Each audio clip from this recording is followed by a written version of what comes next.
Yeah, I'm gonna call her.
Je déclare.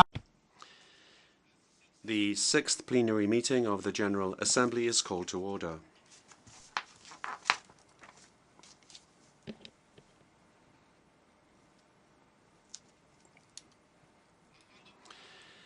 Before proceeding further, I would like to remind members that masks are to be worn by all attendees at all times when indoors, except when directly addressing a meeting. Due to the temporary closure of the east side emergency doors, in the event of a fire or an emergency which requires an evacuation, please use the west side emergency doors and the stairway next to the elevator banks. Those in the third and fourth floor balconies, please use the stairway next to the elevator banks.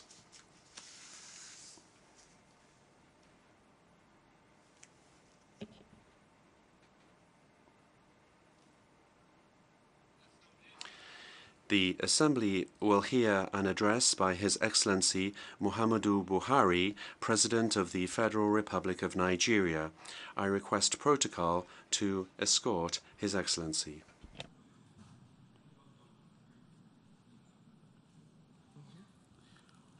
Au nom de l'Assemblée générale. On behalf of the General Assembly, I have the honor to welcome His Excellency Muhammadu Buhari, President of the Federal Republic of Nigeria, and to invite him to address the Assembly.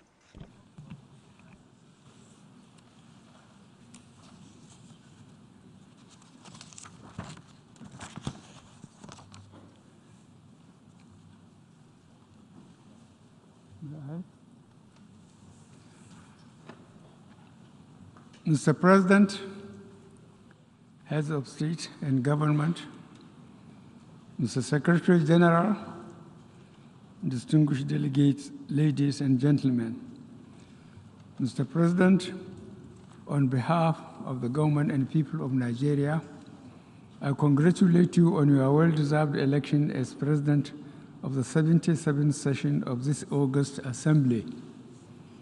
I assure you of the full support and cooperation of the Nigerian delegation during your tenure. I commend your predecessor, His Excellency Abdullah Shahid, for the many remarkable achievements of the General Assembly under his leadership during these challenging times. May I also congratulate the Secretary General, Mr. Antonio Guterres, on his ceaseless and untiring efforts to promote peace, security, and development, very much in line with his exalted role. Mr. President, the first time I could have addressed this August Assembly was in 1984, when I was the military head of state of the Federal Republic of Nigeria. 31 years later, I had the great privilege to personally address the Assembly in 2015 as the democratically elected president of my country. As I approach the end of my second and final four-year term, I am reminded of how much has changed in Nigeria, in Africa, and in the world, and yet how some challenges remain. We are now more severely tested by these enduring and the new global challenges, paramount among which are conflicts increasingly being driven by non-state actors, proliferation of small arms and light weapons, terrorism, violent extremism, malignant use of technology, climate change, irregular migration, and disparities in opportunities for improved standards of living. Despite the challenging international environment, the United Nations has proved that it can be strong when the will of its members is harnessed for positive collective action. The guiding principles of this extraordinary institution is the promotion of peace and security, development, and human rights. Latest in a chain of events challenging these principles is the Ukraine conflict, which has already created strains that are perhaps unprecedented for a generation. Such a conflict would have adverse consequences for us all, hindering our capacity to work together to resolve conflicts elsewhere, especially in Africa, the Middle East, and Asia.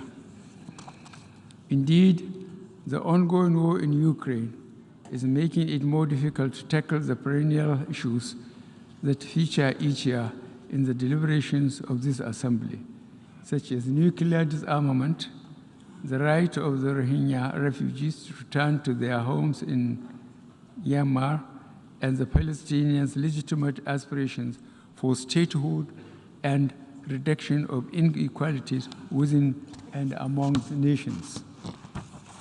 The danger of escalation of the war in Ukraine further justifies Nigeria's resolute calls for a nuclear-free world and a universal arms trade treaty, which are also necessary measures to prevent global human disasters. In this regard, we must find quick means to reach consensus on the nuclear non-proliferation treaty with related commitments by nuclear weapon states. I remain firmly convinced that the challenges that have come so sharply into focus in recent years and months emphasize the call by Nigeria and many other member states for the reform of the Security Council and other United Nations agencies. We need more effective and representative structure to meet today's demands that have since outgrown a system designed for the very different world that prevailed at its foundation in 1945, change is long overdue.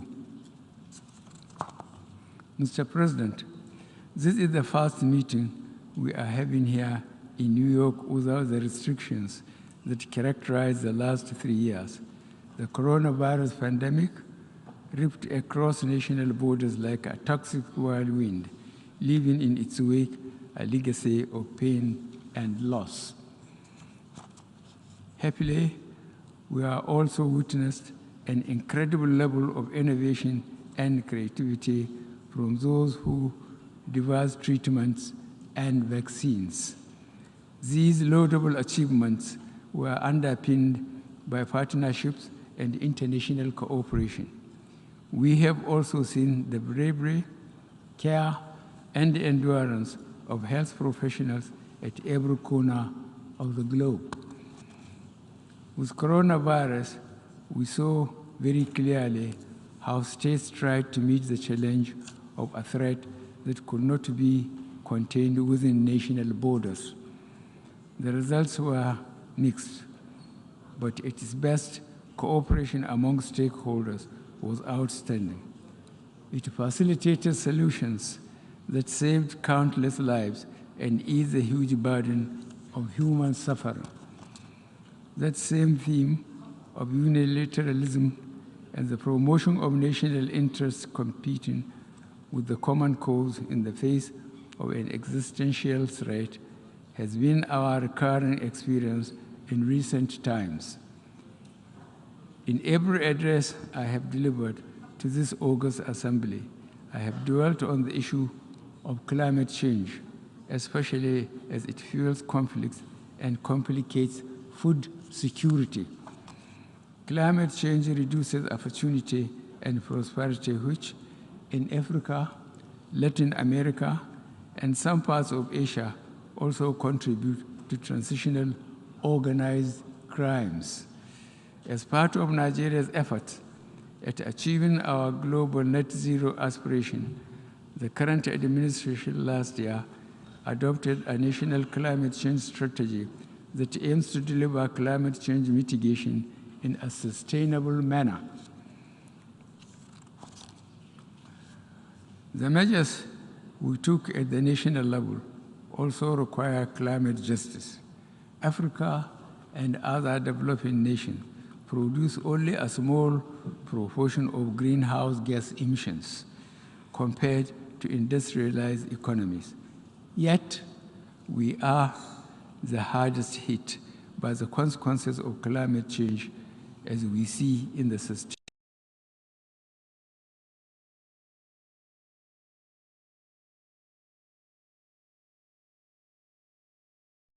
These and other climate-related occurrences are now sadly becoming widely commonplace in the developing world.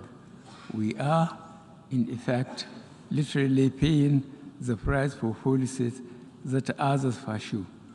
This needs to change.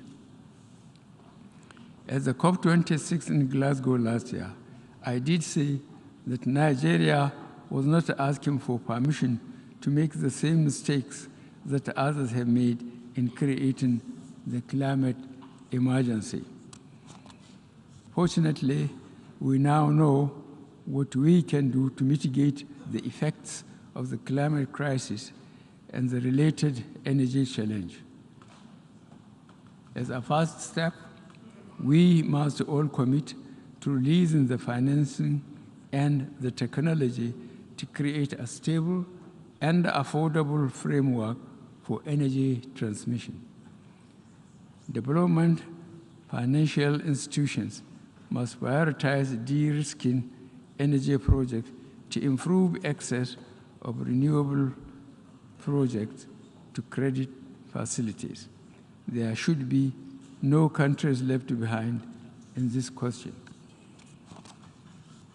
Rocketing energy costs worldwide are, in part, the product of conflict and supply disruptions to Europe and the Americas. Yet, we are all paying the price.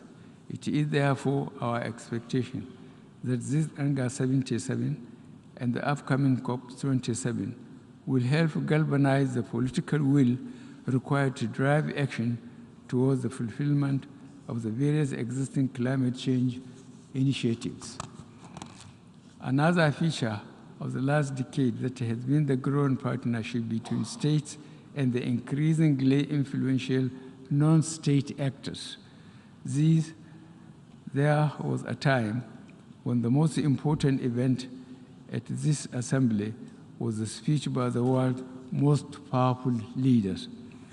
Now, a tweet or Instagram post by an influencer on social or environment issues may have greater impact. Technology offers us greatly limitless opportunities and sometimes runs ahead of the imagination of regulators and legislators. At its best, social media helps strengthen the foundation of our society and our common values. At its lowest, it is a corrosive digital version of the mob, bristling with intolerance and division.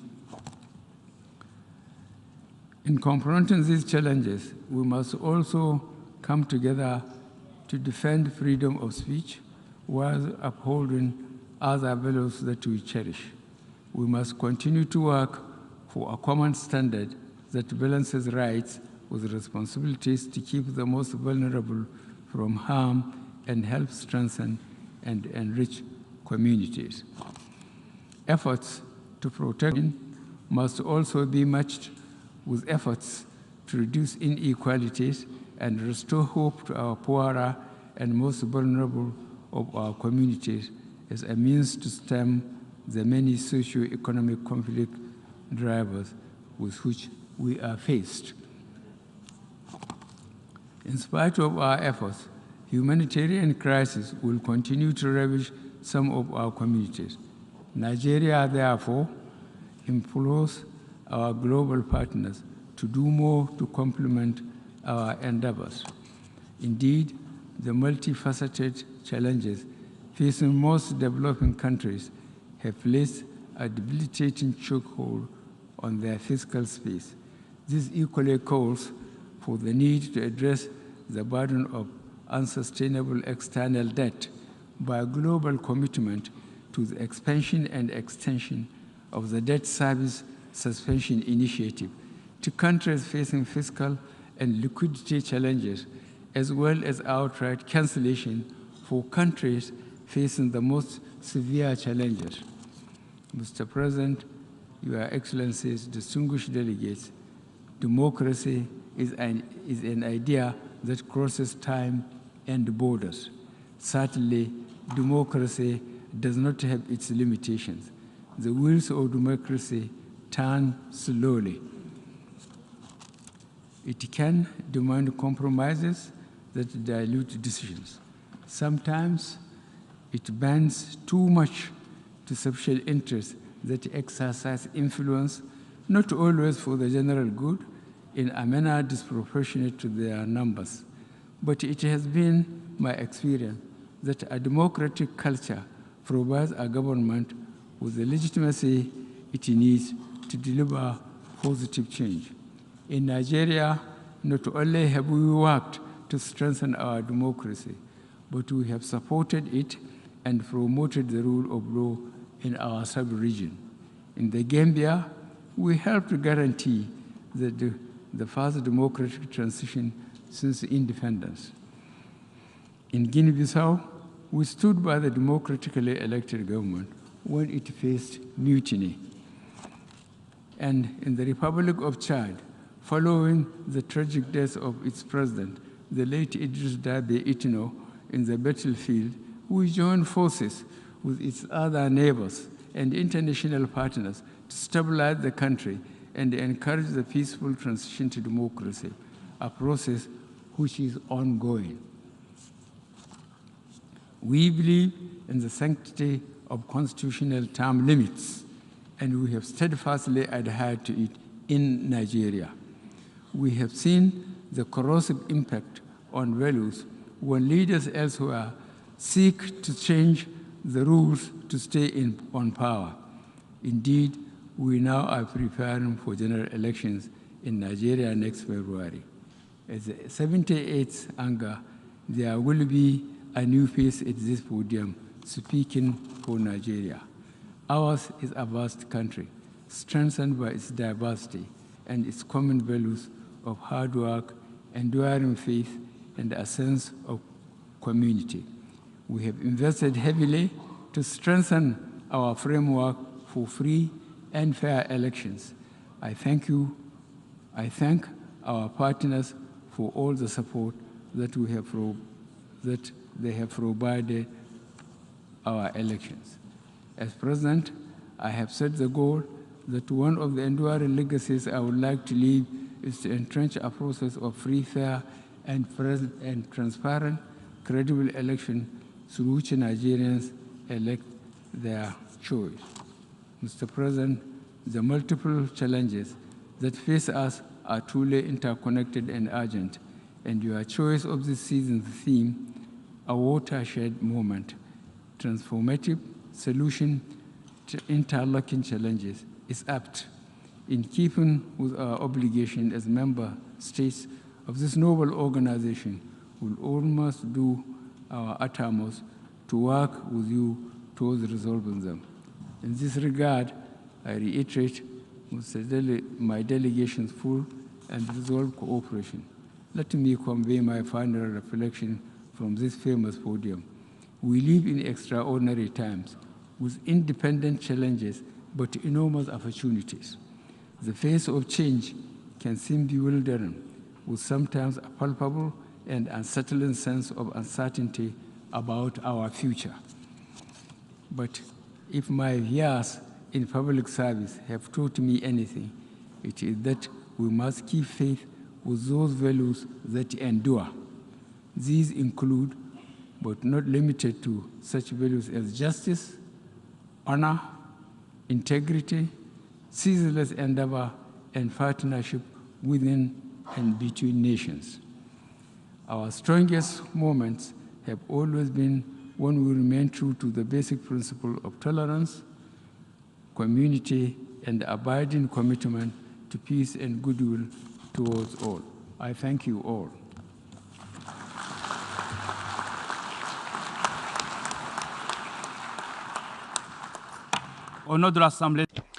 On behalf of the Assembly, I wish to thank the President of the Federal Republic of Nigeria for the statement just made, and I request protocol to escort His Excellency.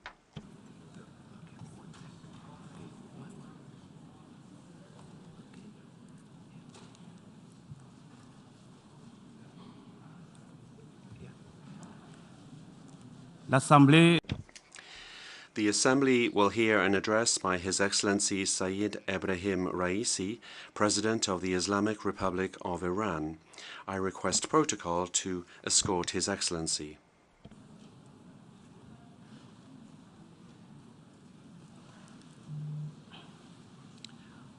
On behalf of the General Assembly, I have the honor to welcome His Excellency Mr. Sayyid Ebrahim Raisi, President of the Islamic Republic of Iran, and to invite him to address the Assembly.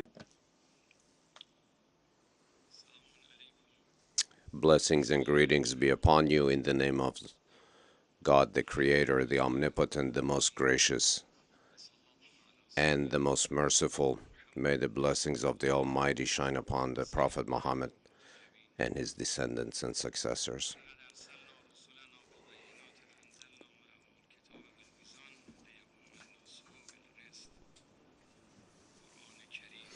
The Holy Quran states, "Dear Creator, omnipotent of the world, accept our regards and respects towards your chosen messengers, Abraham, Moses, Jesus, and Prophet Muhammad, who brought the message of justice, spirituality, and proper behavior and compassionate comportment to the people of the world, and they destroyed the foundations of injustice and lack of fairness to allow humans to build a new world for their future." Ladies and gentlemen, Mr. Secretary General, the foundational need for a better world is justice. All of the hopes and aspirations of humankind are built on justice, and they have the capacity for the creation of such a framework of all-encompassing justice, which means elimination of injustice.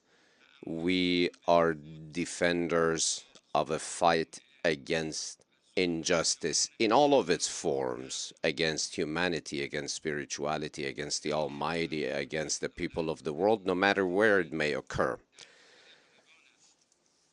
A wish to be closer to the Creator and the teachings of the Creator exists in all humanity, and their willingness for change is witnessed in revolutions throughout the history of humanity. Even though a lot of movements never reach the maturity of a revolution, many of the revolutions deviated from their original path. However, the success of many people and nations, such as the nation of Iran, in the realization of their aspiration for the Islamic Revolution has strengthened in the heart of the people around the globe such aspirations. The Islamic Revolution of Iran was the realization of the movement of the people of Iran towards justice and fairness. Even though faced with a lot of plots throughout the decades, it has been able to safeguard itself. As a first step, the nation of Iran, based on an advanced social and organizational order, created the Islamic Republic of Iran in order to create justice internally and bring to the world order a message of justice and fairness. Key components on this path were spirituality, multilateralism. Ladies and gentlemen, I am grateful and honored to be the representative of a people and a nation that has inherited a great civilization that has been free for millennia and has always managed to defeat the plots of the enemies that sought to conquer it. A nation that has always seen oppression as an existential enemy and has always fought in order to destroy the enslavement of Babylonians all the way to the Palestinians. We believe in a common fate for humanity, and we are for the globalization of justice. What we seek for ourselves, we wish onto others as well, and what we do not wish for ourselves, we do not impose on others. The nation of Iran believes that justice brings unity, brings cohesion, and warfare is a destroyer of all things. For a country that wishes internally to have justice, but then outside of its own borders creates or trains various terrorist groups and unleashes them on various nations, must be ashamed in the face of humanity, must be ashamed when faced with principles of freedom and justice. The Islamic Republic of Iran, by taking aspiration from its constitution and the values, the spiritual values upon which it is based, sees as one of the most effective ways to safeguard human rights and has used the most useful tools in order to realize and assist in the realization of the rights of all of the oppressed across the globe, sees that as one of its inherent duties. The Islamic Republic of Iran rejects some of the double standards of some governments vis-a-vis human rights and sees that as the most important factor which has rendered banal the topic of human rights in the eyes of many, because this is something that is currently taking place, a discourse that is taking place in the Islamic Republic of Iran, where we started speaking of and creating a dialogue about the death of tens of innocent women in a Western country. So until we have these double standards where attention is solely focused on one side and not all equally, we will not have true justice and fairness. Human rights belongs to all, but unfortunately this is trampled upon by many governments. The native tribes of Canada, whose bodies of hundreds of their children were discovered in mass graves in a school, the rights of the Palestinians, the right to life of the occupied of an occupied people, of those who have fallen victim to terrorism, those who seek. All of this shows that the place of the accused and the defender must not be judged solely as it is represented by some. It does need a foundation which many lack these days in order to claim the right to safeguard human rights. When talking about and remembering the savagery and the crimes of ISIS, of Daesh, that enslaved Christian and Yazidi and other religious minorities, women and children, it shows when we entered the arena to defeat them, it shows that we have been clearly on the side and as defenders of human rights, and those who defended and promoted Daesh, ISIS, had to be seated at the table of the accused. Dear ladies and gentlemen gathered here today, we see today that we are witnessing a change of the world order, a unilateral world, a world of hegemony, a world in which financial power gains control over standards of behavior, where criminal and oppressive sanctions against nations and the use of international organizations as a tool of oppression and exerting pressure on defenseless nations. In other words, we're speaking of a world completely privy of justice and fairness. So this order has lost its support in the thought of nations and people throughout the globe. A new order has been shaping up to take its place, and it's without a doubt that it will be created, from Lebanon to the Palestine occupied territories, all over our region. We see the defeated policies of such an old system. Now we see terrorism, we see the trampling upon of native cultures and religions, and standing unjustly against multilateralism, unilateral actions. All of these have created great challenges on the path to human progress. We firmly believe that in order to face the challenges, old challenges as well as new frameworks in the world, we have no choice but cohesiveness and unity, based on multilateralism and justice, based on shared human and common values, based on divine teachings. There is no other path. We believe that all freedom-seeking nations have their hearts tied to such deep-rooted values, and the defense of all of these values against the oppressors across the globe rests on our shoulders. What we seek is the right of the Iranian nation, of the Iranian people. A relationship based on oppression will not be tolerated. We will stand firm and proudly defend the rights of our people and our nation. We believe that any oppressive action is an action against world peace and stability, which is a threat to the entire world. Reaching security throughout the world through any path other than justice would not be sustainable or permanent, and that is precisely what we expect of the United Nations to support and do.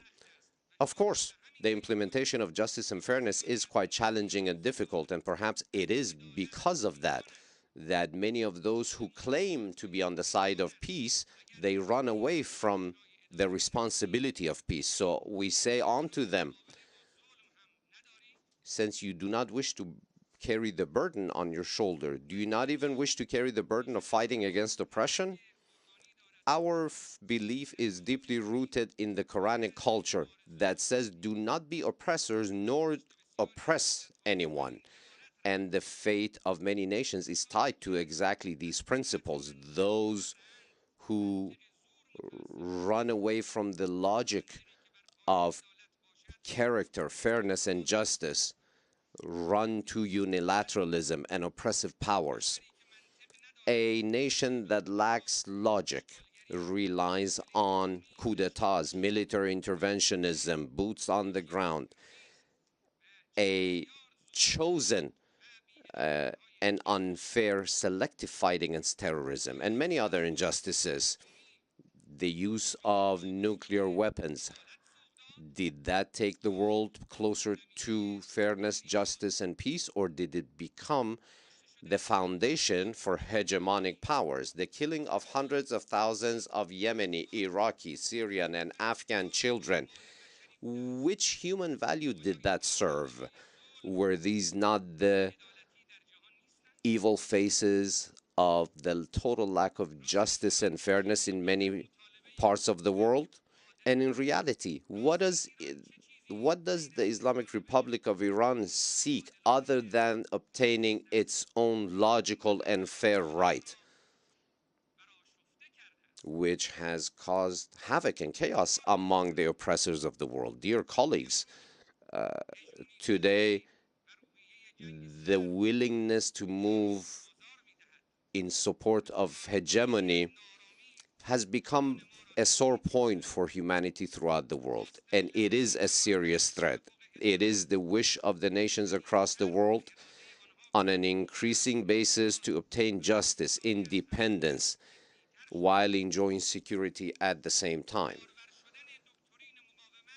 The realization of the front of resistance shows, I repeat it, the realization of the doctrine of resistance shows the extreme and deep-rooted willingness of many people to obtain true justice, whereas unilateralism has been the tool that has been used to hold many countries back on a selective basis. America cannot accept that certain countries have the right to stand on their own 2 feet, and they keep equivocating militarism with security.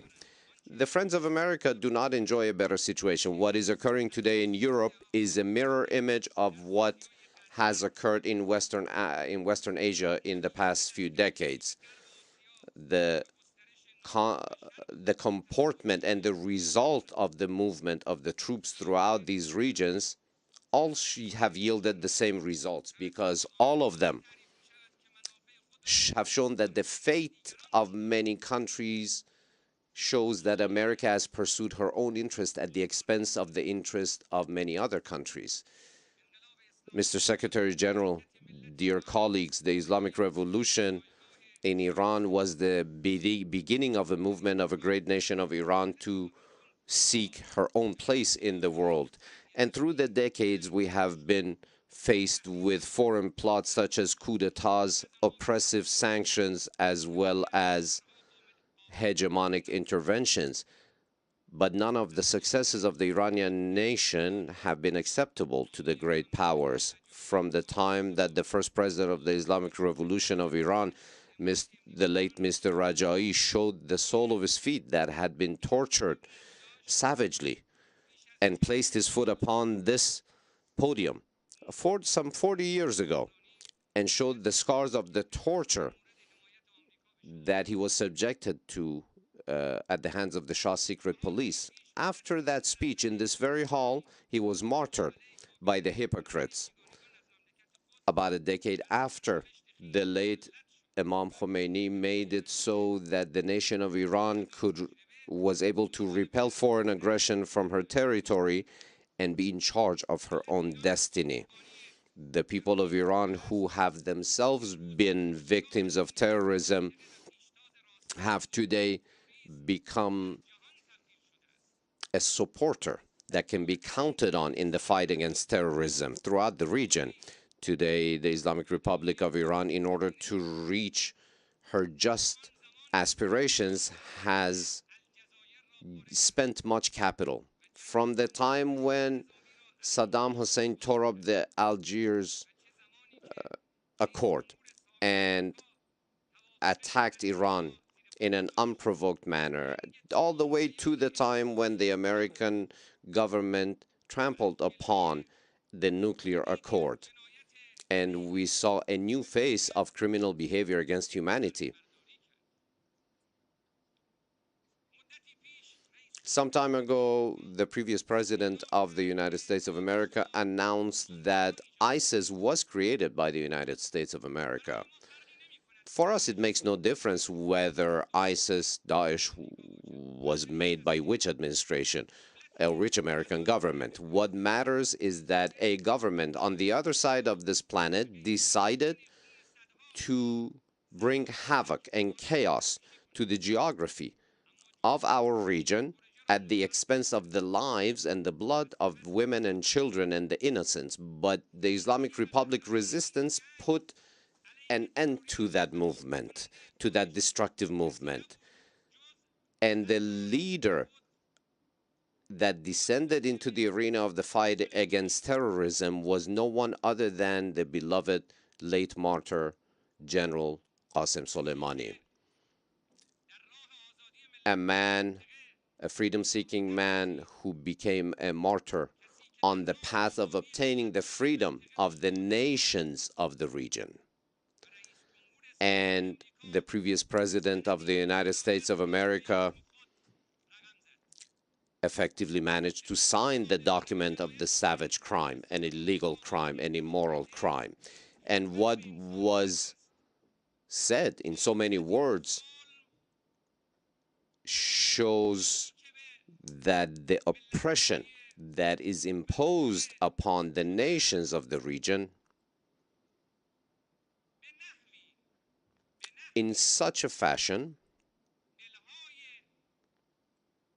it has managed to heal some of the broken hearts that we saw in result of this crime. The proper pursuit of justice in the face of a crime that the American president admitted to have put his signature on will not be abandoned. We seek through a fair tribunal, we will pursue through a fair tribunal to bring to justice those who martyred our beloved General Qasem Soleimani. Ladies and gentlemen, the history of Iran is the history of a nation that has learned to stand on her own 2 feet and not to lean on anyone else, to depend on anyone else. Iran learned this lesson after, in both world wars, it announced its neutrality, yet was always subject in both wars to foreign occupation. And after, in the 1950s, when it came towards America and relied on America in order to obtain the national dream of the nationalization of the oil industry, it was again betrayed. After the nuclear accord was signed and accepted within the framework of the United Nations Security Council, even that accord was trampled upon unilaterally. Mr. Secretary General, ladies and gentlemen, the nation of Iran has learned the policy of resistance and progress, which has been focused on pursuing because of an advanced and logical social order in which the Islamic Republic of Iran today, despite the oppressive sanction, has become a strong country with many impressive goals in the fields of technology and knowledge and expertise that have been obtained. We do believe that the world today needs a strong Iran. Today, while having the capabilities to export, and in addition to our exports of oil and gas, we do have distribution networks for electricity throughout our vast nation. In knowledge seeking, biosciences, nanotechnology, nuclear sciences. We are at the forefront. And Iran's growth in these sectors is considerable. And it shows our social efforts where in many instances, for example, when we have tried to bring universal healthcare coverage to 85 million people, and the pursuit of the will of the people is a foundation of the system of the Islamic Republic of Iran.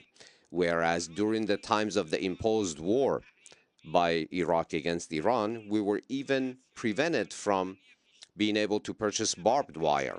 But today we have been able to manufacture through indigenous knowledge and capabilities the most modern needed systems to defend our nation.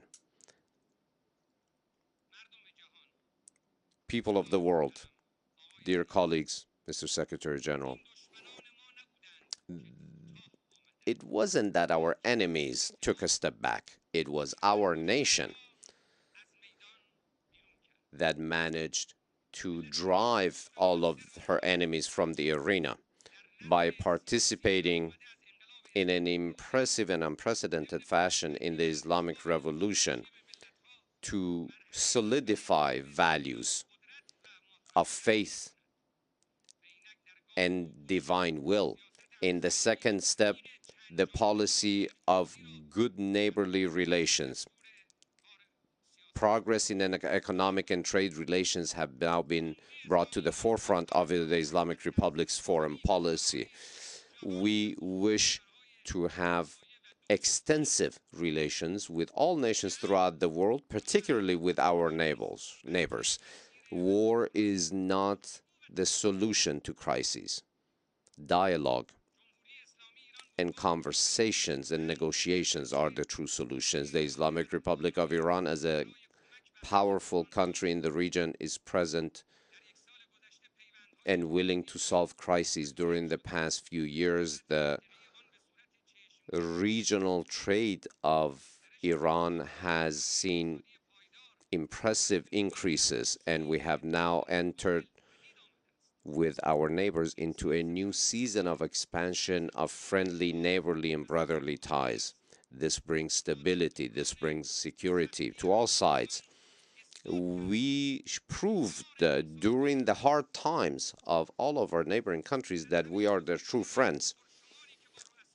During the numerous conversations that I've had with regional leaders, one of the main points was that the regional security must be born from within and not from the outside. And the way to realize that is collaboration and cooperation, not by forming opposing blocs. We must rely on brotherly and friendly relations. If we leave the fate and the destiny of the nations of the region in their own hands, then the occupiers will be gone, and neighbors will remain for one another in eternity. In a not too distant past, we saw the fires of war between the two brotherly nations of Iraq and Iran by the encouragement of enemy powers throughout the world. But today we see the 30th day of the martyrdom of Imam Hussein.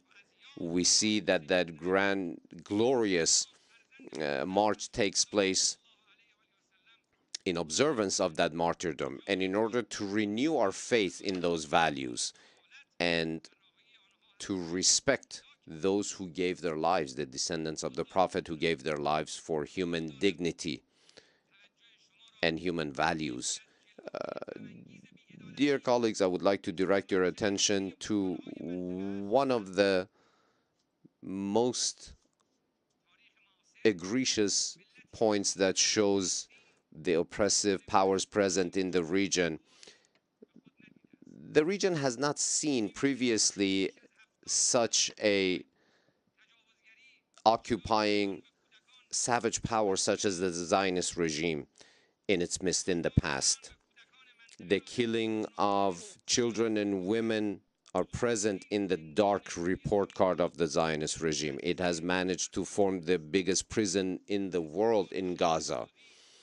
And the building of the expansion of settlements and housing illegally on Palestinian territories and on Palestinian farms, and the killing of their children and new generations shows everyone that 7 decades of Israeli occupation and savagery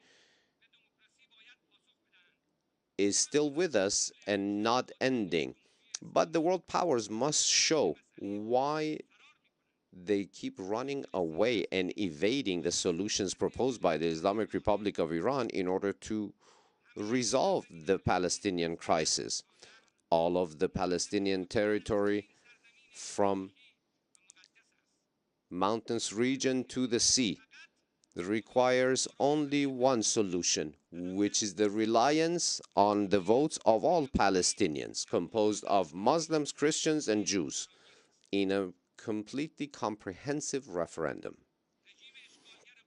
The occupying Zionist power that has occupied Jerusalem and occupies other lands in the region cannot be a partner for security and stability. Dear colleagues, allow me to focus your attention on another face of lack of justice and fairness, which is the double standard used when speaking of the nuclear capacities, nuclear science capacities of the Islamic Republic of Iran. And we all know that it's for only human and peaceful endeavors, but some countries are keen on portraying this as a threat in order to sweep under the rug what they should rightly face themselves, which should be denuclearization. And I announce, as the leader of the government of the Islamic Republic of Iran, the Islamic Republic of Iran is not seeking to build or obtain nuclear weapons, and such weapons have no place in our doctrine. This has been brought into the framework of a fatwa, of an official fatwa announced by His Eminence Supreme Leader Imam Khamenei, and a Sharia-based fatwa issued by His Eminence is more valuable than any measures with any outside or international agencies. And all of this is taking place in an environment where countries themselves who seek to show us unjustly as a threat keep pursuing nuclear weapons and development and testing, and have made a gift of those weapons of mass destruction to the Zionist government. And those governments that must be disarmed are awarded. But those who are observing proper frameworks are even threatened by NPT measures. And in a framework where only 2% of the nuclear activities of the world are taking place in Iran, Iran has been the subject of 35% of nuclear inspections. I will repeat, only 2% of world nuclear activities are taking place in Iran. 35% of nuclear inspections are in Iran. So I ask all of those here present today to please focus on the next following points with precision. 1, the Islamic Republic of Iran, with goodwill, signed an agreement, accepted an agreement in 2015, and in a first phase did live up to all of her commitments without any exceptions. But the result of that was the trampling upon by America on that agreement. And as they themselves said in so many words, they were unprecedented measures, oppressive sanctions measures in history. Sanctions are an imposed punishment on the people of Iran for being freedom seekers. A weapon of mass destruction. That's what sanctions are. And abiding by those or cooperating in the implementation of those is helping oppression take root. 2, it was America that trampled upon and left the agreement, not Iran. The International Atomic Energy Agency issued 15 different reports stating precisely that Iran had remained fully committed to all of her commitments. Number 3, Iran, while simultaneously paid the price for having lived up to her commitments, but as a result of the trampling upon by the United States and the cooperation of the European side by the United States, has not been given the opportunity to obtain the rewards of such agreement, the rights of such agreements. We did give the ample opportunities for those who trampled upon and left this agreement to return to it. We have been extremely flexible, and had it not been for our flexibility, the negotiations would have stopped in the very first few days. The logic of negotiations of Iran is a just analysis of what is going on, and our wish is only one thing: commitment, observance of commitments. Now, the issue of guarantees is not just for something that may happen. We're basing that on lived experience. We're speaking of the experience of America having left the JCPOA. And we have a year and a half of negotiations with the current American government to return, for her to return to the fulfillment of her commitments. And while today they speak of observing their commitments to this deal, they keep repeating the same old stories of the past, which puts a great deal of doubt on her true commitment to return to this agreement. Which brings us to another challenge. Can we truly various well-established and vast relationships with countries across the globe has managed to neutralize, in many cases, the sanctions and created new opportunities. According to the United States of America herself, as announced many times by many government officials, the maximum pressure policy has suffered an embarrassing defeat. We have found our path independent of any agreement, and we will continue on that path steadfastly. At the same time, while we are very serious in the negotiations, and we have shown and we have proven that if the rights of the people of Iran are respected, there is a great and serious will to resolve all issues. We believe that the knot of the nuclear deal must be opened from the same place where they managed to tie this knot together. Friends, esteemed representatives of nations, the last part of my words with you is based on the need felt throughout the world for world justice and fairness. Every single one of us, every single human must be a part of building, actively building a new world based on justice, based on human values. If we wish the new world to be acceptable, to be one of character, to be one that is powerful and successful in resolving challenges facing humanity, has no solution other than to be based on international fairness and justice, which needs the following principles. 1, feeling collectively responsible throughout the world against oppression.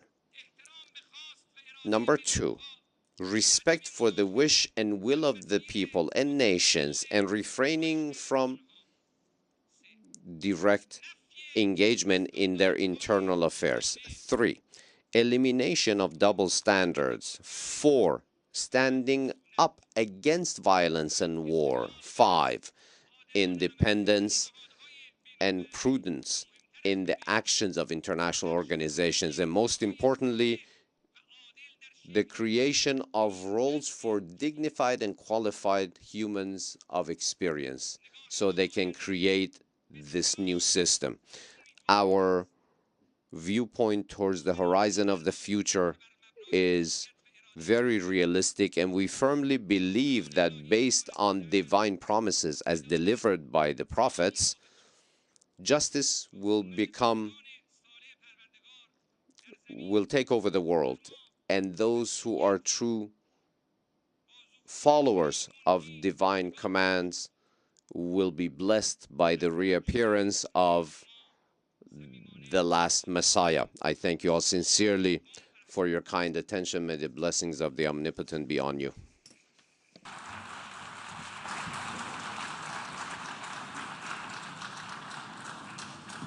On behalf of the General Assembly, I wish to thank the President of the Islamic Republic of Iran for his statement, and I request protocol to escort His Excellency.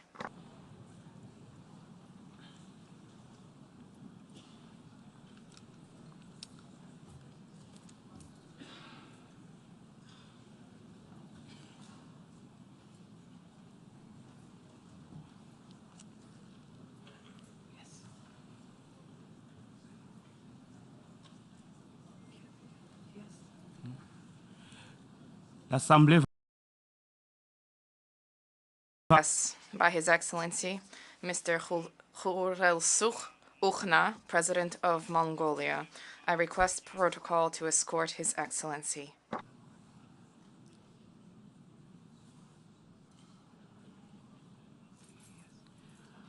Au nom de l'Assemblée générale, On behalf of the General Assembly, I have the honor to welcome His Excellency Khurelsukh Ukhnaagiin, President of Mongolia, and to invite him to address the Assembly.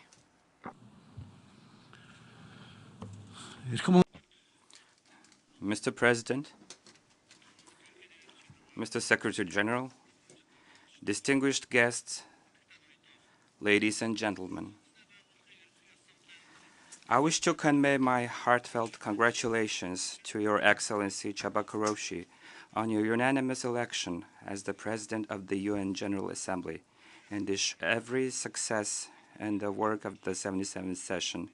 We have no doubt that the 77th session of the General Assembly will play an important role in intensifying social and economic recovery of the countries of the world in the post-pandemic epoch, implementing the sustainable development goals, combating climate change and desertification, and determining ways to resolve international crises and conflicts through dialogue and peaceful means. Last year, we celebrated the 60th anniversary of Mongolia's full-fledged membership to the United Nations, and this year, we are observing the 30th anniversary of Mongolia's declaration of its territory as a nuclear weapon-free zone, and the 20th anniversary of Mongolia's participation in the UN peacekeeping operations.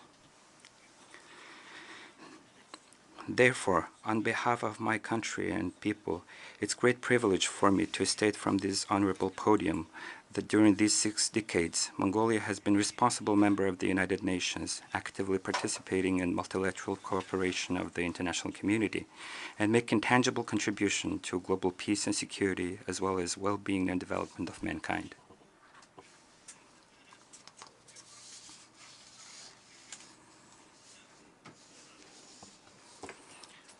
Mr. President, the whole world is going through hard times of difficult ordeals and challenges, such as poverty, inequality, climate change, pandemic, and the pandemic-driven difficulties to customs, transport, and logistics, price increase, inflation, as well as geostrategic and geopolitical tensions.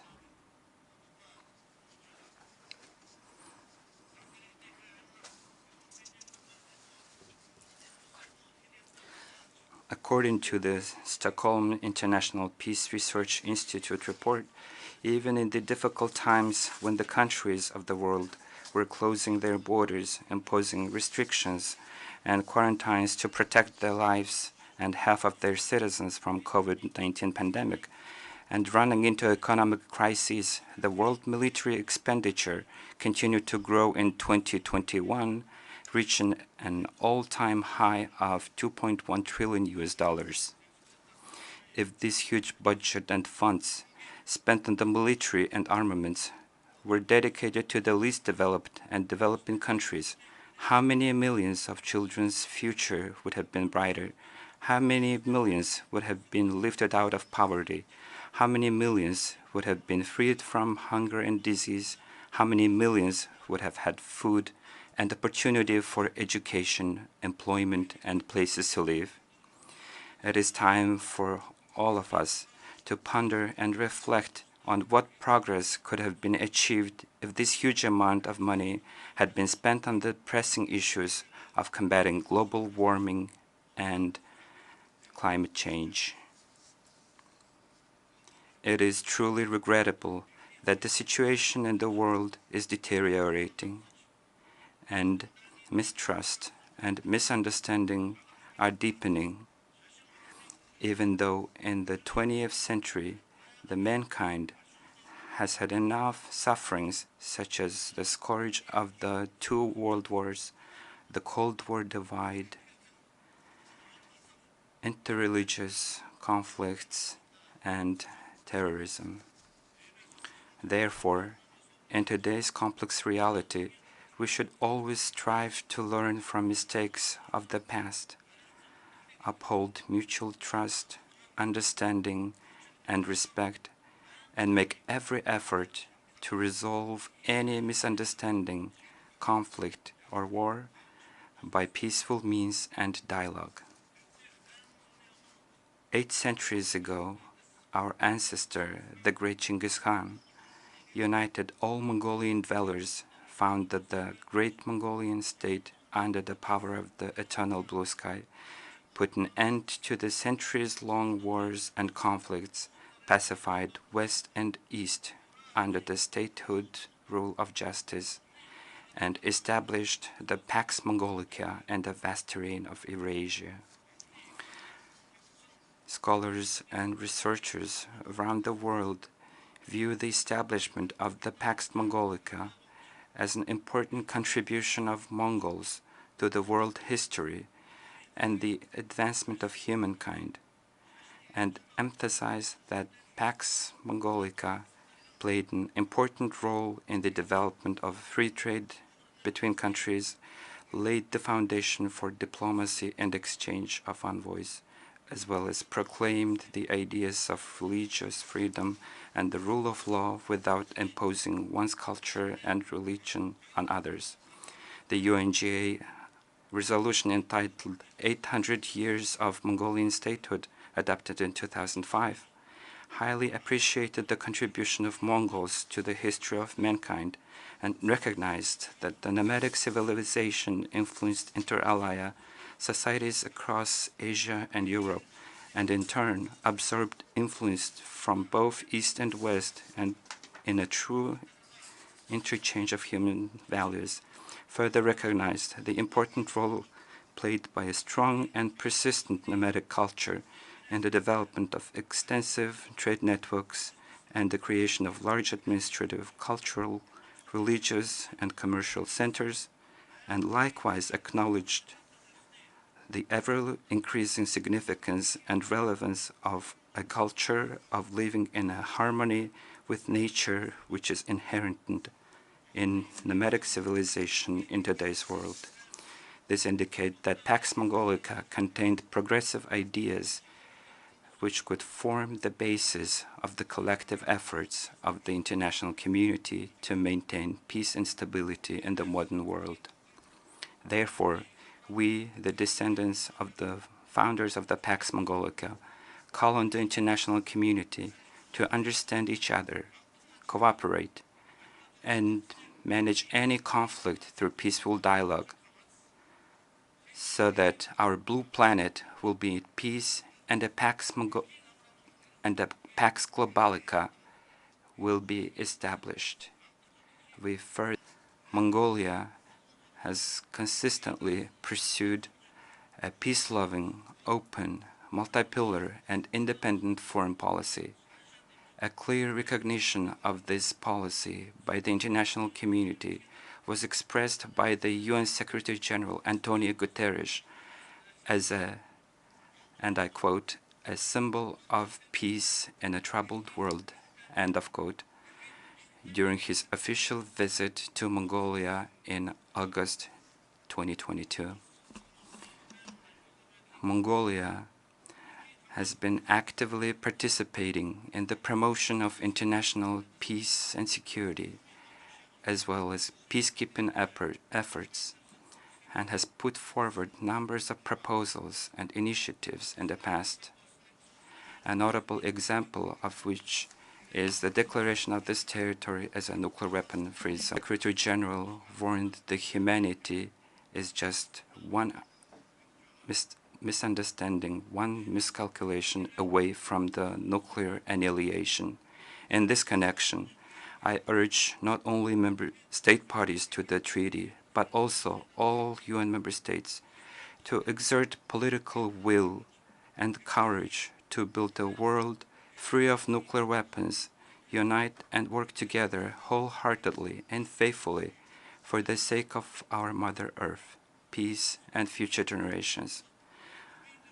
Mongolia considers that nuclear disarmament, non-proliferation, complete elimination of nuclear weapons, and establishment of nuclear weapon-free zones are the best and effective means of building a world free of nuclear weapons.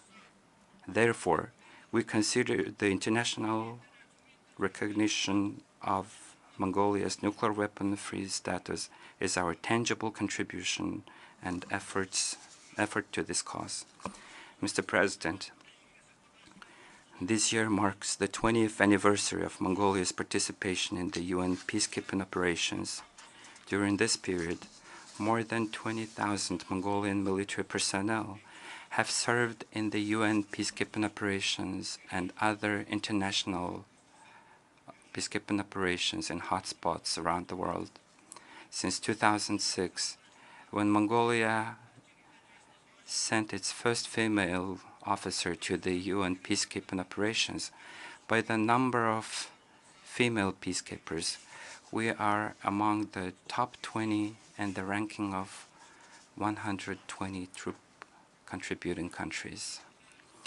Mongolia is firmly committed to the implementation of the UN Security Council Resolution 1325 on women, peace, and security, and the call by the UNDPKO to increase the number of women serving in the UN peacekeeping operations to 15% by 2027. Within the framework of this objective, at the initiative of Mongolia, we have hosted an international conference on strengthening the role of women in peacekeeping last June.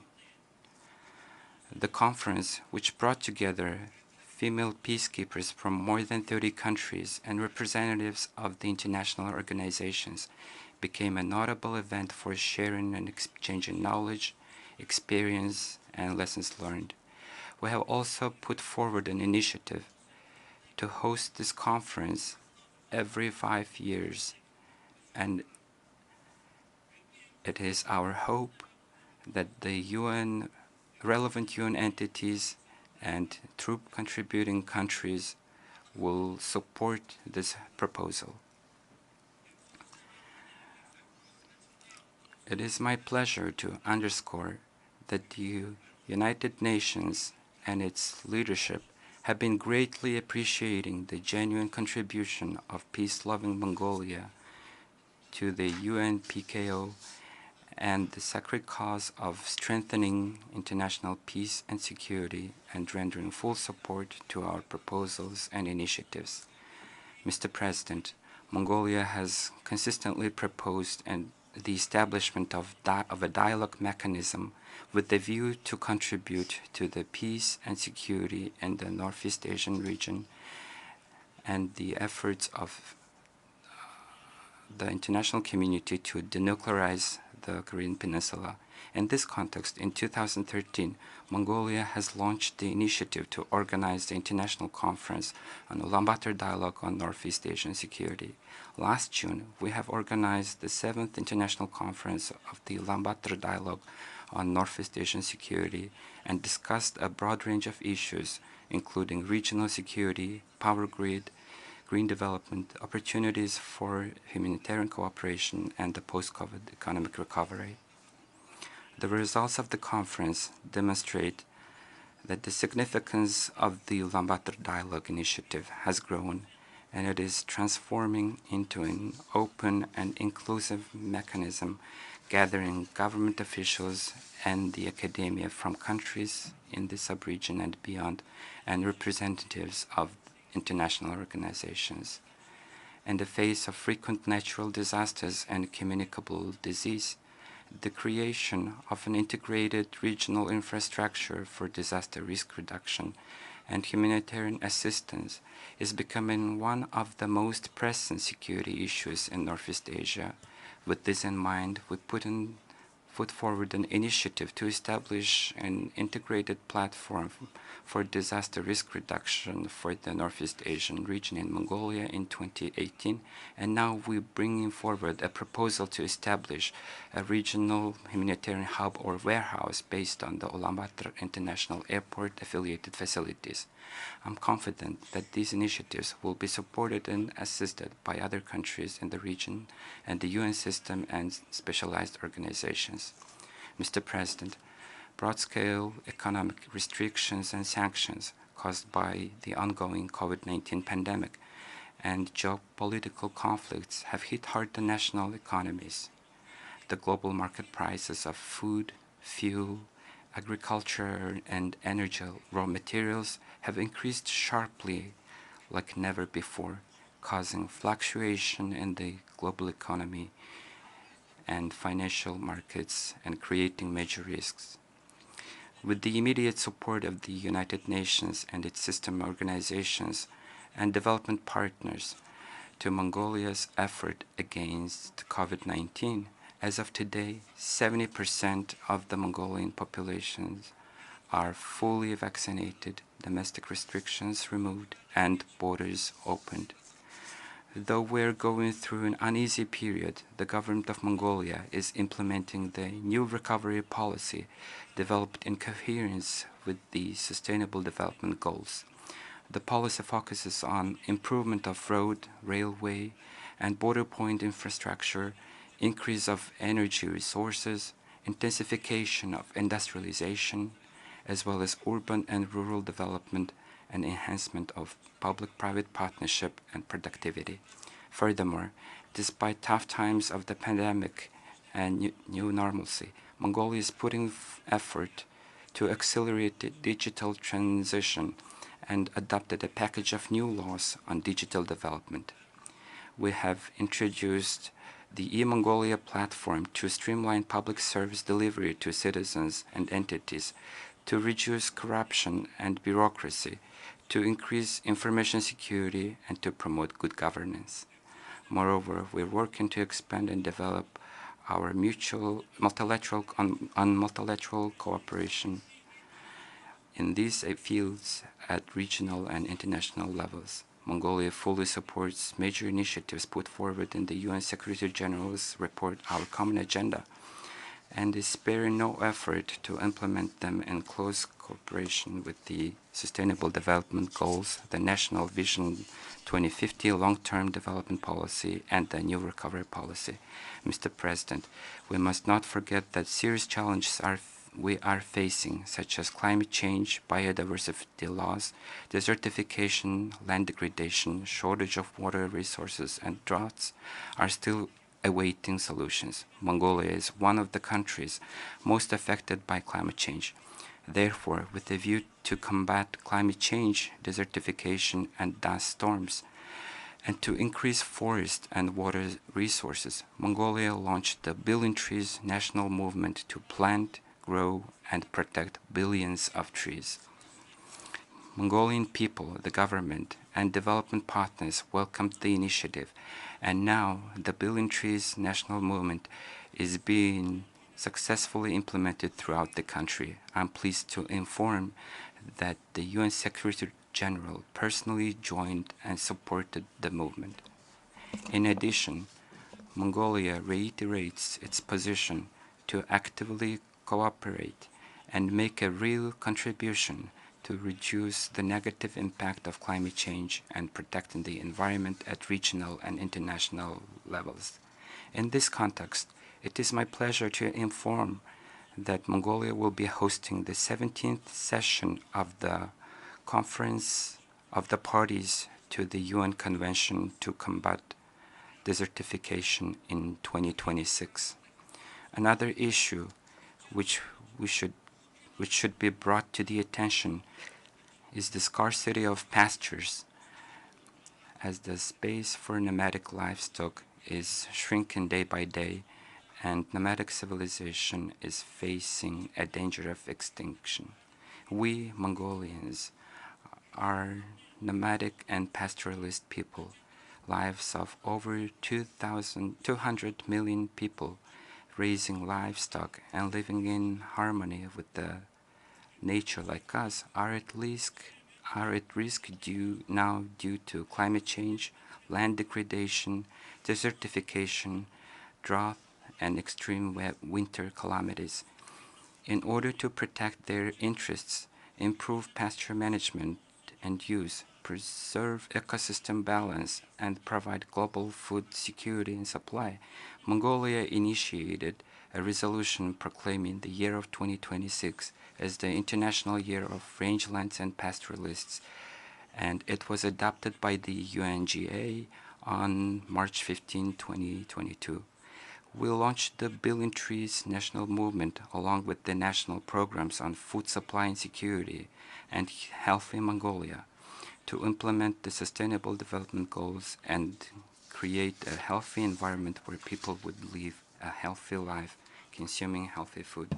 We highly appreciate the support and cooperation of the countries and the region and international organizations extended to these endeavors. Mr. President, nowadays the drastic change of the international order and norms established after the Second World War, the importance of multilateralism and the role of international community are growing further even more. For this reason, we are of the view that it is important for every member state to take an active part in the process of the UN reforms and constructively contribute to strengthening the position and role of the organization. Mongolia views that the key to the reform of the UN is the reform of Security Council, which bears the primary responsibility for the maintenance of international peace and security. Since 2009, Mongolia has been regularly participating in the intergovernmental negotiations on the UN Security Council reform, expressing its principal positions. Developments in recent years have proven that the UN General Assembly is the most important platform for discussing global peace, security, human rights, and development issues. So we deem that strengthening the role of UN General Assembly is important to ensure the balance of power among countries and bring out voices of small and developing countries more vividly. Lastly, I wish to call upon the member states to support the UN Quintet of Change outlined in the Secretary General's report, our common agenda for the more effective UN 2.0, and let us collectively exert efforts to ensure global peace, security, development, and prosperity. May the eternal blue sky bless us, the mankind, forever. Thank you for your attention.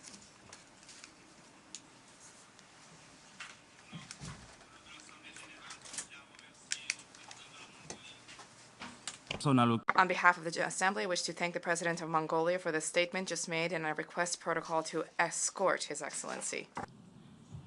The Assembly will now hear an address by His Excellency Paul Kagame, President of the Republic of Rwanda. I request protocol to escort His Excellency.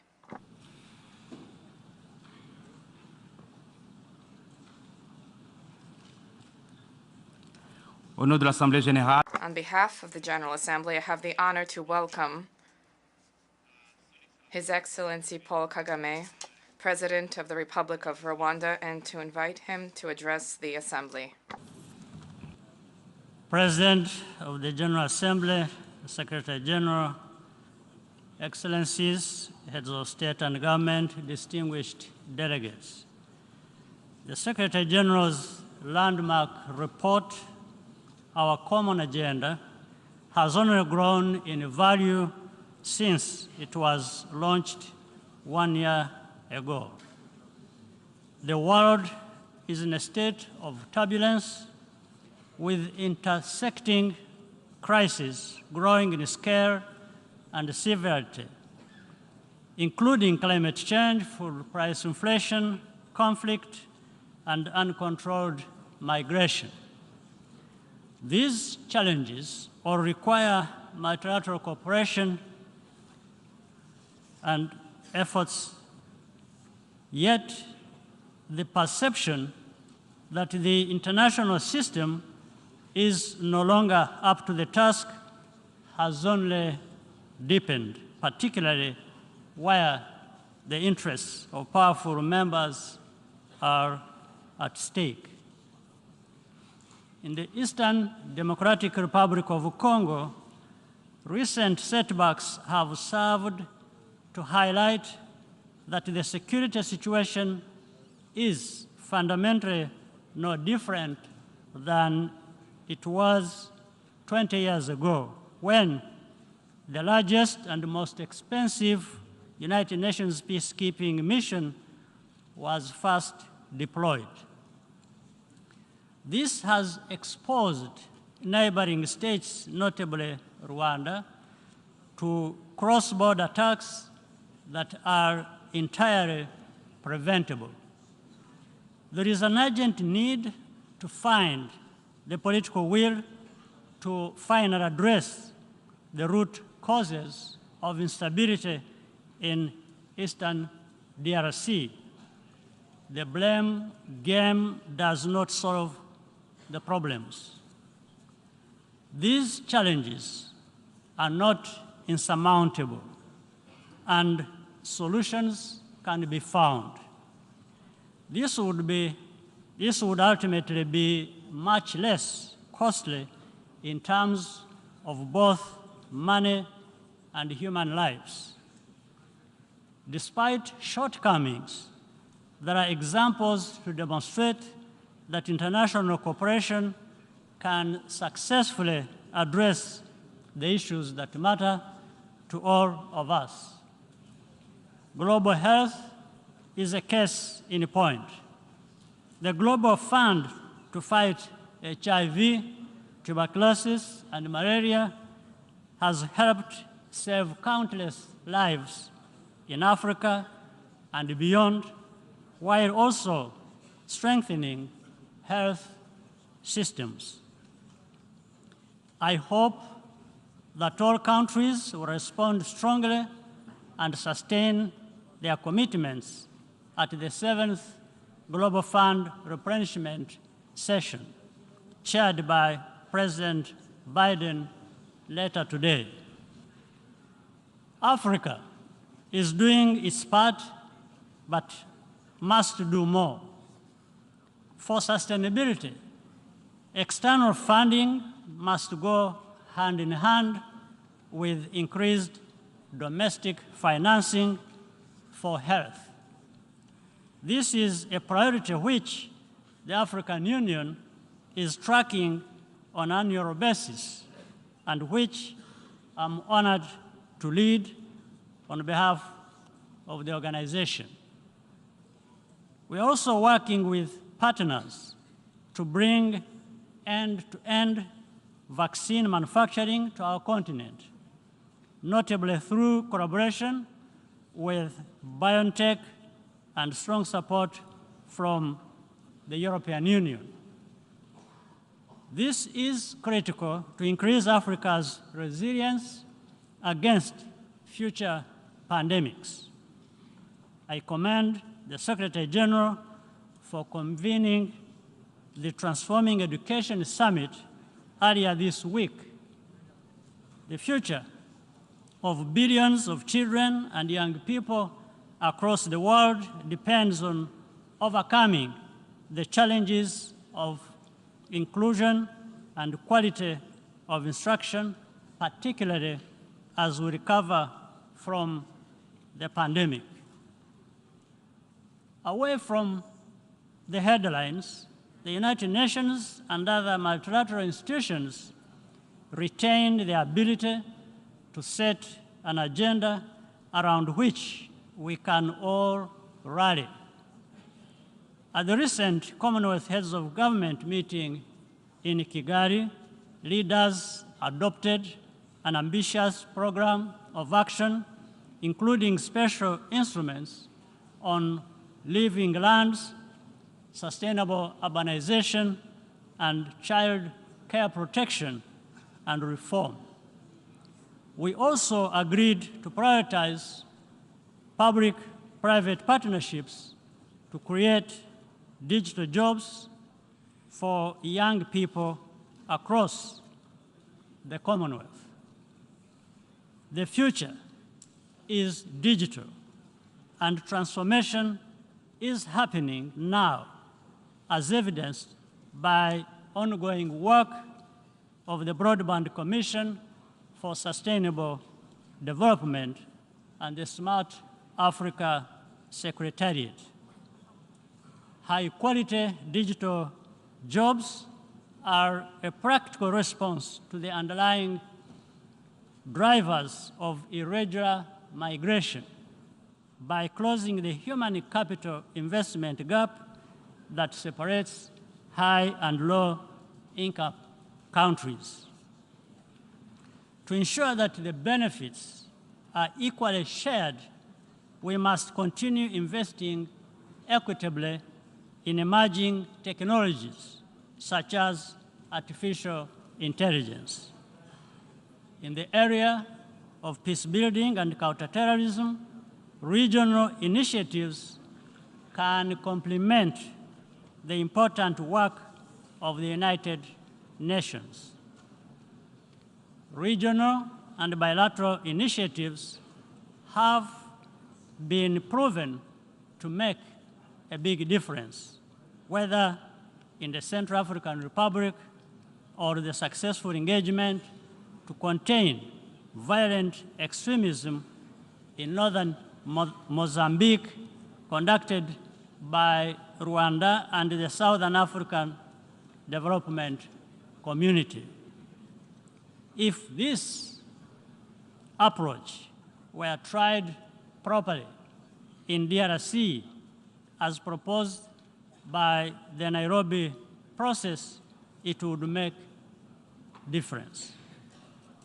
However, to be sustainable, such efforts require consistent financial support from the international community.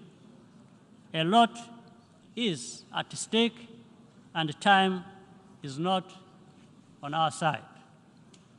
We cannot anticipate or prevent every crisis, but we can be better prepared to react quickly and effectively when needed, especially if we work together.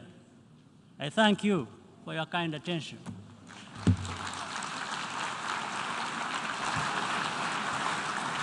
Au nom de l'Assemblée générale. On behalf of the Assembly, I wish to thank the President of the Republic of Rwanda for the statement just made, and I request protocol to escort His Excellency.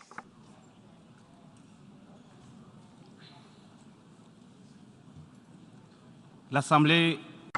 The Assembly will hear an address by His Excellency Sefik Dzaferovic, Chair of the Presidency of Bosnia and Herzegovina. I request protocol to escort His Excellency. Au nom de l'Assemblée. On behalf of the General Assembly, I have the honor to welcome His Excellency Sefik Dzaferovic, Chair of the Presidency of Bosnia and Herzegovina, and to invite him to address the Assembly. Mr. President, Secretary General, ladies and gentlemen, it is my honor to address this esteemed body as the chairman of the Presidency of Bosnia and Herzegovina. I congratulate Mr. Shahid on successfully presiding over the 76th session of the United Nations General Assembly. Despite the difficult working conditions caused by the pandemic, he worked dedicatedly with the UN Secretary General, Mr. Guterres, so that this body of the United Nations could carry out its duties. I also congratulate Mr. Khurelsukh on his election as the President of the 77th session of the UN General Assembly. You can count on the support and cooperation of Bosnia and Herzegovina in ensuring the productive work of this body. Dear President, at the recent sessions of the General Assembly and under international fora, we regularly assess that the global order is experiencing tectonic changes. Today, however, we can conclude that the world has changed irreversibly. International relations that the security architecture of Europe used to rest on, as well as the wider international framework, are now a thing of the past. At a time when towns and villages in Ukraine are facing the terrifying reality of war, the least we can do is not to be silent about it. We must not be silent, especially not in this building, the home of the United Nations, established with the aim of preventing and stopping what is currently happening in Ukraine. We must not be silent in Bosnia and Herzegovina either. We owe that to our vivid memories of the horrors of war and aggression. The United Nations system was unable to prevent or stop the war in my country in the period between 1992 and 1995. Unfortunately, that happened again with Ukraine. I am primarily referring to the Security Council here, the body responsible for the protection of international peace and security in light of the principles defined by the Charter of the United Nations. The Security Council, due to internal relations and blockade, is evidently unable to fulfill its obligations. However, the United Nations General Assembly adopted a resolution on aggression against Ukraine by an overwhelming majority. That resolution confirmed the undisputed principles of the Charter of the United Nations and other acts of international law, which prohibit the use of armed force. It orders states to resolve disagreements by peaceful means. The resolution expresses support for territorial integrity and sovereignty of Ukraine. Unequivocally, it refers to the actions of the Russian Federation as aggression. It calls for the aggression to stop. Finally, it rejects secessionist moves of certain regions within Ukraine directed against its territorial integrity. Bosnia and Herzegovina supported this resolution and stood on the right side of history, along with other 140 countries. This is in line with the obligations stemming from the UN Charter, our previously held positions, and our obligation, according to the Stabilization and Association Agreement, to follow the foreign policy of the European Union. Although this resolution does not have the power to stop the war, it does have the power to for those who try to relativize the truth. The first step towards any solution is to tell and respect the truth. I hope that there will be peace as soon as possible, so that people in Ukraine can live normal lives, and so that the displaced can return to their homes. Respected President, the war in Ukraine, as well as the consequences of the pandemic, led to drastic changes in all spheres of life. That is currently very visible in a deep energy crisis, inflation, a general recession, and the threat to supplies, especially in the food sector. We are all facing a very difficult and challenging winter. Global market and international free trade enabled enormous progress in all corners of the world. Eradication of hunger, availability of consumer goods, and continuous economic growth in all parts of the world, those are all unquestionable benefits of global economic liberalization. Globalization tightly connected various parts of the globe and made us interdependent. Strong economic, security, and political interrelations produced an increasingly integrated global framework. Within that framework, everyone relies on one another in different spheres, from economy to security. At the same time, the interdependence of different parts of the world is the source of vulnerability of our global community. That became obvious during the pandemic, when traffic and supply channels were blocked. It is also obvious in the light of the current crisis related to the war in Ukraine. Due to the blockade of wheat exports from Ukrainian ports, developing countries in Africa and Asia are facing hunger. A large part of the European continent is facing an energy crisis due to dependence on Russian gas.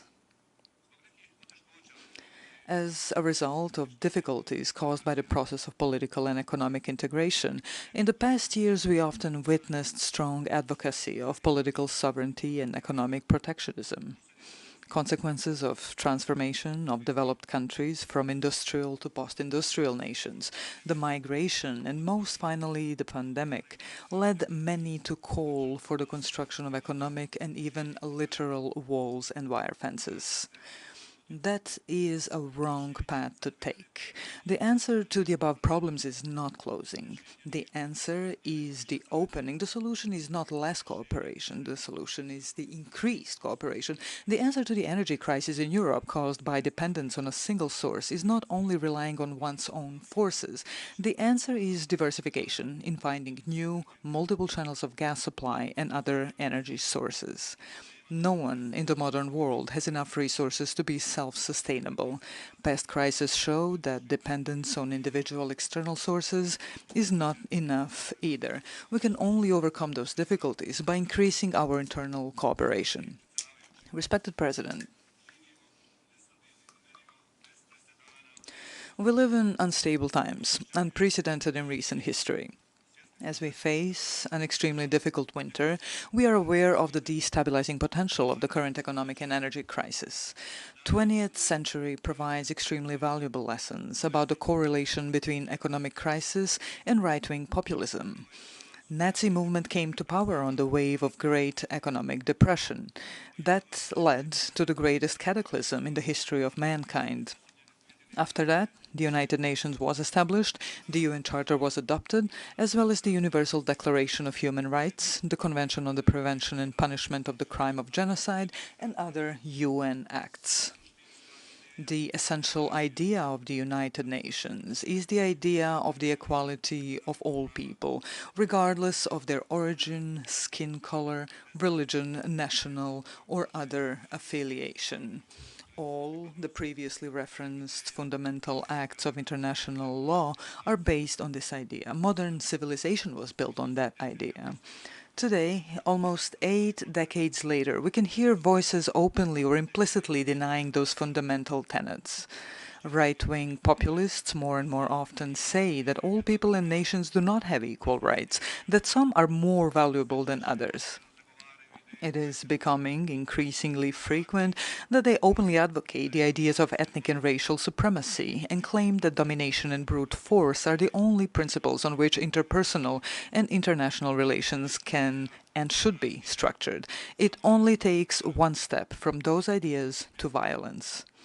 From this place, from the United Nations building, I call for caution and action. We will face enormous challenges in the coming period. We must fulfill our duty and fight for civilizational ideas. At all costs, we must defend those ideas. Respected President, Bosnia and Herzegovina has been home to many peoples, cultures and religions for centuries. Our long tradition of multiculturalism is something we take pride in. We are proud of our Muslim, Christian, Jewish, Roma and other communities, as well as the culture of living together and mutual respect that we have developed over the centuries. All those communities, individually and collectively, make the structure of the mosaic of the state of Bosnia and Herzegovina. That is the way things are, and that is how things will remain. At the same time, Bosnia and Herzegovina as a meeting place of cultures was a thorn in the side of policies based on the idea of the impossibility of living together and the necessity of confrontation. Such policies led to the terrifying war in Bosnia and Herzegovina from 1992 to 1995. That war culminated in the genocide in Srebrenica. resolutions from that period adopted by the United Nations General Assembly and the Security Council, as well as the reports of the UN Secretary General and the judgments of the International Criminal Tribunal for the former Yugoslavia, qualified the war in Bosnia and Herzegovina as an international armed conflict in which neighboring countries participated. The judgments passed by the Hague Criminal Tribunal conclude the joint criminal enterprises took place. The goal of those enterprises was the elimination of certain ethnic groups from parts of the territory of Bosnia and Herzegovina, so that those territories would ultimately be annexed to neighboring countries. This was the most serious violation of international general and humanitarian law. Bosnia and Herzegovina has gone through an arduous peace-building process since the conclusion of the Dayton Peace Agreement. Some of the major challenges are certain policies in Bosnia and Herzegovina and the neighborhood which have never abandoned the wartime goals of dividing our country. There are parties in Bosnia and Herzegovina that are part of the broad wave of right-wing populism in Europe. They openly claim that Bosnia and Herzegovina is not sustainable because, according to them, it is not possible for Muslims and Christians to live together. Muslims and Christians live and can live together. That life does have a perspective. What certainly has no perspective are retrograde policies that oppose such life. Bosnia and Herzegovina has a centuries-old history and is a living example and proof of the civilizational idea that people of different religions, nations, and cultures can live together. The fact is that Bosnia and Herzegovina, even despite the war aimed at its destruction, managed to survive. That shows the exceptional resilience of my country. Majority of people in Bosnia and Herzegovina want to live in peace with their differences. There is enough strength for such Bosnia and Herzegovina to persevere. I am convinced that that will be the case. Respected President, the experience of Bosnia and Herzegovina shows that the rule of law is a crucial factor of peace building. The International Criminal Tribunal for the former Yugoslavia, formed by the UN, granted the victims the minimum of justice. It sent a message to criminals that their actions will not go unpunished and that they will be brought to justice and face the consequences for their actions. Moreover, there were other international community bodies that made a huge contribution to the building and the protection of peace, primarily the Office of the High Representative and the Peace Implementation Council. Both of those bodies were established on the basis of Chapter 7 of the UN Charter, which mandates the intervention of the international community in order to protect peace. The establishment of those bodies was also confirmed by the relevant resolutions of the Security Council.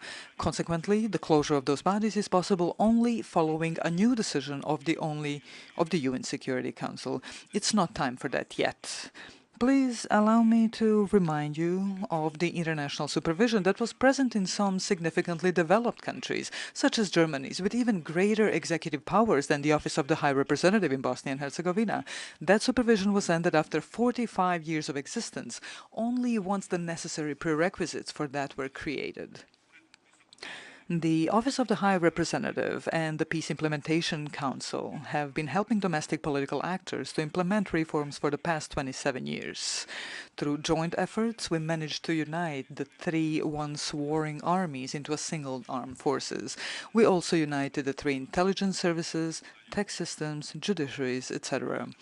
Thanks to those reforms and the existence of the armed forces and other state institutions of Bosnia and Herzegovina, even after the gradual withdrawal of 60,000 international troops from Bosnia and Herzegovina, the peace remained intact. The past year brought attacks against the 27 years of implementation of the Dayton Peace Agreement. In particular, there was an attempt to disband state institutions established on the basis of the clear provisions of the Dayton Peace Agreement. Thanks to the action of the Office of the High Representative and the Peace Implementation Council member states led by the United States of America, the attack on state institutions was stopped and peace was preserved once again. That demonstrated the expediency and efficiency of the international community institutions in Bosnia and Herzegovina.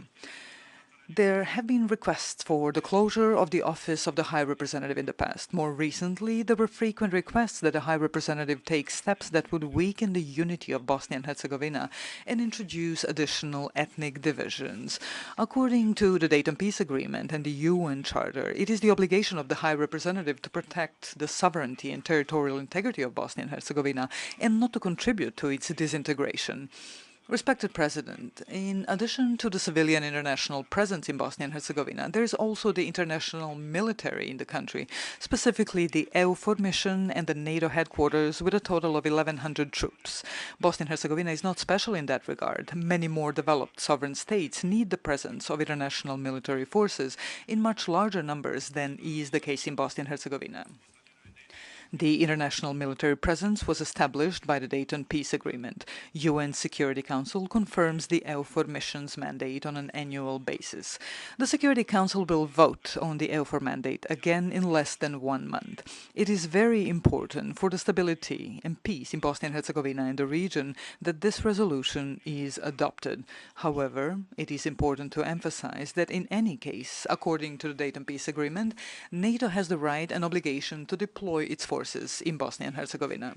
Also, the Presidency of Bosnia and Herzegovina has made decisions in the past giving consent to the presence of EUFOR and NATO forces without any time limits. Those decisions are a sufficient legal basis for the presence of an international military mission in Bosnia and Herzegovina until the Presidency of Bosnia and Herzegovina takes a different position. Respected President, Bosnia and Herzegovina's foreign policy goals are membership in the European Union and NATO. The June 2022 session of the European Council opened up the space for granting Bosnia and Herzegovina the status of a candidate for membership in the European Union if certain conditions are met. Bosnia and Herzegovina has recently made certain progress in terms of fulfilling the 14 priorities defined in the opinion of the European Commission on Bosnia and Herzegovina's application for EU membership. We fulfilled some of the said priorities in full and some partially. I'm pleased to say that in the past weeks we have continued meeting those priorities. I expect that we will continue making even more progress after the general elections that will take place on October 2nd next month. I also expect Bosnia and Herzegovina to be granted the EU membership candidate status as soon as possible. Regarding our relations with NATO, Bosnia and Herzegovina is part of the membership action plan. In terms of reforms that NATO expects from us as an aspirant country, the Presidency of Bosnia and Herzegovina adopted the reform program, which is our annual obligation. Respected President, regional cooperation is one of the foreign policy goals of Bosnia and Herzegovina. Bosnia and Herzegovina wants good relations with its neighbors, with mutual appreciation, respect, and also the principle of reciprocity. That is the only way to build relations with Bosnia and Herzegovina. Everyone in our region must understand that the geostrategic and geopolitical configuration of the region is completed. The path to security and prosperity is the path of mutual cooperation and solving the open issues in accordance with the principles of international law. We are all equal in the region. No one can dominate anyone else. We all need peace and stability. Respected President, the whole world needs peace and stability. All current disputes in the world should be resolved on the principles of international law with the involvement of the international judicial institutions. That is why it is very important to strengthen multilateral mechanisms and institutions. Therefore, I believe that the strength and authority of the UN as a key multilateral mechanism must be fortified. Thank you for your attention. On behalf of the Assembly, I wish to thank the Chair of the Presidency of Bosnia and Herzegovina for the statement just made, and I request the protocol to escort His Excellency. The Assembly, we are here, the address by His Excellency Chandrikapersad Santokhi, President of the Republic of Suriname. I request the protocol to escort His Excellency.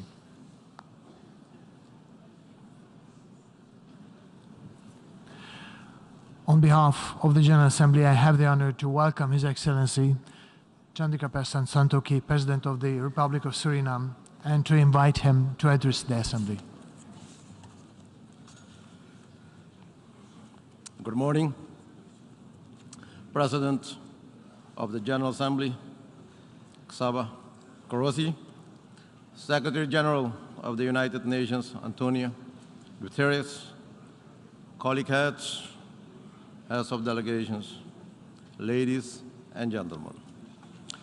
Mr. President, I congratulate you on your election to preside over the 77th session of this august body, and I assure you of my country's full support during your presidency. Mr. President, at last year's general debate, I called on leaders to build a better world, a planet for those living today, but more so for those generations yet to come. So today, I would like to take you back to 1992, when Stephen Khurelsukh spoke at the United Nations Earth Summit in Rio de Janeiro.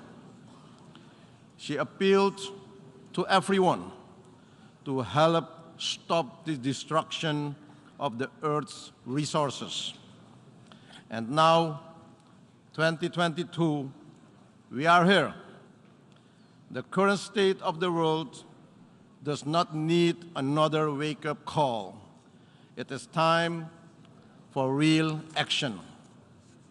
And while some progress has been made, we have not yet been successful in overcoming the challenges. Meanwhile, the threats have been adding up. Economic recovery from the COVID-19 pandemic slowed. Worsening climate crisis with extreme weather events, biodiversity loss, and ecosystems collapse, increasing levels of poverty and hunger, and yes, a humanitarian crisis. The global community is faced with escalating consumer and fuel prices that have risen substantially, damaging living standards, particularly for the vulnerable.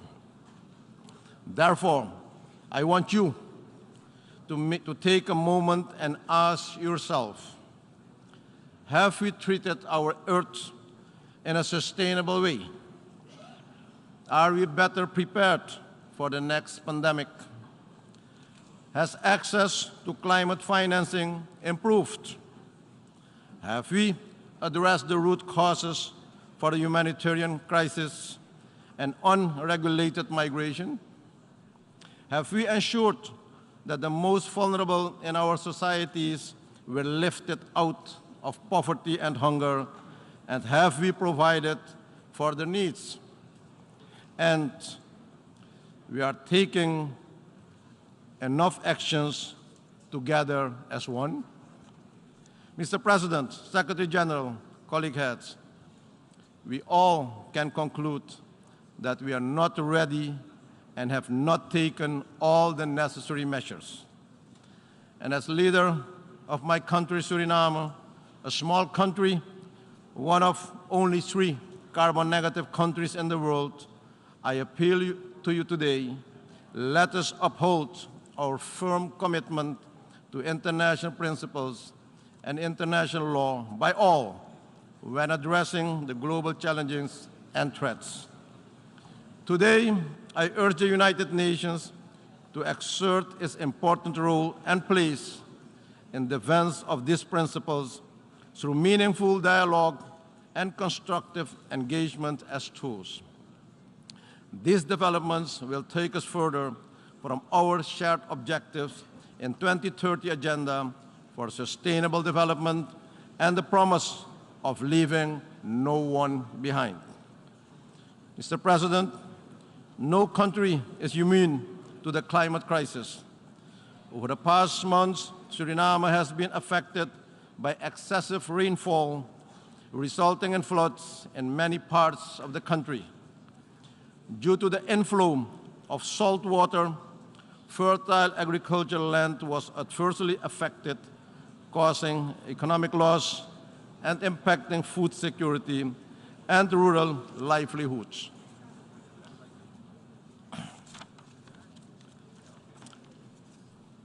The Secretary General visited Suriname. And during his visit in July this year, he witnessed firsthand the impact climate change, particularly the climate change effect on the low-lying coastal states. He lauded our nature-based solution, such as preserving mangroves, rainforests, and other essential ecosystems. And he stated, the Caribbean is ground zero for the global climate emergency. Mr. President, that is why it is time to act now. We have delivered the $100 billion commitment in climate finance for adaptation.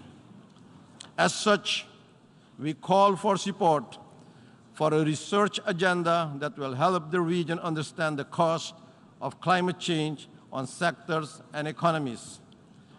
Scaling up the means of implementation, including finance, particularly adaptation finance, capacity building, and technology transfer, and not technology dumping.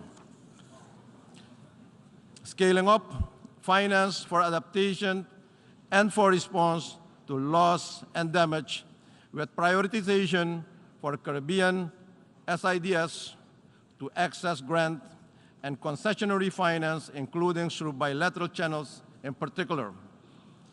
The establishment of a loss and damage facility under the UNFCCC that would provide SIDS with resources to finance loss and damage resulting from climate change.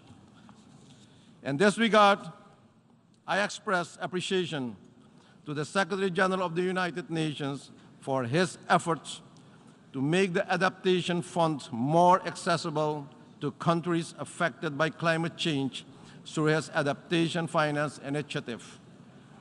Mr. President, finance is the backbone of sustainable development. The time has come, and the time is now for a real reform of the global financial architecture, a reform that must take into consideration the unique and inherent vulnerabilities that hamper the ability of small and vulnerable economies to overcome economic, environmental, and social shocks. I therefore welcome the appointment of the high-level panel on multidimensional vulnerability index, and we look forward to finding solutions to address the obstacles to realizing the index, in particular the availability of reliable data. Mr. President, the political, economic, and humanitarian crisis in Haiti remains a great concern to the region and requires the attention of the international community. In my capacity as current CARICOM chair, I am committed to exerting all efforts for a dialogue with all stakeholders in Haiti aimed at safeguarding peace and security. It is of utmost importance that any support in resolving the situation in Haiti should be on the basis of a Haitian-supported and owned plan. Conflicts and violence are currently on the rise globally in all regions, which are leading to hostilities and displacements. These hostilities and mass displacements are causing people to face paralyzing levels of poverty and food insecurity. We as member states constituting the United Nations should take up our role in maintaining international peace and security. The achievement of sustainable development is inextricably linked to upholding democratic values, good governance, and respect for human rights. We must allow countries to develop sustainable economies without obstacles. Mr. President, in today's world, differences must be resolved through dialogue and cooperation. Therefore, in our view, the long-standing embargo against Cuba and the Cuban people must be lifted. I believe, Mr. President, that young people are valuable and undeniable partners in every development aspect and in shaping the future. Let me also congratulate the General Secretariat for the establishment of a youth office in the United Nations Secretariat. As lead head within the quasi-cabinet of the Caribbean community responsible for regional youth development, I was pleased with the interaction of region's youth during the last CARICOM leaders meeting held in Suriname. I commend them for taking the responsibility and inspiring their peers to not only demand a seat at the table, but also show up consistently. On my part, Mr. President, I have pledged 10 hectares of land in Suriname for setting up an innovative campus where students and startups from the region will be facilitated to conduct research and development studies. Mr. President, since I took office 2 years ago, my government has been making efforts to bring the economy back on track. While a homegrown recovery plan, a 36-month extended fund facility of the IMF, and a national multi-year development plan are in implementation, my government continues to face economic challenges and capacity constraints due to external and unforeseen shocks. Based on the impact of several crises and the measure to reform the economy, the population is going through the hardship now. Therefore, international support in this regard is of utmost importance. Mr. President, to avoid further hardships and to bring some relief to the population, we have taken a decision to re-engage with the IMF to consider where the program can be adjusted to implement the program based on the current realities in the world and to minimize the social costs of this program. We appreciate bilateral and multilateral partners who have expressed solidarity and have provided valuable support to my country and people during these challenging times. Additionally, our goal is to attract investment, to improve productivity and capital allocation, which are critical for growth and poverty reduction. In conclusion, Mr. President, Secretary General, colleague heads, effective and consensus-based multilateralism is the only option for solving the interlocking challenges our world faces today. National solutions to resolve global problems have time and again proven to be ineffective and at times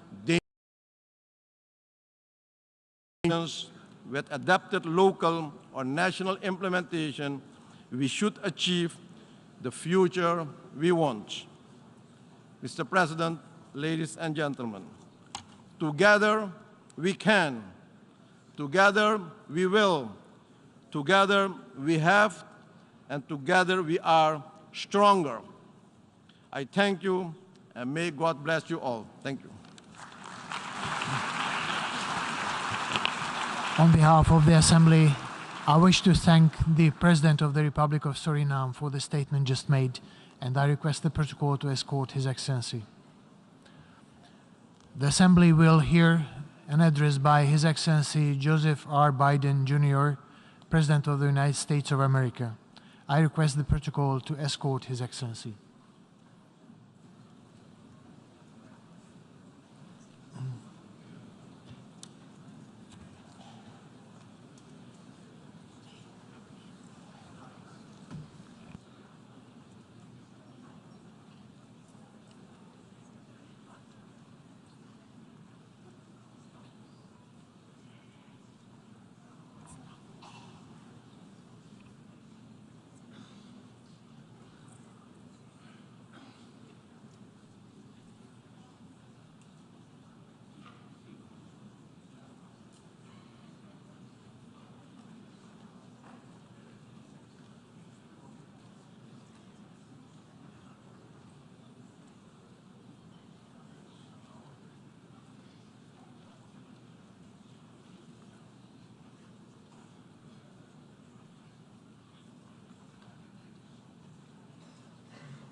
On behalf of the General Assembly, I have the honor to welcome His Excellency Joseph R. Biden, Jr., President of the United States of America, and invite him to address the Assembly.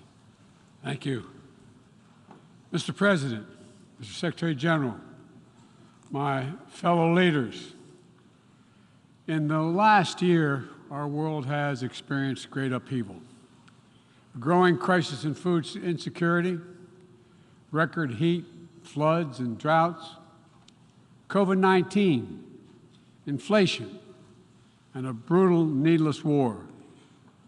A war chosen by one man, to be very blunt. Let us speak plainly.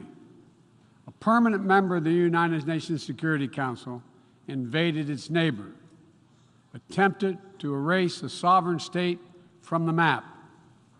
Russia has shamelessly violated the core tenets of the United Nations Charter. No more important than the clear prohibition against countries taking the territory of their neighbor by force. Again, just today, President Putin has made overt nuclear threats against Europe and a reckless disregard for the responsibilities of the non-proliferation regime. Now, Russia's calling up more soldiers to join the fight, and the Kremlin is organizing a sham referenda to try to annex parts of Ukraine, an extremely significant violation of the UN Charter.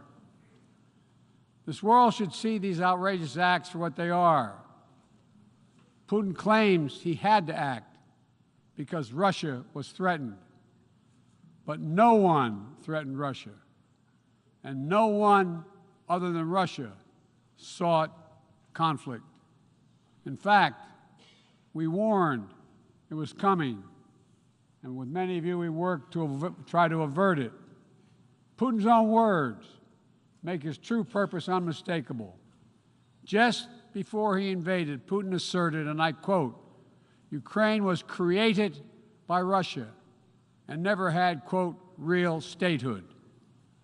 And now we see attacks on schools, railway stations, hospitals, on centers of Ukrainian history and culture. In the past, even more horrifying evidence of Russia's atrocity and war crimes. Mass graves uncovered in Izium, bodies, according to those who excavated those bodies, showing signs of torture. This war is about extinguishing Ukraine's right to exist as a state, plain and simple, and Ukraine's right to exist as a people. Whoever you are, wherever you live, whatever you believe, that should make your blood run cold. That's why 141 nations in the General Assembly came together and to unequivocally condemn Russia's war against Ukraine. The United States has marshaled massive levels of security assistance and humanitarian aid and direct economic support for Ukraine. $1 billion to date. Our allies and partners around the world have stepped up as well. And today, more than 40 countries represented in here have contributed billions of their own money and equipment to help Ukraine defend itself. The United States is also working closely with our allies and partners to impose costs on Russia, to deter attacks against NATO territory, to hold Russia accountable for the atrocities and war crimes. Because if nations can pursue their imperial ambitions without consequences, then we put at risk everything this very institution stands for, everything. Every victory won on the battlefield belongs to the courageous Ukrainian soldiers. But this past year, the world was tested as well. And we did not hesitate. We chose liberty. We chose sovereignty. We chose principles to which every party to the United Nations Charter is beholding. We stood with Ukraine. Like you, the United States wants this war to end on just terms, on terms we all signed up for, that you cannot seize a nation's territory by force, that the only country standing in the way of that is Russia. So we, each of us in this body, who's determined to uphold the principles and beliefs we pledge to defend as members of the United Nations, must be clear, firm, and unwavering in our resolve. Ukraine has the same rights that belong to every sovereign nation. We will stand in solidarity with Ukraine. We will stand in solidarity against Russia's aggression, period. Now, it's no secret that in the contest between democracy and autocracy, the United States and I, as President, champion a vision for our world that's grounded in the values of democracy. The United States is determined to defend and strengthen democracy at home and around the world, because I believe democracy remains humanity's greatest instrument to address the challenges of our time. We're working with the G7 and like-minded countries to prove democracies can deliver for their citizens, but also deliver for the rest of the world as well. But as we meet today, the UN Charter's very basis of a stable and just rule-based order is under attack by those who wish to tear it down or distort it for their own political advantage. And the United Nations Charter was not only signed by democracies of the world, it was negotiated among citizens, dozens of nations with vastly different histories and ideologies, united in their commitment to work for peace. As President Truman said in 1945, the UN Charter, and I quote, is proof that nations like men can state their differences, can face them, and then can find common ground on which to stand, end of quote. That common ground was so straightforward, so basic, that today 193 of you, 193 member states have willingly embraced its principles. And standing up for those principles for the UN Charter is the job of every responsible member state. I reject the use of violence and war to conquer nations or expand borders through bloodshed, to stand against global politics of fear and coercion, to defend the sovereign rights of smaller nations as equal to those of larger ones, to embrace basic principles like freedom of navigation, respect for international law, and arms control. No matter what else we may disagree on, that is the common ground upon which we must stand. If you're still committed to a strong foundation for the good of every nation around the world, then the United States wants to work with you. I also believe the time has come for this institution to become more inclusive so that it can better respond to the needs of today's world. Members of the UN Security Council, including the United States, should consistently uphold and defend the UN Charter and refrain from the use of the veto, except in rare, extraordinary situations, to ensure that the Council remains credible and effective. That is also why the United States supports increasing the number of both permanent and non-permanent representatives of the Council. This includes permanent seats for those nations we have long supported and permanent seats for countries in Africa, Latin America, and the Caribbean. The United States is committed to this vital work. In every region, we've pursued new, constructive ways to work with partners to advance shared interests, from elevating the Quad in the Indo-Pacific to signing the Los Angeles Declaration of Migration and Protection at the Summit of the Americas, to joining a historic meeting of 9 Arab leaders to work toward a more peaceful, integrated Middle East, to hosting the U.S.-Africa Leaders Summit in this December. As I said last year, the United States is opening an era of relentless diplomacy to address the challenges that matter most to people's lives, all people's lives. Tackling climate crisis, as the previous speaker spoke to, strengthening global health security, feeding the world. We made that priority And 1 year later, we're keeping that promise. From the day I came to office, we've led with bold climate agenda. We rejoined the Paris Agreement, convened the major climate summits, helped deliver critical agreements on the COP26. We helped get 2/3 of the world's GDP on track to limit warming to 1.5 degrees Celsius. And now, I've signed a historic piece of legislation here in the United States that includes the biggest, most important climate commitment we have ever made in the history of our country, $369 billion toward climate change. That includes tens of billions in new investments in offshore wind and solar, doubling down on zero-emission vehicles, increasing energy efficiency, supporting clean manufacturing. Our Department of Energy estimates that this new law will reduce U.S. emissions by 1 gigaton a year by 2030, while unleashing a new era of clean energy-powered economic growth. Our investments will also help reduce the cost of developing clean energy technologies worldwide, not just in the United States. This is a global game changer, and none too soon. We don't have much time. We all know we're already living in a climate crisis. No one seems to doubt it after this past year. Much of Pakistan is still underwater, needs help. Meanwhile, the Horn of Africa faces unprecedented drought. Families are facing impossible choices, choosing which child to feed and wondering whether they'll survive. This is the human cost of climate change, and it's growing, not lessening. So as I announced last year, to meet our global responsibility, my administration is working with our Congress to deliver more than $11 billion a year to international climate finance, to help lower-income countries implement their climate goals and ensure a just energy transition.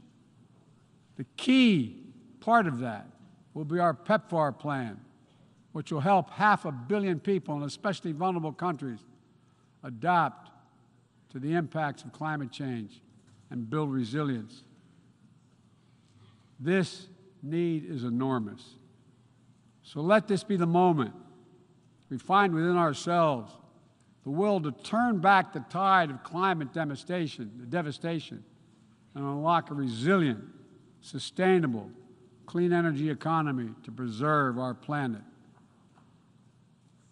On global health, we've delivered more than 620 million doses of COVID-19 vaccine to 116 countries around the world, with more available to help meet countries' needs. All free of charge, no strings attached, and we're working closely with the G20 and other countries in the United States help lead the change to establish a groundbreaking new fund for pandemic prevention, preparedness, and response at the World Bank. At the same time, we've continued to advance the ball on enduring global health challenges. Later today, I'll host the 7th Replenishment Conference for the Global Fund to fight AIDS, tuberculosis, and malaria. With bipartisan support in our Congress, I have pledged to contribute up to $6 billion to that effort. So I look forward to welcoming a historic round of pledges at the conference, resulting in one of the largest global health fundraisers ever held in all history. We're also taking down the food crisis head on, with as many as 193 million people around the world experience acute food insecurity, a jump of 40 million in a year.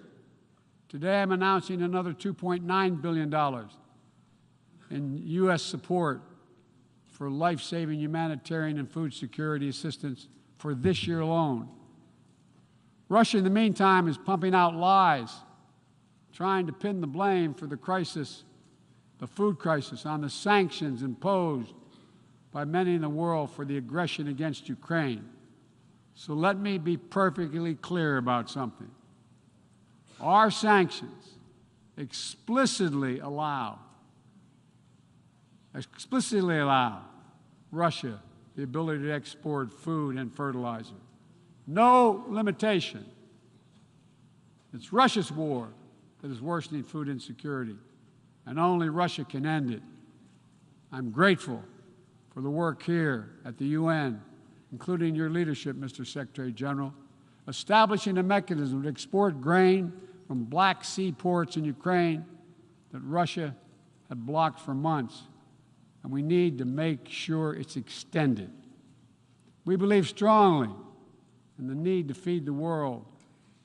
That's why the United States is the world's largest supporter of the World Food Program, with more than 40% of its budget.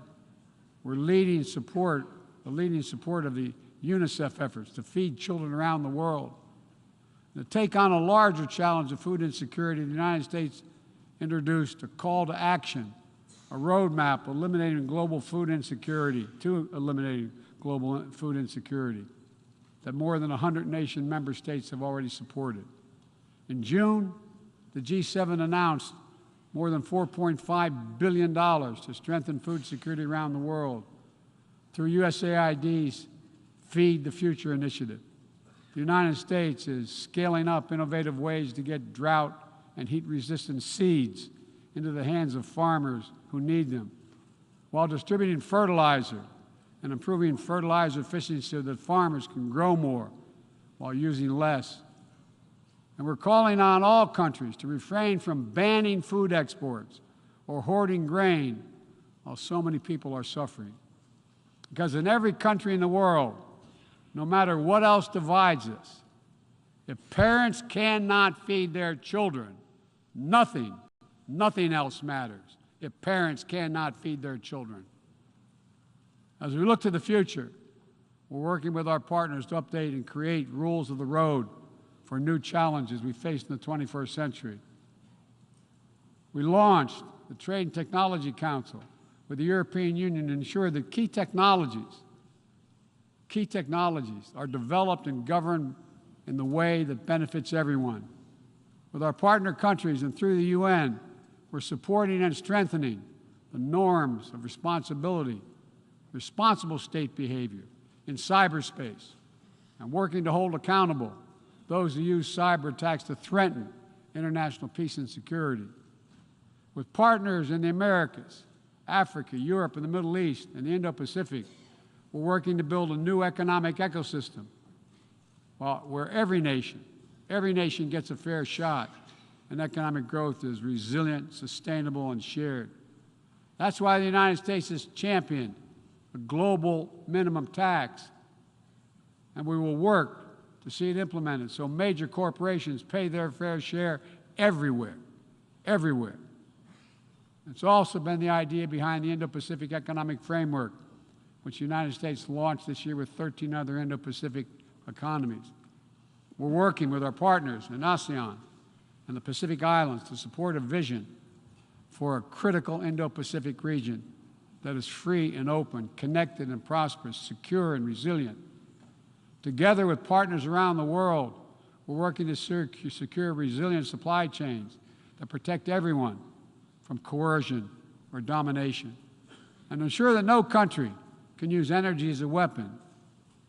And as Russia's war riles the global economy, we're also calling on major global creditors, including the non-Paris Club countries, to transparently negotiate debt forgiveness for lower-income countries, to forestall broader economic and political crisis around the world.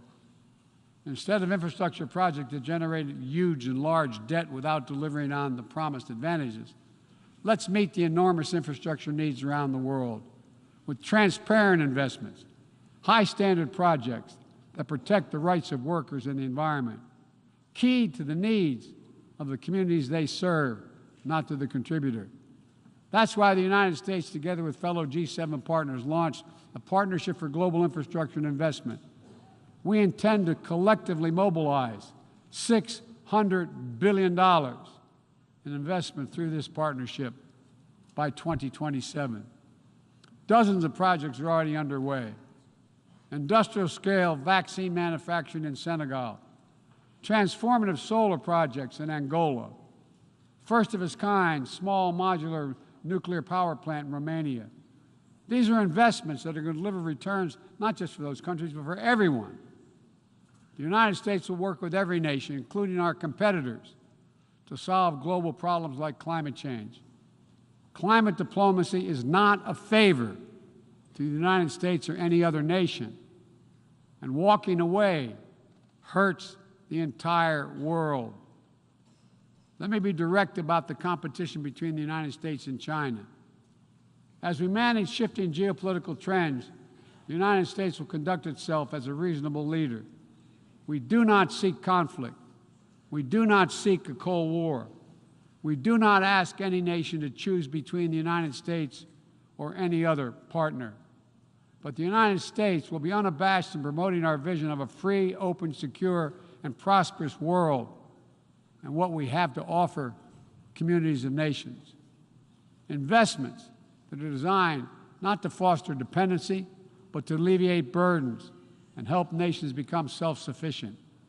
Partnerships not to create political obligation, but because we know our own success. Each of our successes increased when other nations succeed as well. When individuals have the chance to live in dignity and develop their talents, everyone benefits. Critical to that is living up to the highest goals of this institution, increasing peace and security for everyone, everywhere. The United States will not waver in our unrelenting determination to counter and thwart the continuing terrorist threats to our world. And we will lead with our diplomacy to strive for peaceful resolution of conflicts. We seek to uphold peace and stability across the Taiwan Straits. We remain committed to our One China policy, which has helped prevent conflict for 4 decades. And we continue to oppose unilateral changes in the status quo by either side. We support an African Union-led peace process to end the fighting in Ethiopia, restore security for all its people. In Venezuela, where years of political oppression have driven more than 6 million people from that country, we urge the Venezuelan-led dialogue and return to free and fair elections. We continue to stand with our neighbor in Haiti as it faces political, fueled gang violence and an enormous human crisis. And we call on the world to do the same. We have more to do. We'll continue to back the UN-mediated truce in Yemen, which has delivered precious months of peace to people that have suffered years of war. And we will continue to advocate for lasting negotiating peace between the Jewish and Democratic State of Israel and the Palestinian people. The United States is committed to Israel's security, full stop. And a negotiated 2-state solution remains, in our view, the best way to ensure Israel's security and prosperity for the future and give the Palestinians the state to which they are entitled. Both sides to fully respect the equal rights of their citizens. Both people enjoying equal measure of freedom and dignity. Let me also urge every nation to recommit to strengthening the nuclear non-proliferation regime through diplomacy.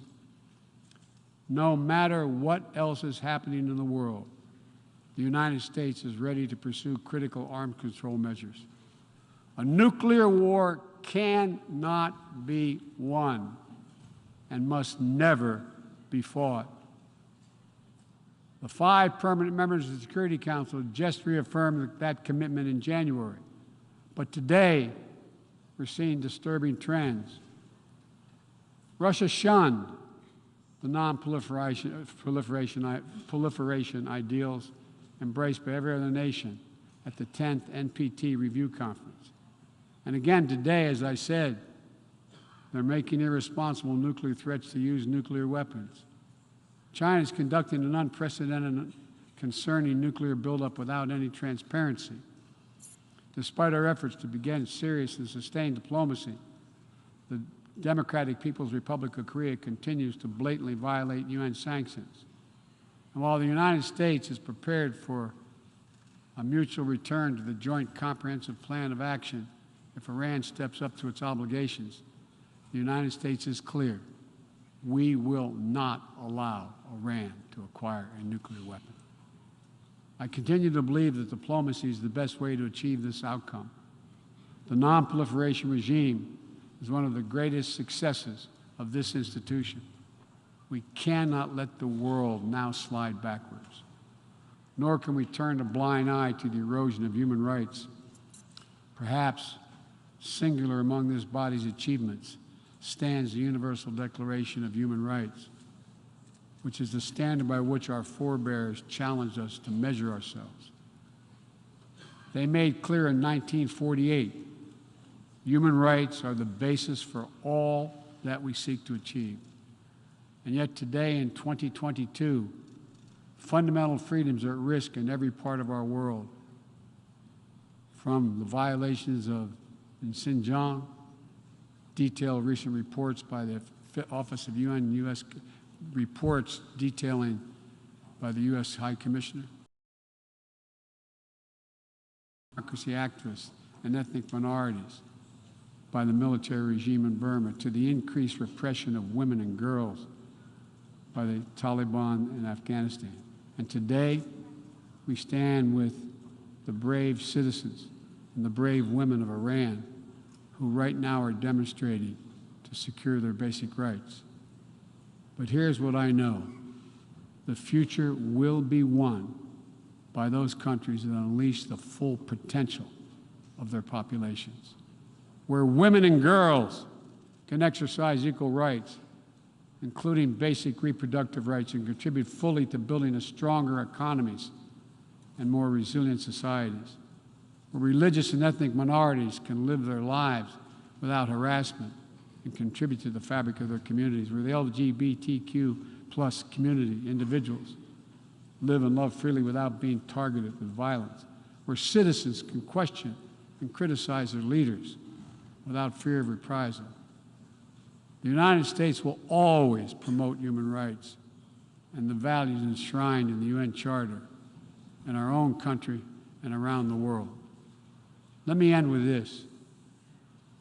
This institution, guided by the UN Charter and the Universal Declaration of Human Rights, is at its core an act of dauntless hope. Let me say that again. It's an act of dauntless hope. Think about the vision of those first delegates who undertook a seemingly impossible task while the world was still smoldering. Think about how divided the people of the world must have felt with the fresh grief of millions dead, the genocidal horrors of the Holocaust exposed. They had every right to believe only the worst of you, what was best in all of us, and they strove to build something better. Enduring peace, comity among nations, equal rights for every member of the human family, cooperation for the advancement of all humankind. My fellow leaders, the challenges we face today are great indeed, but our capacity is greater. Our commitment must be greater still.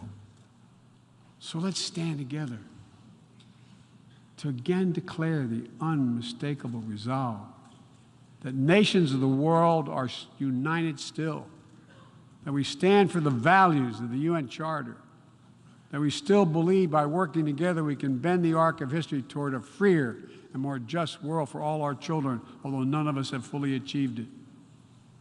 We're not passive witnesses to history. We are the authors of history. We can do this.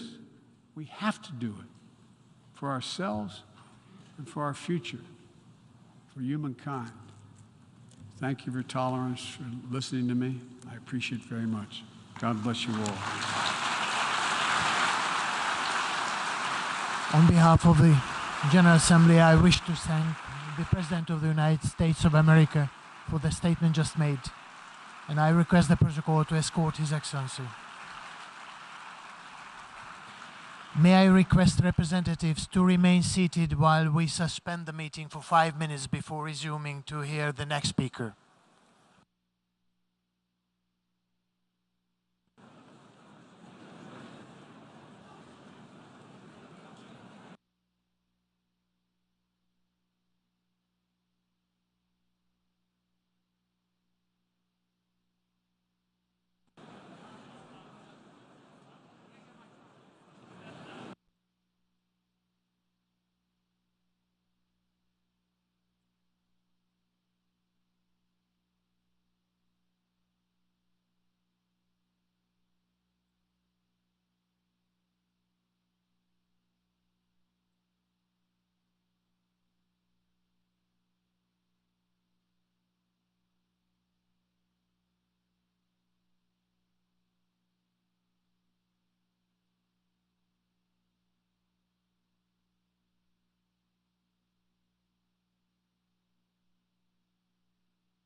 Excellencies,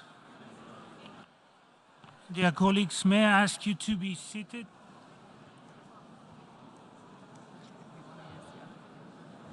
The meeting is resumed.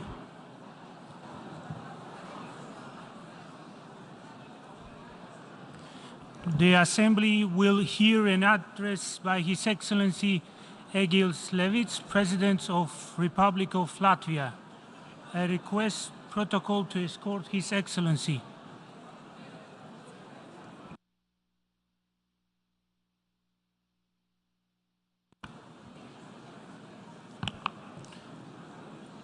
On behalf of the General Assembly, I have the honor to welcome His Excellency Egils Levits, President of the Republic of Latvia, and to invite him to address the Assembly.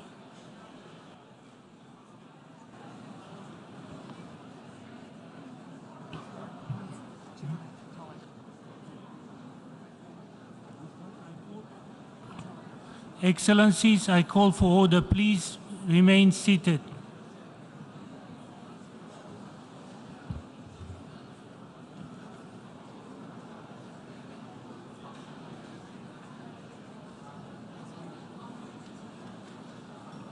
Please go ahead, Your Excellency. You have the floor. Mr. President, Excellencies, distinguished delegates, I confirm Latvia's readiness to cooperate constructively with you. Our agenda is full and still growing. To quote George Orwell, contrary to popular belief, the past was not more eventful than the present. Let me focus today on a few fundamental themes. First, the upholding of international law. International law is the basis for world peace order established by the United Nations Charter. At the core of this order is respect for the sovereignty of states and prohibition of the use of force. Starting a war of aggression is the gravest threat to our world peace order. Nevertheless, 7 months now, Russia has been waging an unprovoked and unjustified war against a sovereign UN member state, Ukraine. Let me stress, this is not just a regional security issue. Russia's military aggression against Ukraine threatens global security and stability. In the 21st century, Russia maintains a 19th century ideology of imperialism, colonialism, and racism. Russia invaded Georgia in 2008. It illegally annexed Ukraine's Crimea in 2014. It had used increasingly aggressive rhetoric towards other neighboring countries.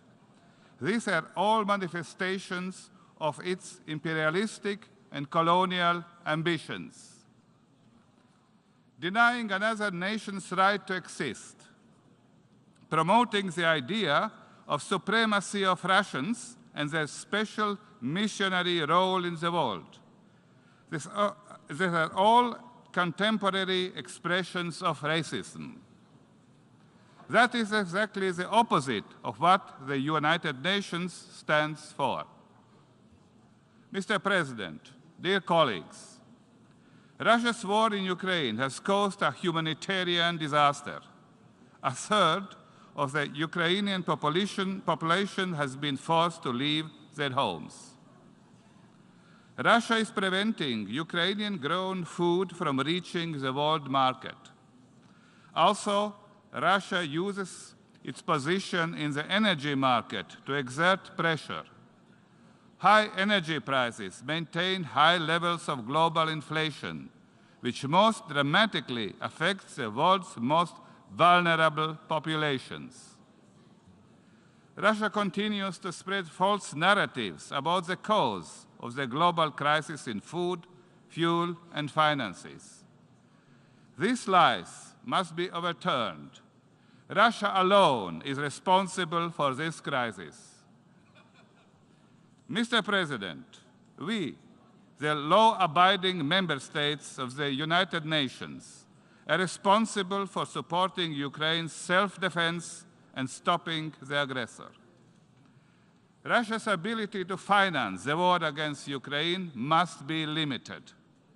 Global sanctions in the fields of finance, trade, transport, and energy, as well as restrictive measures against individuals and legal entities, must be maintained and strengthened. Belarus, being equally responsible for enabling Russia's military aggression against Ukraine, is also being sanctioned. Since the beginning of the war, Latvia has spent over 0.8% of our GDP on military, economic, financial, and humanitarian aid to Ukraine.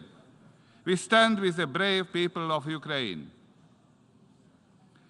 The heroic defense mounted by the people of Ukraine is bringing success. Today we learn the partial mobilization has been declared in Russia, as their once mighty army is overwhelmed. The blitzkrieg envisaged by President Putin has turned into a long nightmare.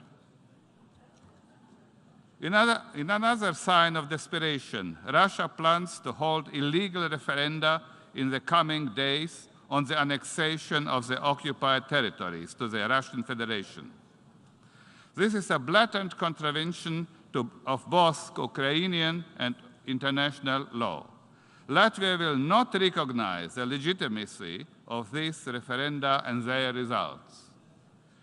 I call on the international community to do likewise. Mr. President, dear colleagues, impunity means invitation to further crimes. Therefore, the aggressor must be held accountable. The International Court of Justice and the International Criminal Court have already started proceedings on particular aspects of Russia's war against Ukraine. The European Court of Human Rights has also initiated proceedings. However, a legal gap remains. No international court has jurisdiction over the main issue, the starting of a war of aggression, the gravest violation of the Charter of United Nations and international law. Therefore, I call for the establishment of a special tribunal. The main task of the special tribunal would be to investigate the responsibility of the Russian state in the crime of aggression. After the war, Russia will have to pay reparations to Ukraine for damages. The special tribunal could be part of an international reparations mechanism. The special tribunal could be established on the basis of a resolution of the General Assembly by another international organization or a group of like-minded states. Mr. President, let me now turn to the sustainable development and climate change issues. Agenda 2030 is a common roadmap for overcoming our challenges and creating future-oriented, sustainable and inclusive policies. This year, Latvia submitted to the United Nations its second progress report on sustainable development goals, highlighting the areas of education, gender equality, youth participation, and international cooperation. The implementation of Agenda 2030 is also the overarching goal of Latvia's development cooperation policy. Over the past 30 years, Latvia has developed expertise in democratic processes, good governance, socio-economic changes, and gender equality. Good governance, especially strengthening of the rule of law and democracy, accounts for more than 40% of all support provided by Latvia. As a member of the Peacebuilding Commission, we are sharing our expertise on societal resilience. Joint efforts must also be continued to address the consequences of climate change, including through development cooperation efforts. For example, in Central Asia, Latvia has been working with the promotion of clean technologies. Particularly related to the protection of climate is the problem of global justice. Latvia supports the view that the greatest polluters should bear a greater burden for the protection of the climate. Latvia consequently advocates for more justice and for more solidarity on the global agenda. Mr. President, we are convinced that digitization is one of the most important agents of change. Latvia supports innovative and proven digital solutions that promotes the efficiency of public administration, public participation in decision-making, and the creation of new economic opportunities. Let me now highlight security and fundamental rights in digital space. The digital space is an integral part of our lives. It has enormous potential to contribute to the sustainable development of nations. Therefore, we must resist attempts to turn the digital space into a battlefield where international law is challenged and basic rights are ignored. Use of people's data in ways incompatible with their human dignity, rights, and security must be prevented. The global internet must be open, free, reliable, and secure. We support the proposal of the UN Secretary General to agree on a global digital compact, which should reduce the digital gap between the developed and developing countries. Both the COVID pandemic and current geopolitical challenges highlights the need to strengthen the resilience of society by combating disinformation, promoting media literacy, and strengthening media freedom. Accordingly, Latvia is actively preparing for the upcoming 11th Global Media Information Literacy Week. Critical thinking skills build our immunity to disinformation. Mr. President, distinguished delegates, the aggression by a permanent member of the UN Security Council against another UN member state undermines the basic principles of the multilateral system that we have been building for decades. This situation once again confirms that a meaningful reform of the UN Security Council is necessary. As a first-time candidate for the Security Council in the 2025 elections, Latvia takes the responsibilities of membership very seriously. We will strive to make the Security Council more effective, accountable, coherent, and transparent. Latvia supports a more just, equitable representation by member states, notably from Africa. Mr. President, the Baltic states have much to contribute to the work of the United Nations.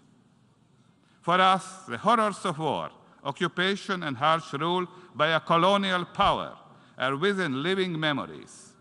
So is the fight for liberty and restored independence, and the transition to a successful, sustainable economy and the rule of law. We have no wish to dominate or intimidate anyone. We reject the idea of spheres of influence. As smaller states, we have an existential interest in effective multilateralism. Therefore, Latvia will continue to contribute to the work of the United Nations in the spirit of optimism and determination. Thank you.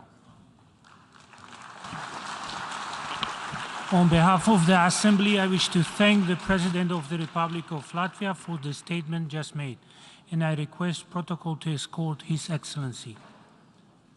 The Assembly will hear an address by His Excellency Guillermo Lasso Mendoza, Constitutional President of the Republic of Ecuador. I request protocol to escort His Excellency.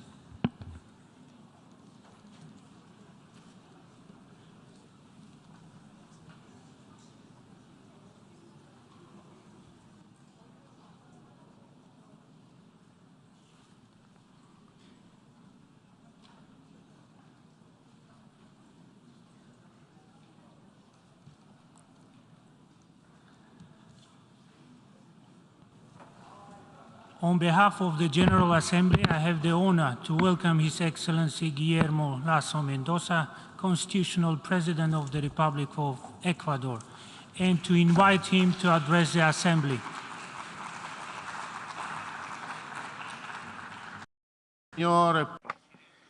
Mr. President, Excellencies, at the beginning of this year, a young man from Colombia, whose name is Mateo, was going about his daily student activities in the east of Europe. As many migrant Latin Americans, Mateo was focused on pursuing his dreams. In this case, he was pursuing his medical degree at the National University of Zaporizhia. However, on one day in February, this dream was transformed into a nightmare due to the absurd war of Russia against Ukraine. And while the whole world witnessed with horror the beginning of a war, the dimensions of which hadn't been seen in decades, Mateo actually experienced this in his own flesh. He found himself very close to the most dangerous military actions, and due to my respect for him and his traumatic experience, I prefer not to disclose these experiences. Now, using his own ingenuity as well as the solidarity of other people, Mateo made use of various means of transport, including on horseback, in order to go directly to the closest border.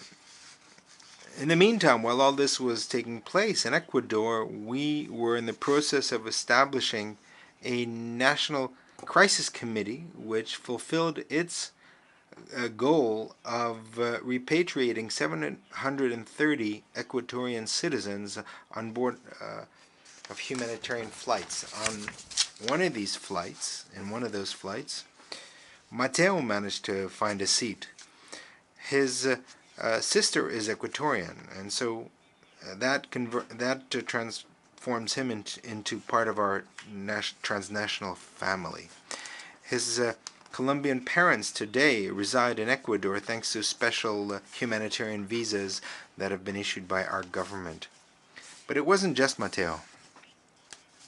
This same story was experienced by various Colombian, Peruvian, and other Latin American citizens, and even Ukrainians, who managed to escape the war thanks to this enormous diplomatic effort led by our country.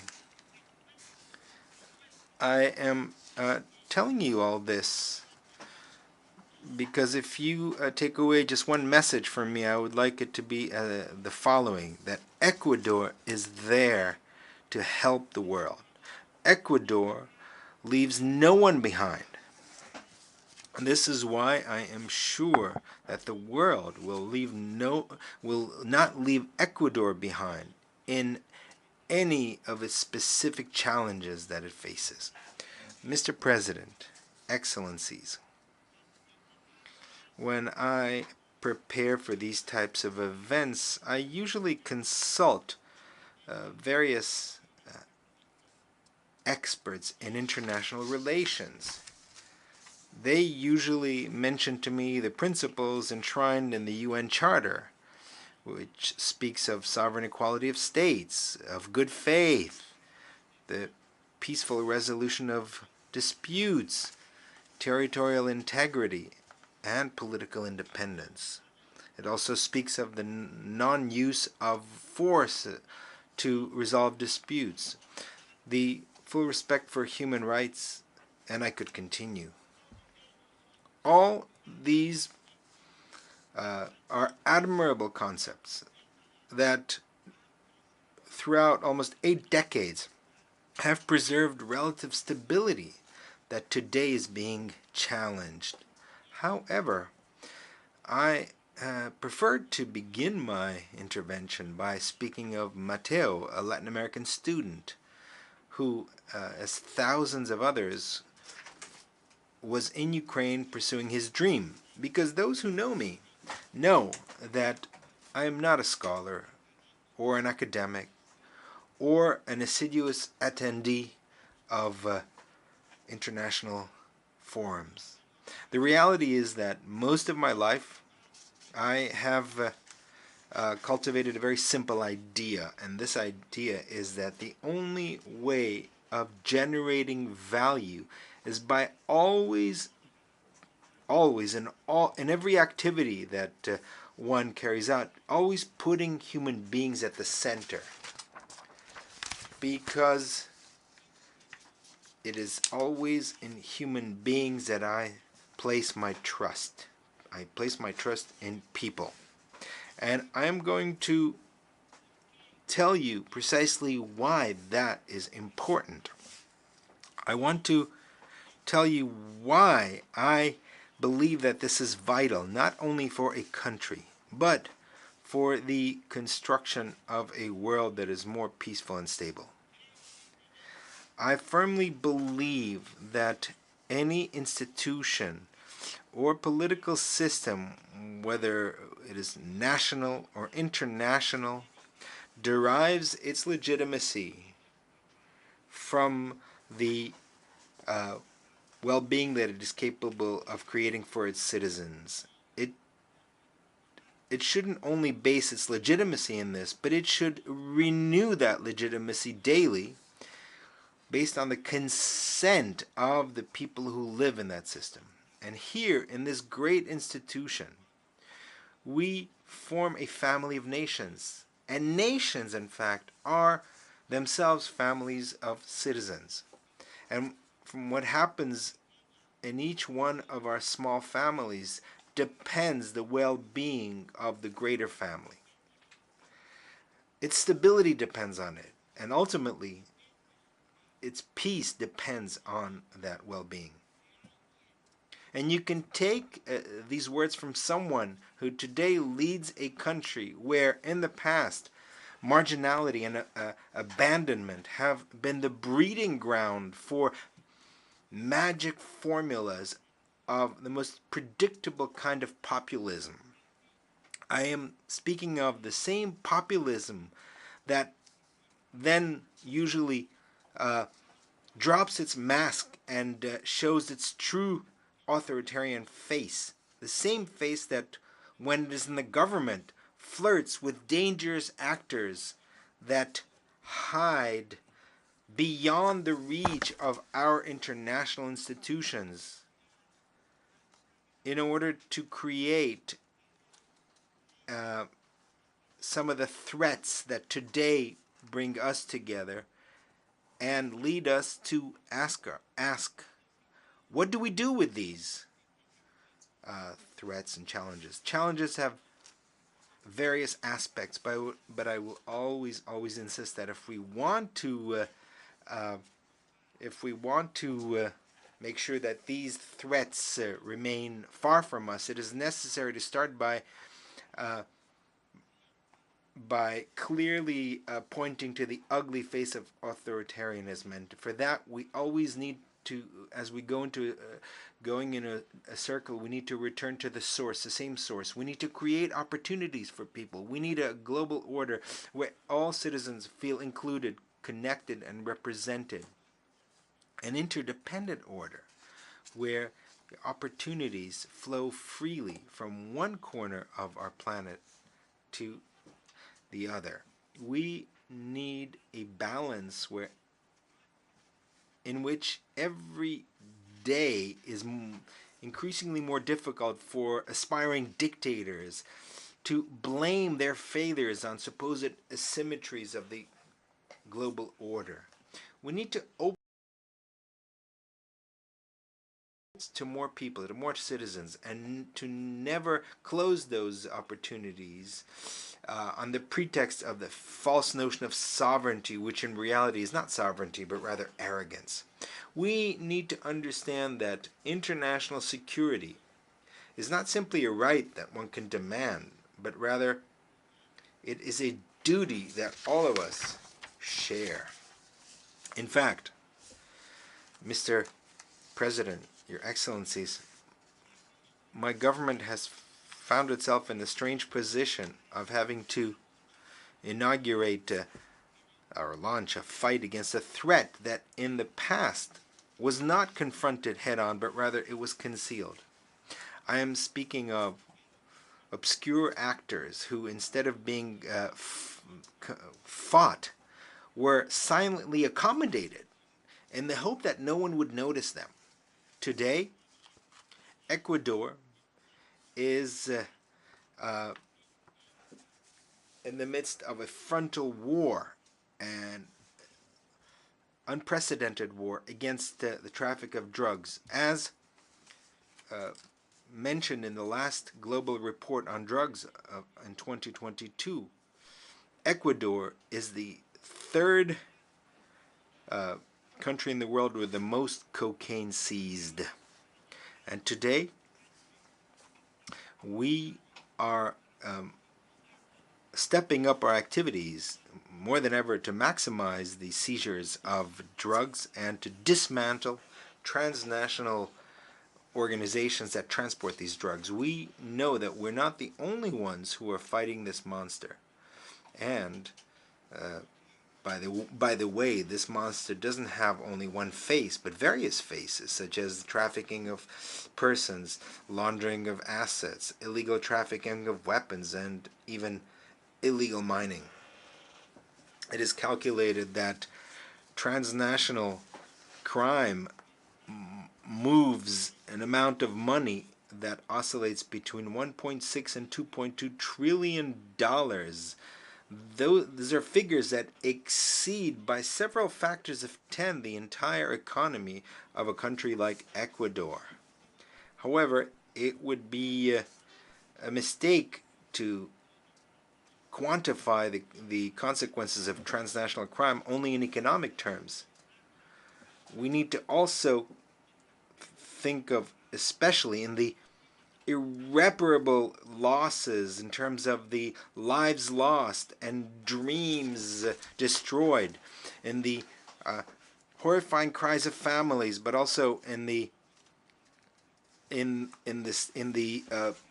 silence that it imposes in certain communities. Today, just a few days ago, in the center of the city of Guayaquil, where I was born, a prosecutor was cowardly assassinated by hitmen from organized crime. This was an official who was leading various investigations, including certain cases that involve transnational mafias. This murder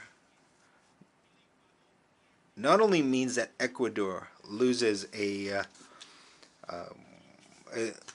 very important law enforcement official, or that his children will grow up without a father. It is a murder that leaves us an additional lesson, and that is that transnational crime requires a transnational solution, and that we have two options. Or we're going to suffer separately from an enemy that acts in a coordinated fashion in various countries in order to ignore our laws, or we can unite our efforts to vanquish that enemy. The events clearly demonstrate that we need more cooperation, and I will never tire of insisting on this.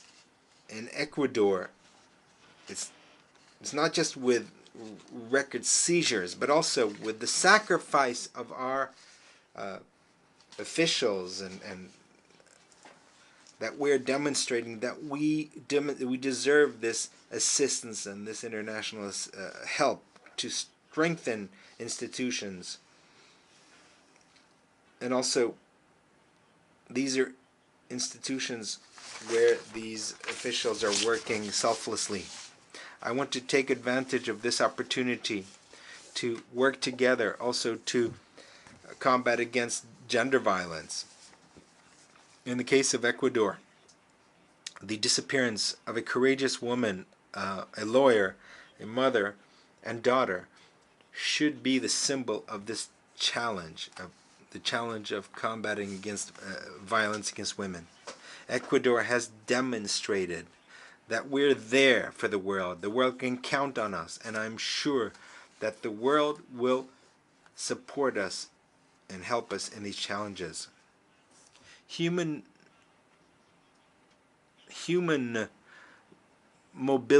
the area of human mobility, we have taken decisions that have been applauded these days. We're not only maintaining our long trajectory as a transit country, a country that welcomes and is a refuge for migrants, but also traditionally we have been one of the biggest host countries of refugees in the entire Western Hemisphere. But beyond simply welcoming refugees, I want to refer to the treatment that those citizens receive when they enter our country. In Ecuador, we make special efforts to ensure, to guarantee the rights, and especially, more importantly, the integration of migrants, particularly when we're talking about families whose countries of origin do not offer alternatives of a better life, and these people have no other option other than to flee. For example, 500,000 Venezuelans who today live in Ecuador. We're one of the three main destinations for migrants from this country, and in spite of our budgetary difficulties, we provide assistance to this population with healthcare, education, and other social services. We have also begun a long process of regularization of their status. Just think, Mr. President, what this means in a small country such as ours. Now, think about the impact of a population of that size would have on each one of your countries.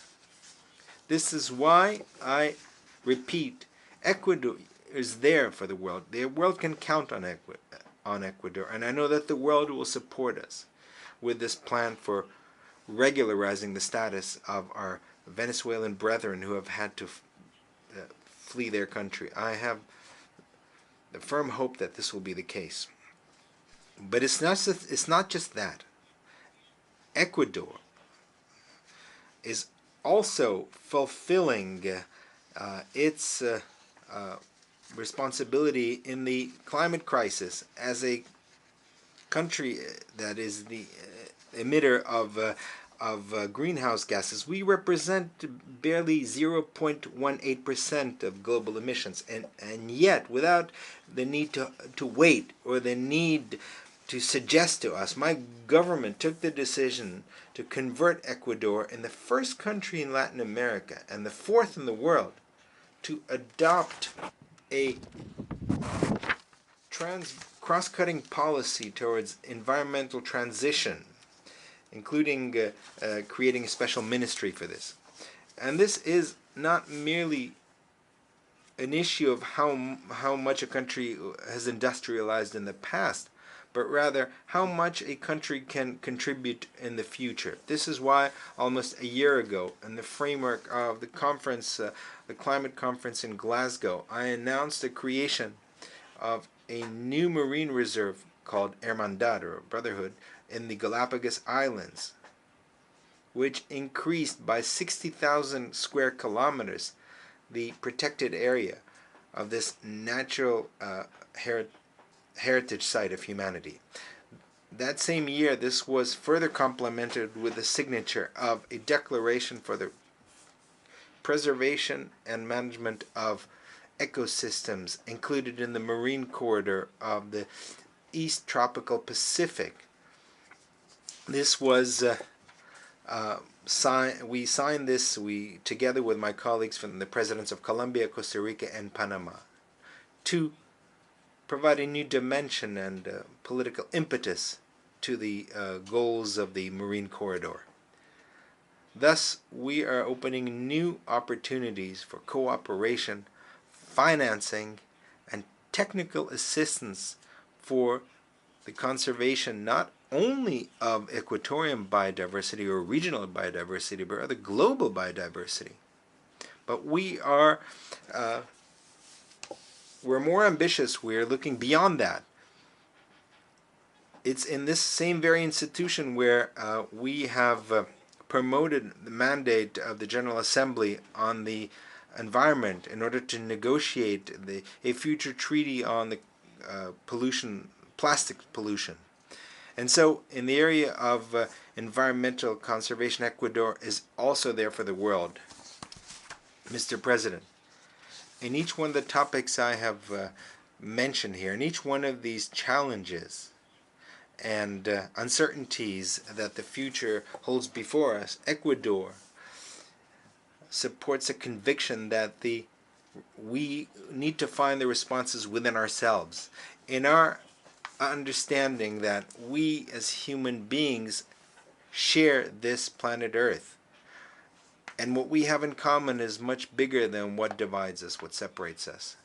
And in fact, it could happen that we are not even aware that we have in our hands keys to solve problems that other nations or other individuals are confronting. In fact, that is what happened with Mateo, the student that we managed to transport from Ukraine. If on each challenge we apply that form of thinking, if we dare to tackle each threat from a common position, we will go much farther.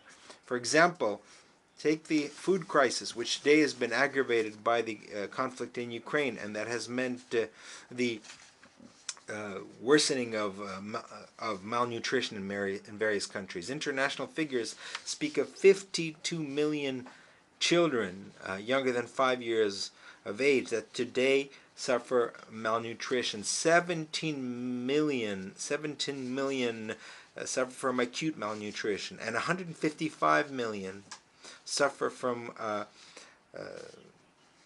stunted growth.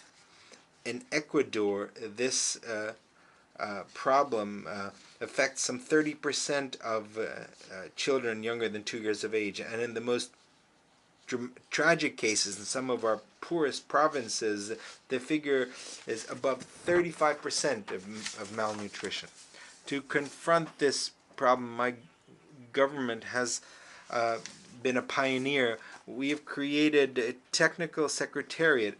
It's called Ecuador Develops Without Child Malnutrition, and I have set a very clear goal for my term: reduce during my term of government by 6 percentage points the malnutrition of children, and we have ensured the participation of civil society, academia, the private sector, and local governments in these efforts.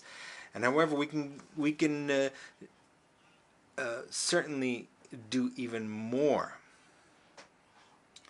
We can dare to think as a global community.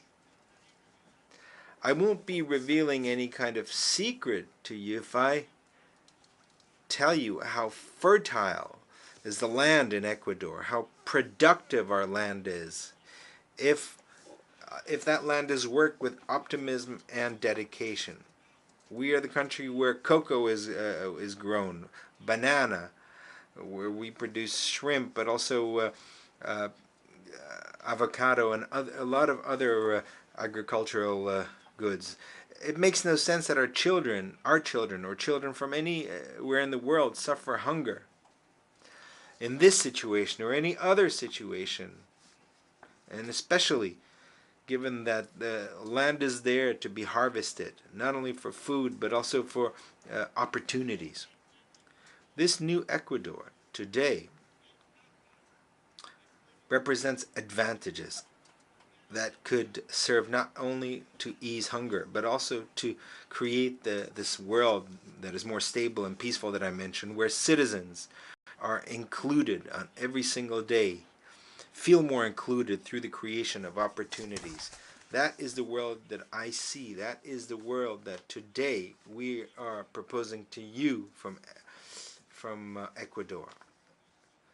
Lastly, Mr. President, Your Excellencies, former Secretary General of the UN, Ban Ki-moon, said, peace is a form of being, of relating to others, of living on this planet.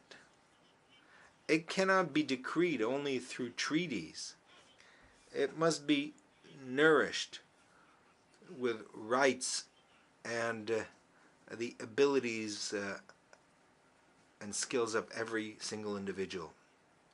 End of quote. I believe that in very few words that encapsulates the spirit of what I've tried to say, and I will take this opportunity to express the support of Ecuador for the efforts of the Secretary General, the current Secretary General, Antonio Guterres. I would like to, in conclusion, thank everyone for the overwhelming support for the election of my country as a member of the Security Council for the period 2023-2024.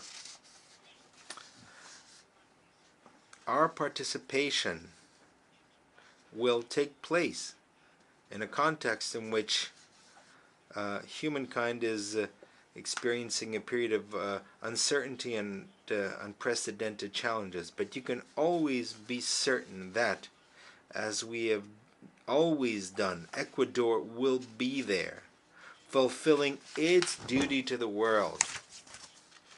We will conduct ourselves with coherency and transparency, with an emphasis on supporting humanitarian assistance and peacekeeping operations, on the protection of civilians in situation of armed conflict, on the agenda of women, peace, and security, on the fight against arms trafficking, and always addressing emerging challenges in the context of sustaining peace.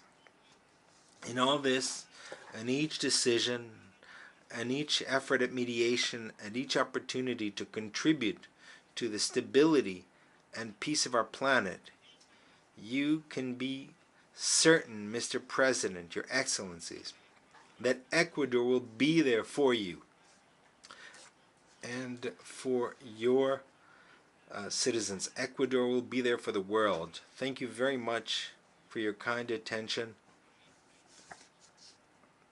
for this intervention. May God bless us all. I wish to thank the Constitutional President of the Republic of Ecuador for the statement just made, and I request protocol to escort His Excellency.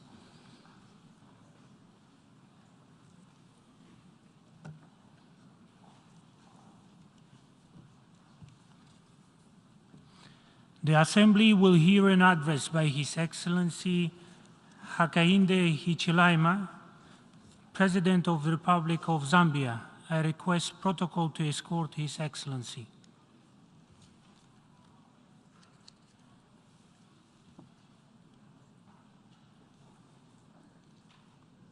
On behalf of the General Assembly, I have the honor to welcome His Excellency Hakainde Hichilema, President of the Republic of Zambia, and to invite him to address the Assembly.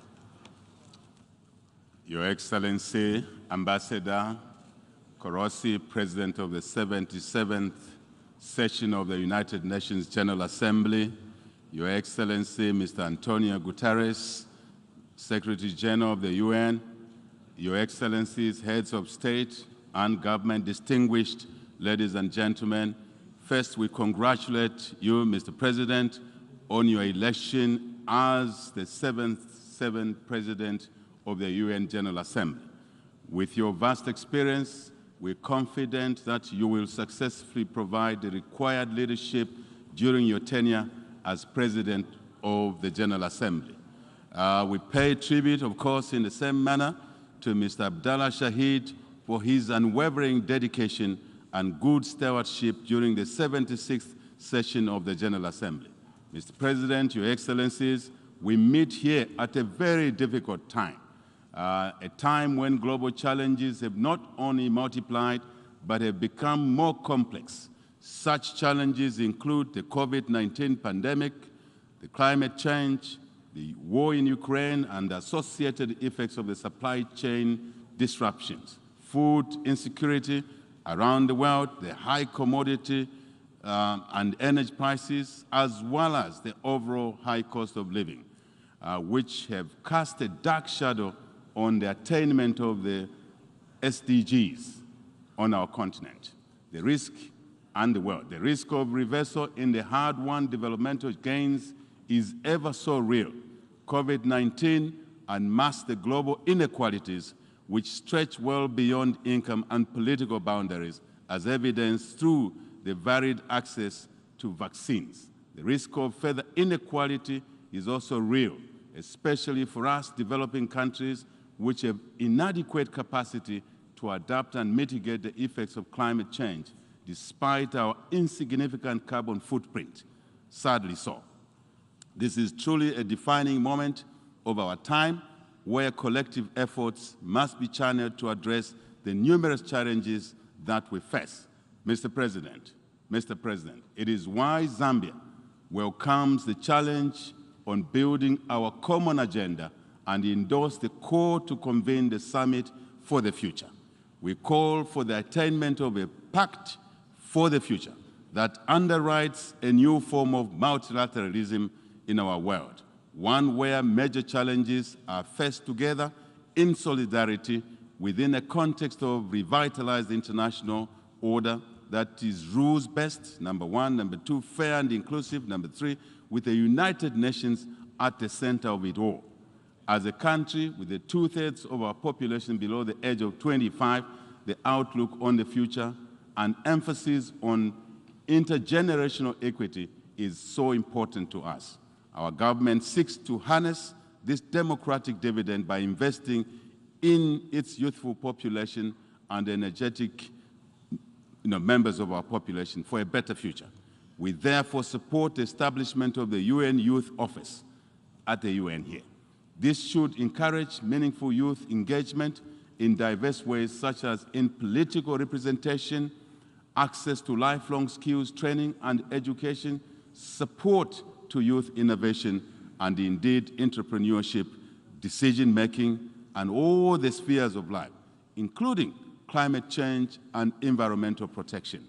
Mr. President, in spite of the steady progress made towards curbing the COVID-19 pandemic, we still need to remain vigilant to guard against the possibility of its resurgence. We have all experienced the negative impact of the pandemic, particularly the loss of millions of our loved ones, lives across the world, disruption in social economic activities. As the world continues to recover from this pandemic, it is therefore necessary to find lasting solutions, including investment in resilient health systems that will respond to future pandemics of the likes that we have witnessed with the COVID-19, just amongst others. This entails the establishment of a versatile international public health regime that will be devoid of hoarding vaccines and related technologies to guarantee rapid deployment of supplies, indeed from a global reserve to tackle future pandemics. Mr. President, the re-emergence of polio in our world is of great concern, and as such, Zambia is participating in supplementary immunization activities along with a number of countries in our region in order to prevent and halt the spread of wild poliovirus type 1. This is in addition to ongoing activities to fight other vaccine-preventable diseases such as what? Measles, as well as to strengthen our routine immunization and maintain essential health services for maternal and child health. As the Globe Cholera Control Champion, and many thanks to the WHO who gave us this opportunity to serve in this role, our fight against cholera must continue with vigor, relentlessly with vigor. We also need to remain alert to any possible outbreaks of monkeypox, Ebola virus, and indeed other threats. in our world. The international community must work together to address the growing threat to environmental, human, and animal health resulting from antimicrobial resistance, commonly referred to as drug resistance. Drug resistance, bacterial infections to bacterial infections continue to cause millions of deaths where, for example, in particular, sub-Saharan Africa has the greatest burden of resistance bacterial infections, accounting for a greater proportion of deaths in our regions. This calls for greater control systems in access to antimicrobial medicines for both human and animal use. I shall now focus on other areas of interest. Economic performance. Mr. President, the Ukraine crisis has hampered the recovery that was slowly taking hold, particularly in the developing world, where large sections of our society remain in extreme poverty and the inequalities widen by the day. With the attainment of the SDGs off track, countries must intensify national consultative processes and stakeholder engagements and renew commitments to poverty reduction, tackle energy poverty, support debt restructuring, and enhance access to concessional finance, very important to our own development agendas in our individual countries. On our part, we hereby indicate this, in this regard, our intention to present our second voluntary national review in July 2023 to highlight Zambia's progress towards sustainable development goals, achievement of. Despite the challenges in the external environment, we are resolved to rebuild the Zambian economy, and this resolve remains strong ever before. Our economic recovery is on track, Mr. President, evidenced by the positive growth indicators and stabilization of key macro variables such as what? Interest rate regime, indeed, exchange rate market stability, inflation, which we have been able to pull down from 25% to well under 9.88% in just 1 year of being in office. Mr. President, Zambia is on a path of growth from the economic contraction that we experienced in the past, which was somewhere in the region of -2%, and to GDP estimated now just under a year to grow at about 3%. When you add -2 and 3% growth, it means we've grown by about 5% in the last 12 months. This is something that has been difficult to achieve, but with a lot of hard work, we've been able to do it. But we want to do more. Effectively, in terms of social economic benefits, our commitment to providing equal opportunities, especially for the young people, has been demonstrated by the introduction of free primary and secondary education, as we believe that education is the best equalizer. Education is the best investment. Education is the best inheritance without doubt. Consistent with our pledge to invest in human capital, we have recruited over 30,000 teachers, 11,000 health workers in 2022 alone. We are decentralizing, Mr. President, our service delivery and have increased the allocation of Constituency Development Fund by over 1,000 percentage points in our first budget in office, just the beginning. Expenditure of these funds at community level is meant to ensure inclusive and sustainable economic growth that will support SME development and employment creation across all our 10 provinces, 156 constituencies in our country. I'm pleased to note that we have reached, in principle, agreement with our creditors under the common framework to restructure the national debt which we inherited, and have effectively concluded an IMF deal based on our more important homegrown economic transformation plan. We say many thanks to the International Monetary Fund, to the World Bank, and basically the UN system and other cooperating partners for your support. Climate change. Mr. President, the adverse effects of climate change have continued to ravage our planet. in addressing the emerging global crisis on climate change, allow me to cite a situation in Zambia where recently one half of our country experienced total crop failure due to extreme drought, and another half of our country experienced floods in one season. This is obviously not normal. Climate change, negative effects. Such extreme weather events are a timely reminder of the grave consequences of climate change. We therefore need robust solutions and cohesion in our approach at the global and regional levels to address effects of climate change, without doubt. As chair of the African Group of Negotiators on Climate Change, Mr. President, Zambia calls for enhanced global efforts in addressing climate change, which should include increased financial support for countries with limited resources to mitigate, indeed, to adapt to the effects of and negative climate change issues. Zambia has mainstreamed the green growth and climate change, proofing it in the current National Development Plan, which has articulated broad policy measures on transitioning Zambia into a climate resilient and inclusive green economy over time. 3, gender. Mr. President, Zambia has continued to build on the efforts of attaining gender equality and inclusivity in various sectors of our society. Based on empirical evidence, women empowerment and poverty alleviation are positively correlated, I must say. It is therefore imperative that we dedicate corresponding efforts to ensure that gender disparities are curtailed at all levels.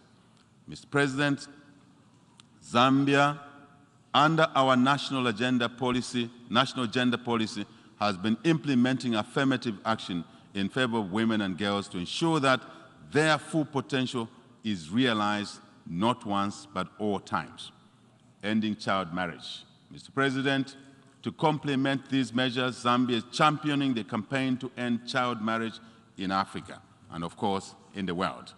In the same vein, we are proud to inform this Assembly that this morning, Zambia, Canada, and other cooperating partners held a side event to galvanize support and review commitment from the international community towards ending child early forced marriages. With the assurances made during this event, we are hopeful that we shall be able to achieve the Sustainable Development Goal of Gender Equality, Target 5.3 in our programming that aims at eliminating this harmful practice, without doubt. International peace, security, and stability. Mr. President, the world at large has grappled with growing instability and insecurity within the last year, and the effects have been felt by millions. Zambia believes that without peace and stability, our joint developmental efforts are in vain, totally in vain. As such, we are committed to remain strong advocates of peace and stability in Southern Africa and the entire African continent and the world over. Our guiding principle is that instability, Mr. President, anywhere is instability everywhere. This reminds us that ending war and conflict is not only the responsibility of those that are directly involved in the conflict, but it's a shared obligation of every global citizen and indeed every nation. I mean all of us without exception, Mr. President. We cannot afford to allow instability to derail our programs, noble programs to better the lives of our people. We therefore take this matter seriously and shall continue to actively participate in efforts to restore peace in all the troubled regions of our global village. As the incoming chair of the SADC organ on politics, defense, security cooperation, Zambia prioritized the restoration of peace and stability in our own country, to start with, and the region. As it is said, Mr. President, charity begins at home. At the continental level, Zambia remains engaged and committed to the efforts of the African Union, the United Nations in promoting peace in various conflict areas around our global world, our global community. Going forward, our UN system should, we argue, Mr. President, tilt more efforts towards prevention of conflicts, which is more cost-effective and palatable, I shall say. Zambia, as a signatory to various disarmament treaties and conventions, remains committed to promoting global peace and security. Mr. President, Zambia joins other governments in expressing particular concern about the ongoing war in Ukraine. As we stand with all those affected, both inside Ukraine and in the neighboring countries, we also take this opportunity to stress the far-reaching negative consequences of this war, particularly on the prices of food across the world, fuel, fertilizer, and other key commodities. War in any part of the world, Mr. President, has a damaging effect on economic activity, which derails our collective fight against poverty and hunger. Mr. President, a few months of war can erase decades of progress. I shall repeat this. A few months of war can erase. Take note of this. We therefore categorically condemn war anyway, and we continue to urge all parties involved to pursue diplomatic solutions to conflict resolution. Let me repeat, our UN, and I want to emphasize this, our UN should continue with its peace efforts in this particular conflict, and your efforts, Mr. President, our collective efforts, are well recognized, and thank you for that. UN reforms. Mr. President, we wish to stress that global ambitions toward peace and security largely depend on the effectiveness of the United Nations Security Council. The inadequacies of the current structure of the Security Council, however, have become increasingly pronounced with ceding of decision-making on matters of global peace and security to the General Assembly that otherwise would have been its preserve. That's a preserve of the Security Council. But this burden is now pushed to the General Assembly. I think this is not correct. This brings to the fore the need for the long overdue reforms of the UN Security Council. We appreciate the call from President Biden for greater inclusivity in the Security Council. We therefore continue to advance the African Common Position as espoused in the Ezulwin Consensus and the CITES Declaration to ensure the effectiveness, credibility, and legitimacy of our UN Security Council. In conclusion, Mr. President, we wish to reaffirm Zambia's commitment to the fundamental principles which the United Nations was founded upon, which safeguard our shared future, indeed, of peace, prosperity for all nations, not for some nations, I shall emphasize, but peace and stability and prosperity for all nations. Mr. President, I thank you for your kind attention. On behalf of the Assembly, I wish to thank the President of the Republic of Zambia for the statement just made, and I request protocol to escort His Excellency. The Assembly will hear an address by His Excellency Angie Rajoelina, President of the Republic of Madagascar. I request protocol to escort His Excellency.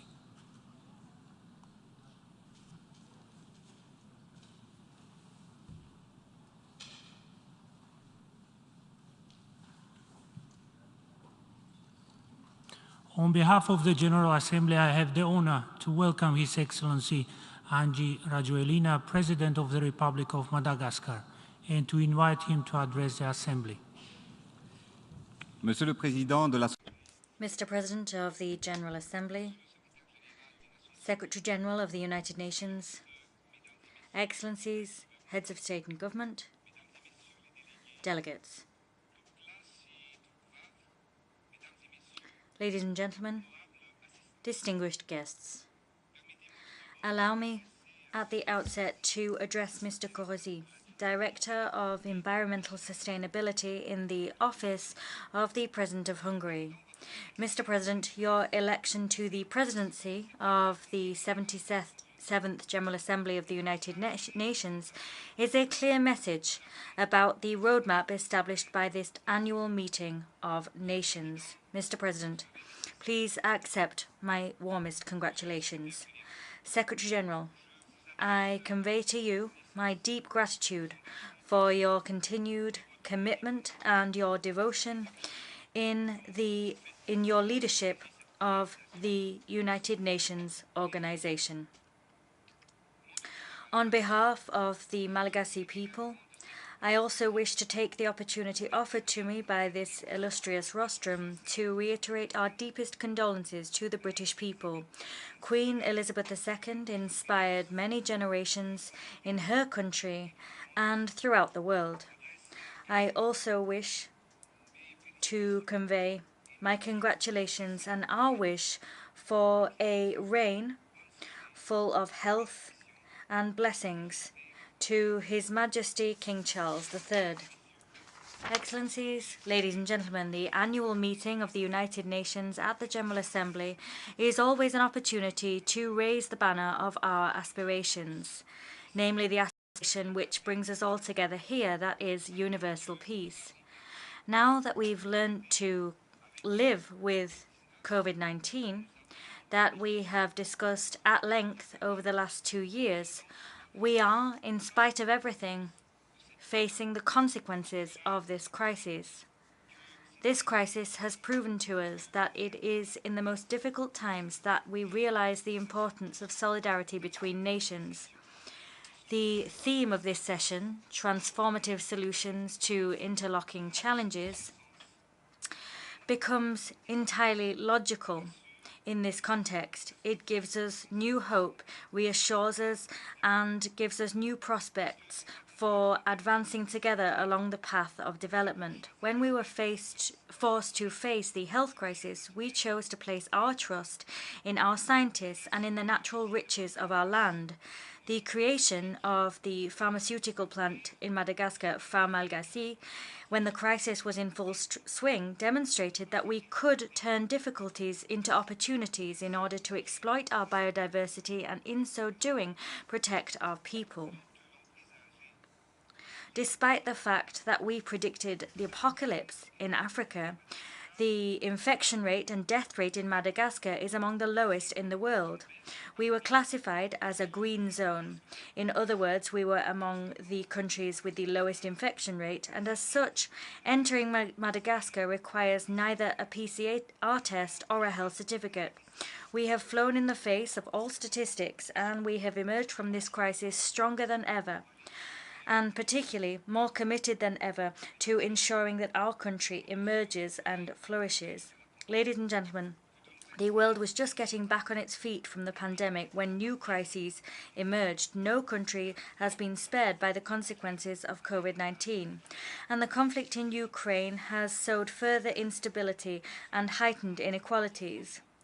This is yet another major obstacle to our efforts to recover from the COVID-19 pandemic. Like all countries in the world, we are feeling the full force of the inflation caused by this crisis. We are convinced that all wars end around a table. Dialogue is the only way to bring about peace. As such, Madagascar reiterates its appeal for dialogue to resolve the conflict, because its consequences are global. They're growing more burdensome day by day, and developing nations such as our own are those that pay the highest consequences of this crisis. The crucial role of the United Nations must be to encourage multilateralism in order to find equitable solutions which take account of the strengths and weaknesses of each country and its people. How can we accept the fact that in this period of crisis, certain countries with more than $100,000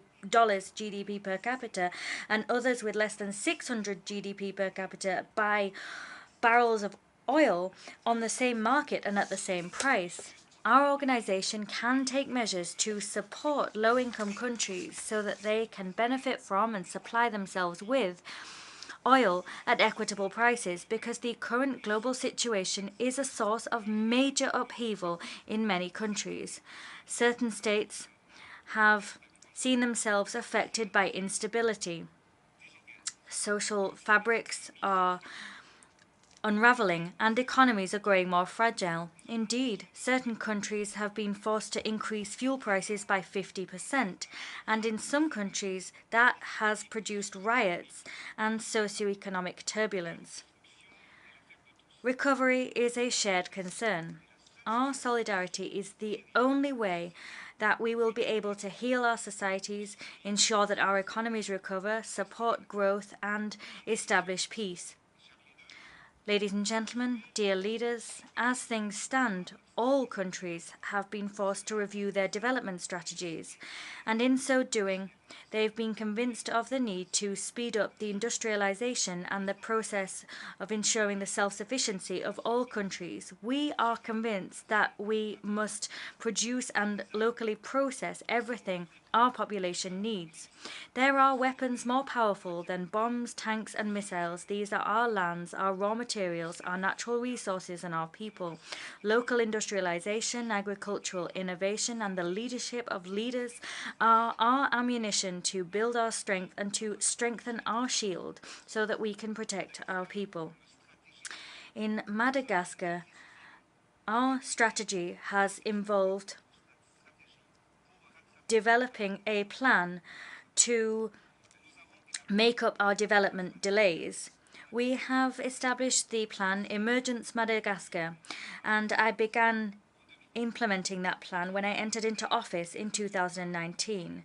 Our vision is clear and has gone hand in hand with political will that we demonstrate through everything that we do. A sector-by-sector and project-based approach has been prioritized in order to raise Madagascar to the rank of newly emerging country. We've launched an ambitious program of reforms to modernize our administration, strengthen human capital, and foster strong, inclusive, and sustainable economic growth whose driving force is development. Madagascar is a blessed country, because we have water resources for hydroelectric. We have a number of sunshine hours per year. That means that we can open solar power stations, and we have wind power for wind farms.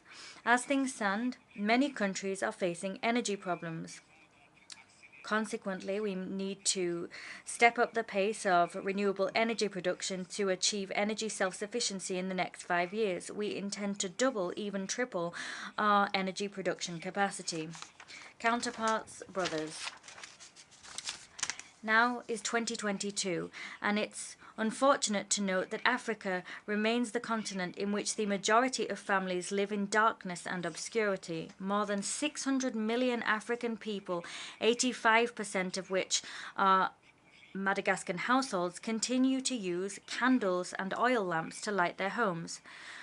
Consequently, we are launching one of the largest operations ever seen to equip Madagascan homes with solar kits by the end of next year. A number of these, of course, will be subsidized by the state. Once this goal has been achieved, Madagascar intends to become perhaps the first, or at least among the first, countries in the African continent to have brought light to all of its people. Climate change is one of the major challenges of our age. We all need to tackle this challenge. It is important and indeed urgent to work together and rally to protect our planet. From this high rostrum, I wish to sound the alarm. Commitments were made during COP21 and were reaffirmed during COP26. These commitments related to the creation of the Green Climate Fund. It was decided that this fund would be funded to the tune of $100 billion a year. Madagascar was the 5th African country to complete its national adaptation plan. As such, my country should have been among the beneficiaries of this Green Fund. However, access to this financing is painfully slow, and as things stand, no commitment made has been upheld. It is unfair that the least polluting nations pay the highest price for the impact of climate change. Madagascar is an island nation, and as such, vulnerable to the whims of the climate. In 2022 alone, this year alone, that is, 5 cyclones struck Grande Île in only 2 months. 178,000 hectares of arable land were flooded and destroyed. Our island is the first country to have endured a climate-induced famine. Water resources are drying up in the south of the country, and the people of this region are increasingly vulnerable. The consequences of climate change are worsening, and the global situation calls us to action. How many high-level meetings, summits, and international conferences have we already had? How many statements have we made? How many commitments have we made? Let us now turn these words into actions. Today, I bring to you the cries and the voices of the African continent in general and of Madagascar in particular. Africa's young people, the entire continent, is waiting for polluting countries to comply with agreements made. Keeping these promises is protecting our planet. Our populations demand that this be done, and future generations will hold us accountable. Further down the line, environmental protection issues are particularly dear to my heart. We're all aware that forests are the lungs of the earth, and however, the use of charcoal and firewood remains standard practice across the African continent. And indeed, 92% of my country's population uses these types of fuel. A family using charcoal or firewood for cooking destroys around 1 hectare of forest a year. That's a devastating figure. We must change the practice and the mindset. Consequently, my country will equip 250,000 families with bioethanol stoves in order to preserve 250,000 hectares of our forest every year. Mr. President, ladies and gentlemen, we've embarked upon major public works projects to transform the country because everything needs to be built and rebuilt. Everything is urgent. Everything is a matter of priority. For the last 4 years almost, we have tirelessly built and rebuilt roads, built schools, health centers, hospitals, dams, courts. We've built prisons in line with international standards. We've built sporting facilities, cultural facilities, and more besides. Madagascar is continually evolving in spite of the crisis which lashes in quick succession globally. My country is so huge that a lot of work has been done to ensure that it can all be connected by transport. However, the road remains long and thorny. We have faith, however, and we continue to move forward with determination. Incidentally, the plan Emergence Madagascar paves the way for the future. From north to south, from east to west, all of Madagascar is being built and rebuilt. Only last week, we opened the National Road 5A in the north of the country. Up till that point, and indeed for decades, had been a dirt road that took a week to travel in the rainy season. As things stand, 2 hours suffice for that journey, and that has meant that immediately the costs and prices of transport and the movement of people and goods have reduced, and that has meant that we've quantitatively improved the lives of local people and encouraged the socio-economic development of many regions of the country. In the south, we're beginning work on National Road 13, and soon work on National Road 10 will begin, as well as National Road 44 in the east. That work on Road 44 is continuing, and that has connected the nation's main granary to transport links. In the northwest, National Road 31 will be entirely restored, and that will mean that we can properly access our second largest granary. The first major motorway in the country will link the capital to our major port, and the work on that will begin in a few weeks. Currently, that journey requires 10 hours, but once the work has finished, that journey will only take 2 hours. The demographic dividend is today a variable which must be factored into our equations. We need to change the structure of our population. Current demographic growth is not proportionate to economic growth. In a number of regions, young girls of under 18 years old are already mothers of entire families and find themselves with, on average, 5 to 8 children for which they are responsible. Consequently, they find it more difficult to feed these children, raise these children, care for them, and educate them properly.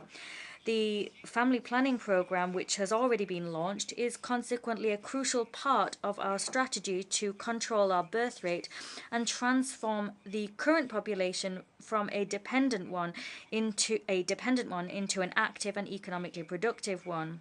Demography will become an asset for Madagascar and no longer a hindrance to development.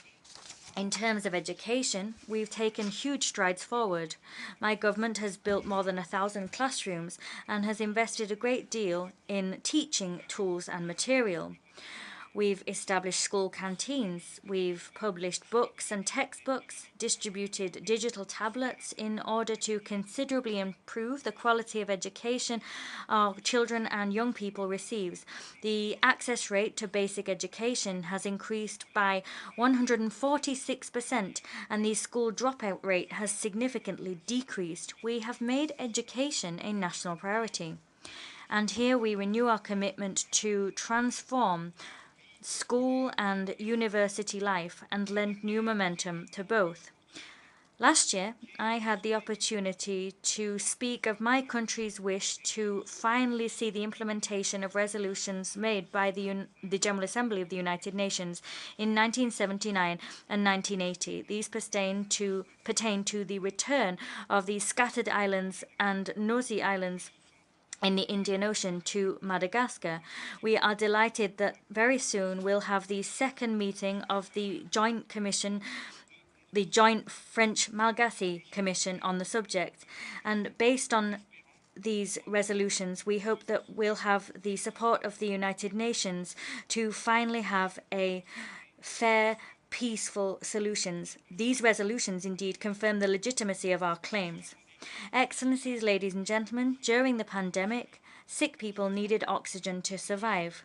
Currently, many countries are suffocated by the consequences of successive crises. These countries need support, help, and assistance, which will act as oxygen so that they can breathe and face the challenges of socioeconomic recovery, as well as achieve the Sustainable Development Goals.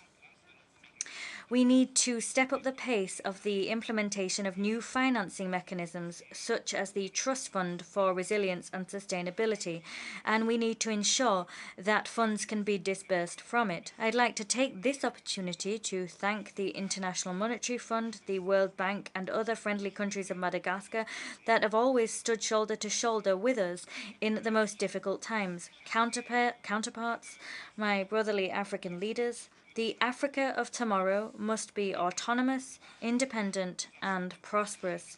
We have a duty to change the history of the continent and to write a new chapter so that each of us and each of our countries can change. It needs to strengthen its solidarity to provide common solutions to our common problems. May God bless each of our nations. The homeland is sacred. Thank you for your attention.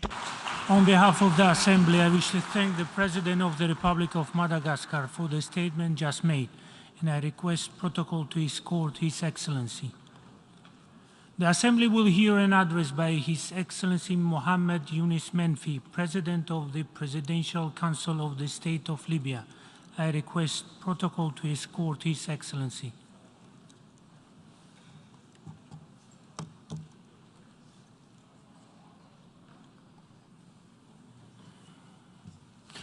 On behalf of the General Assembly, I have the honor to welcome His Excellency Muhammadu al-Menfi, President of the Presidential Council of the State of Libya, and to invite him to address the Assembly. Bismillah ar-Rahman ar-Rahim. On behalf of God, the merciful Mr. President of the General Assembly. At the outset of my intervention, I would like to address on my behalf, on behalf of my delegation, my congratulations to Mr. Khurelsukh for his election to the 77th session of the General Assembly. I wish him every success in his term. I also thank Mr. Abdullah Shahid for his tireless work and the invaluable contribution he made during his presidency of the previous session of the General Assembly. I also would like to applaud the continuing efforts of Mr. Antonio Guterres, who leads our organization with wisdom and balance in these difficult circumstances around the world. Ladies and gentlemen, my country, Libya, which I have the honor of serving and representing, is going through a decade of both suffering and hope. Libya is still trying to build its state institutions and consolidate the principles of democracy. The Libyan people have demonstrated to the entire world that they represent a unified a unified nation. In spite of the challenges, the Libyan people, thanks to its clairvoyance, tolerance, and patriotism, continue to work for a united in hope to keep moving forward to realize their aspirations to build our state and pave the way for stability and prosperity. Ladies and gentlemen, the events of today certainly recall the past. The Army of Libyan Liberation, which was created before the creation of the Libyan state, fought alongside the armies of the world, of the free world. After the defeat of fascism, Libya earned its independence. Our independence was born as a result of our national combat, and this made it possible for our founding fathers to build our country and to launch our trajectory of prosperity and development, which in a record time made Libya a model of development. Ladies and gentlemen, today, of course, the situation is very different. Individual interests of different countries involved in the Libyan situation, as well as proxy wars and diverging views on how to solve the situation in Libya, have not given us an opportunity to develop our own national path. The very negative international interventions offer contradictory solutions which push our country towards armed confrontation, which do not spare innocent people and which lead to intransigent political positions, which do not accept any concessions and any middle ground. Ladies and gentlemen, the Libyan Presidential Council is attached to its role, as indicated in the Libyan political agreement. As the supreme political authority, this council represents national and international unity of the country and fulfills the function of the commander-in-chief of the army. It is also responsible for leading the efforts of national reconciliation that is inclusive to pave the way towards democratic and peaceful transition through parliamentary and presidential elections. At the same time, I'd like to take this opportunity to thank the African Union for having cooperated with us in order to launch the project of national reconciliation. This project represents the most important pillar to support our trajectory that would lead to peace and stability they were hoping for. These responsibilities force us to work in the framework of an impartial and balanced national efforts, in spite of the attempts by certain political parties to push us towards political confrontation that we are trying to avoid by every possible means. We are trying to resolve these political disputes. The Presidential Council has closely followed the series of dialogues between the Parliament and the Council of State. These rounds of dialogue have still not led to an agreement on the constitutional rules to be followed for the parliamentary and presidential elections. The Presidential Council continues to stress that these rounds of dialogue should not continue indefinitely. The Presidential Council is ready to intervene, to have the political process, if necessary, to overcome the impasse in the political process, if necessary. At the economic level, the Presidential Council has supported all efforts that have made it possible to restore the production of gas and oil in all Libyan regions. This certainly is in line with the national interests and supports stability on international markets that have been under severe pressure, especially in countries that are major consumers of energy. Furthermore, based on our balanced position, the Libyan Presidential Council is attached to a transparent and fair management of our oil revenue, which belongs to all Libyans. The goal is to have public funds not be a source of conflict, and for them to benefit all Libyans in every corner of the country without geographical, political, or other distinctions. If we manage to achieve this goal, it will reduce the current conflict for power and create a climate that is favorable for our democratic transition. Mr. President, my country considers the role of the United Nations in a positive light, in spite of the slower rate of that intervention recently. We still expect an active role of the United Nations through the new leadership of our UN mission in our country. We call on the continuation of the mission in favor of national inclusive reconciliation that will allow us to overcome the current impasse.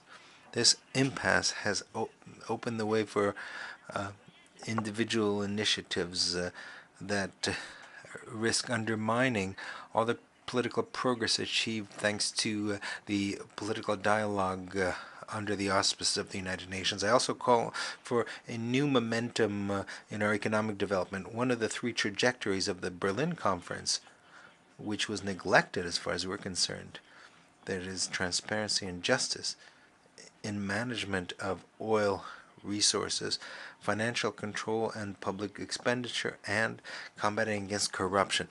Ladies and gentlemen, the world today is on the threshold of a new international order, an order which reminds us of the suffering of humankind at the beginning of the 20th century.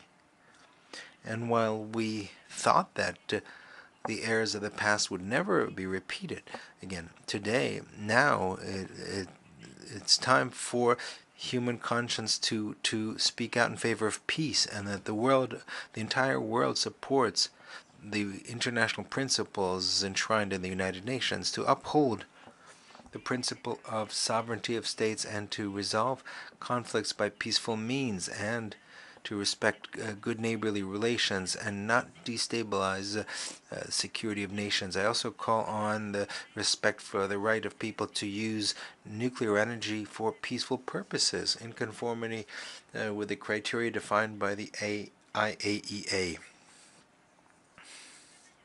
Furthermore, my country is on the front lines of the combat against terrorism, and I call on a renewed unity in fighting terrorism.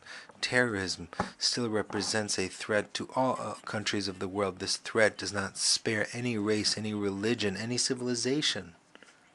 My country has fulfilled all its responsibilities at the international level to strike at the sources of financing of terrorism. And from this tribune, I would like to reiterate the commitment of my country to support the right of the Palestinian people to create their own state and to stop the settlements and attacks against it. And we call on upholding international resolutions on this point. Ladies and gentlemen, Mr. President, this month, the Libyan people are observing a minute of silence during the Day of the Martyr, a day that coincides with the assassination of our national hero in the anti-colonial fight, Omar al-Mukhtar. The Libyan people are inspired by the combat of its ancestors to learn patience and to be more determined in defending its rights. The Libyan people draw inspiration from its founding fathers to become more tolerant.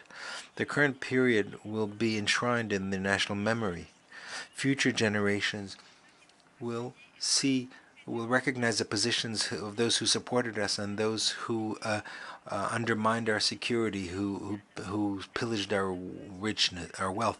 Libya, due to its Arab neighborhood, due to its position in Africa, is a link between civilizations and as an economic hub where the interests of the world are concentrated. And the damage that we've experienced have not only affected the Libyan people, but have also affected the region and our international relations. Thank you very much. Au nom de l'Assemblée générale, je tiens à remercier le... On behalf of the General Assembly, I wish to thank the President of the Presidential Council of the State of Libya for his address, and I ask protocol to accompany him. Thank you. L'Assemblée va maintenant... The Assembly will now hear an address by Her Excellency Maia Sandu, President of the Republic of Moldova. I request that protocol accompany Her Excellency.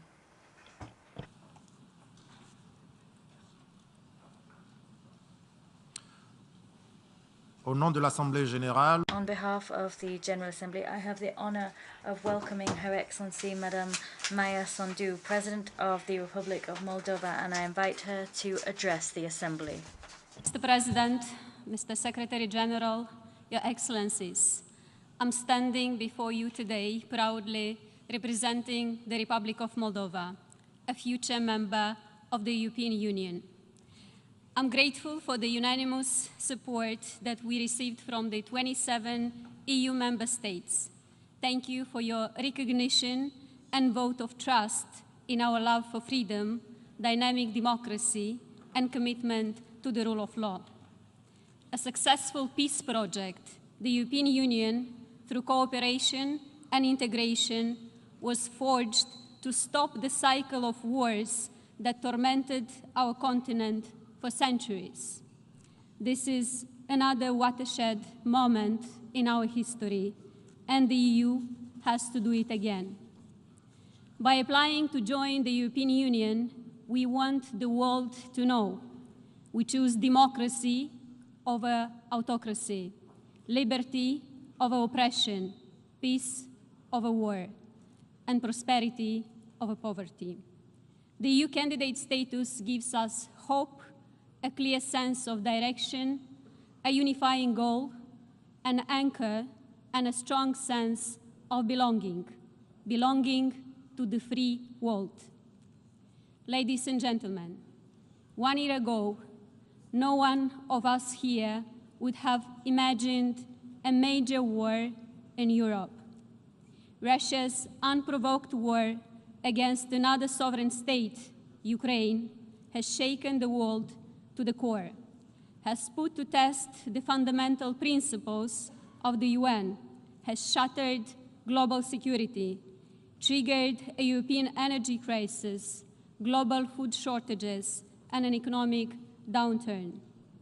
7 months of bombings have killed thousands of innocent people and pushed millions of Ukrainians to flee their homes. This war is not just an attack on our neighbor and friend, Ukraine. It is an attack on the rules-based international order. It is an attack on nuclear safety. It is an attack on food supplies to countries in the Middle East and Africa.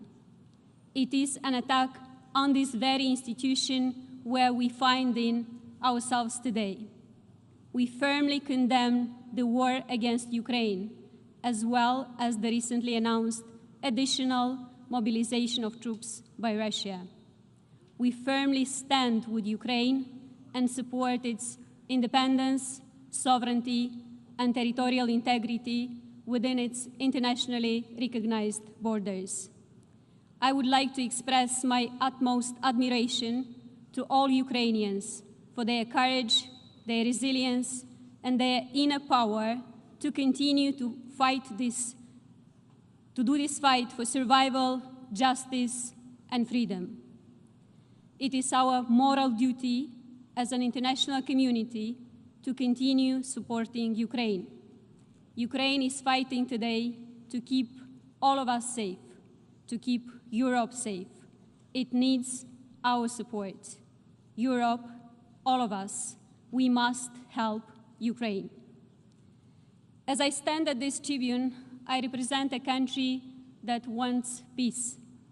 I represent the citizens of Moldova who, irrespective of the language that we speak, Romanian, Ukrainian, Russian, Gagauz, or Bulgarian, regardless of our ethnicity or political preferences, whether we live on the right bank of River Nistru or in the breakaway region of Transnistria, we all want peace.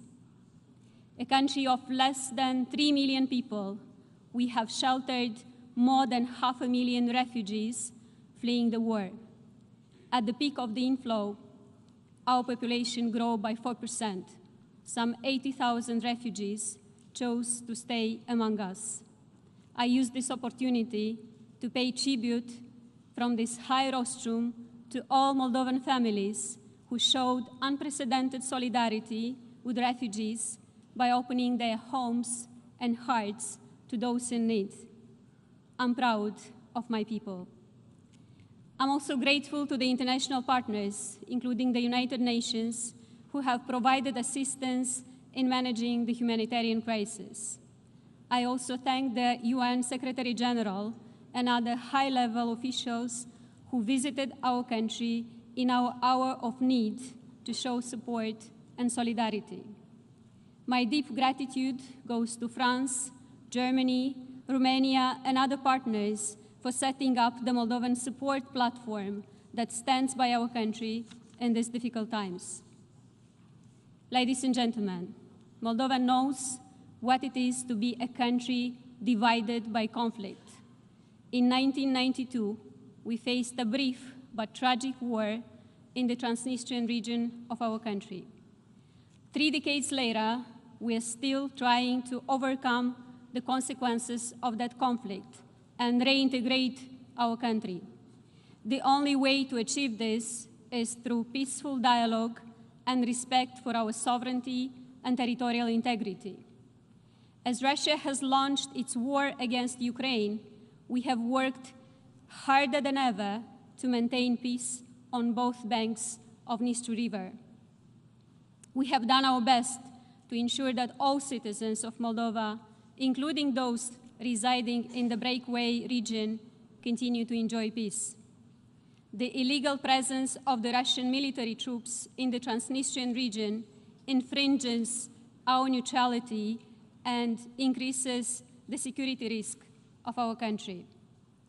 We call on the complete and unconditional withdrawal of Russian troops.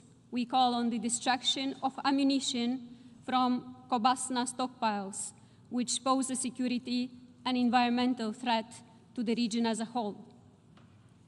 As we strive to maintain peace, our economy and society are bearing the brunt of Russia's war against Ukraine. Our resources are strained, investments have slowed down, trade and transport routes are disrupted, inflation is nearing 35%. In addition, we are facing a wide spectrum of hybrid threats, from disinformation and propaganda to cyber attacks and energy pressures. the abnormally high prices for natural gas and Russia's attempts to weaponize gas and oil supplies to Europe have triggered an unprecedented energy crisis. We are one of the most vulnerable countries in the face of this crisis.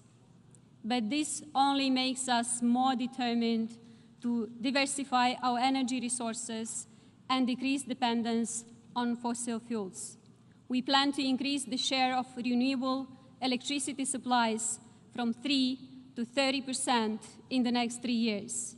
This will make our country stronger and our environment healthier and safer. Distinguished audience, we all know that the only way to save the planet is joint global action against climate change. The same goes for the fight against corruption. Corruption weakens states and erodes democracies. We should take it more seriously than ever before. We need clear international mechanisms to stop the flow of dirty money. We need better instruments for asset recovery and restitution. We need better information exchanges between law enforcement and anti-fraud authorities in different countries. And we need to set up international sanction regimes against corruption. Ladies and gentlemen, despite all challenges, Moldova is pressing ahead with our reform agenda. We are building a stronger and more democratic state. Last year, Moldova improved 49 positions in the Press Freedom Index, ranking 40th in the world. Justice reform and the fight against corruption is at the core of our transformation. We are working hard to become a better place for investors, to create jobs, boost the economy, and bring greater prosperity to our people. We are investing in connectivity with Europe, and we are trying to bring our country closer to European standards. We're building roads and bridges, hospitals, and a more modern education system. We are building stronger institutions that will benefit the citizens of Moldova. We are focused, persistent, and relentless. We are determined to bring Moldova into the EU so that every Moldovan can have better living standards and more economic opportunities at home. This is the only way for Moldova to grow as a consolidated democracy in our part of the world during these difficult times. Ladies and gentlemen, as I come before you from a region weakened by war and energy crisis, drought, and rampant inflation, my message is this. In the face of man-made human suffering and economic adversity, the countries of the world must stand together once again. We must do so to reaffirm the value of peace and the inviolability of human life, to defend democracy and freedom, and to uphold the right of every country to decide their own fate. Thank you.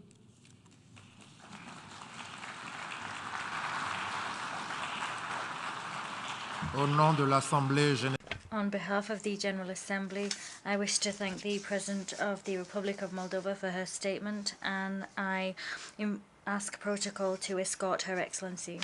The Assembly will now hear an address by His Excellency Haig Geingob, President of the Republic of Namibia. I request protocol to escort His Excellency.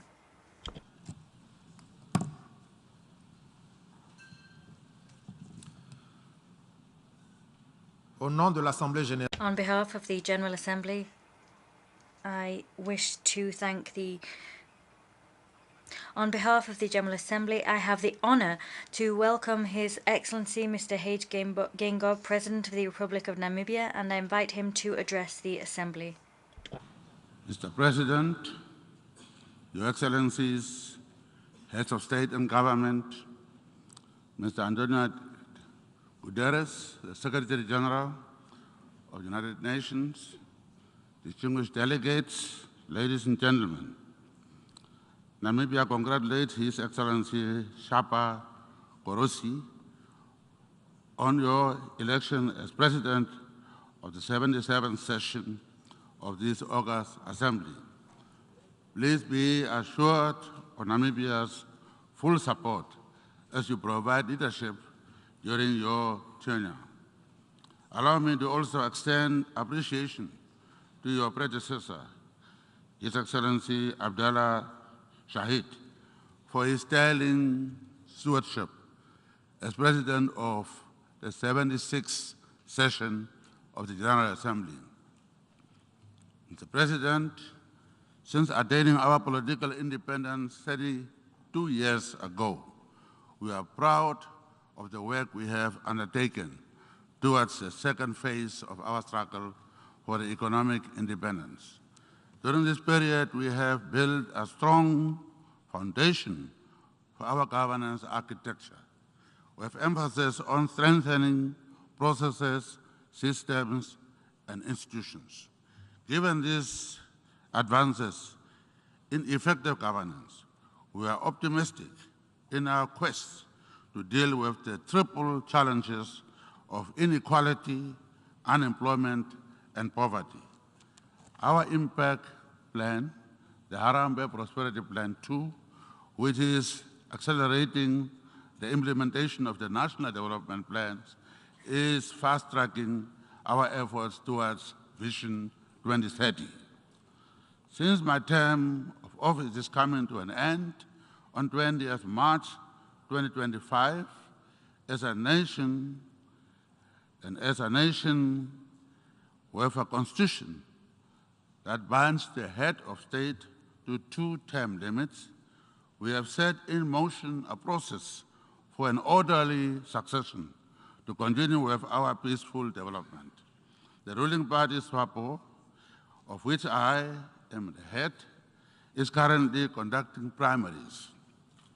There is a real possibility that the next candidate of the SWAPO party for the national presidential elections will be a woman or a young male, of whom the male is from the generation that was never in exile.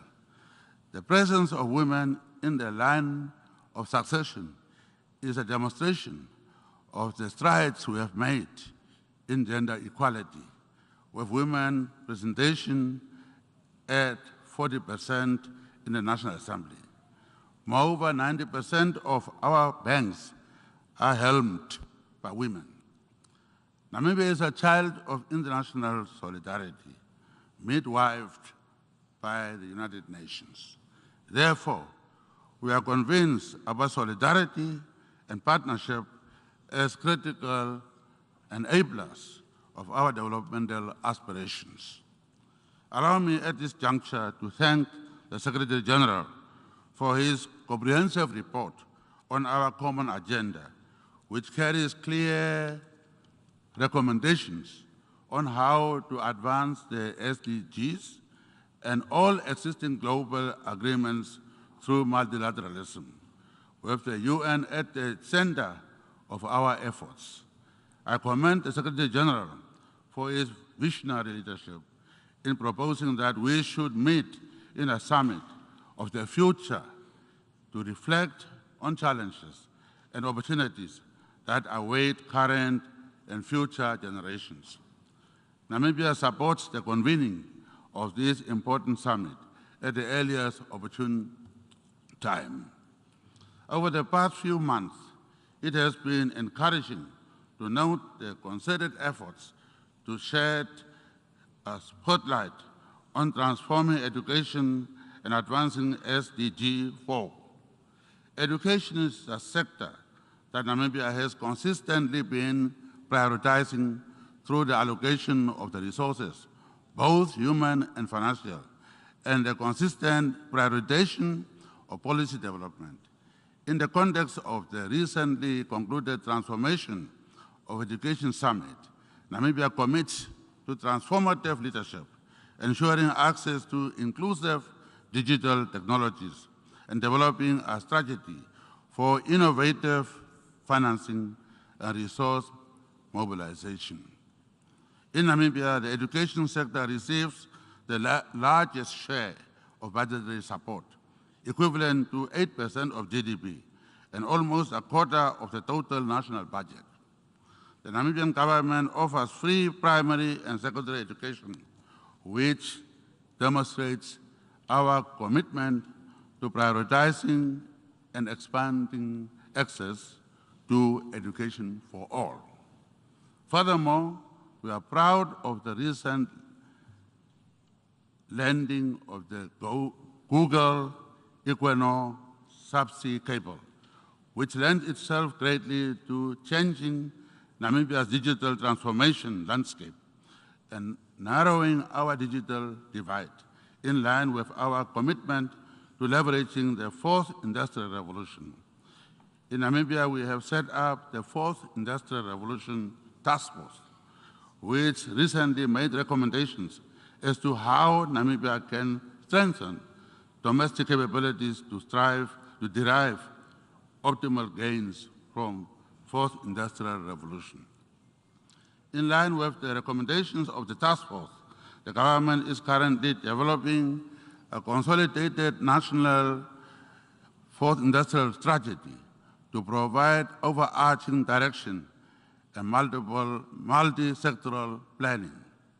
The strategy will prioritize education reform to close the fourth industrial revolution skills gap, cyber security, and expansion of ICT infrastructure and services. Mr. President, global debt is at an unprecedented level and interest rates are rising. This reality limits our fiscal space. As we talk about our collective aspirations, we should remain acutely aware of the vulnerabilities facing developing countries. Namibia's classification as an upper middle income country presents challenges with regard to mobilizing resources to finance our development goals. As I have been saying, taking our GDP and dividing it by a small population, thus deriving a high per capita income, without doubt is a flawed formula that requires urgent consideration. The formula does not take into account the vast income disparities between the wealthy white and the poor blacks, which is a consequence of 100 years of colonialism and apartheid occupation.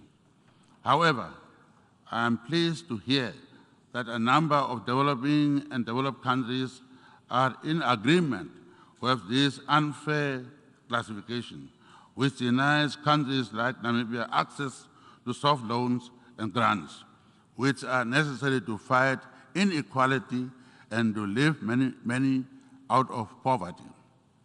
The choice of the theme of this session, quote, solutions through solidarity, sustainability, and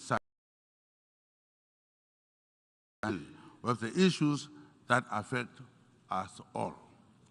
Therefore, I'm confident that the unfair classification of countries like Namibia as upper middle income countries will enjoy priority. Over the past few months, we have witnessed stark geopolitical tensions, a reminder of the fragility of our world order. Threats to peace and security come at a great cost to the men, women, and children trapped in such situations. The Russia-Ukraine conflict is now in its 7th month, with serious consequences for food and energy supply chains. Namibia believes that dialogue is the condition sine qua non for the peaceful resolution of any conflict. Our United Nations was created for the maintenance of peace and security and should lead a peaceful resolution in the Russia-Ukraine conflict. Namibia is a member of the AU Peace and Security Council and chair of the SADC organ on politics, defense, and security cooperation, continues to demonstrate its commitment to regional and continental stability by advocating for the advancement of infrastructure for peace, democracy, and protection of human rights. In this regard, as a new chairman of the SADC organ on politics, defense and security cooperation, I'm calling for peaceful general elections in the Kingdom of Lesotho on the 7th of October 2022. SADC is also seized with the developments in the Kingdom of Eswatini and the Republic of Mozambique. In that vein, I have commenced a process of dialogue with the leaders of Eswatini, Lesotho, and Mozambique in order to ensure the successful implementation of SADC decisions for peace and stability to prevail in our region. I always say inclusivity spells harmony, and exclusivity spells conflict. Africa is a continent of 1.2 billion citizens, and the exclusion of Africa from the Security Council is an injustice. For as long as the Council fails to reflect in stature and composition current global realities, it will not be able to adequately address global concerns. We therefore reiterate our call for the reform of the Security Council in line with the common African position. Mr. President, self-determination is a human right. The continued injustice meted out against the people of Palestine are a reminder of the urgent need to start implementing the two-state solution as the only viable alternative that can end inequality and bring peace to both the people of Palestine and Israel, and indeed the region as a whole. In the same vein, the lack of progress in implementing UN resolutions to resolve the question of Western Sahara should be something that we must all have a collective shame for. Namibia pledges unwavering solidarity for nations that continue to bear the heavy burden of sanctions. Namibia reiterates its long-standing call for the lifting of the unjust embargo against Cuba. I met a 50-year-old young Cuban man who has not known anything but the sanctions. Since he was born, it's the sanctions. How long are we going to continue with that? We are talking about building the peace in the world. But how can a country be sanctioned for such a long time? And children born don't know anything but sanctions. Please, it is time that sons and daughters of Cuba are given their right to a decent life, freedom, and embargo that denies them their right to develop their own country should be stopped now. Equally, we call on the lifting of sanctions against the Republic of Zimbabwe. Why are the sanctions in place for a country which is making progress at all levels? President Emmerson Mnangagwa and the people of Zimbabwe have made laudable progress and reforms. We should be given a chance to succeed without the weight of sanctions. Mr. President, the health of our planet is in serious jeopardy. Our home is on fire. We are experiencing unprecedented impacts of climate change, including severe droughts and ravaging field fires. Time is a luxury we do not have. We have to act decisively to reduce carbon emissions as our contribution to the preservation of our planet and the people. Namibia, like many developing countries, remains vulnerable to the asymmetrical impacts of climate change. Therefore, at COP27, Namibia plans to announce major developments in its ambitions to decarbonize global hard-to-abate sectors through the production of green hydrogen. Furthermore, the first hydrogen-to-power project in Africa is expected to be operational by 2024 in the town of Swakopmund in Namibia. This is an example of what is possible when we pull together in the same direction. Our ambitions are not only necessary to mitigate the ravaging impacts of climate change, but are also a critical component of our post-COVID-19 economic recovery. Therefore, Namibia remains ready to work with the international community to ensure the most optimal utilization of its natural resources to combat climate change. A just energy transition is about fair opportunities for developing nations to sustainably access natural endowments at their disposal. Namibia has recently discovered promising deposits of hydrocarbons and is exploring significant deposits of rare earth metals. As part of our goal to ensure sustainable utilization of our natural resources, I recently launched the Welwitschia Fund, our nation's sovereign wealth fund. The fund is a demonstration of our commitment to fiscal prudence and sustainable resource management for current and future generations. Mr. President, in conclusion, today on the 21st of September 2022, we are convening in this chamber on the United Nations International Day of Peace under the theme, quote unquote, "End Racism, Build Peace." Peace is a wonderful gift, but a fragile one if it is not handled properly. Peace is more than the absence of war. Peace is about inclusivity and development of all nations. Our United Nations, as the premier guarantor of multilateralism, is our best bet to ensure a peaceful and prosperous humanity.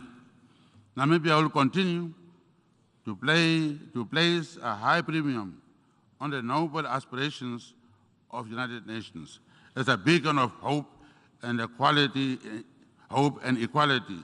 of all nations.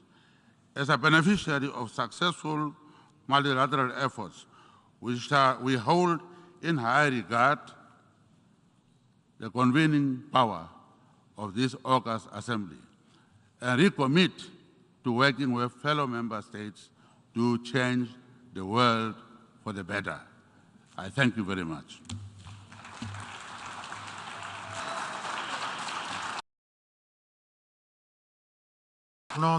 On behalf of the General Assembly, I wish to thank the President of the Republic of Namibia for the statement just made, and I request protocol to escort His Excellency.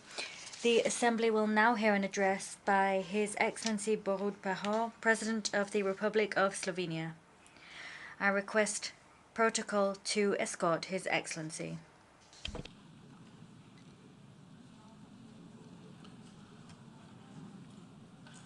On behalf of the General Assembly, I have the honor to welcome His Excellency Borut Pahor, President of the Republic of Slovenia, and to invite him to address the Assembly.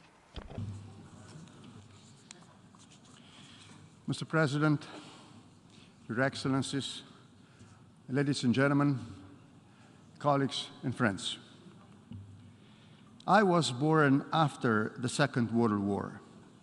So all my life, the cry of never again has echoed around the world and especially in Europe. With the exception of the war in Balkans, even the major geopolitical changes in Europe since the fall of Berlin Wall have been peaceful. This has made an important contribution to building hope for a lasting peace. This hope has been thoroughly shaken by the Russian aggression against Ukraine.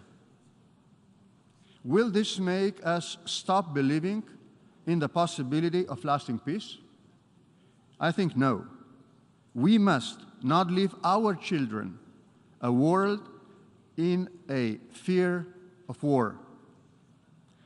For the sake of their secure future, we have a duty to do whatever it takes we can to ensure that the precious hope for a lasting peace returns to our hearts.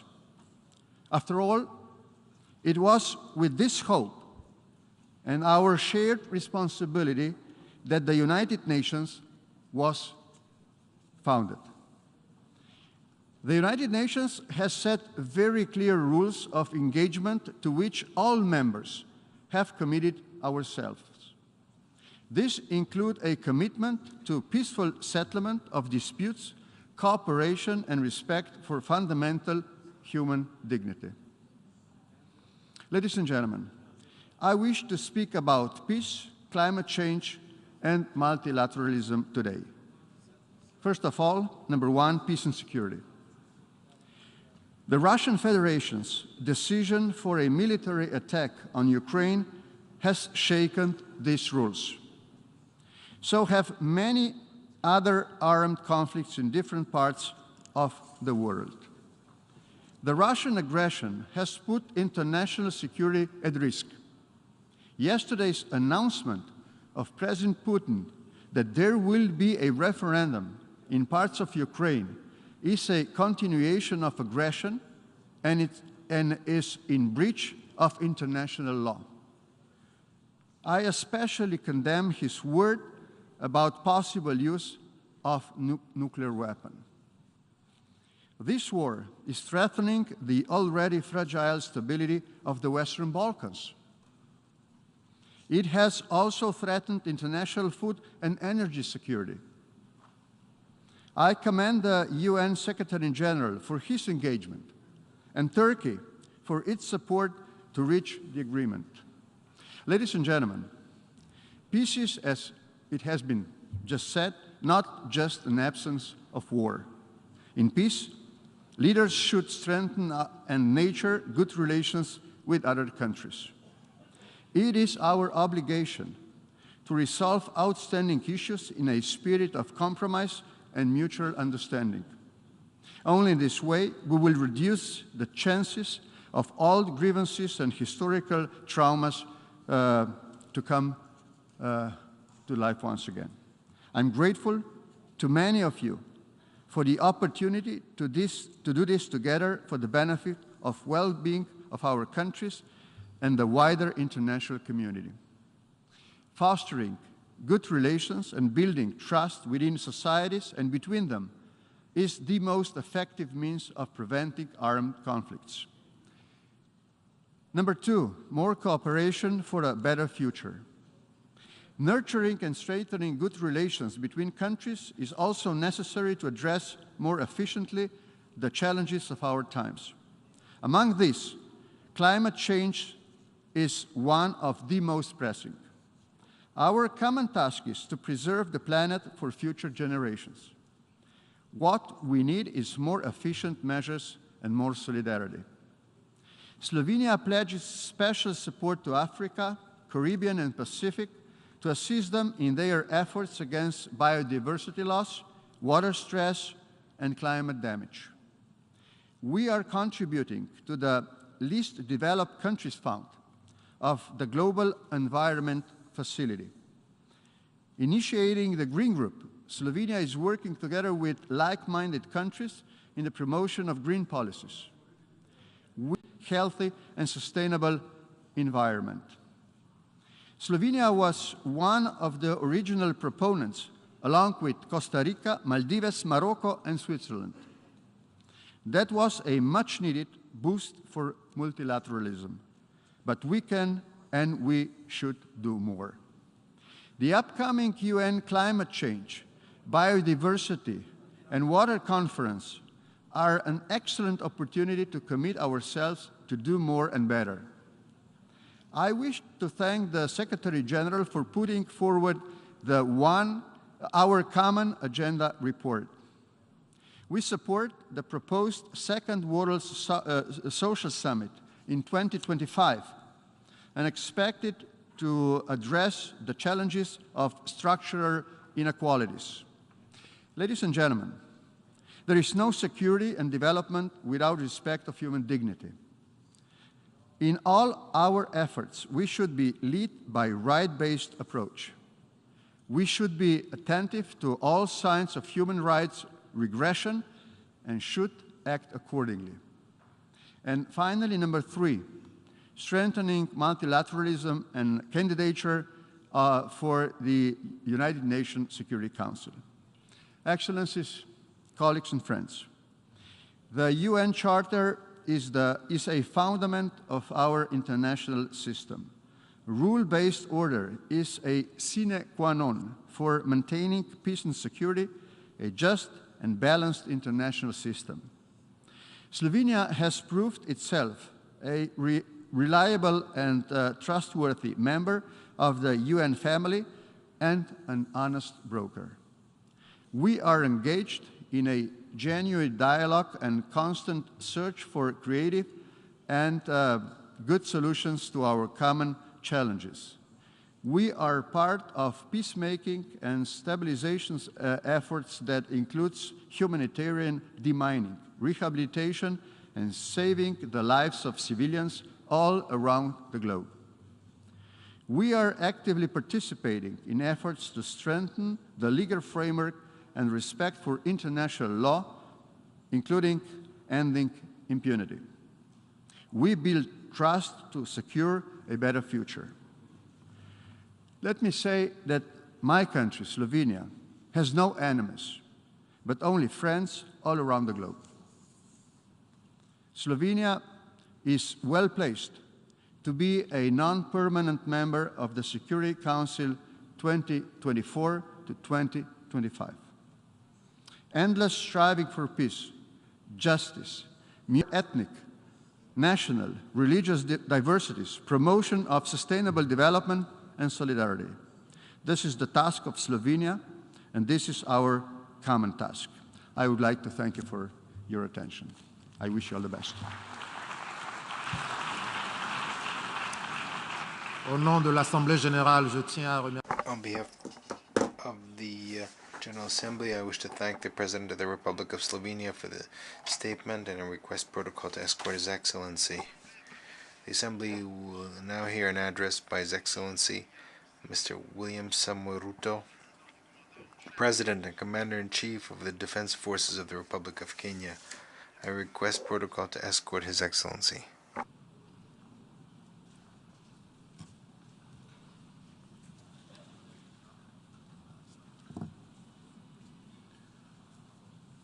Au nom de l'Assemblée générale, on behalf of the General Assembly, I have the honor to welcome His Excellency William Samoei Ruto, President and Commander-in-Chief of the Defense Forces of the Republic of Kenya, and invite him to address the Assembly. Mr. President of this 77th session of the UN General Assembly, Your Excellency Saba Korosi, Secretary General of the United Nations, Your Excellency Antonio Guterres, Excellencies, distinguished delegates, I am grateful for the immense privilege to join Your Excellencies in this distinguished assembly, a privilege made possible by peaceful, democratic transition following free and fair elections in Kenya on the 9th of August, 2022. Elections that not only stand as testimony of the universal power of democracy, but also of the manifest ability of African peoples to invest in stronger nations and a secure future, robust institutions, effective constitutions, and the impartial administration of the rule of law guarantees the achievement of shared aspirations. This 77th session of the UN General Assembly comes at a unique moment when the entire world is struggling with multiple grave challenges that include regional conflicts, the COVID-19 pandemic, the triple planetary crisis, food insecurity, and the rising cost of living.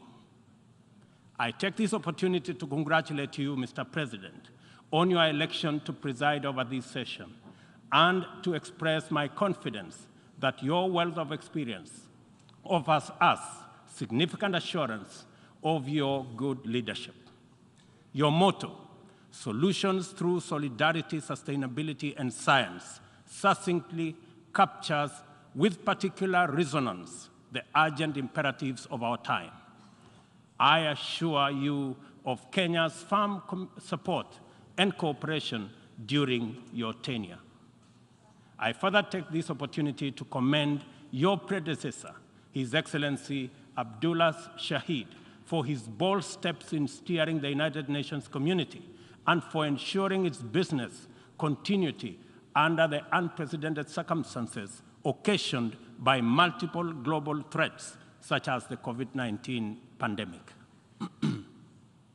Excellencies, human well-being is under grave threat. The health of the planet requires urgent attention.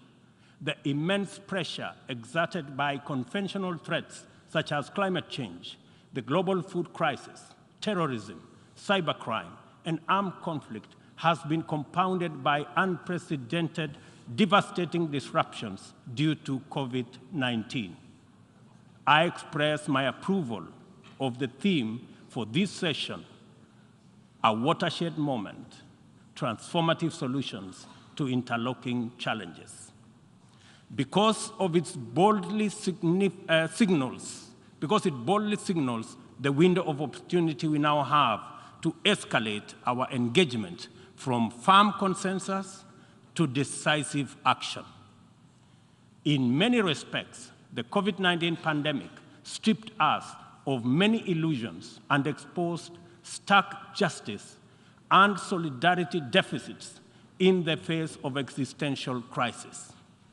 It brought into sharp focus the global economy's two-lane highway, repressively patrolled by a rising tide of exclusionist nationalism, a specter that undermines prospects of collective action and significantly impairs the resolve of the international community to guarantee fundamental rights, including safety and dignity of the world's vulnerable majority. It is also for this reason that many nations, especially from the global south, now advocate for the democratization of the global governance and a reimagined multilateralism that is inclusive and works for the good of all.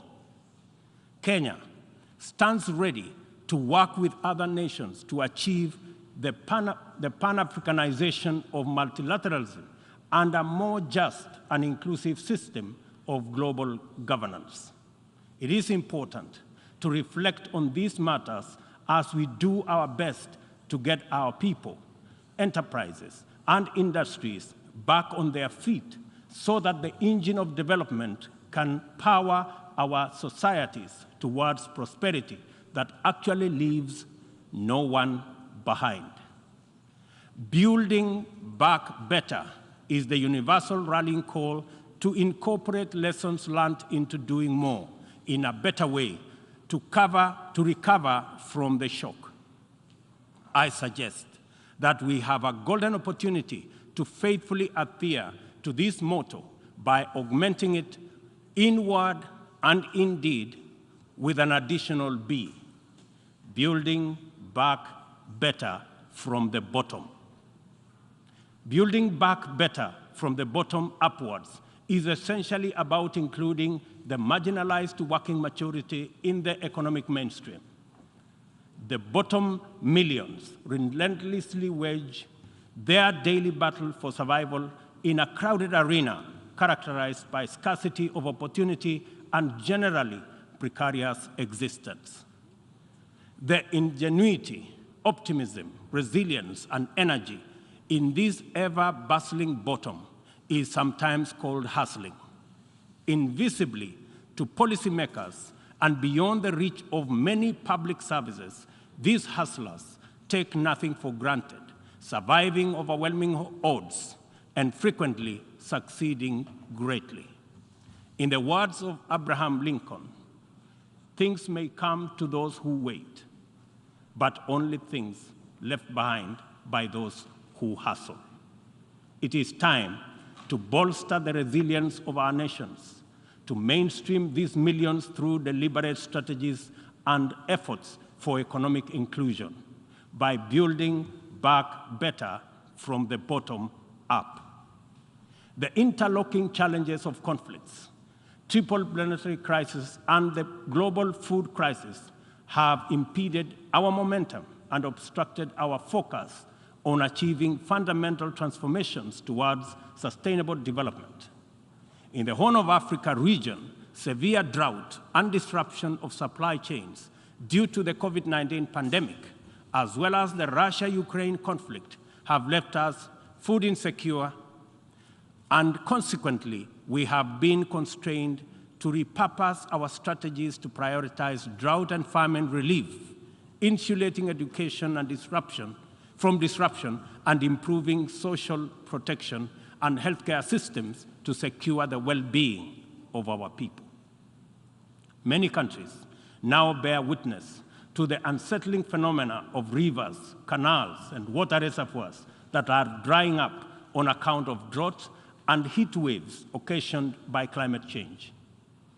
Kenya is no exception. The northern arid and semi-arid rangelands of our country have been gravely impacted by drought, whose severity has not been seen or experienced in 40 years. 3.1 million residents of these atolls are now severely food insecure on account of scarce rainfall over 3 consecutive seasons, leading to poor crop and pasture.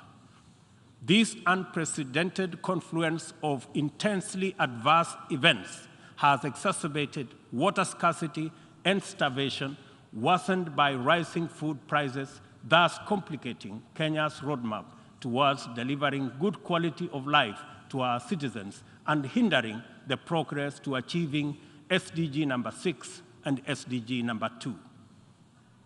Severe drought has affected not only the Horn of Africa and the Sahel regions, but continues to devastate many others, including Asia, Europe, and the Americas. If for no other reason, the fact that we all are in this together must strengthen the case for concerted efforts across continents. With this in mind, I call on member states and all relevant stakeholders to demonstrate strong political will and showcase effective cooperation by supporting the most affected countries financially, as well as through sharing land restoration and climate change adaptation technologies. It is through collaboration to expand inclusion that we can attain a new paradigm in multilateralism.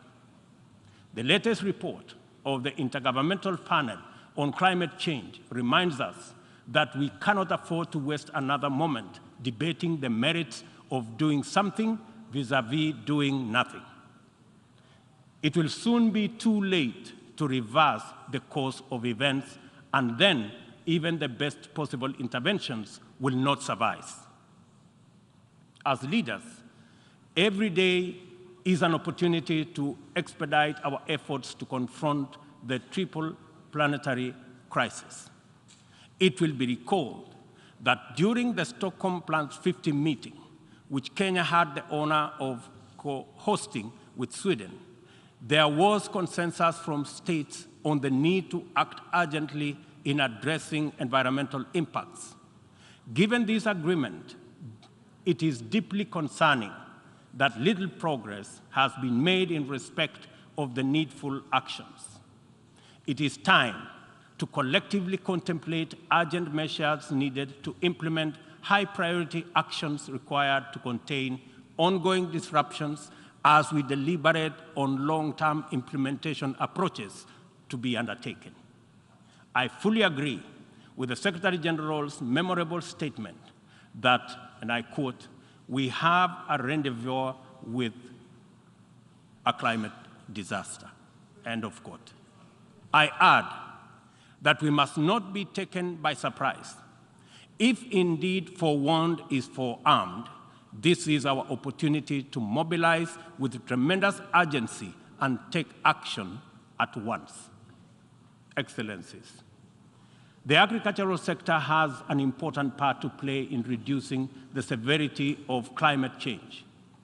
A number of practices have a bearing, positive or negative, on various dimensions of the environment. Investing in modern agricultural technology is therefore one important avenue towards tackling prevailing environmental changes. Kenya is responding through substantial investment in climate-resilient agriculture. At the core of our 10-year strategy for agricultural sector growth and transformation are 9 flagships. They include the registration of farmers to direct incentives, improving farmer practice through customized extension services, monitoring of emergency food reserve stocks using digital food balance sheet, and the use of early warning systems to monitor food supplies and market prices. Agriculture remains the bedrock of the development of many nations and will thus continue to hold the key to the creation of equitable and sustainable growth for our people. No country, large or small, has ever attained significant growth without modernizing its agricultural sector. And as we rededicate ourselves to these targets, we must, in the immediate term, find answers to the severe deficit in the availability, flow, and accessibility of fertilizer to our farmers worldwide. I couldn't agree more with Secretary General Guterres on his warning right here yesterday that, and I quote, "Without action now, the global fertilizer shortage will quickly move into a global food shortage," end of quote. We are encouraged to note that education, health, agriculture, and numerous other public services have become increasingly reliant on digital access. The world needs greater investment in the development of ICT infrastructure, accompanied with policies that support innovation and increased acquisition and deployment of technology. In so doing, we should be driven by the conviction that these measures offer a viable shortcut to poverty reduction and the promotion of inclusive development. I call for stronger global partnerships to enhance ICT infrastructure in developing countries and bridge the yawning digital divide between the global south and the rest of the world. Excellencies, this 77th session of the Assembly follows the commemoration of the 50th anniversary of the United Nations Environmental Programme, UNEP, at 50, as well as Stockholm plus 50, and the 4th United Nations Ocean Conference in Lisbon. Outcomes of these conferences demanded real commitment to address global environmental concerns as a matter of urgency and for a just transition to sustainable economies that work for all people.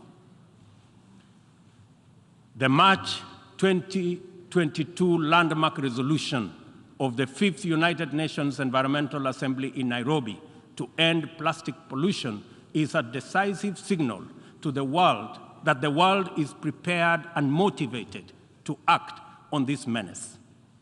Kenya is committed to work closely with other nations to pursue legally binding instruments aimed at bringing an end to plastic pollution.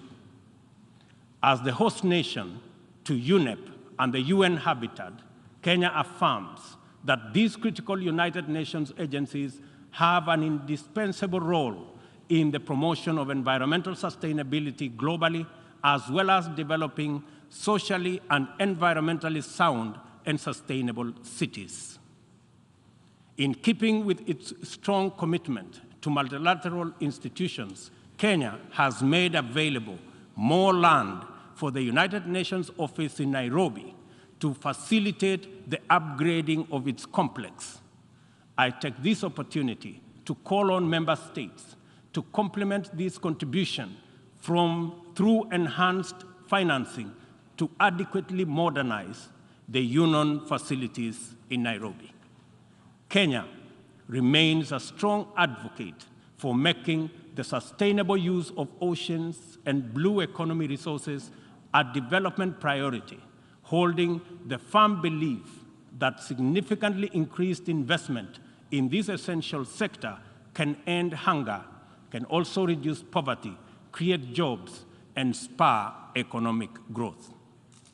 I urge the Secretary General to continue calling attention to the urgent need to develop this vital sector. In particular, I call on developed countries to invest in sustainable fishing, protect marine ecosystems, and share ocean-based climate solutions with developing countries.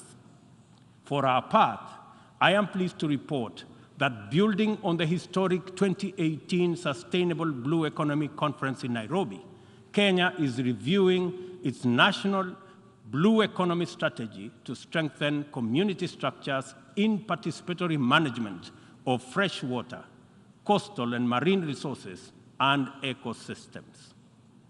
The strategy is expected to contribute to our economic development through food and nutrition security, coastal and rural development, and income increases along the aquaculture value chain. It also enhances maritime transport and tourism. We invite development partnerships to invest in Africa towards building capacity to sustainably utilize marine resources. We must rally together to make the best use of Africa's vast blue resources in developing our economies while meeting our climate targets.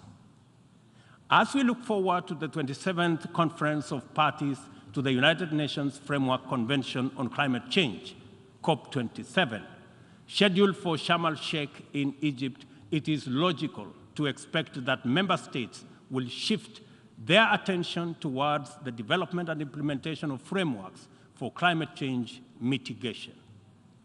Accomplishment of pending actions by member states is essential for the implementation work that lie ahead. I therefore call upon all of us to urgently deliver on all commitments made towards climate change financing. On this matter, it is critical to emphasize that we are running out of time. Over the past decade, Kenya has sustained its aggressive pursuit for rapid socioeconomic transformation through three principal roadmaps. First is the Kenya National Vision 2030. Second, the formal long-term blueprint aimed at transforming Kenya into a newly industrialized, upper middle-income country, providing high quality of life to its citizens in a clean and secure environment by 2030. The second has been the Africa Union's Agenda 2063, and the third, the Sustainable Development Goals. Kenya looks towards tapping into a variety of resources to catalyze the achievement of these interlocking and mutually reinforcing objectives.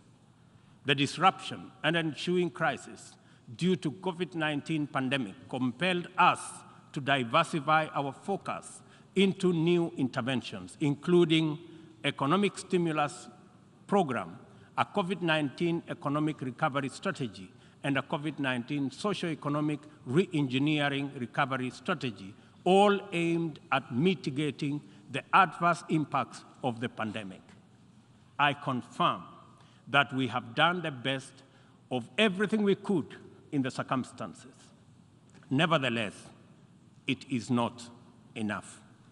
Kenya and the rest of Africa, like other developing nations, are in need of greater international partnership and cooperation to avert economic crisis in the wake of the pandemic. Developing countries, being heavily burdened by external debt servicing, run the risk of losing development gains due to the shocks inflicted by the pandemic and associated disruptions.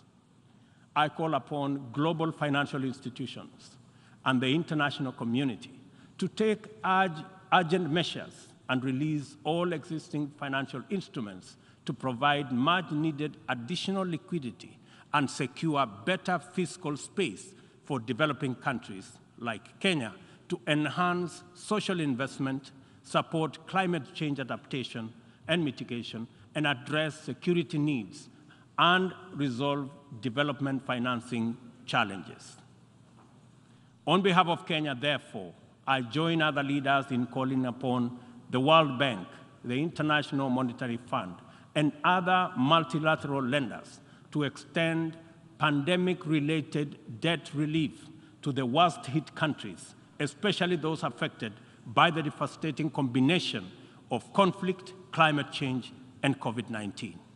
Furthermore, I urge the G20 to extend and expand the scope of the common framework to suspend or reschedule debt repayments by middle-income countries during the pandemic recovery period. At this point, I would like this distinguished assembly to take a moment and consider the peace and security landscape, a landscape currently beset with multiple challenges, yet abounding with considerable opportunities. Our home region of East and Horn of Africa is in particular burdened by significant conflicts and challenges with implications for the region's development. We stand on the cusp of first opportunity for galvanizing confidence-building measures to generate and sustain momentum towards sustainable peace. In its role as an anchor state in the region, Kenya has sustained our investment in diplomatic efforts to find lasting peace in multiple situations within and beyond the region. Although some processes have yielded undeniable success, challenges remain.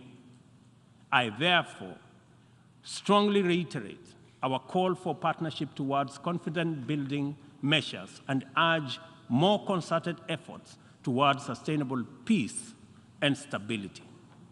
Kenya is currently serving in the United Nations Security Council. I am proud to confirm that our engagement over the last 2 years has prioritized regional peace and security, countering terrorism and violent extremism, peace support operations, climate and security as critical contributions to the collective efforts to build a safer, more prosperous, and peaceful world. I am also proud to state that Kenya has continued to champion closer cooperation between regional mechanisms and the Security Council as an effective means to achieving international peace and security. Kenya continues to advocate the renewal of the Africa Union security architecture, which draws comparative strength from the highly productive complementarity between the United Nations, the Africa Union, and the regional economic communities. Working closely with the 2 elected African countries of the A3 in the UN Security Council, we are committed to finding a stronger Africa voice in the Council and achieving a consensus-driven, rules-based multilateral system. It is our manifest intention to see greater Pan-Africanization of the global agenda in order to make multilateralism work for the people of the world in their diversity. It is time for multilateralism to reflect the voice of farmers, represent the hopes of villagers, champion the aspirations of pastoralists, defend the rights of fisherfolk, express the dreams of traders, respect the wishes of workers, and indeed protect the welfare of all peoples of the global South. Let me express the strong collective conviction of my country that the relevance, legitimacy, and moral authority of the United Nations will forever remain deficient, undermined by the absence of comprehensive reforms of the United Nations Security Council. We therefore remain firmly committed to reforming the Security Council to make it a more effective, representative, and democratic global institution. Given the magnitude and variety of challenges the world continues to confront, a more fit for purpose United Nations is urgently needed, one that possesses the legitimacy and efficacy in dealing with threats to international peace and security. A just and inclusive world order cannot be spearheaded by a United Nations Security Council that persistently and unjustly fails the inclusivity criterion. Similarly, threats to democracy will not be credibly resolved by an undemocratic, unrepresentative Security Council. It is vitally important for this critical institution to reflect the values it is entrusted to protect, to defend, to uphold on behalf of humankind. We welcome the call by President Biden this morning for the expansion of the membership of the Security Council as a significant step in the right direction, and we look forward to building consensus for the actualization of the same. The COVID-19 pandemic severely disrupted health systems, seriously challenging the implementation of programs that are vital for the realization of health-related sustainable development goals. To place us firmly back on track and accelerate our progress towards these SDGs targets, it is imperative for us to foster sustainable partnerships between governments, other state actors, the civil society, and the private sector. This modality of collective action is particularly vital for building resilient health systems, whose importance in enabling us withstand future pandemics and other health crises can no longer be disputed. For this reason, Kenya will continue to strongly support the development of legally binding World Health Organization international instrument to anchor global solidarity and promote equity. To see the severe deficit of these critical values in our present multilateral configuration. Global supply chains remained impervious to demands in the global South generally, and Africa in particular. Unequal access to vaccines underscored this unjust and unequal situation with unforgettable clarity. Whenever human life, security, and welfare is in jeopardy, it is immoral to administer interventions through frameworks that are anchored on fundamental inequality. We are all witnesses to admirable demonstrations of effective solidarity in response to crises in various parts of the world. Our knowledge of the possibility of spontaneous yet resolute global solidarity reinforces the African exception as particularly repugnant. From genocides and civil conflict to famine and pandemics, the African continent is consistently left behind to bear the brunt of weak solidarity and disastrous failure of multilateralism. History indicates the last time Africa was the focal point of strong and effective multilateralism and multilateral consensus was during the Berlin Conference of 1884-1885, and the character of the ensuing interventions casts a long shadow to date. Not to put too fine a point to it, the failure of multilateralism during crises which relegate the people of Africa outside the cycle of moral consideration and normalizes humanitarian neglect and other casual injustices are failures of humanity. Nothing about Africa, and I say nothing about Africa or its people makes it acceptable for this type of failure to persist in this era. And we have an urgent moral duty to do better, and to right this wrong. For decades, Africa has borne the brunt of three epidemics: the HIV, tuberculosis, and malaria.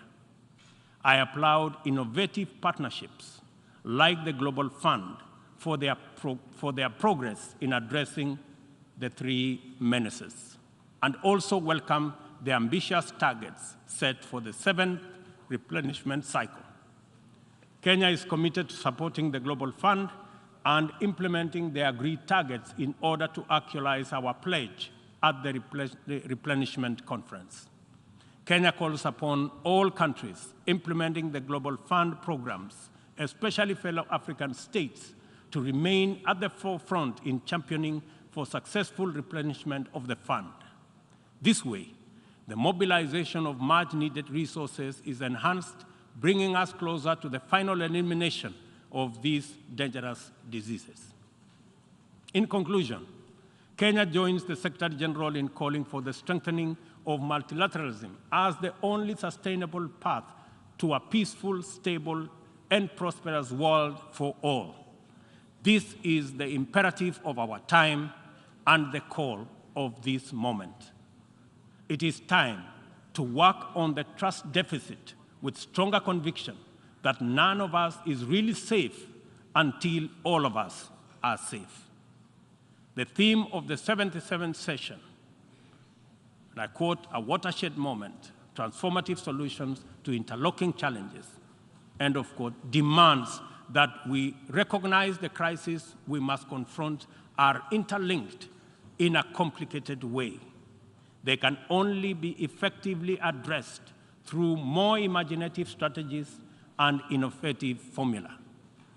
A population of 8 billion people in a densely networked world increasingly looks up to the multilateral system as the anchor for their individual aspirations directly and indirectly through robust national frameworks.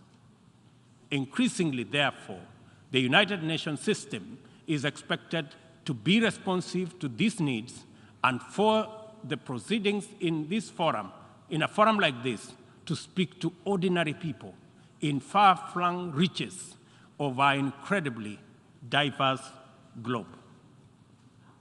It is impossible to address all their individual needs directly, but it is possible to respond to all of them by speaking with conviction to the universal values of equality, inclusion, justice, solidarity, and collective action, and by making sure that all our interventions effectively reflect them with clarity. The integrity of the international order must be measured by the distance separating our resolutions, consensus, and agreement from decisions, actions, committed, interventions, and effective solutions. A watershed moment, therefore, demands that we reduce that gap drastically and quickly. Kenya pursues numerous essential domestic agenda through the multilateral framework. We are heavily invested in the strength, effectiveness, and eventual success of all interventions formulated by the United Nations. It is important that the output of this and other similar fora achieve immediate resonance in the minds and lives of our youth still seeking opportunity to express and actualize themselves, our farmers working to feed nations, our Juakali entrepreneurs striving in pursuit of success in the informal economy, and our professionals who formulate policy, implement strategy, and monitor service delivery in public and private sectors.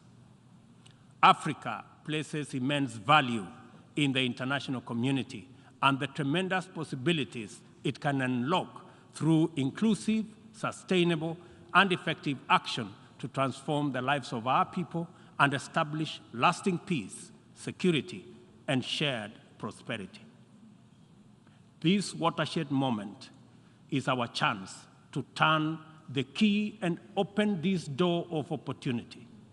We can make progress in addressing the triple global threats and liberate ourselves from the shame of past failures of multilateralism. At this watershed moment, we must not only choose, but also act decisively to bequeath our children and their children a greener, safer, healthier, and more abundant earth. Let us do it together, inclusively, multilaterally. I thank you.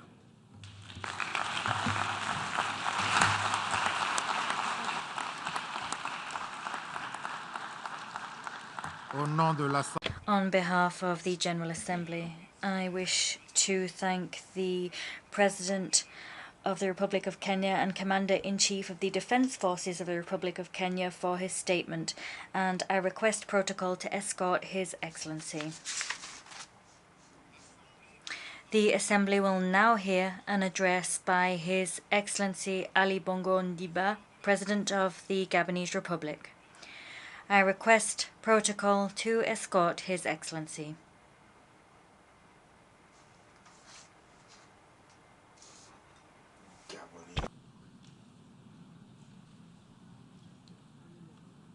Au nom On behalf of the General Assembly, I have the honor to welcome His Excellency Ali Bongo Ondimba, Republic, and I invite him to address the Assembly.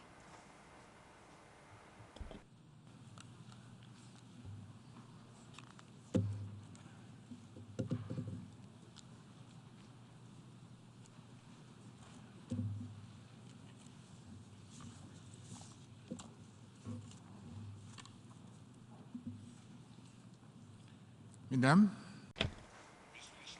Heads of State and Government, Excellencies, ladies and gentlemen, Mr. President,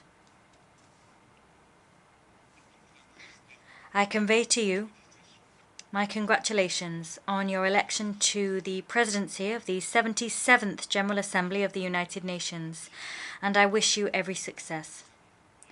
I greet and congratulate your predecessor, Mr. Abdullah Shahid, for the commitment which was patently clear throughout the 76th session.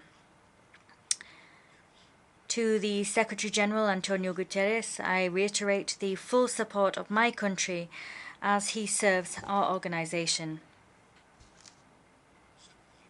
Mr. President, I am delighted to once again stand earnestly before this rostrum because the situation demands just that.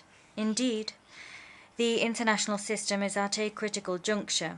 The world struggles to recover from a pandemic and sits in the clutches of a multidimensional crisis.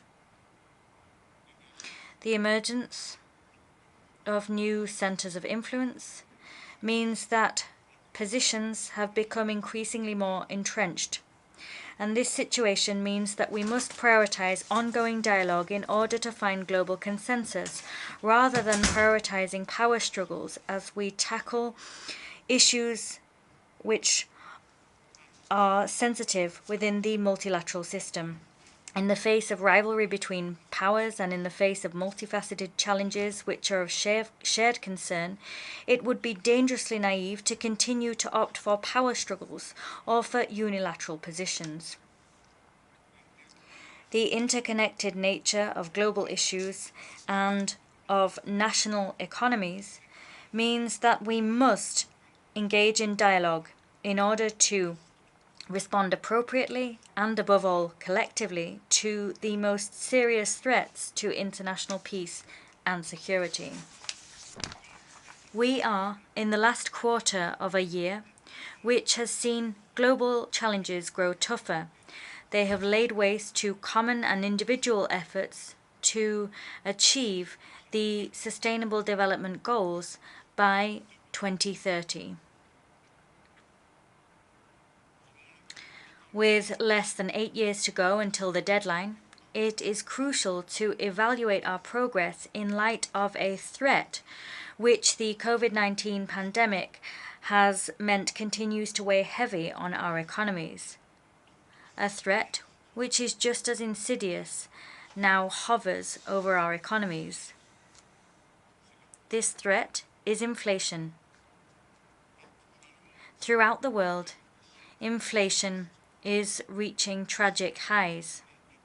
No one is spared, not businesses or households, not the North or the South. Its effects are devastating. As such, we must act, individually of course. That is exactly what Gabon is doing by subsidizing certain commodities and by keeping their prices at certain levels. But here too, we will not successfully overcome this problem if we do not act collectively in a coordinated fashion and with a sense of solidarity. This is yet one more challenge issued to the world. We must, together, all together, overcome it. President, this year marks many new beginnings for Gabon as we arise from the tragedy and forced inertia of the coronavirus pandemic and reopen to the world. We are the newest member of the Commonwealth of Nations, home to 2.5 billion people, 1/3 of the world's population, with shared values of respect for democracy, human rights, and the rule of law.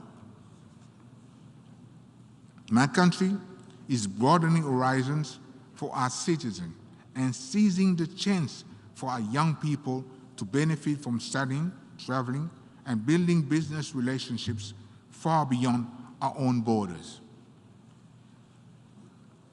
At the same time, Gabon takes its place on the world stage, not alone, but as a proud African nation. But the problems that our world faces today are global, as are the solutions.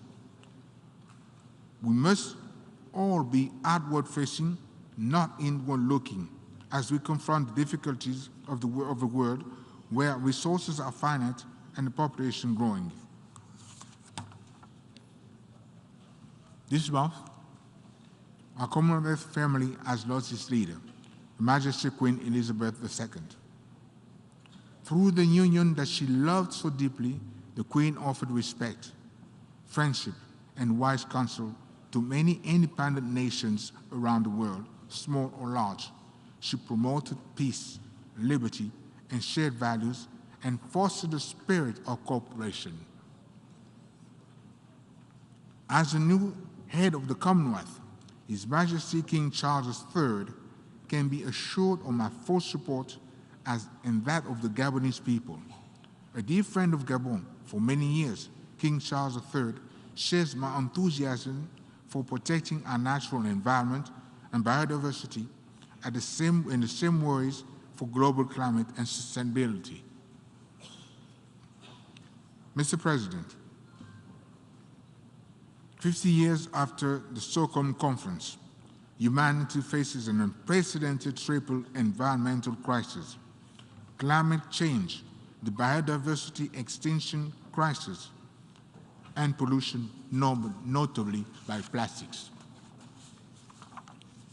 Regarding climate, with 88 forest cover and deforestation well below 0.1%, Gabon is a high forest, low deforestation country par excellence. Since COP15 in Copenhagen, Gabon has net absorbed over 1 billion tons of carbon dioxide. We absorb over 100 million tons of carbon dioxide from the atmosphere every year. In other words, we have already achieved, indeed exceeded the Paris Agreement objective of carbon neutrality. We are counting on the creation of a net sequestration carbon market to enable us to maintain this performance through 2050 and beyond. Secondly, I found the biodiversity crisis extremely alarming. COP15 in Montreal will be a decisive moment for humanity, and it is critical that we adopt an ambitious global biodiversity framework. The time has come to transition from billions to trillions by mobilizing 1% of global GDP for nature. Finally, pollution has become a chronic problem in our cities, our rivers, our oceans. We must lose no time adopting a binding international agreement on plastic pollution, as well as a treaty on the high seas. In order to achieve sustainable development goals, our international agreements and national policies must address the interdependence of this crisis. Mr. President, threats to international peace and security continue to increase exponentially faced with the proliferation of the armed groups. Restricting their access to arms will be at the heart of my country's priorities during our presidency of the United Nations Security Council in October. In this regard, I would like to reiterate my country's call for a robust partnership to ensure greater security in the Gulf of Guinea. Many countries face humanitarian crises exacerbated by armed conflict. This is the case in Ukraine, where the war has led to a worsening of the situation of countries and regions already experiencing food shortages. This is why my country has clearly expressed its opposition not only to this bloody war, but to any form of war. Gabon, which has never experienced armed conflict, will continue to advocate and favor dialogue and negotiation over confrontation. Mr. President, access to education for children should be considered sacred. Therefore, I would like to express my country's resolute support for the sanctuarizations of schools on places of education, and particularly during armed conflicts. To compromise education is to place a mortgage on future generations. It is in this vein that I've made the promotion of women and young people a key priority. In 2015, I launched the Decade of the Gabonese Women, which aims to reserve a place of choice for women and children in all aspects of governance in Gabon. Mr. President, internationalism is at a turning point. We need to reform the United Nations to ensure better consideration of the aspirations of Africa. This is particularly applicable to the Security Council, where Africa's role needs to be consolidated. Africa has waited long enough, and we will not wait any longer.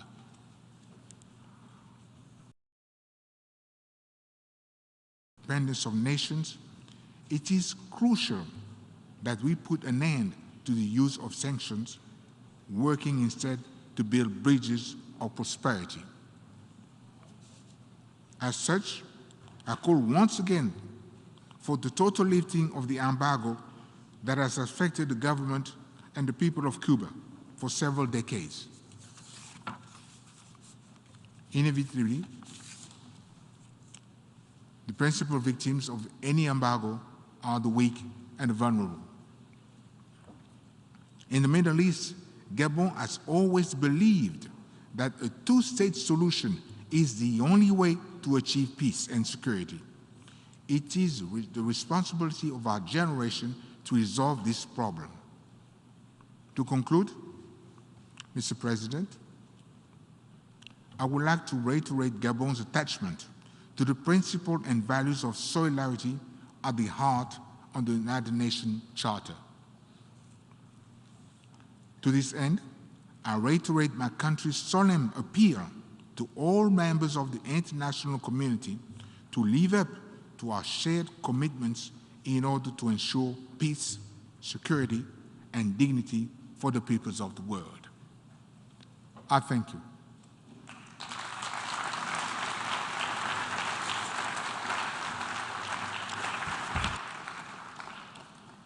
Au nom de l'Assemblée générale. On behalf of the General Assembly, I would like to thank the President of Gabon for his statement, and I ask protocol to please accompany His Excellency.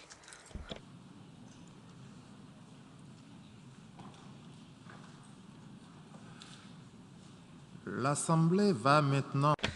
The Assembly will now hear a statement from His Excellency Mohammed Irfan Ali, President of the Cooperative Republic of Guyana. I would ask protocol to please escort His Excellency to the podium.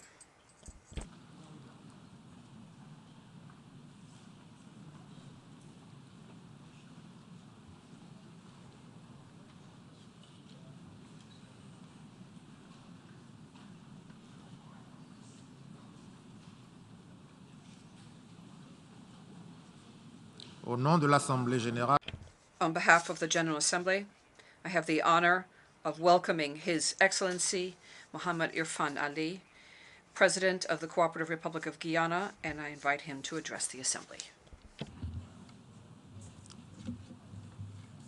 Mr. President, I extend my heartfelt congratulations on your election as President of the 77th session of the United Nations General Assembly. I'm confident that your stewardship will lend further credence to the impactful role of multilateralism in resolving global challenges. I thank your predecessor, Mr. Abdullah Shahid, for his shrewd leadership over the past year. I had the distinct privilege of welcoming him recently to Guyana and benefiting from his experience in championing an inclusive future for our youth. Congratulations to him, the Secretary General, and the General Assembly for the recently passed resolution on the establishment of a United Nations Youth Office. 1 month ago in Guyana, I launched the Youth Advisory Council as part of my government's commitment to ensure the involvement of young people in decision-making and development as the government work towards building Guyana's future. We are living in a troubled world which has lost its balance. Indeed, our collective actions as leaders today will convey to the next generation that their aspirations, their future, and that of the planet are worth fighting for. The international community is facing a series of interlocking challenges: a global pandemic, climate challenges, energy and food crisis, and interstate conflicts. As a consequence of the pandemic, approximately 97 million more persons are living on less than $1.90 per day, significantly increasing the global poverty rate and inequalities. The developing world lost revenues and income that were earmarked for the achievement of many sustainable development goals, pushing us further away from our 2030 targets. A UN report in March 2022 spoke definitively to the unequal distribution of COVID-19 vaccines and its impact on widening economic disparity between the rich and the poor. The study found that low-income countries could have increased their GDP by $16.7 billion in 2021 if they had a similar vaccination rate as high-income developed countries. How are we going to address this inequality? How are we going to address this injustice? Guyana's position is that there must be an immediate re-examination of the financing gap and the debt portfolio of the developing countries to open fiscal space and create an opportunity for recovery, bridging the gap, and attaining the SDG goals. Guyana welcomes the global initiatives around pandemic preparedness. It is imperative that we collectively discuss how to address any potential pandemic and health threats so that we are better equipped in the future to avoid the inequalities that exist. Mr. President, Excellencies, the global food security problem has disproportionately affected us. The prevalence of moderate and severe food insecurity trended upwards since 2014, with an estimated increase in 2020 equaling that of the previous 5 years combined. In 2020, 2.37 billion of the world's population were food insecure. Additionally, the World Food Programme and FAO warned that acute food insecurity would worsen in 20 hunger hotspots from June to September 2022. Since the start of the pandemic, global food prices have surged by 65% and are expected to remain high in the medium term as a result of supply chain constraints, a hike in energy costs, higher shipping costs, climate issues, the war in Ukraine, and the fertilizer crisis. Further, since the onset of the Russia-Ukraine war, global food prices increased sharply, reaching an all-time high in February 2022. The FAO projects that the production of cereals, a crop relied on the most in the world, would decline by 40 million tons, or 1.4% when compared to the preceding year. The global food import bill trajectory is a whopping 1.8 trillion this year, a record high. The global food import bill is projected to rise by 51 billion from 2021, 49 billion of which reflects higher prices. The question is, what are we going to do about this? Can the reversal of export bans on rice and wheat and freeing up of grains help the situation? The answer is a resounding yes. For example, export bans of rice from India and wheat from Russia contributed to a price increase of 12.3% and 9% for rice and wheat respectively. As world leaders, we must find the balance now. In honoring our commitment to promote peace, stability, respect for territorial integrity and democracy, and the human rights for all, we must work collectively to prevent situations that can widen inequality and create social and economic havoc. Now is the time for us to decide if a new approach is needed to guarantee food security, energy security, climate security, access to health care and quality education, and security from conflicts and wars. According to the World Bank and Global Trade, between January to February 2022, 135 policy measures were announced or implemented that affected trade in food and fertilizer. During the same period, 34 nations imposed restrictive export measures on food and fertilizers. The questions therefore are whether globalization is only applicable under normal conditions, or whether it is opportunistic and its application, and when a crisis arises, we lock ourselves in and forget about multilateralism and globalization. The evidence is glaring. COVID-19 vaccination and now access to food and fertilizer. A welcome initiative is the FAO's Global Food Import Financing Facility, which seeks to respond to the prevailing soaring food import costs and addressing the needs of the most exposed. However, there is need to revise the eligibility criteria to accommodate countries beyond the categories of low-income and low-middle-income groups. This narrow grouping heightens the chance that many at-risk, economically vulnerable countries, such as the Caribbean, with large food and food import needs, will be excluded. Mr. President, Excellencies, we all recognize that there is a climate crisis. We must go back to some of the decisions. For example, in COP26, we agreed no more coal-fired power projects. What is the reality?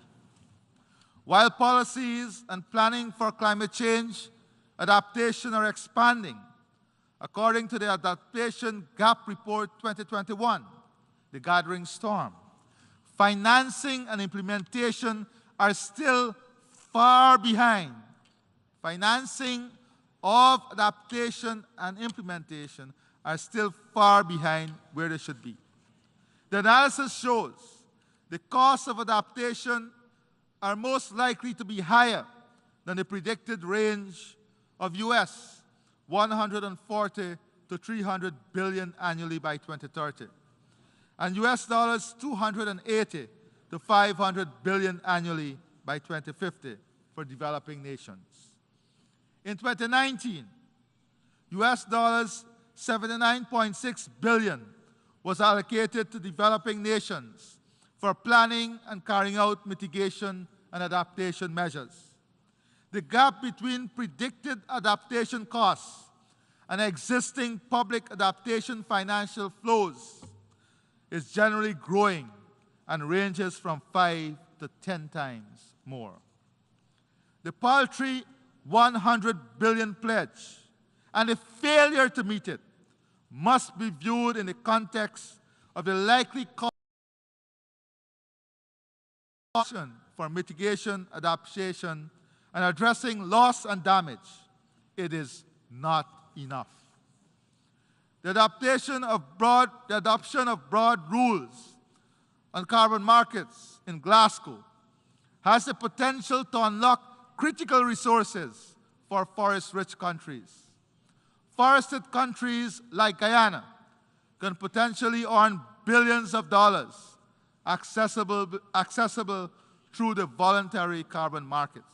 However, the current approximate price is US $10 per ton on the voluntary market, whilst according to an IMF report, the price should be closer to 70 US dollars per ton.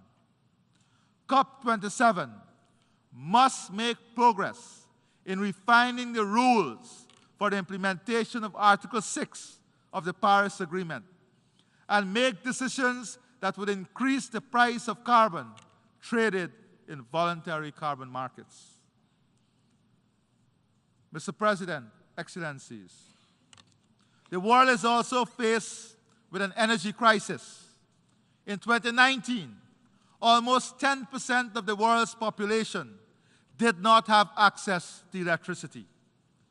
Electricity generated by fossil fuel increased by 178% from 2000 and 2021. Electricity generated from coal increased by 173% from 2000. Based on a recent energy outlook from the US Energy Information Administration, coal-fired generation is expected to be a key energy component as a result of several factors, including a drop in the share of natural gas and rising oil prices. Whilst all of this is occurring, the global energy demand is projected to increase by 47% in the next 30 years. According to the IEA, global electricity demand grew by 6% in 2021 and is projected to grow by 2.4% in 2022, of which only 50% is expected to be met from renewables. As such, the other 50% would have to be met from non-renewable energy sources. Furthermore, analysis by the IEA indicates that getting on the path to net zero emissions by 2050 would require a threefold increase in the current level of investments in the clean energy transition to about $4 trillion by 2030. The question is, therefore, how do we realistically strike this balance? This conversation must be practical, comprehensive, and fact-based. We all recognize that adjustments must be made to save our planet. But how will we craft this adjustment, considering the energy and food crisis, which are also critical, and ensure that inequality and access do not widen? In this energy transition, fossil fuel remains necessary. In this context, we are convinced that new entrants like Guyana must be part of this balanced approach. Even as a new entrant, Guyana proposed at COP26 the removal of subsidies from fossil fuel production and advocated the need for a strong global carbon price. We, however, do not believe that new entrants should be punished by removing access to financing and increasing costs of financing. This, in effect, will protect an existing monopoly, drive up the cost of investment, and deliver a higher price product. Mr. President, Excellencies, we are committed to building a Guyana that addresses issues of food security, climate change, energy security, and inequalities within our country and the region. Under the banner of One Guyana, my government has embarked on many initiatives to help bridge the gaps of inequality and access. We are on a path to reduce Guyana's food import bill and increase food security through increased cultivation and investment in new technology, climate-smart agriculture, all aimed at positioning Guyana as a leading food producer in CARICOM. Providing incentives, capital, land, and opportunities for youth and women to participate in agricultural transformation. To this end, you've earmarked 35% of all new agro-businesses to be led by women and have increased youth participation in agriculture with the use of technology by more than 40%. We are pursuing a low-carbon development strategy which aims at creating a model for value ecosystem services and sustainably developing and managing the blue economy, investing in clean energy and stimulate low-carbon growth, protecting against climate change and biodiversity loss, alignment with global climate and biodiversity goals. Our forests, which is the size of England, stored 19.5 gigatons of carbon with a deforestation rate of less than 0.05%. We intend to continue the sustainable management of our forests as a key national and global good. Having already achieved net zero, we are working steadfastly in our transition from a 2020 status of 95% dependence on heavy fuel oil and diesel to an energy mix which includes hydropower, solar, wind, and natural gas, from which more than 500 megawatts of new generating capacity will come on stream, of which 87% of this generated energy will be from clean and renewable sources. Human resource transformation through education is a key driver of our development. The achievement of inclusive and equitable quality education and promotion of lifelong learning opportunities are all inextricably linked to attaining our sustainable development goals, including full employment, poverty eradication, and gender equality. Access to free, quality primary and secondary education will soon be followed by free tertiary education. The government of Guyana has invested in our indigenous communities, in infrastructure, education, training, healthcare, and installing internet access capabilities. And we have commenced the training of our workforce for 2030 and beyond. Soon, we will be offering coding skills at our primary and secondary levels. Mr. President, Excellencies, gender equality and the empowerment of women and girls in all spheres of life, of national life, is a priority. We are committed to ensuring equal access to education for girls and boys. Indeed, more girls are attending school in Guyana and graduating from university. Our focus now includes ensuring that our boys are not left behind. We have initiated several programs to create earning and employment opportunities for women and promote their financial independence. Recognizing that empowerment is inextricably linked to addressing the root causes of and eradicating discrimination and gender-based violence.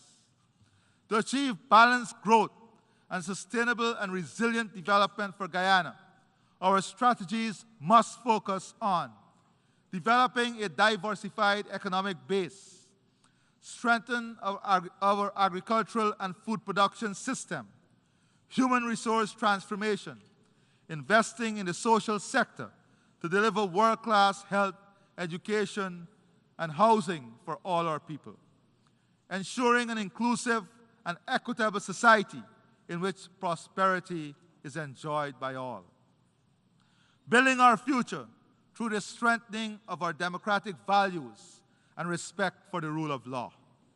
Mr. President, Excellencies, as part of the global family, Guyana subscribes to a rule-based international order, as well as the need for a resurgence of political will and commitment to protect the multilateral architecture.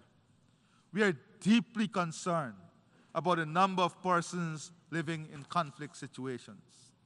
The ongoing war in Ukraine is having terrible effects on the region and country, the impact of which are disproportionately felt by women and children. We urge a speedy and peaceful resolution of the conflict and express support for the efforts of the United Nations Secretary General in this regard.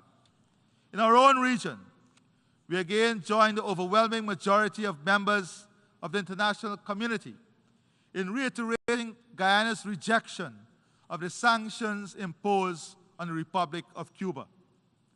Guyana also restates its solidarity with the Palestinian people and its support for their dignified existence in their own homeland in accordance with a two-state solution. Guyana does not condone or support the threat of or use of force in relations between states or in the resolution of disputes. Consistent with the Charter of the United Nations, Guyana subscribes to the use of peaceful means to settle disputes. In this context, Guyana thanks those who have already expressed support for a candidature for non-permanent membership of the UN Security Council. In the matter of Guyana's sovereignty and territorial integrity, challenged and threatened by Venezuela, as it is, at the opening of the general debate yesterday, and I quote, committed to make the most of every diplomatic tool for the pacific settlement of dispute as set out in the Charter of the United Nations, end of quote. In this case, judicial settlement as determined by the Secretary General himself. The world's nations can be assured that Guyana shall remain true to those peaceful processes and deny every effort to depart from them. The International Court of Justice has already affirmed its jurisdiction in the matter. Mr. President, Excellencies, this Assembly must reinvigorate the spirit of multilateralism in finding solutions to the extant challenges which bedevil the global community of states. I close by reminding us all of an old quote: "A hungry man is an angry man."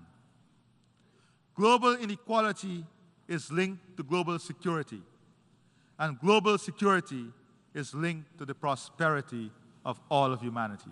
I thank you, and God bless you.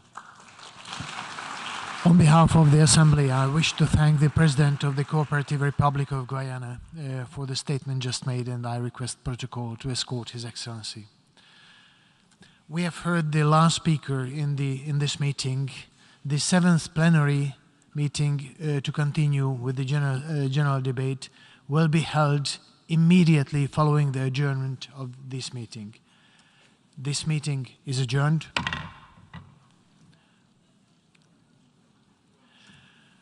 And the 7th plenary meeting of the General Assembly is called to order.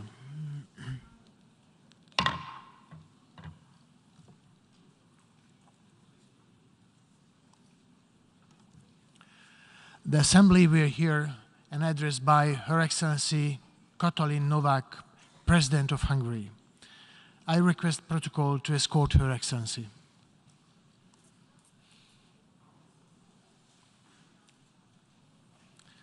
On behalf of the General Assembly, I have the honor to welcome Her Excellency Katalin Novák, President of Hungary, and invite her to address the Assembly.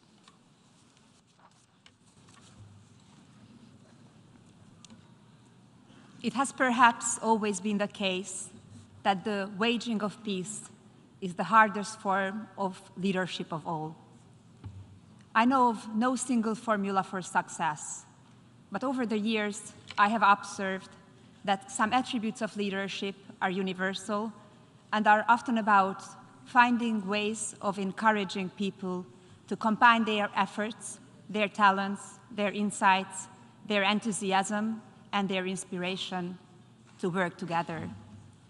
A quote from the speech of Her Majesty, the late Elizabeth II, from 2010, delivered here at the United Nations General Assembly. Today, on the International Day of Peace, I stand here to urge the world leaders to be faithful to the legacy of Elizabeth II so that we can live in peace. Dear Excellencies, ladies and gentlemen, I'm particularly pleased and honored to greet my fellow Hungarian, President Csaba Kőrösi. With his presidency, after 40 years, Hungary is again serving as President of the UN General Assembly for 1 year. It is a great honor for Hungary, and especially so in the present challenging situation. Mr. President, dear Csaba, I wish you every success in your work. I'm standing in front of you today as the President of Hungary, the first woman president of my country, wife, and mother of 3 children. As a president and as a mother, I feel responsible for preserving an environment for the generations to come, in which they can enjoy security and comfort. Today, on the International Day of Peace, I stand in front of the General Assembly to reaffirm our commitment to the UN Charter, Article number 1, to maintain international peace and security, and to that end, to take effective collective measures for the prevention and removal of threats to the peace, and for the suppression of acts of aggression or other breaches of the peace, and to bring about, by peaceful means and in conformity with the principles of justice and international law, adjustment or settlement of international disputes or situations which might lead to a breach of the peace. Let us remind ourselves to the main aim why the United Nations was brought to life: peace. We, People and leaders in the Western world often pretend that we have lived in an age of permanent peace and prosperity since the end of the Second World War. In many ways, this might be true. Indeed, we live in a more peaceful and prosperous age than before. Let's not forget, though, that the wars and armed conflicts that rage in many regions of the globe, which kill innocent people, tear apart families, destroy infrastructure and economies, turn well-kept agricultures into wasteland, and add to the destruction of the world that surrounds us. According to the Council on Foreign Relations Global Conflict Tracker, there are currently 27 ongoing conflicts worldwide. The tracker categorizes conflict into 3 groups: worsening, unchanging, and improving. Right now, there is not a single conflict described as improving. Globally, conflict and violence are on the rise, according to the United Nations. The UN has warned that peace is more under threat around the world than it has been since the Second World War. The number of wars and armed conflicts around the world has been rising intensively since then. The scholarly optimism that the decline in the number of casualties might lead to a process where armed conflicts become irrelevant was quickly overshadowed by recent developments in Europe and other parts of the world. Excellencies, I come from Hungary, from the heart of Europe. Everyone would assume that since the Second World War, peace has been a regional characteristic. Let us not forget that only 11 years after the end of the Second World War, Soviet tanks were rolling on the streets of Budapest.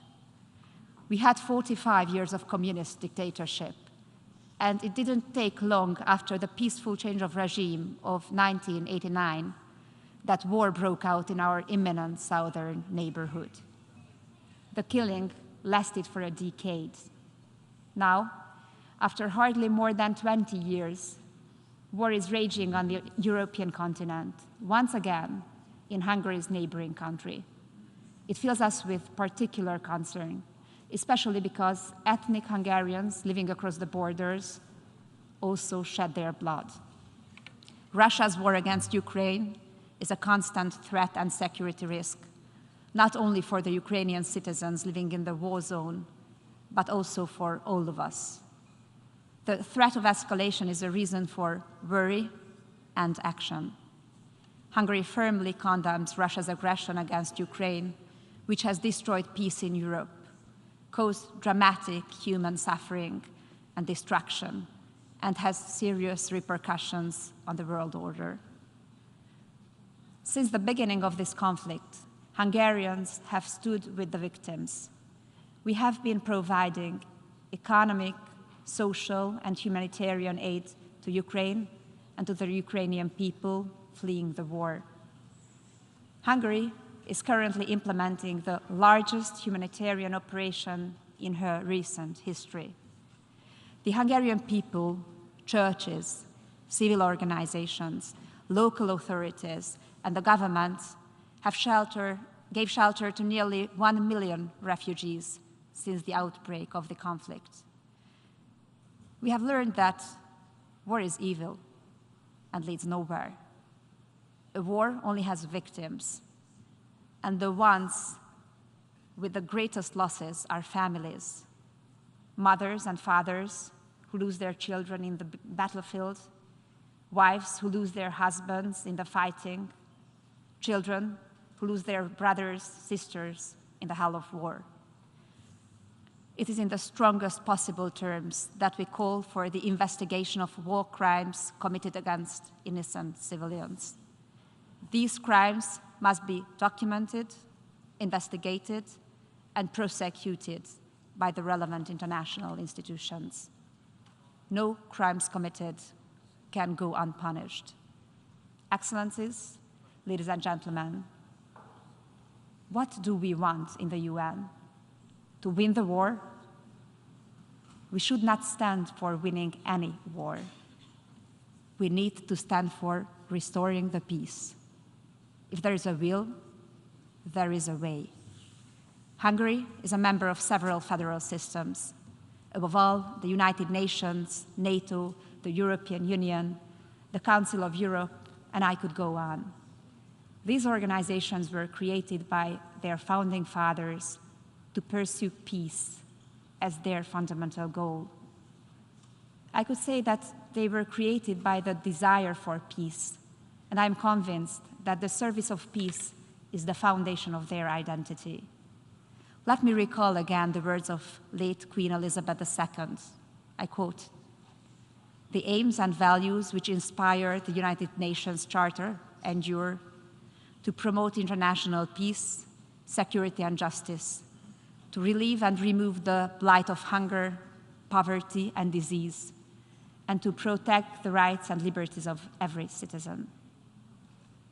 Hungary urges fellow member states to declare peace as the major priority in the present conflict between Russia and Ukraine.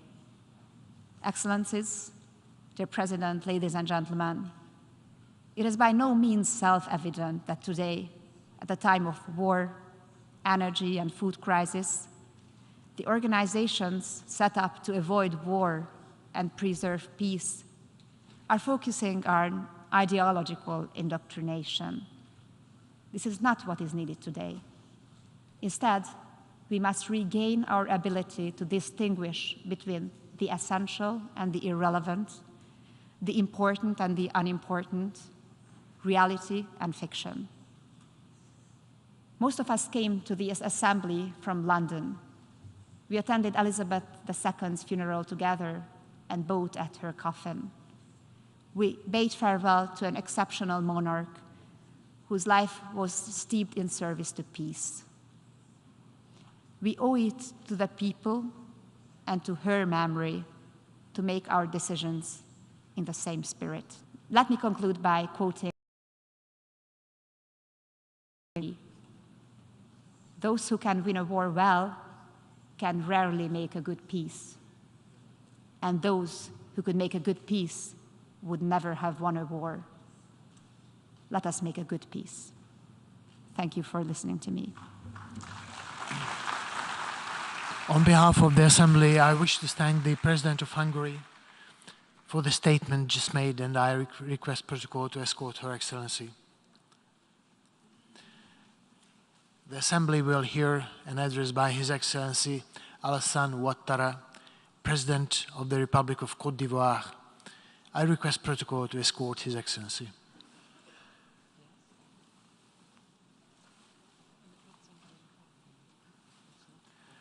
On behalf of the General Assembly, I have the honor to welcome His Excellency Alassane Ouattara, President of the Republic of Côte d'Ivoire, and I invite him to address the Assembly. Monsieur Sabar. Mr. Chamba Koroshi, President of the 77th session of the United Nations General Assembly, Excellencies, Heads of State and Governments, Mr. Antonio Guterres, Secretary General of the United Nations, Your Excellencies, ladies and gentlemen, distinguished delegates. Mr. President, I would like to, first of all, congratulate you on being brilliantly elected to preside over the 77th session of the United Nations General Assembly. And I wish you every success as you discharge this lofty mission. I also would like to address my heartfelt congratulations to your predecessor, Mr. Abdallah Shahid, and thank him for his outstanding leadership and the effective management of our deliberations during the previous session. Mr. President, his worthy initiatives in a difficult context marked in particular by the COVID-19 pandemic, enabled us to keep hope for a better future. I would like to pay a very warm tribute to Mr. Antonio Guterres, Secretary General of the United Nations, and assure him that he has the full support of my country as he continues with his tireless efforts to strengthen the role played by the United Nations in implementing the objectives we had set for ourselves. Secretary General, you have every encouragement from us, in particular, as you implement the relevant proposals contained in your report called Our Common Agenda. Mr. President, Your Excellencies, ladies and gentlemen, Côte d'Ivoire welcomes the major successes that we have seen in many areas of the United Nations since its inception. And in this framework, my country would like to thank the United Nations High Commissioner for Refugees, the HCR. They declared on the 30th June 2022 the end of the Ivorian refugee status.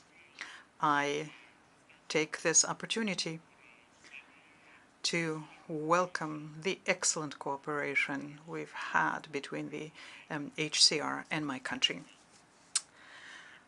Nonetheless, the growing number and the complexity of challenges we're facing in the area of peace and security, democracy, human rights, environmental protection remain sources of concern.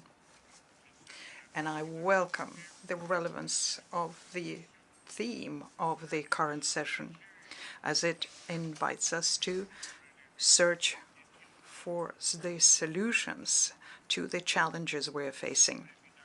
Mr. President,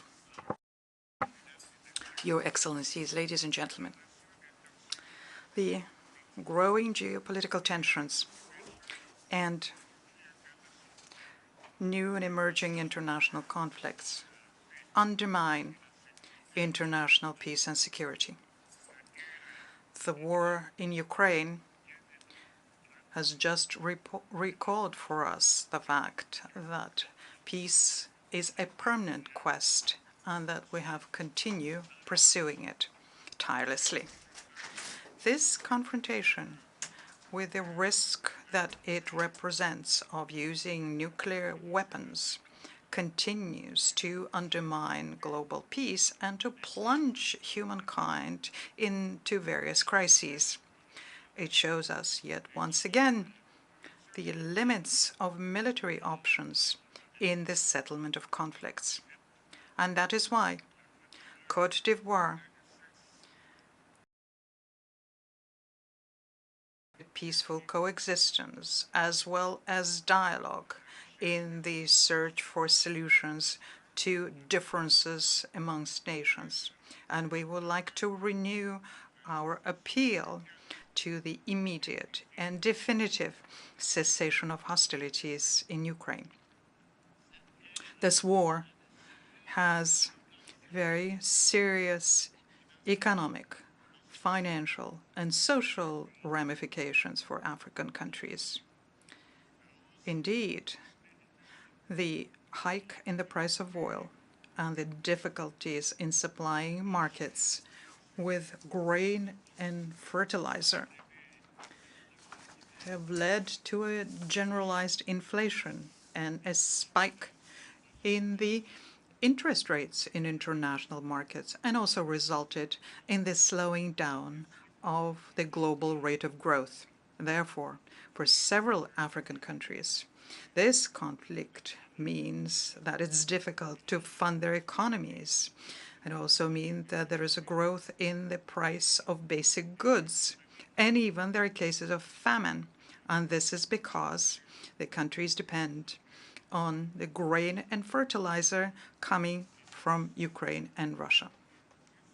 And this situation led the government of my country, Côte d'Ivoire, to subsidize the price of oil and wheat and to cap temporarily the price of several major food products so as to extend support to households, in particular the most vulnerable ones.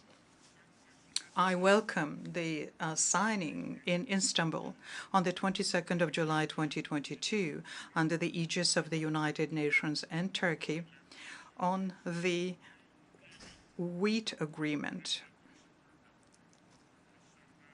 We regret, however, that only 17% of wheat exported by Ukraine since that date have been earmarked for African countries. Now, given this fact, Côte d'Ivoire is asking once again that priority be given to Africa in the implementation of the Istanbul Agreement. Furthermore, we launch an urgent appeal to international financial institutions and to Africa's development partners to mobilize the resources necessary to support the most fragile countries so they can face the multiple ramifications of the conflict in Ukraine. Mr. President, Your Excellencies, ladies and gentlemen, peacekeeping operations of the United Nations are a tangible manifestation of our collective action for peace in those countries which are victims of conflict. Côte d'Ivoire hosted one of the largest peacekeeping operations in Africa, and we understand very well the sacrifice made by the troop contributing countries, the sacrifice they make so as to bring back peace and facilitate post-conflict recovery. It is because of the success of the United Nations operation in Côte d'Ivoire, UNOSI, and because of our faith in the values of the United Nations Charter, that my country decided to actively participate in United Nations peacekeeping operations, as I declared to the Security Council in December 2018. I therefore am very happy with the participation of Côte d'Ivoire in the United Nations multidimensional integrated stabilization mission in Mali, MINUSMA, and in the United Nations mission in the Central African Republic, MINURCA. And I would like to laud the professionalism of the Ivorian contingents deployed in the course of these operations. And I bow in front of the memory of the Ivorian servicemen who died in the cause of peace in the brotherly country of Mali, which needs the engagement and commitment of everyone with them as they combat armed terrorist groups. Unfortunately, in this context of fighting against terrorism, 46 Ivorian soldiers deployed within the 8th National Support Element Detachment within MINUSMA in Mali are unjustly detained there and have been detained since the 10th of July of this year. And once again, I call for their release without delay.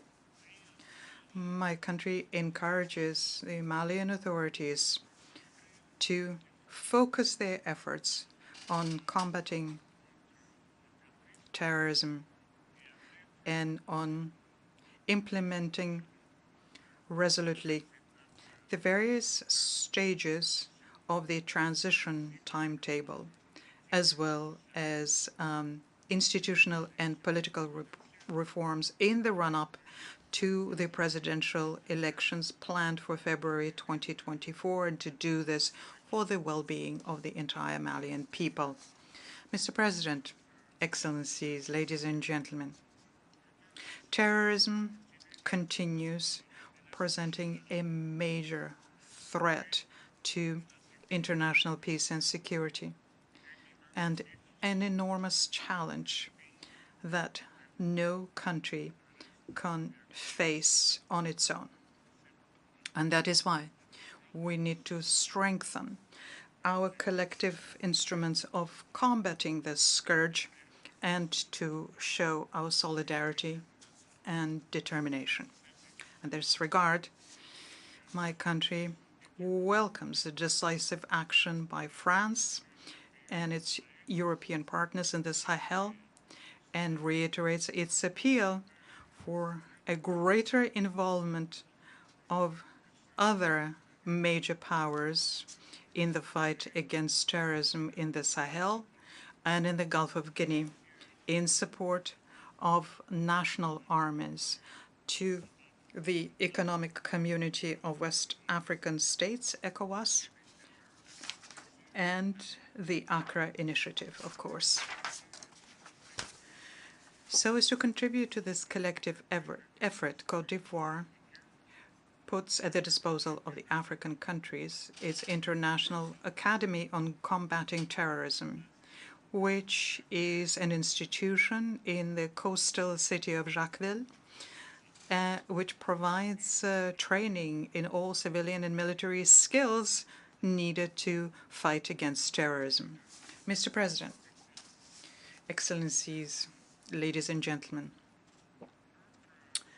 our session is taking place at the time where the energy crisis following the war in Ukraine tends to undermine the accomplishments we have made in greenhouse gas emission reduction, in particular because of going back in some industrialized countries to using carbon-based fuel. The time, unfortunately, is running out, and we have to act fast and implement all of the commitments contained in the Paris Agreement if we want to implement the objective of stemming the global warming below the threshold level of 1.5 degrees Celsius. To reach this goal, developed countries have to drastically reduce their levels of greenhouse gas emissions and to honor the commitment to mobilize $100 billion per year for the benefit of developing countries. COP27, to take place in Egypt, will provide us, I am certain, with a new opportunity to renew the political commitment of all of the stakeholders to contribute towards the fight against global warming. I would like to state yet once again that my country will honor its commitments undertaken within the Paris Agreement on Climate, and we intend to work to protect our forest cover and our rich biodiversity. This is the rationale behind the Abidjan Legacy Program, which was launched at the 15th Conference of the Parties to the United Nations Convention Against Desertification, COP15, which we had the honor of hosting from 9th to the 20th of May of 2022. And I am very happy to see the exceptional mobilization and the financial support from our developing partners to the Abidjan Legacy Program, which very quickly collected the resources needed for its implementation, namely $2.5 billion. Mr. President, Your Excellencies, ladies and gentlemen, today, more than ever, humankind is at a watershed moment for its future. The threats our countries are facing compel us to show greater solidarity, working together, justice and equity, all principles which undergird the multilateralism which my country holds dear. And it is in this spirit that Côte d'Ivoire calls for an in-depth reform of the United Nations Security Council, where Africa could find its right place.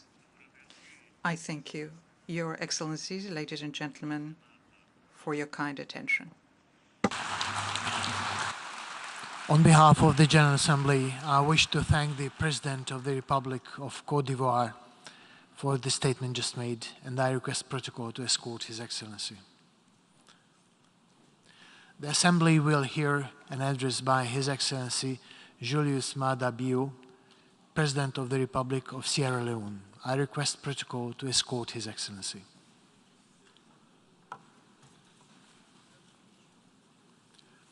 On behalf of the General Assembly, I have the honor to welcome His Excellency Julius Maada Bio, President of the Republic of Sierra Leone, and to invite him to address the Assembly.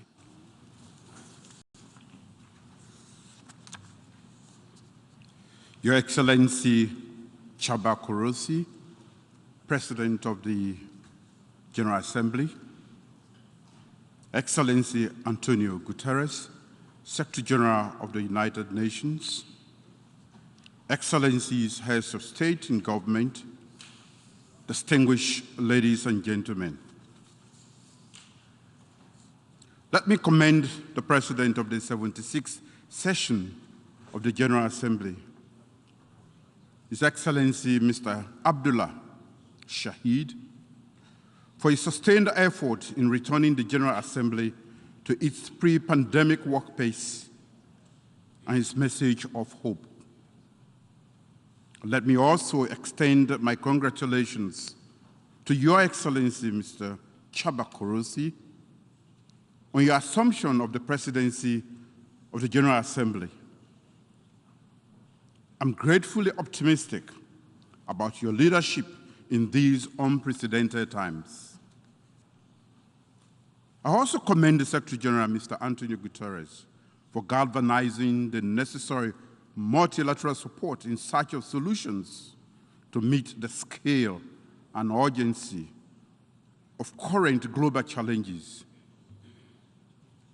His timely submission of our Common Agenda report that speaks to strengthening the global governance with a focus on a future agenda driven by multilateral solidarity and collective action is also commendable.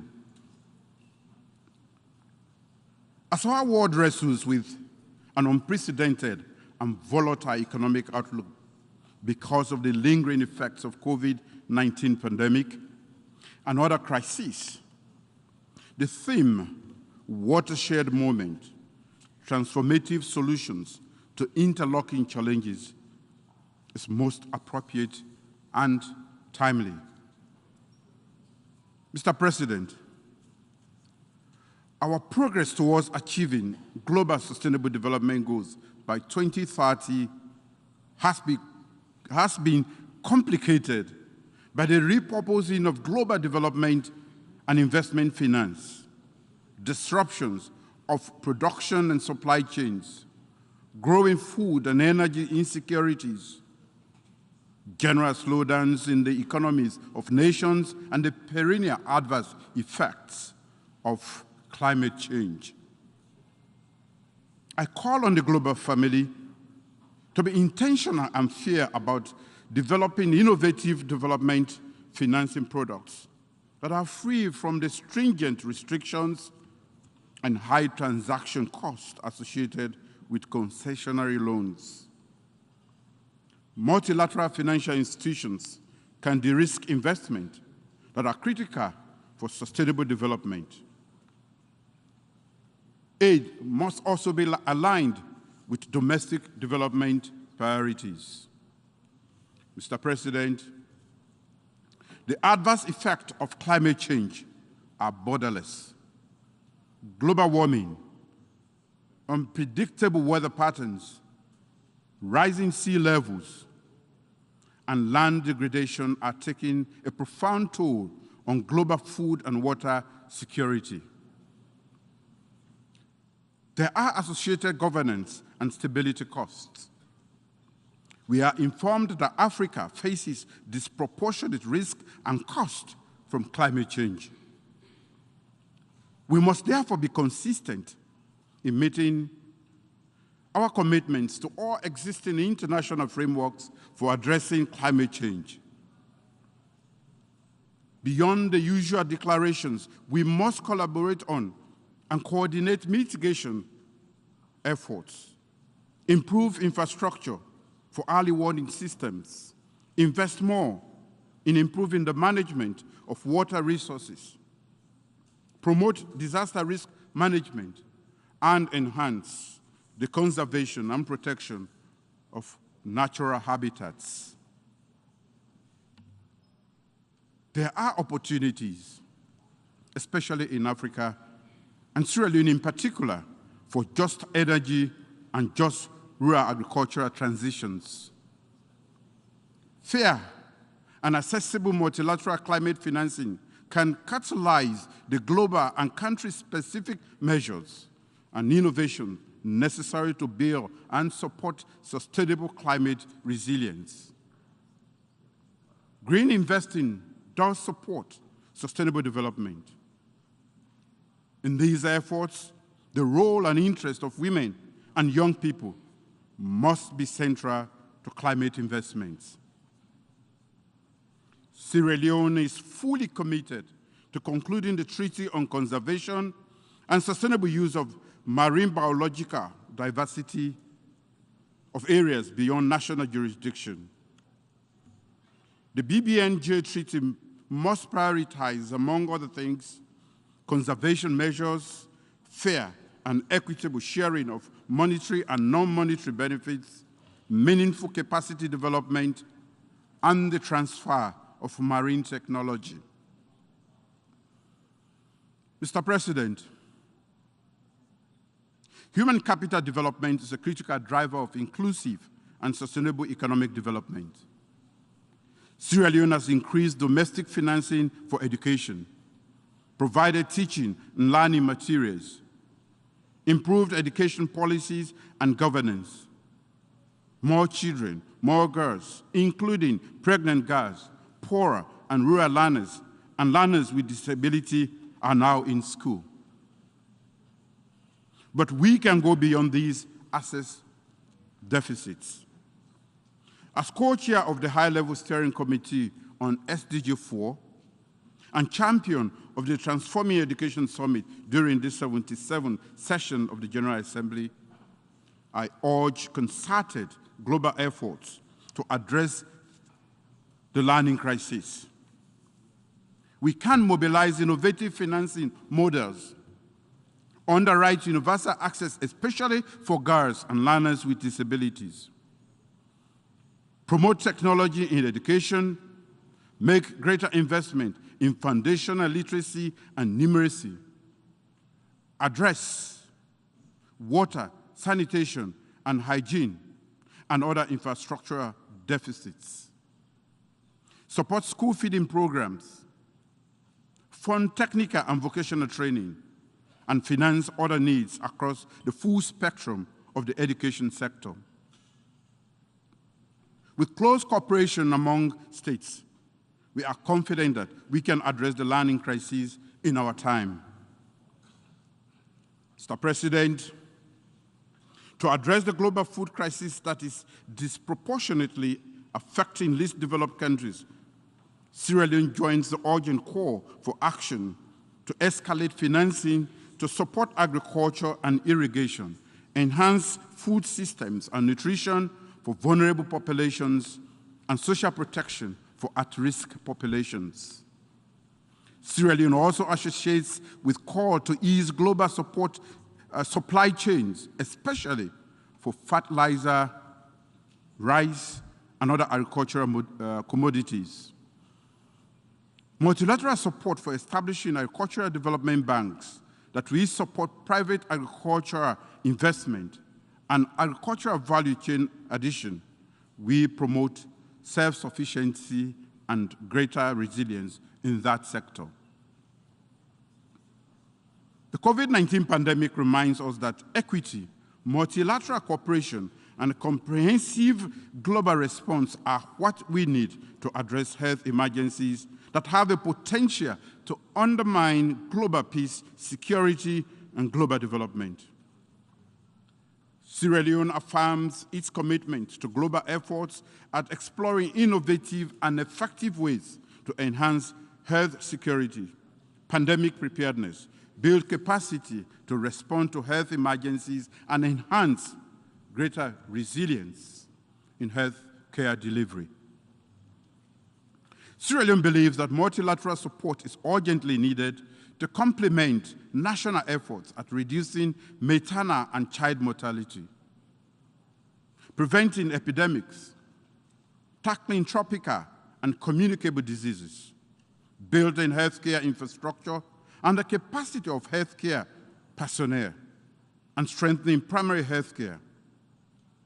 Efforts at increasing domestic financing of healthcare should be supported with increased multilateral financing and enhanced cooperation. Sierra Leone remains exclusively committed to the global agenda for putting women and girls at the center of inclusive sustainable development.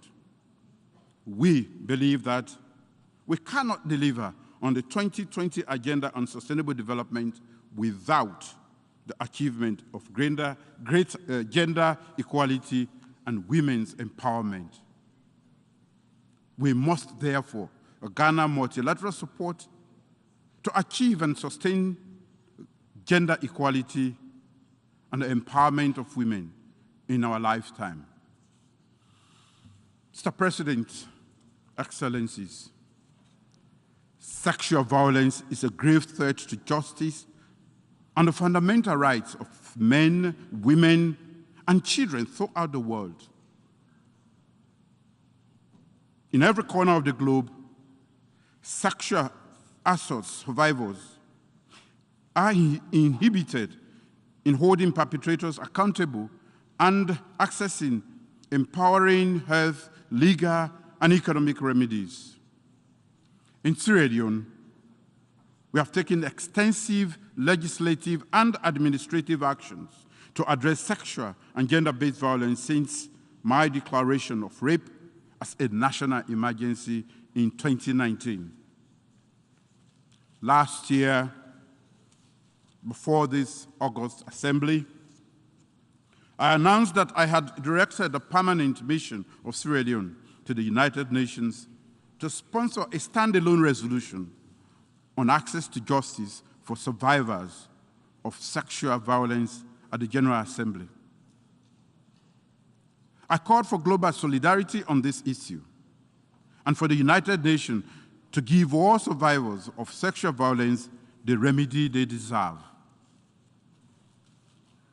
The General Assembly on the 2nd of September this year adopted by consensus the landmark resolution entitled International Cooperation for Access to Justice, Remedies, and Assistance for Survivors of Sexual Violence. Thank you, the National Assembly. The General Assembly has therefore affirmed the sincere and shared belief of the global community that sexual violence is condemnable and that member states must take effective actions to address it, as well as provide access to timely and unimpeded justice through national legislation for victims and survivors. As a global community, we have signaled our resolve to address this scourge. We must now do all we can to implement access to justice and other remedies to ensure dignity for all survivors and sexual violence. Mr. President, Your Excellencies, small states make up the majority of member states of the United Nations, and they are the strongest advocates of the rule-based international system that underpins the work of the United Nations. Indeed, small states have served as key drafters, negotiators, and thought leaders on a variety of international issues. They have done so diligently through transparency of purpose and coalition building across board. In that connection, Sierra Leone proposes to further pursue these values in the United Nations Security Council. I count on the invaluable and resounding support of this body for Sierra Leone's bid for a non-permanent seat in the United Nations Security Council for the term 2024-2025, with elections to be held in June 2023.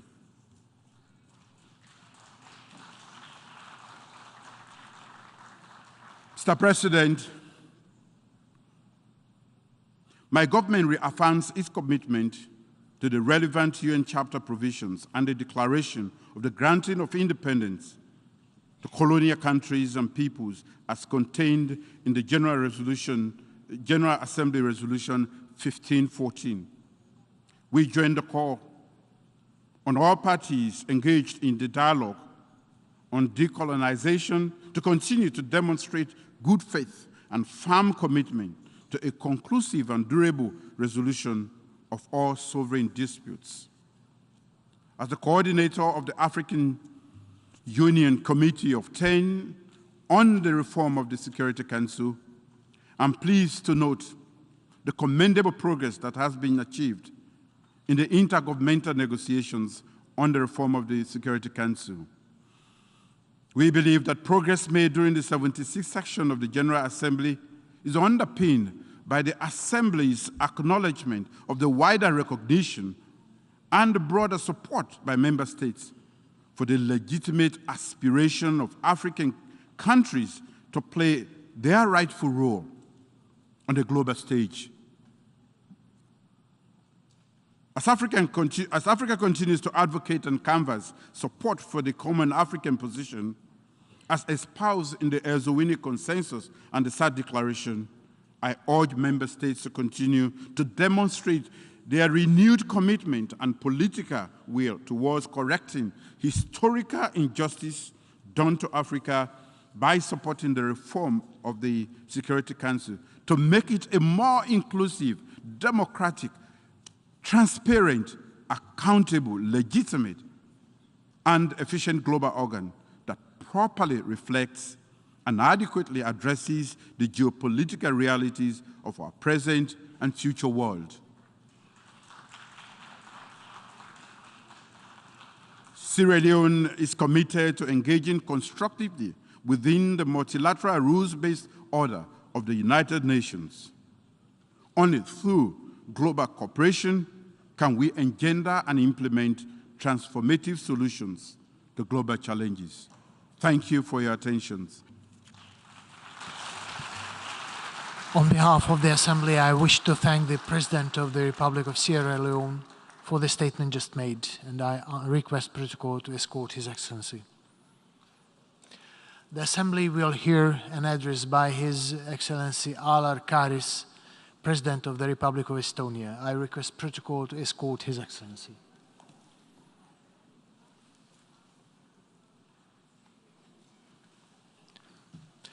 On behalf of the General Assembly, I have the honor to welcome His Excellency Alar Karis, President of the Republic of Estonia, and to invite him to address the Assembly. Mr. President, Mr. Secretary General, Excellencies, ladies and gentlemen. It is my honor to be here today, though I wish where circumstances surrounding my first address were different. A year ago, Mr. Secretary General presented this inspiring report, Our Common Agenda, outlining his vision for the next 25 years of global cooperation, and initiated discussions of how to reinvigorate multilateralism and achieve Sustainable Development Goals. I support the goals of the report, and yet it's a Herculean task because the world is torn apart. We witness the constant brutal violation of the core principles of the UN Charter on every continent. The United Nations itself has become a battlefield where some states try to convince the world that the common values we all are obliged to adhere do not exist. The only standard we must follow is the UN Charter, our unique common promise of peace for all nations, large and small, a promise of advancing fundamental human rights, the equal rights of men and women. It is not a choice. It is a collective responsibility to ensure that peace, justice, and human rights prevail. On 24 February, the Russian Federation, a permanent member of the United Nations Security Council, attacked the democratic and peaceful sovereign Ukraine. Russia started a war of aggression with a goal to end the sovereignty of its neighbor, overthrow its legitimate government, exterminate Ukrainian nation, and implement its abusive order, impregnated of imperialism, self-interest, and dominance. Russian invasion, including the illegal occupation of Crimea and Russia's prior land grabs in Georgia and Moldova, demonstrate Russia's total disrespect of international law, the rules-based international order, and an assault of a United Charter, every value and principle the United Nations stands for. This brutal and unjustified aggression is the most serious threat to the global peace and security since the end of the Second World War, and challenges the very foundation of UN system, undermining the security of all members of the international community. Some colleagues are hesitant to take sides vis-à-vis Russian aggression. Some argue that this war is between Russia and Ukraine. I see the aggressor and the victim. Legally, as well as morally, there is only one right side to take. Standing in a gray zone encourages the aggressor, undermines this organization, and fuels human suffering. In recent years, we have witnessed devastating human suffering in Afghanistan, Myanmar, Yemen, Syria, Sahel, and the Horn of Africa, just to name a few. The war aggression of Russia makes finding solutions to these conflicts only more difficult, as it has increased food insecurity, adds stress on the global humanitarian relief system, and bolsters economic crisis. Ladies and gentlemen, I visited Ukraine 2 months after the invasion began. The sight was horrific. I lack words to describe the brutality of this scene. The face of war is the same everywhere. Cruelty will never leave the people who must live. Conflicts only bring horror and misery to mankind. As of August 22nd, the Office of the UN High Commissioner for Human Rights has recorded in Ukraine over 13,000 civilian casualties, with approximately 6,000 killed and nearly 8,000 injured. The actual numbers are significantly higher. Each murder is another evidence of the grave violations of international law by the aggressor. In the strongest terms, we condemn the war crimes committed by Russia in Ukraine. UN Assistant Secretary General of Human Rights reported to the Security Council about credible allegations of forced transfers of unaccompanied children to Russian-occupied territory or to the Russian Federation. We have seen mass graves of tortured civilians. I wonder, are we living in the 21st century. Excellencies, ladies and gentlemen, I want to pay tribute to the immeasurable resilience of the people of Ukraine. We grieve for the victims of Russia's aggression and stand with Ukraine in ensuring the future of its people and nation. This brave nation is fighting for values set in the UN Charter, the noble cause of freedom, democracy, and human rights. According to the UN Charter, Article 51, helping Ukraine to protect its right to exist is our collective obligation. At the same time, it is disturbing that the United Nations Security Council, a body that bears the chief responsibility for maintaining international peace and security, has been paralyzed and utterly unable to play its role. Russia has abused its veto power to block the Council from adopting any decisions regarding the grave violation of sovereignty and independence of Ukraine.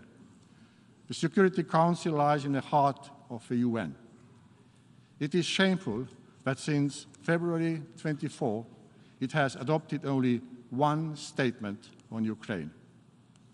How many devastating wars will it take to move forward the long overdue Security Council reform? I am grateful that while the Security Council remains paralyzed on Russia's aggression issue, the soul and the conscience of the UN, the General Assembly, has been active and decisive. I recall the overwhelming support for the UN General Assembly resolution on March 2nd that condemned Russia's aggression and urged Russia to immediately and unconditionally withdraw all of its troops from the territory of Ukraine within its internationally recognized borders. We deplore the Russian Federation's failure to implement this resolution, as well as its failure to comply with its legally binding order by the International Court of Justice on the 16th March of 2020, requiring Russia to immediately cease its use of force against Ukraine. Estonia has always been a strong proponent of curbing the absolute veto power, and even more so when it has been used to cover war crimes and crimes against humanity. I am glad that the General Assembly adopted by consensus a landmark resolution, the so-called veto initiative, which provides the UN General Assembly an opportunity to step in when the UN Security Council is unable to act.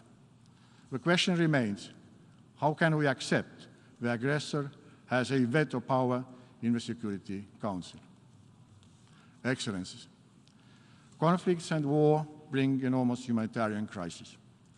Russia's aggression has led to an immense need of resources and aid. Nearly 18 million Ukrainians, 40% of the country's population, are in urgent need of humanitarian assistance. The international support for Ukraine has been heartwarming. The UN is busy helping Ukrainians who didn't need our help before this aggression. To date, Estonia has sent over 20 million euros in humanitarian aid to Ukraine. We have seen an unprecedented massive support of Ukraine from the Estonian private sector, civil society, and citizens. We continue to assist and work on the reconstruction of Ukraine. It needs to begin already now. We call others to join us in this. Conflicts created immense refugee crisis. According to the UN Refugee Agency, the total number of people worldwide who were forced to flee their homes due to conflicts and human rights violations was 89.3 million in 2021. The displacements were driven, for example, by the brutality of Bashar al-Assad regime, conflicts in the Tigray region, and the Taliban's takeover of Kabul. In 2022, this number has already exceeded the milestone of 100 million. increase is caused by Russia's war of aggression. There are more than 7 million recorded Ukrainian refugees across Europe. Another 7 million have been internally displaced. Estonia has received nearly 55,000 refugees, 4% of our country's population. We ensure social services and basic education to refugees fleeing from war. Estonia has created 1,000 additional places in different education programs for Ukrainian refugee children by opening a new school, the Freedom School.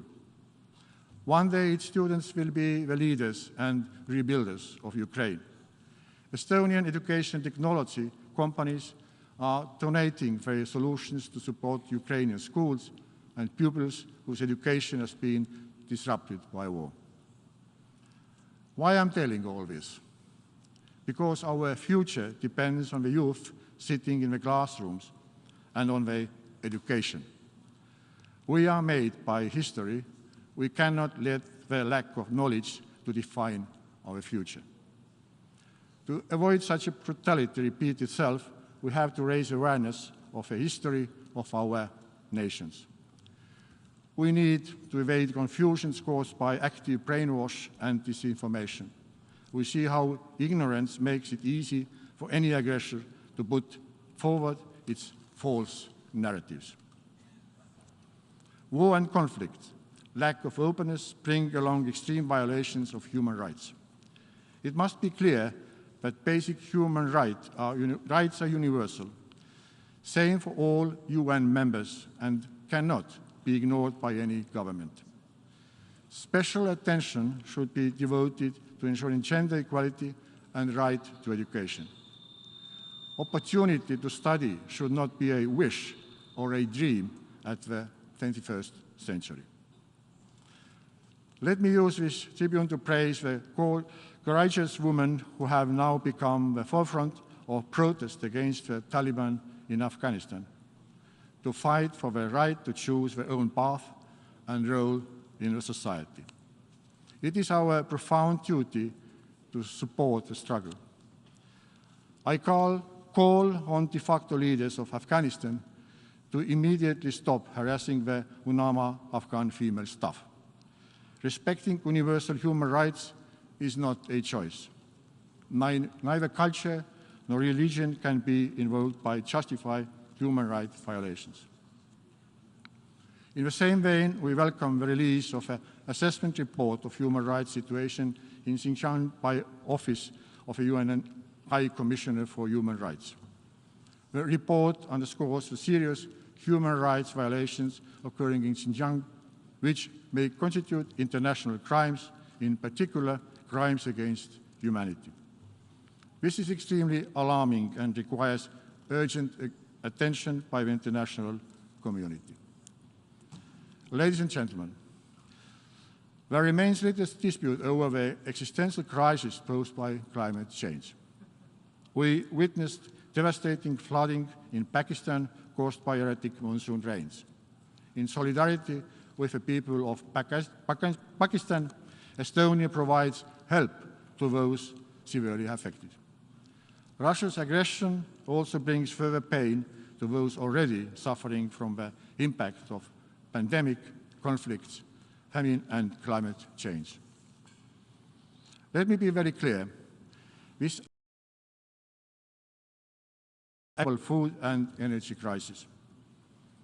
The head of the UN World Food Programme has warned that Russia's aggression will lead to the worst food crisis since the Second World War. This physics and in life the cause triggers a reaction. Russia's aggression triggered the global food and inflation crisis. We have witnessed Russia's occupying forces stealing Ukraine's grain supplies, burning down warehouses and destroying grain fields. Market disruptions are not caused by sanctions. Global food or economic crises are caused by the war Russia started, and Russia can end all this by ending the war. Yet, Russia has no intention to end the war. Instead, Russian regime decided to escalate. We find it cynical, nuclear threat totally unacceptable. It is a threat to global community. To alleviate this crisis, the EU has launched the Ukraine Solidarity Lanes initiative. It has helped to export over 6 million tons of predominantly agricultural goods from Ukraine. Estonia also welcomes the Black Sea Grain Initiative that was signed in Istanbul on 22nd of July, brokered by the UN Secretary General and President of Turkey. We must keep the international pressure on Russia to monitor Russia's adherence to the deal and its extension. Excellencies, to follow with deep concern, the situation is one of the world's largest Zaporozhye nuclear power plant. Russia has occupied the plant and turned it into a combat zone. The risk of a nuclear disaster is very real. This power plant should be demilitarized without delay and full control of a planned return to Ukraine. Moreover, it is essential to grant international experts a persistent and unfettered access to the facilities of power plant. I regret that last month Russia also shamelessly blocked the consensus concerning the outcome document of a review conference of a treaty of non-proliferation. Estonia has been vocal in addressing the issue of cybersecurity in the UN. We continue these efforts to elevate cybersecurity as an essential component of the UN's international peace and security agenda. Russia has demonstrated how state-provided malicious cyber tools are used alongside conventional weapons.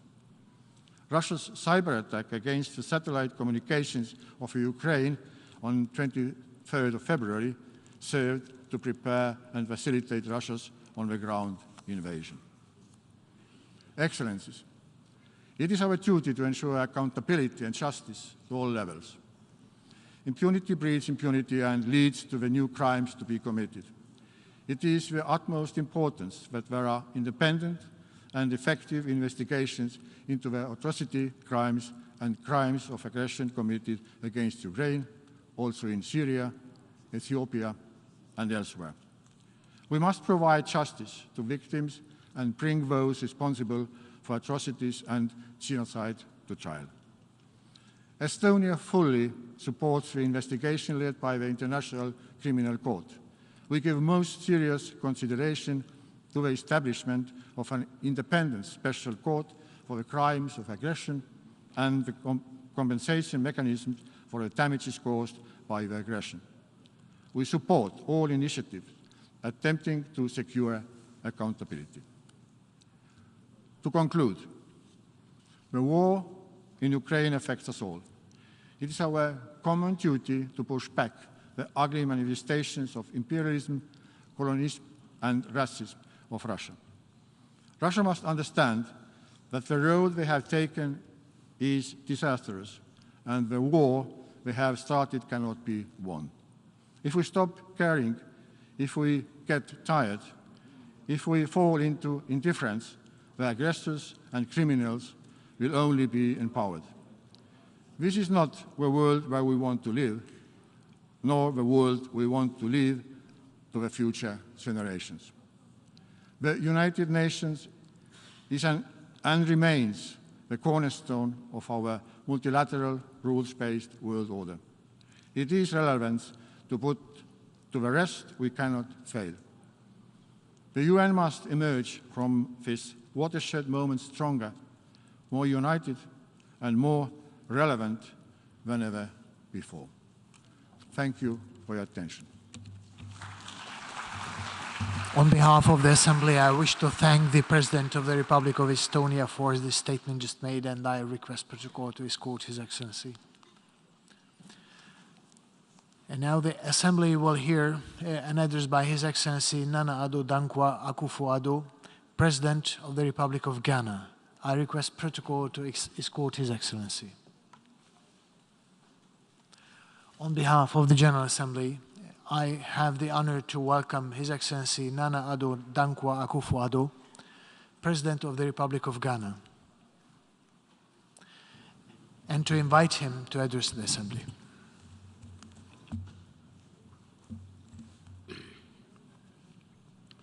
Excellencies, ladies and gentlemen, Mr. President, I congratulate you on your election to lead us through this 77th gathering of the General Assembly of the United Nations.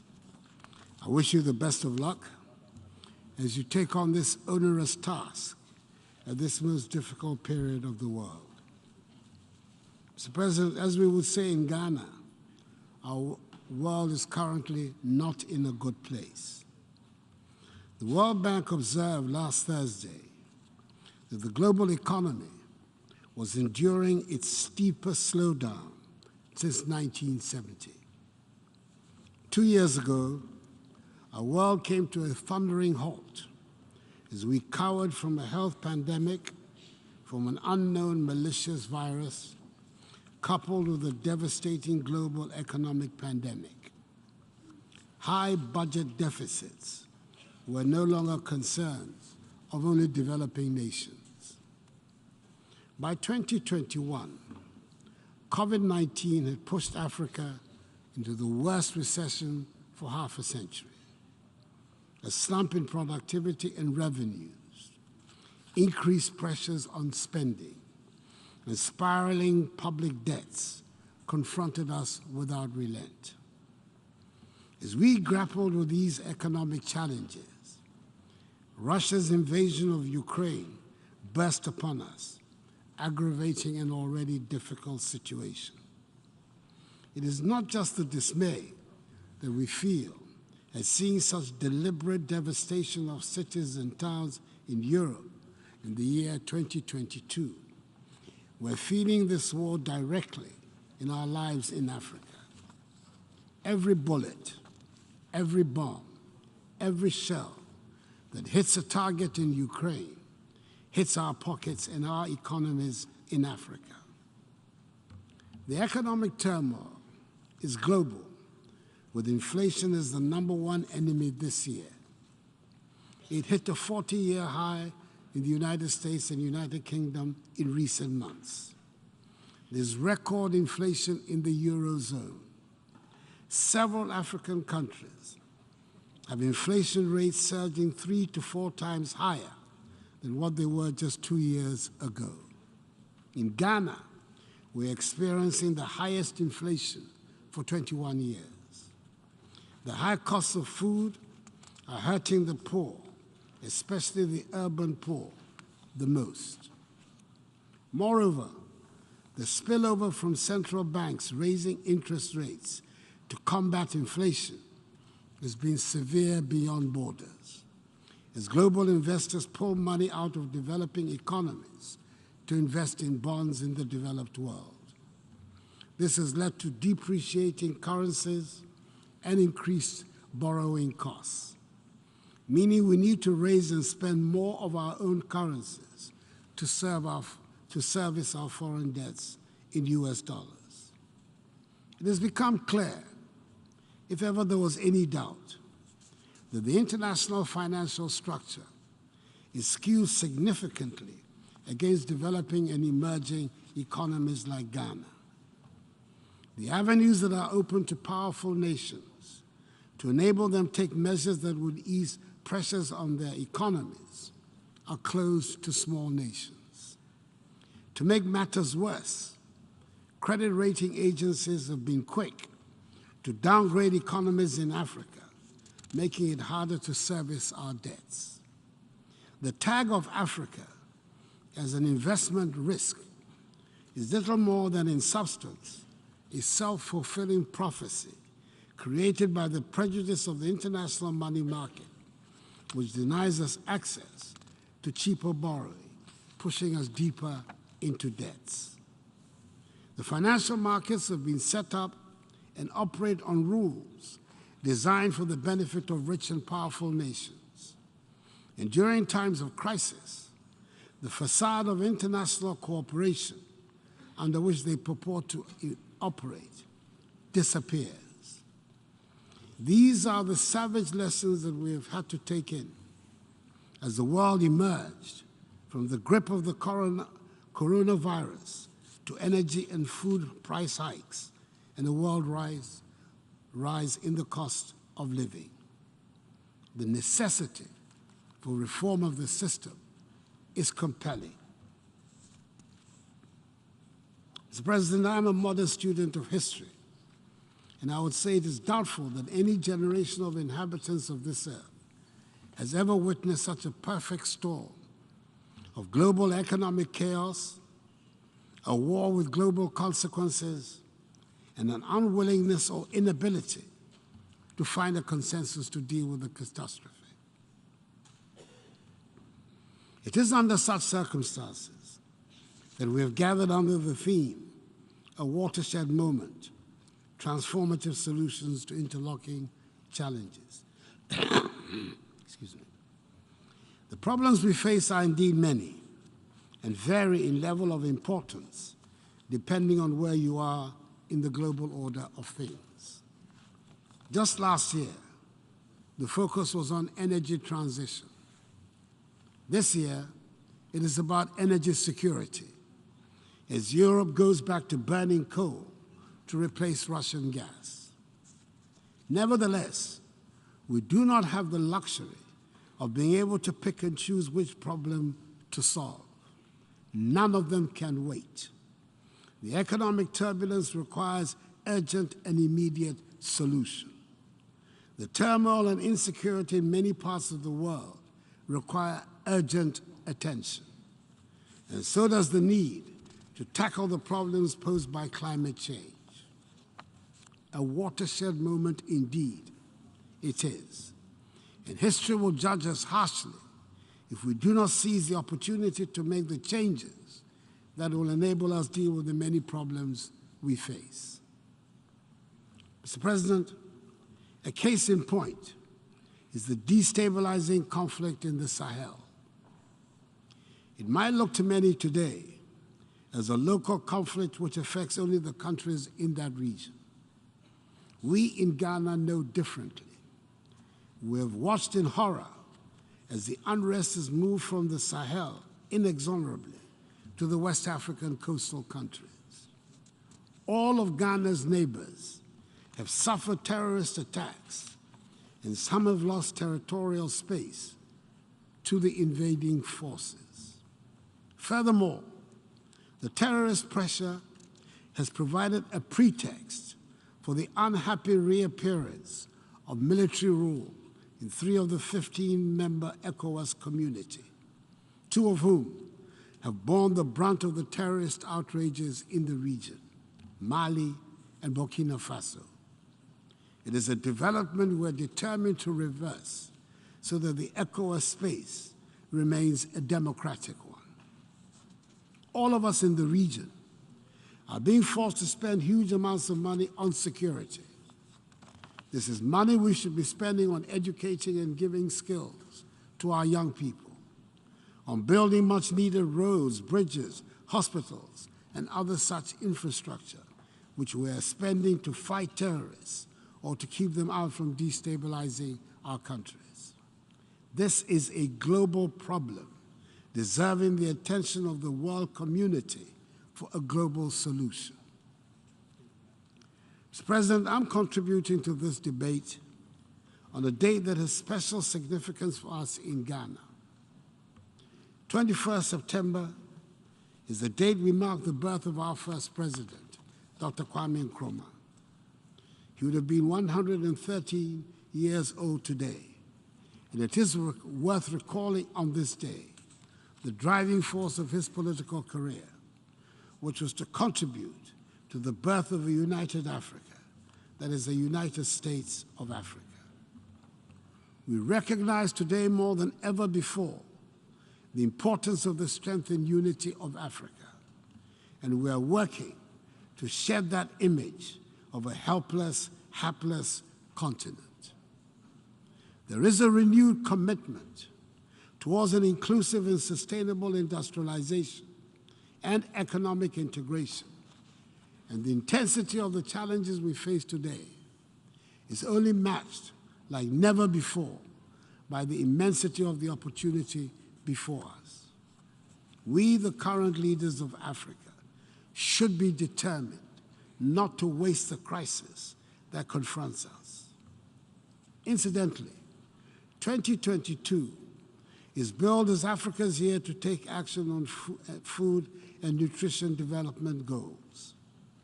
We see the current geopolitical crisis as an opportunity to rely less on food imports from outside the continent and use better our 60% share of global shelf arable lands to increase food productions.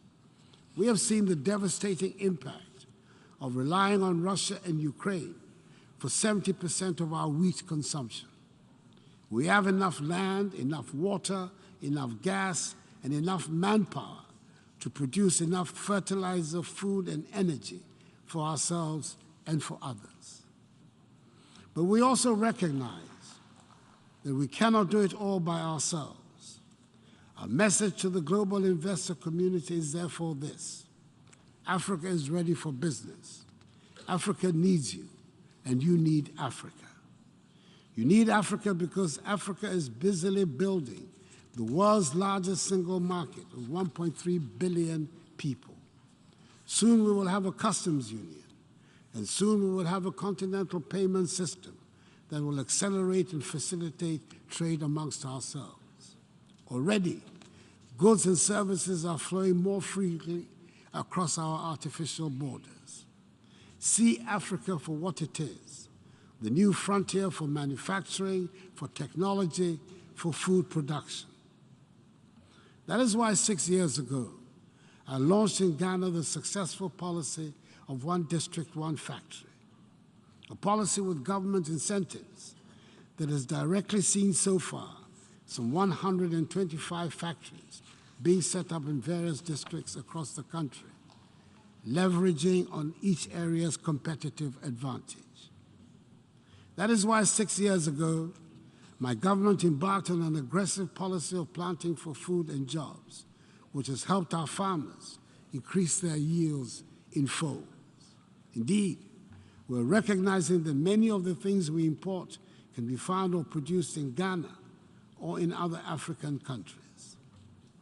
The African Continental Free Trade Area, whose secretariat is located in Accra, Ghana's capital, is driving intra-African trade and creating an unparalleled momentum for our continent's economic diversity and transformation. We know that industrialization is the way to go, and with the single market as the added incentive, we've taken policy measures in Ghana to add value to our natural resources. For example, we're processing more of our cocoa, refining more of our gold, and we're determined to exploit the entire value chain of our huge lithium deposits.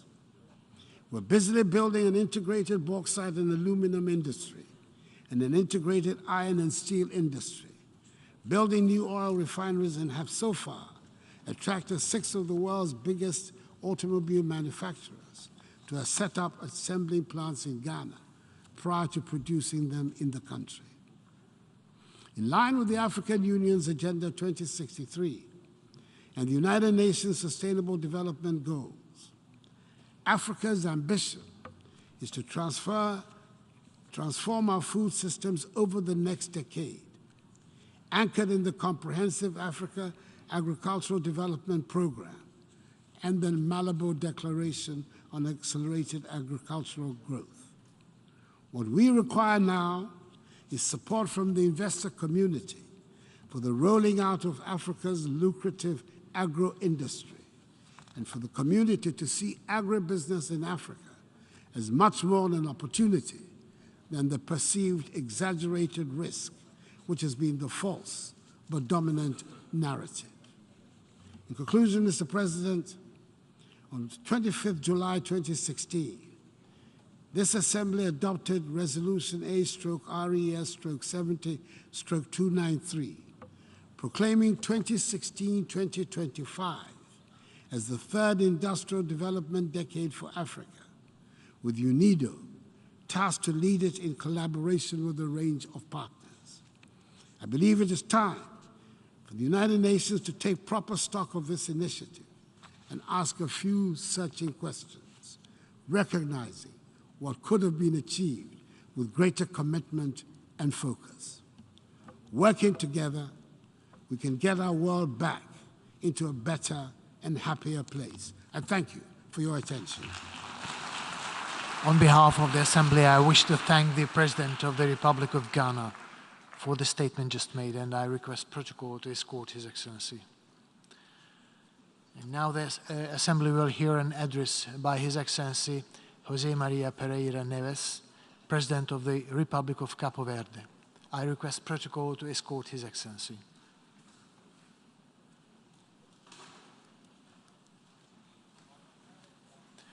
On behalf of the General Assembly, I have the honor to welcome His Excellency José María Pereira Neves, President of the Republic of Cabo Verde, and to invite him to address the Assembly.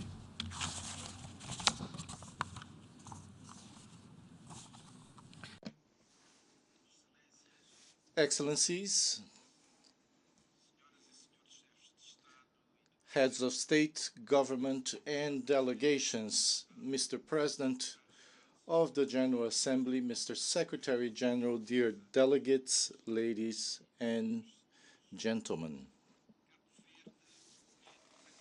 The Republic of Cabo Verde encompasses the inhabitants of the 10 islands that make up the national territory located in the mid-Atlantic off the West African coast, and an immense diaspora, which is our 11th island, scattered throughout the four corners of the world.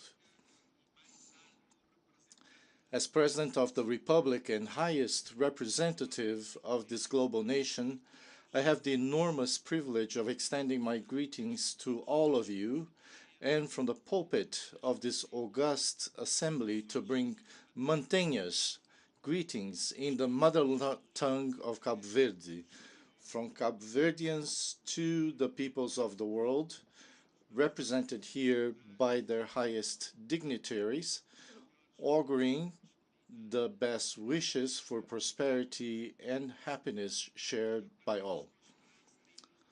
We look forward with hope to the Summit of the Future in 2023, as foreseen in the Secretary General's proposal of our common agenda, so that it may effectively help forge a new global consensus on what our future should look like and what we can do today to secure it.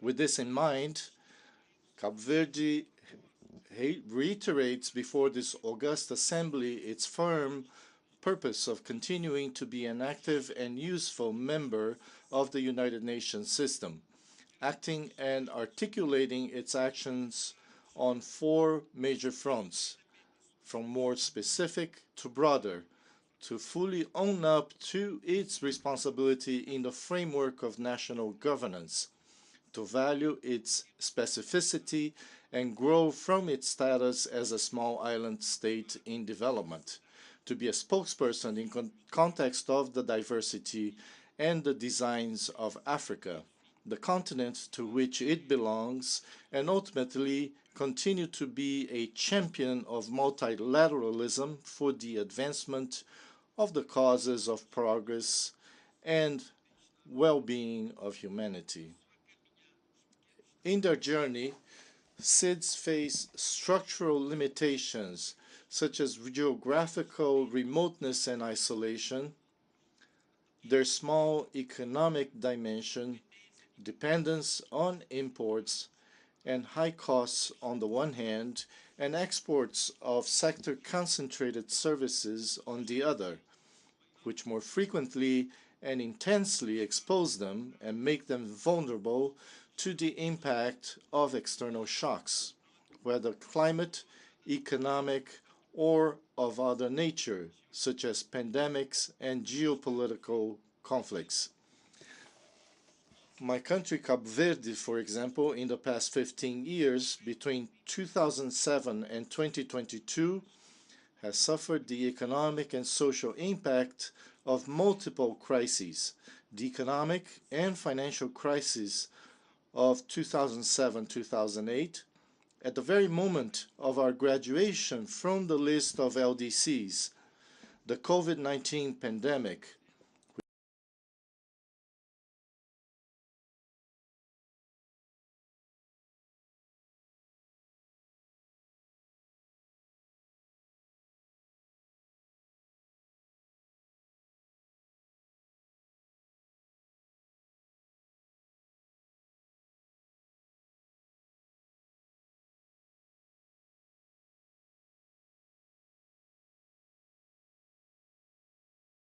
have to progressively overcome its vulnerabilities and increase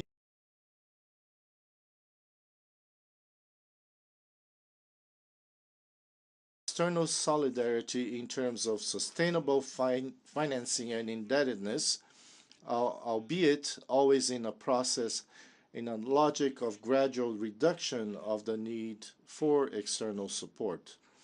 Although this is not a new narrative, it is nevertheless urgent that it be implemented, since with less than 8 years to go before the 2030 agenda target, all signs show that the indicators are not at the desirable pace toward achieving the Sustainable Development Goals by that date. It is also pressing because less than 2 years before the fourth SIDS conference in 2024, it is certainly legitimate and expected that the conference may make a transformative decision on the best evaluation indicators and on the policy modalities that will best support SIDS in meeting the Samoa pathway goals. Cabo Verde has already submitted its application to host in 2023 the regional preparatory meeting of the AIS, the SIDS region of the Atlantic and Indian Oceans, and the South China Sea, to which it belongs, and is also prepared to monitor and support the whole process up to the conclusion of the General Conference in 2024. It is within this context of emergency that we welcome the Secretary General's recommendation and the decision of the President of the General Assembly to establish a United Nations high-level expert panel to conduct the works, including the completion and use of a multidimensional vulnerability index. We look forward to a satisfactory conclusion of the works of the high-level panel. In particular, that the General Assembly may adopt its MVI proposal, which we hope shall be accepted and used in a consensual manner both inside and outside the United Nations. After all, we, the SIDS, also want to free ourselves from the dependence on external support, which necessarily entails reducing our vulnerabilities while also being aware of the duty to do our homework, to be competitive and resilient, and to achieve inclusive and environmentally sustainable growth. Since 2015, Africa's cultural and natural, material and immaterial heritage has been celebrated around the world to raise awareness and sensibility on the importance of its preservation. Hence, the African Union has proposed as the theme for the year 2021, the theme of arts, culture, and heritage, levers to build the Africa we want. However, in this regard, there are still concerns about the urgencies and the measures to be taken.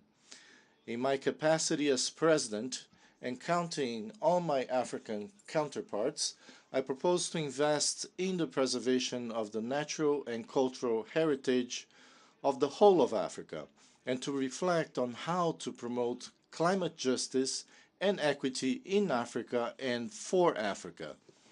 It is a question of seeking to reach consensus on a more flexible and less abstract notion of climate equity that places common but differentiated responsibilities at the heart of a public and global debate, and to create a common platform for Africa with a view to transfer responsibilities on an intergenerational basis. On this occasion, I must refer to the worldwide movement of the candidacy of creolization and Creole cultures as World Heritage, for which I have accepted to be sponsored and spokesperson, were it not for Cabo Verde being the first Creole society in the world. This is a civil society-led initiative which wants Creole countries to be able to position themselves under one voice regarding their intangible heritage, promoting peace, friendship between peoples, and development cooperation, based on the values that creolization has brought to civilization, a new ethos based on tolerance, diversity, and fusion of cultures. We therefore call for strong political support and engagement from dignitaries from Creole countries and their heads of state. The adoption of the 2030 Agenda and its SDGs was a high point for multilateralism, and its progressive implementation and realization should continue to benefit from the impetus of an increasingly renewed, reinvigorated multilateralism anchored on the United Nations system. This has not happened at the desired level on the various fronts where, unfortunately, global challenges remain, while at the same time, crises have emerged which have constituted genuine obstacles to progress, endangering the desired reinvigorating of multilateralism adapted and prepared to deal with the scale and complexity of the new challenges. In this sense, Cabo Verde advocates for an effective, inclusive, preventive, dissuasive, and cooperative multilateralism, which could, as has already been stated, establish a new global agreement between states as well as a new global government of the international system, a multilateralism that calls for less confrontation between blocs and more cooperation among member states in the construction and delivery of global public goods to all, such as peace and security, human rights, and sustainable development. Finally, a multilateralism that is useful and a facilitator of an appeased international context, which opens the doors for countries such as Cabo Verde to more external funding and more and better integration in the regional and global value chains. In conclusion, I wish you fruitful deliberations during this 77th session of the General Assembly, the results of which we hope may pave the way and prepare the summits of the future and of SIDS in 2023 and 2024. The future lies in each day that lays ahead, but also in the solutions we take and that we make possible in each of these days. Our best wishes to the United Nations. Thank you very much. On behalf of the Assembly, I wish to thank the President of the Republic of Cabo Verde for the statement just made, and I request protocol to escort His Excellency. The Assembly will hear now an address by His Majesty King Mswati III, Head of the State of the Kingdom of Eswatini. I request protocol to escort His Majesty.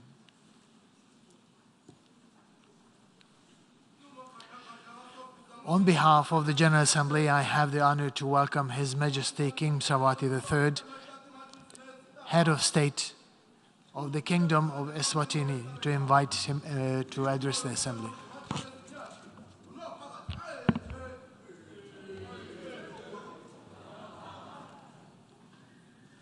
Mr. President, Your Excellency, Heads of State and Government, UN Secretary General, distinguished delegates, ladies and gentlemen.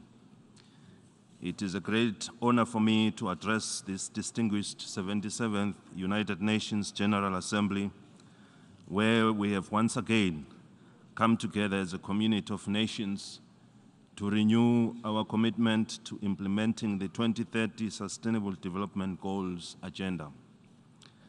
We are meeting at a time when we have just passed through a stage of tragedies brought about by the COVID-19 pandemic, which has claimed lives all over the world.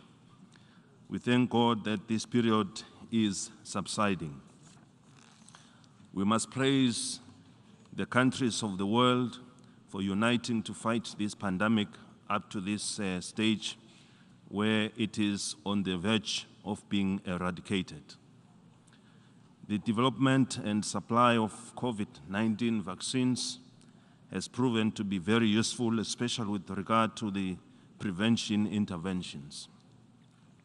We also applaud the UN for being instrumental in working under extremely difficult conditions. It remained resolute in assisting countries, and it is safe to say we are where we are today because of their efforts. Despite these challenges, it is encouraging to think that there were some positives to take away from this experience. In the case of Eswatini, we were compelled to develop testing laboratories and oxygen storage facilities, which are now very helpful in the fight against other health issues. We have witnessed the availability of oxygen, which has been used in saving the lives of snake bite victims, among other medical emergencies. The COVID pandemic arrived in the midst of an HIV/AIDS pandemic, which we were still battling with, and it affected various programs that had been put in place. Eswatini has made great strides in the fight against HIV and AIDS. The country became a shining example for the continent and the world at large after it attained the 95 UN AIDS treatment cascade targets in 2020. We are now focused on ending the AIDS pandemic as a global health threat by 2030.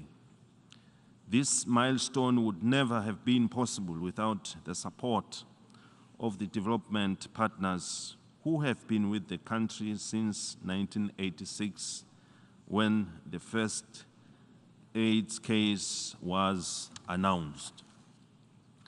Mr. President, it is unfortunate that even after COVID, when we were beginning to say that there is hope, we are now confronted with the conflicts that are taking place all over the world. Their consequences include, among other things, the loss of life. These conflicts and tensions have also contributed significantly to the rise in food prices globally. They are not unique to a certain area, as they persist in Africa, Europe, Asia, and the Middle East. We hope to see an end to these clashes through peaceful resolutions.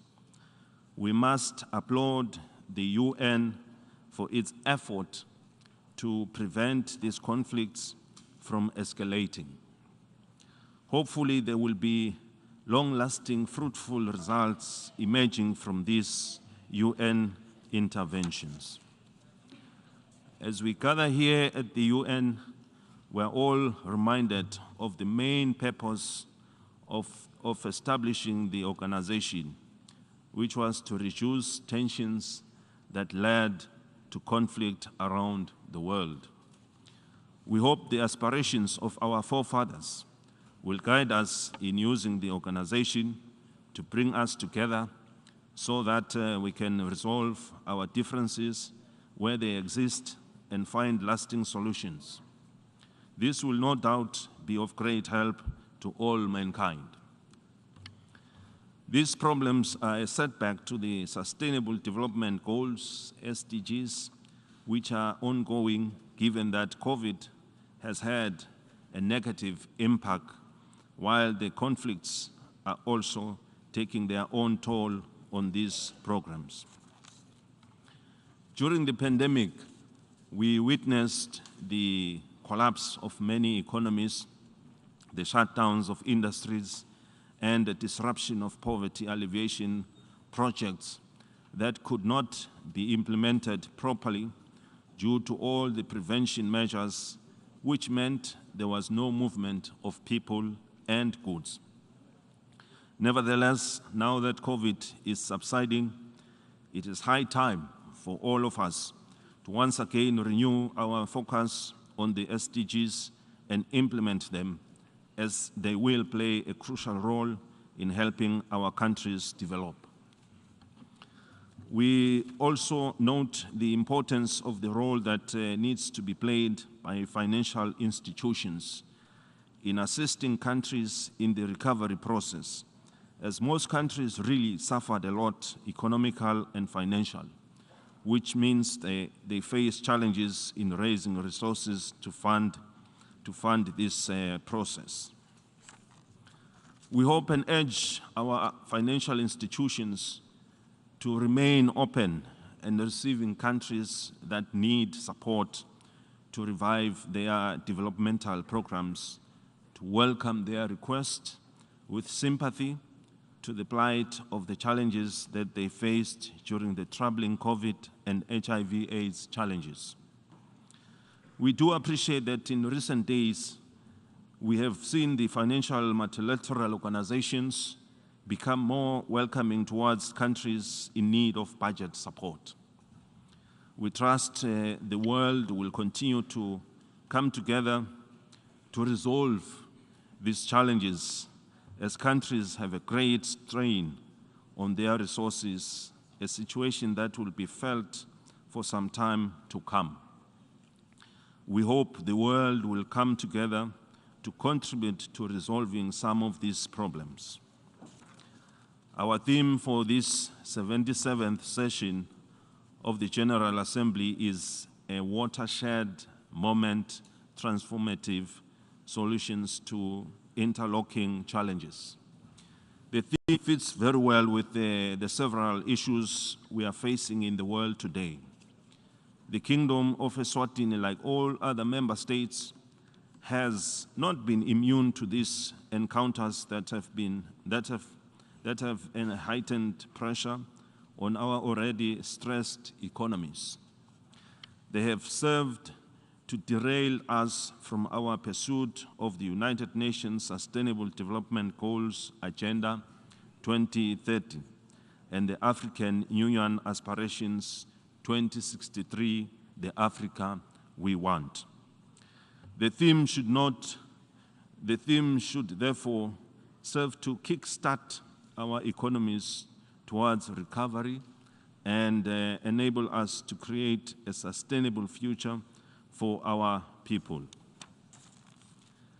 As the Kingdom of Eswatini, we are continuing with our efforts to attract investment and to support small, medium enterprises, as well as create big industries,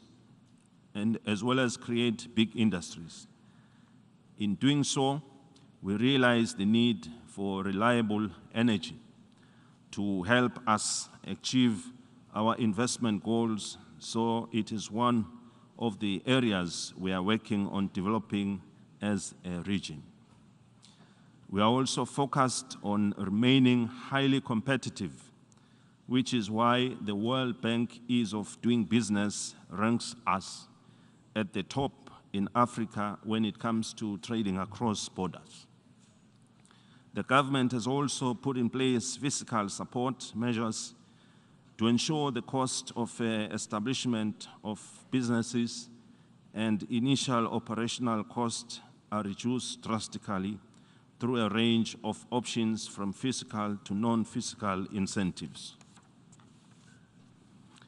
The creation of special economic zones has placed us at an advantage to leverage our export potential through attracting export-oriented manufacturing projects.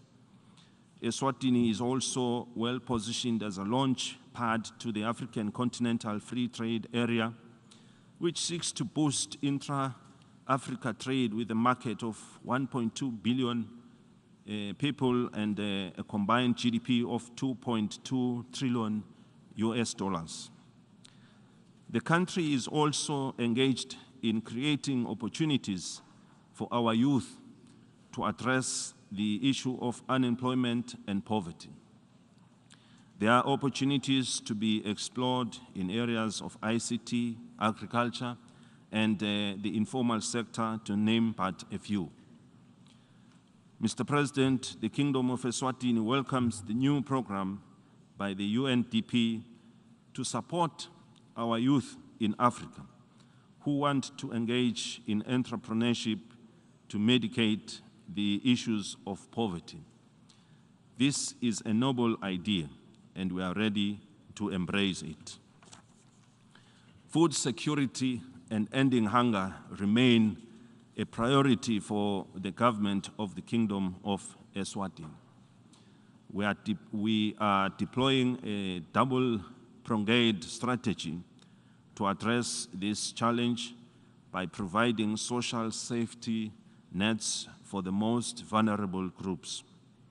We have increased budget allocations, engaged in emergency food aid distribution, providing cash transfers to the elderly and vulnerable school feeding programs, and other support services for disadvantaged populations. With regard to agriculture growth and development, the key projects driven by this public investment include the acceleration of water harvesting and irrigation development, where an average of 1,000 hectares is developed with irrigation every year. We are also creating market-linked agriculture growth opportunities for small and emerging farmers to produce and generate income to enhance their livelihoods. The negative effects of climate change are compelling the Kingdom, the government, to build more dams throughout the Kingdom for irrigation. Other initiatives include the rollout of input subsidies for staple food crops. The combination of these programs has also increased the production of maize, our staple food, by 30% for 2021-2022 farming season, only 9% short of our national target. With the global stability at stake, Africans have recognized the need to guard against opportunists who seek to take advantage of the fragile economies to advance their agendas. Ours is a history littered with problems of the past and ongoing attempts to re-infiltrate our countries through covert and overt means. Eswatini is of the ardent belief that Africa must have a permanent representation in the United Nations Security Council, a call made in Ezulwini consensus in 2005. Our position emanates from the fact that every democracy has its exceptionality, and that societies are founded according to different cultural norms and values. We will not tire of the consideration and belated adoption of this call by the UN to bring in the proper perspective on the African polity. When the world faced the COVID pandemic, it must be noted that no country was spared, which means we all needed to come together to find solutions. Unfortunately, Taiwan was unable to access some of the World Health Organization's WHO programs and thus implement the remedies that required their approval. We continue to appeal for Taiwan to be considered for full participation in the UN agencies. We are confident that the global village would benefit substantially from Taiwan's meaningful participation in the UN system. The Kingdom of Eswatini calls upon the United Nations to make the necessary arrangements for Taiwan to significantly participate in relevant UN specialized agencies and mechanisms. Mr. President, as I conclude, Eswatini remains confident in the global body's capability to confront and overcome the challenges we face because most of them are man-made.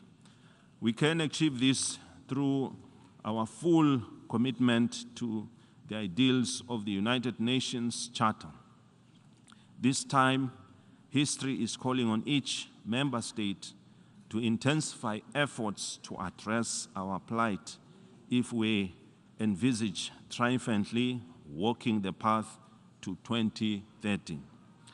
However, and most importantly, we must remain certain about one important thing. Our success hinges on unity and respect for one another, which is key to all the outcomes of this 77th session of the United Nations General Assembly. Despite our diversity, we are one big happy family. We need to give the world and our people hope and confidence that the United Nations has the entire mandate to play its role in all global issues that affect mankind. I thank you. May Almighty God bless us all. On behalf of the Assembly, I wish to thank the Head of State of the Kingdom of Eswatini for the statement just made, and I request protocol to escort His Majesty.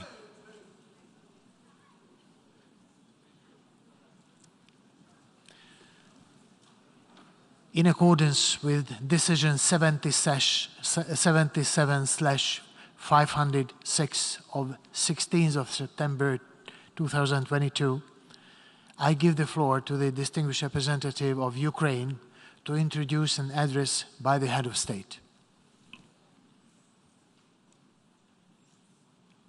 Mr. President, I have the honor to introduce the pre-recorded statement by His Excellency Mr. Volodymyr Zelensky, President of Ukraine.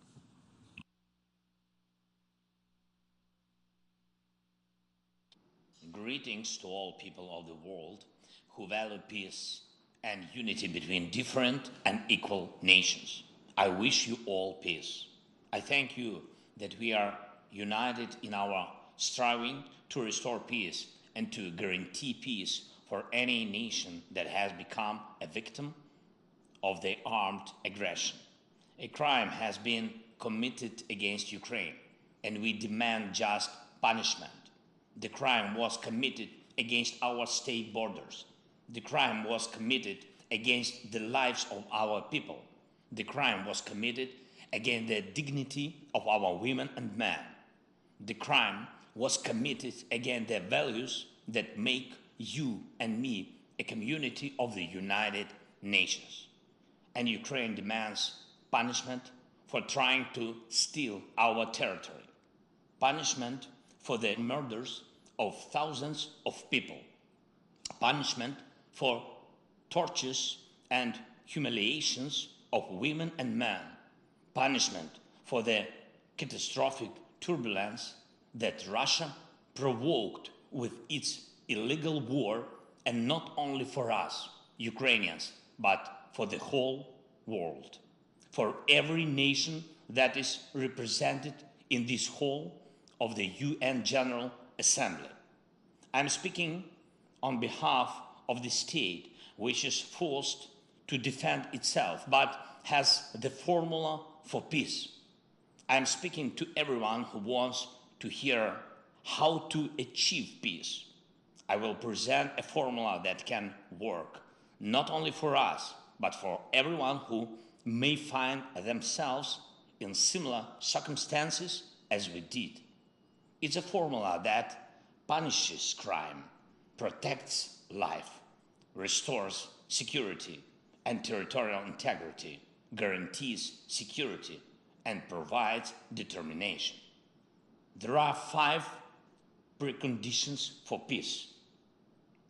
Dear Mr. President of the General Assembly, dear Secretary General of the United Nations, dear heads of states and governments, dear journalists, nations of the world, Ukraine wants peace. Europe wants peace. The world wants peace. And we have seen who is the only one who wants war. There is only one entity among all UN member states who would say now, if he could interrupt my speech, that he's happy with this war, with his war. But we will not let this entity prevail over us, even though it's the largest state in the world. Ukraine showed strength on the battlefield, using its right to self-defense in accordance with Article 51 of the UN Charter, and no one will reproach us now or in the future with weakness or inability to fight for ourselves, for our independence.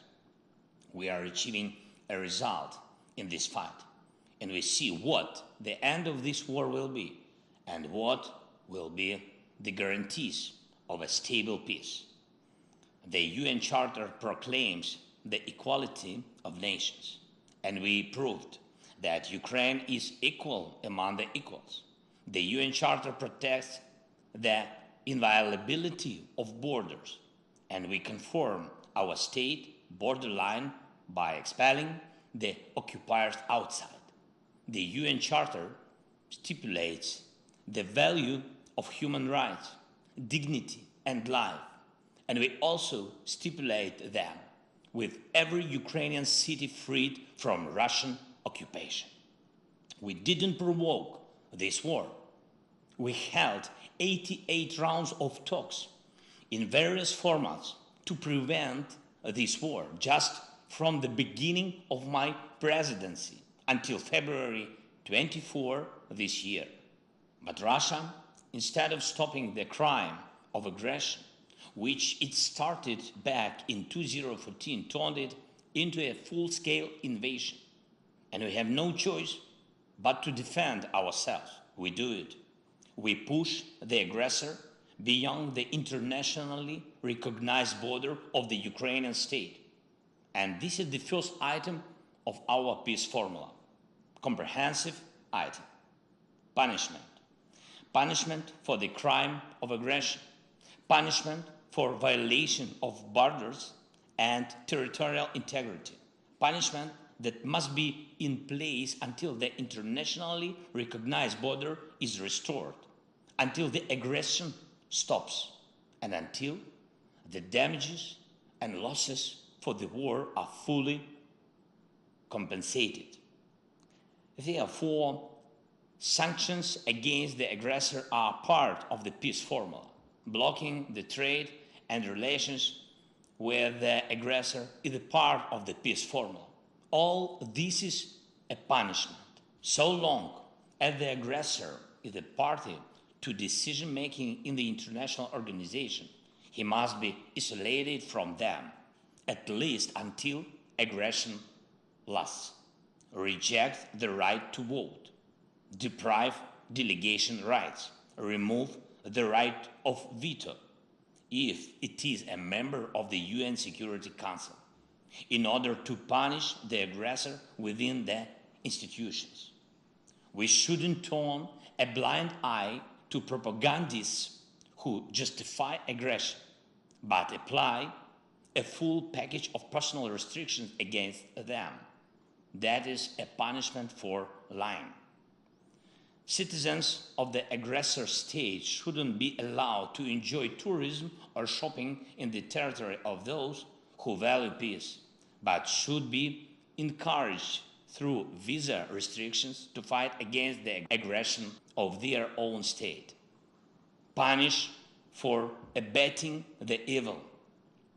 A special tribunal should be created to punish Russia for the crime of aggressor against our state. This will become signal to all would-be aggressors that they must value peace or be brought to responsibility by the world. We have prepared precise steps to establish such tribunal. They will be presented to all states. Ukraine will appeal to the UN General Assembly to support an international compensation mechanism. We count on your support. Russia should pay for this war with its assets. It's also a punishment. This is one of the most terrible punishments for Russian officials who value money above everything else. The second item of the peace formula is the protection of life, the most concrete item. Now, while the sessions of the General Assembly continue in the Ukrainian town of Izum, Kharkiv region, the exhumation is underway of bodies from a mass burial which happened when the territory was controlled by Russian troops. The bodies of women and men, children and adults, civilians and soldiers were found there, 445 graves. There is a family that died under the rubble of a house after a Russian airstrike. Father, mother, 6- and 8-year-old girls, grandparents. There is a man who was strangled with a rope. There is a woman with broken ribs and wounds on her body. There is a man who was castrated before the murder, and this is not the first case. Ask, please, the representatives of Russia why the Russian military are so obsessed with castration. What was done to them so that they want to do this to others? The only thing that differs the mass burial in Izum from what the world saw in Bucha is in fact the burial. The Russian army was in Izum for a longer time, and therefore the bodies of the killed people were buried and not scattered on the streets. So how can we allow the Russian army somewhere on Ukrainian soil, knowing that they're committing such mass murders everywhere? We cannot. We must protect life. The world must protect life. Every state suffering the armed aggression needs the opportunity to protect its citizens and liberate its territory. If it requires help with weapons or shells, they should be provided.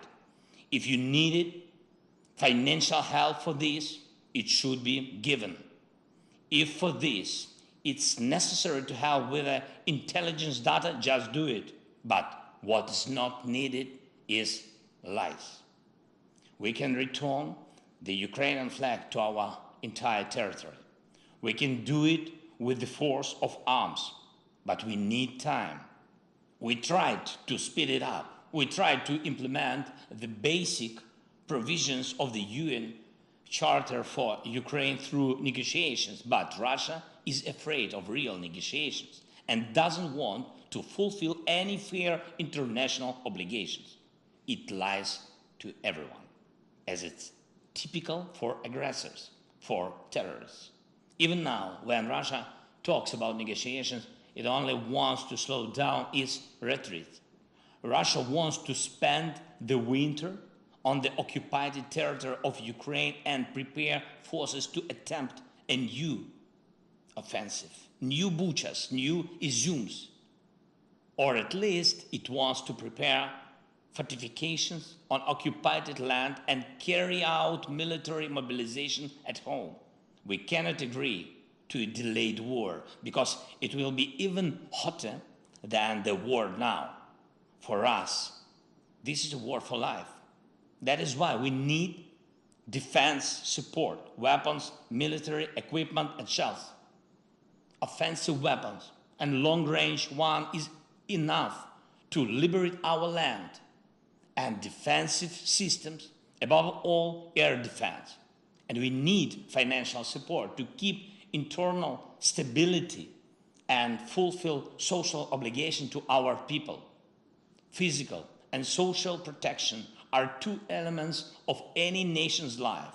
So the second item of our peace formula is the protection of life by all available means allowed by the UN Charter. The third item of our peace formula is restoring security and territorial integrity. Look at how many elements of global security Russia has undermined with its war. Maritime safety, food safety, radiation safety, energy safety, and safety from weapons of mass destruction. We are already restoring maritime safety and food security, and I thank Mr. Antonio Guterres for his personal involvement. Algeria, Ethiopia, Egypt, Libya, Kenya, Somalia, Sudan, Tunisia, Bangladesh, Israel, India, Iran, Yemen, Cyprus, China, Korea, Lebanon, Turkey, Belgium, Bulgaria, Greece, Ireland, Netherlands, Germany, Romania, and France have already received Ukrainian agricultural products.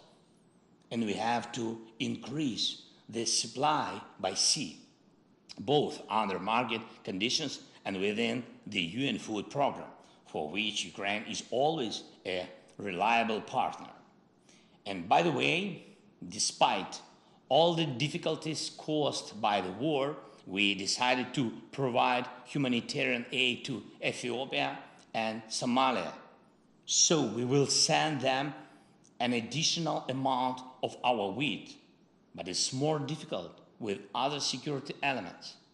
On the eve of the General Assembly meeting, Russia fired missiles at the South Ukraine nuclear power plant. The explosion hit the station buildings. Windows were broken. Walls were damaged. The rockets exploded only 300 meters from the walls of the reactors.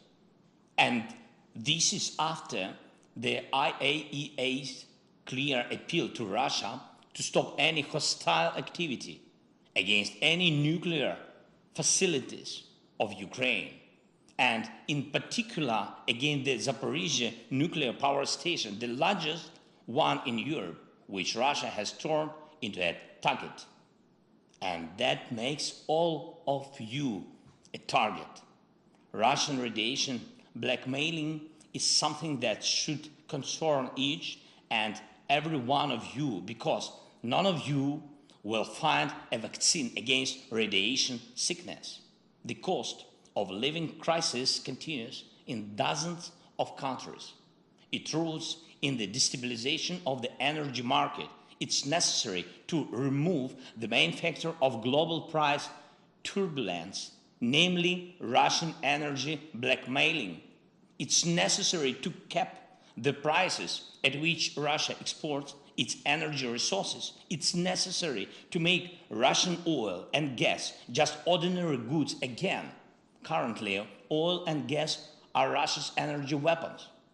And that is why it manipulates the markets so that electricity, gas, petrol, and diesel become the privilege of few instead of being a common goods available to all. Limiting prices is safeguarding the world. This is the way to restore energy and price security. But will the world go for it? Or will it be scared? Will it be scared of Russian threats? It's necessary to take only one strong step, after which everything will become clear. The time has come for this. This step will put everything in place. After the Russian missile terror, after the massacres, after Mariupol, after the burning of the Ukrainian prisoners in Olenivka by the Russian military, after blocking the ports, after the strikes of the Russian tanks and missiles on nuclear power plants, and after threats to use nuclear weapons, which have become the rule, not the exception for Russian propagandists. We must finally recognize Russia as the state of sponsor of terrorism at all levels, in all countries that confess the values of peace and protection of human life, legally, politically. If you don't have a legal mechanism, you can make a political decision in the parliaments. This is the foundation for restoring global security. If this strong step is taken, doubts will disappear whether to take other important steps.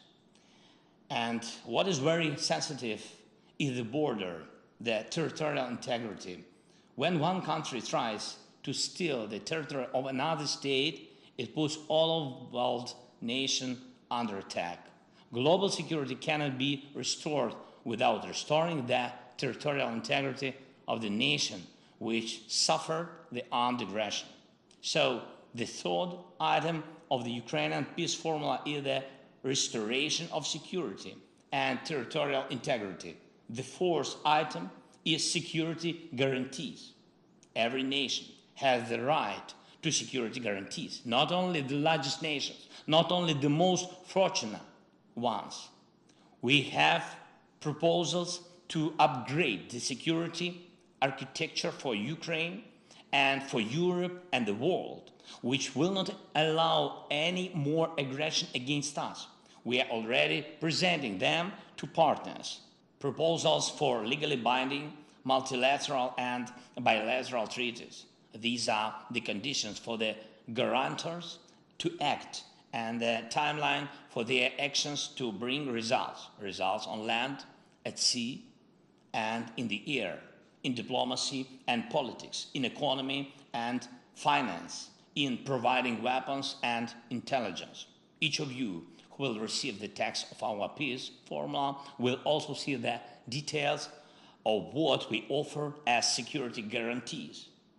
I do not want to compare our offers with the guarantees of any alliances that exist on the planet now. I want to stress that it is always much better to guarantee the security of a nation preventively rather than to stop a war after it has already begun. And the fifth item of the Ukrainian peace formula is the determination, something without which the other four items will not work. This is our determination to fight. This is the determination of the partners to help us and also themselves. And this is the determination of the world to unite around the one who fights against armed aggression and to call to order the one who threatens all. So all five items of our formula: punishment for aggression, protection of life, restoration of security and territorial integrity, security guarantees, and determination to defend oneself. This is the formula of crime and punishment, which is already well known to Russia. And this is the formula of justice and law, an order that Russia has yet to learn, as well as any potential aggressors. What is not in our formula Neutrality. Those who speak of neutrality when human values and peace are under attack mean something else. They talk about indifference, everyone for themselves. Here is what they say. They pretend to be interested in each other's problems. They take care of each other formally. They sympathize only for protocol, and that is why they pretend to protect someone, but in reality, they protect only their vested interests. This is what creates the conditions for war. This is what needs to be corrected in order to create conditions for peace. All you need is determination. There was a lot of talking about reforming the UN. How did all end? No result. If you look carefully at our peace formula, you will see that its implementation is already becoming a de facto reform of the United Nations. Our formula is universal and unites the North and the South of the world. It calls for the world's majority and encourages to expand the representation of those who remained unheard. This is an imbalance when Africa, Latin America, most of Asia, Central and Eastern Europe comply with the right of veto that they themselves never had. And this is what Ukraine is talking about. And have you ever heard such words from Russia? But it's a permanent member of the Security Council. For some reason. For what reason? No Japan or Brazil, no Turkey or India, no Germany or Ukraine. The day will come when this will be resolved. As for the talks between Ukraine and Russia, probably you have happened to hear different words from Russia about the talks, as if they were ready for them, but they talk about the talks but announce military mobilization. They talk about the talks but announce pseudo-referendums in the occupied territories of Ukraine. What is true then? The military mobilization in Russia is true. Sham referendums are also true. Russia wants war, it's true, but Russia will not be able to stop the course of history. Mankind and the international law are stronger than one terrorist state. Russia will be forced to end this war. The war, it has started. I rule out that the settlement can happen on a different basis than the Ukrainian peace formula. The further the Russian terror reaches, the less likely it's that anyone in the world will agree to sit at one table with them. And if my words will be followed by new Russian missiles and acts of terrorism, it will only prove their weakness. Russia's weakness, its inability to prevail over us, its inability to prevail over the world. It will only prove that 5 items of the Ukrainian peace formula must be implemented as soon as possible. We are ready for peace, but true, honest, and fair peace. That's why the world is on our side. And finally, I want to thank 101 countries that voted for my video address to take place. It was a vote not only about the format, it was the vote about principles. Only 7 countries voted against: Belarus, Cuba, North Korea, Eritrea, Nicaragua, Russia, and Syria. 7 who are afraid of the video address. 7 who respond to principles with a red button. Only 7. 101 and 7. Friends, if this coalition is against our determination, then I congratulate you all, because this means that peace will prevail over any aggression and that there is no obstacle for us to implement the peace formula. I thank you for your attention. Once again, I wish you all peace. Slava Ukraini!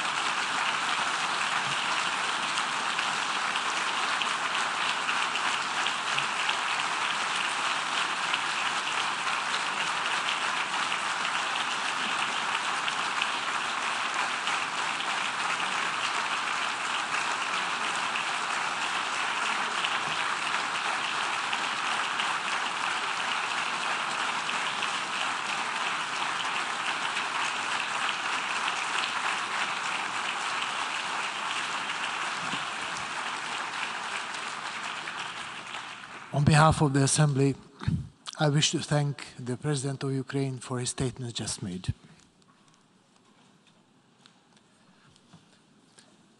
The Assembly will hear an address by His Excellency Alexander Vučić, President of the Republic of Serbia, and I request protocol to escort His Excellency.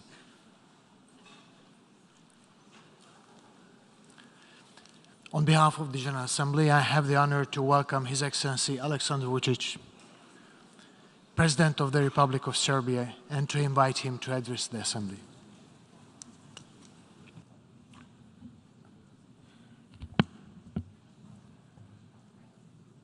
Esteemed President of the General Assembly, distinguished Secretary General, Excellencies, ladies and gentlemen. It gives me a great honor to address you on behalf of the Republic of Serbia. Due to limited time, please do not mind if I skip the burden of formality, courtesy words, greetings of those who are present in this room or absent, and instead speak directly about the essence of what we gather here. I've been so many times in these premises. The seriousness of the present moment obliges me to share difficult but true words with you. Everything we are doing here today seems at least relatively impotent and vague. Our words make hollow and empty echo comparing to the reality we are facing. And that reality is such that no one is listening to anyone here, no one strives towards real agreements and to resolving problems, and almost everyone takes care only of their own interests, breaching often along the way the basic principles of international law, throwing away the UN Charter and other documents this organization is founded on. It is neither fault of Antonio Guterres nor of anyone from UN, but of those powers who take care of nothing else but of meeting their own political, economic, and unfortunately, military goals. We are witnesses that the age we live in is featured by complexity of global geopolitical situation. Our general debate is being held in terms of undermined world peace to the extent that has not been seen ever since the World War II and since the time the United Nations had been founded. Global challenges we are facing are threatening to radically change international security architecture and jeopardize established international legal order. Such complex times demand a lot of wisdom and unity in order to preserve peace as the absolutely most important heritage woven into the foundations of the United Nations organization. That is why I would like to speak clearly and accurately before you about 5 key challenges we are facing today. Point 1, returning to peace and preservation of global stability. Point 2, preservation of territorial integrity and sovereignty of internationally recognized states, members of this organization, as a key principle of international public law and relations between the countries. Point 3, energy security in terms of global crisis. Point 4, financial safety of the poor and developing countries. And point 5, food supply in terms of global supply chains interrupted by war. Current global developments remind us more and more often that the principle of peaceful resolution of disputes has no alternative. This principle is outstanding today more than ever before, and it is best described in the UN Charter Preamble, which reads as follows: to practice tolerance and live together in peace with one another as good neighbors. Denial of use of force and peaceful resolution of disputes are the pillars of world stability, but they must be accompanied by principles such as non-selective observance of the UN Charter, implementation of mandatory UN Security Council resolutions, and basic principles of the applicable international public law. Point 2, preservation of territorial integrity and sovereignty of internationally recognized states, members of this organization. Serbia supports territorial integrity of all UN member states, including, of course, territorial integrity of Ukraine. In such a way, we behaved responsibly and seriously in this renowned institution. Nevertheless, we could hear from many speakers the stories about aggression and violation of territorial integrity of Ukraine. Many say that this was the first conflict on the European soil after the World War II. But the truth that the territorial integrity of a country in Europe, Serbia, as a matter of fact, which did not attack any other sovereign country, was violated, is constantly unspoken. We ask for a clear answer to the question I've been asking my interlocutors, leaders of many countries for years. What is the difference between the sovereignty and territorial integrity of Ukraine and sovereignty and territorial integrity of Serbia, which was grossly violated and for which you provided international recognition and legitimacy, at least some of you? Nobody has ever provided a rational answer to this question.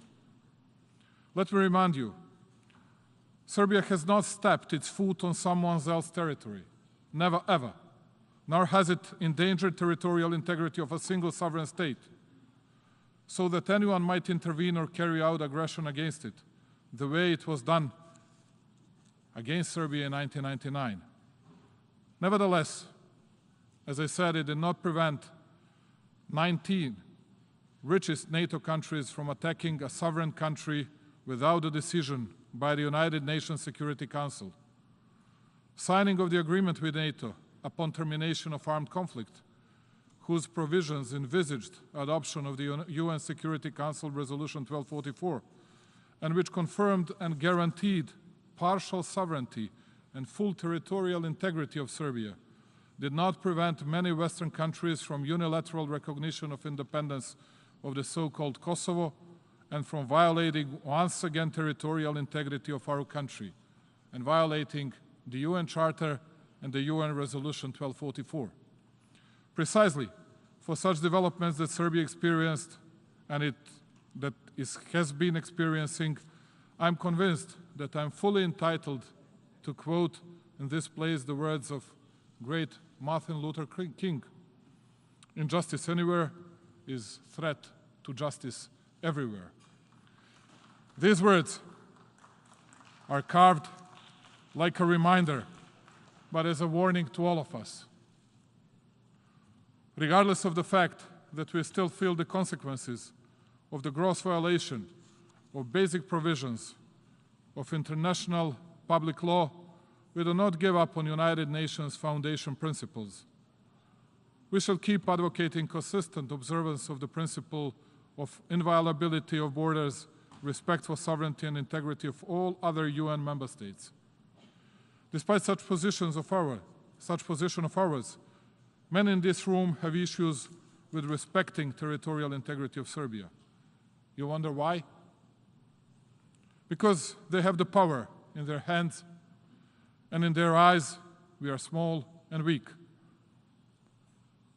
However, as you could hear and as you could see, we do have the strength to tell the truth, even here. Your Excellencies, we owe special gratitude to all those UN member states, and they currently constitute majority at this Assembly, who support territorial integrity of the Republic of Serbia particularly in the space and territory of Kosovo and Metohija.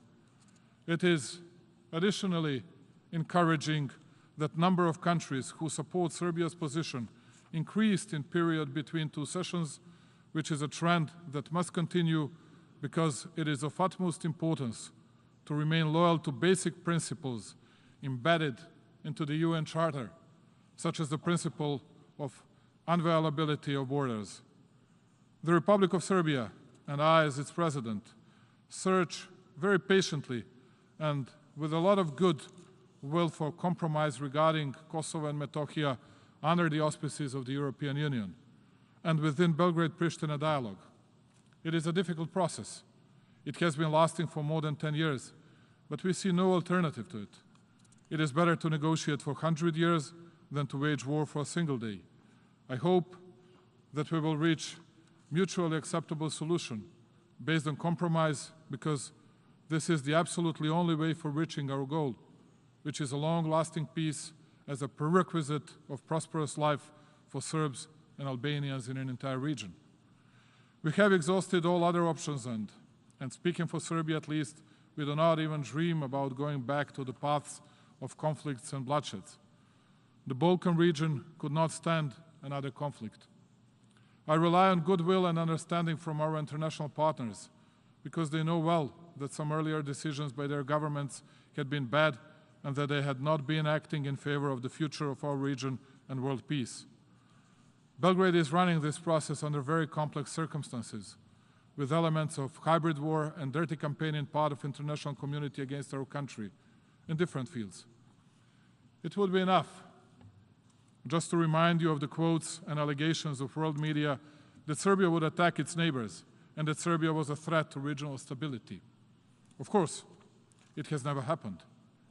And it was only one among numerous lies against the Republic of Serbia. Serbia was featured as a potential destabilizing factor in the region, only to be prevented from telling the truth, that the principle of inviolability of borders must be equally applicable to all. Serbia was, and it will be, a factor of stability in the entire region. And Serbia, despite many untruths and forgeries, supports Dayton Peace Accords, territorial integrity of Bosnia and Herzegovina, and the integrity of Republika Srpska within Bosnia and Herzegovina. On the other hand, we are convinced that the nations of the Balkans do have the capacity to continue their lives in the future as friends and partners with common vision of membership to the United Europe. I know this well because we have already surpassed many barriers that had been standing between our nations for years and that had costed us thousands of lives and wasted future. Serbia and Albania, for example, today have the closest and the friendliest relationship in the entire several centuries long common history in the space of the Balkan Peninsula. It took only clear-headed and pragmatic discussions about our future, not about our past, to talk about how to resolve problems that were bothering our people, our companies, workers, students, and entrepreneurs.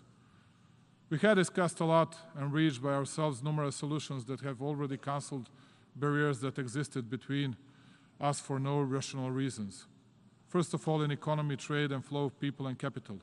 Serbia, Albania, and North Macedonia have been implementing for 3 years Open Balkan Initiative, which has a clear vision to open the region for the people, goods, services, capital, and companies in order to create a space which would be permanently liberated from tensions and conflicts. In addition to unquestionable common economic benefit that this initiative brings, it has a broader dimension. First of all, in connecting people with different cultures and in promoting diversity, which by all means contributes to general development of society in this part of Europe. In this way, Serbia actually continues contributing to peace, stability, and reconciliation process in the region, whereby it certainly gives significant contribution to global security. We found the inspiration for the respective in words of one of the greatest diplomats in history and the great UN Secretary General Dag Hammarskjöld, that this organization was not created to take mankind into paradise, but rather to save humanity from hell. Ladies and gentlemen, the moment we curbed the global pandemic, we have already faced new, unprecedented challenges for this century. While we, as a mankind, take one step at a time in accelerated technological development, there are existential problems ahead of us, such as energy security, financial safety of the developing countries, but also distortions in the supply chains of the basic food provisions. Solidarity, which can be necessary in fighting pandemic, is needed to a far greater extent today when people's basic necessities for food and energy are endangered. The Republic of Serbia thinks of its energy security as of the inseparable part of the national security and as the key prerequisite for the continuation of economic development and progress of our country. We strive to provide a continuity of energy supply, but we share the concern for current geopolitical challenges that undermine the energy stability in the world and Europe. We remain committed to finding solutions that might have the transformational strength in attempts to reach regional and European energy safety. I would like to underline that the Republic of Serbia managed to preserve continuity in energy supply during the ongoing crisis. Nevertheless, we remain vitally interested in diversifying supply sources in additional investment in energy infrastructure, but also in faster and more efficient development of capacities based on renewables. It is precisely at the United Nations where we named the ongoing decade the decade of more sustainable and resilient future, action and transformation. It has to remain like that, but at a bit faster pace. Unequal development, but also financial perils in the developing countries cause additional social layering and inevitably bring new antagonisms. Equal development must neither be limited, not conditioned either geographically or politically, but it must be provided to all people regardless of ethnic, racial, cultural, or religious affiliation. There is another very important challenge ahead, which we must overcome together, and it is finding the most efficient way to avoid consequences of the current international crisis inflicted on global food supply security. Developments are highly alarming, and the reality is such that all of us, with no exceptions, are struck by them. Growing prices of food and its availability have become an additional problem. The task for all of us is to find operational and efficient solutions that will leave no one behind. It is up to us, states, as the most important international subjects, to involve individually in coordination of measures, first of all by contributing to this noble task at national levels in order to preserve the most valuable things, human lives and their dignity. The topic of this year's general debate warns us to the problems of a moment and relatedness of international challenges. Crises we are facing remind us of the importance of open communication. It does not take much wisdom to conclude that challenges can be successfully overpowered only if their causes are properly observed. Serbia believes that it is imperative that current challenges must not deepen world divisions in any way, and that already obvious and intentional polarization at global level should make room to principles of multilateralism. I would like to underline that the Republic of Serbia take part in collective efforts for reaching sustainable development goals and implementation of the 2030 agenda. Serbia shares Secretary General's vision in future of global cooperation in a way envisaged by our common agenda, and it strongly supports inclusive, networked and efficient multilateralism as the best tool for responding to the most urgent challenges for the mankind. Ladies and gentlemen, multilateralism, collective actions, and common responsibility are irreplaceable elements of our discussion so far.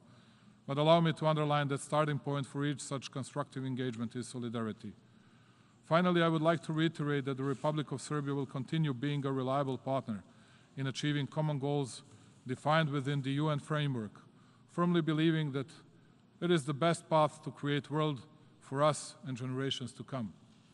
But we must not forget that the United Nations are as strong as we respect commonly harmonized decisions and documents of these organizations. Once again, I would quote something that we heard 23 times since now. This is the sentence: the only standard we must follow is UN Charter. That's what we heard from everybody. But when we come to the case of the Republic of Serbia, then we saw that 17 out of those 23 that were speaking about UN Charter and UN resolution violated international public law and did not obey the rules created and made by the United Nations. I hope that we'll be able to overcome all these difficulties and to make it equal, the rules and procedures for everybody in the world. Otherwise, I don't see the exit at the end of a tunnel. Anyway, thank you very much for listening to me, and yeah, I hope that we'll be able to overcome all the difficulties. Long live Serbia! Živela Srbija!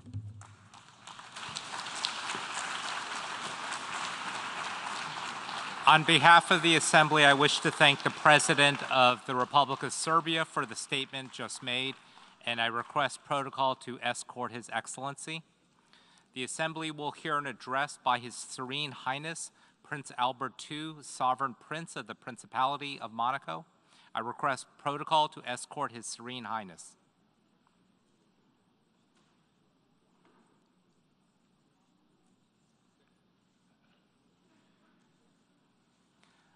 On behalf of the General Assembly, I have the honor to welcome His Serene Highness, Prince Albert II, Sovereign Prince of the Principality of Monaco, and invite him to address the Assembly.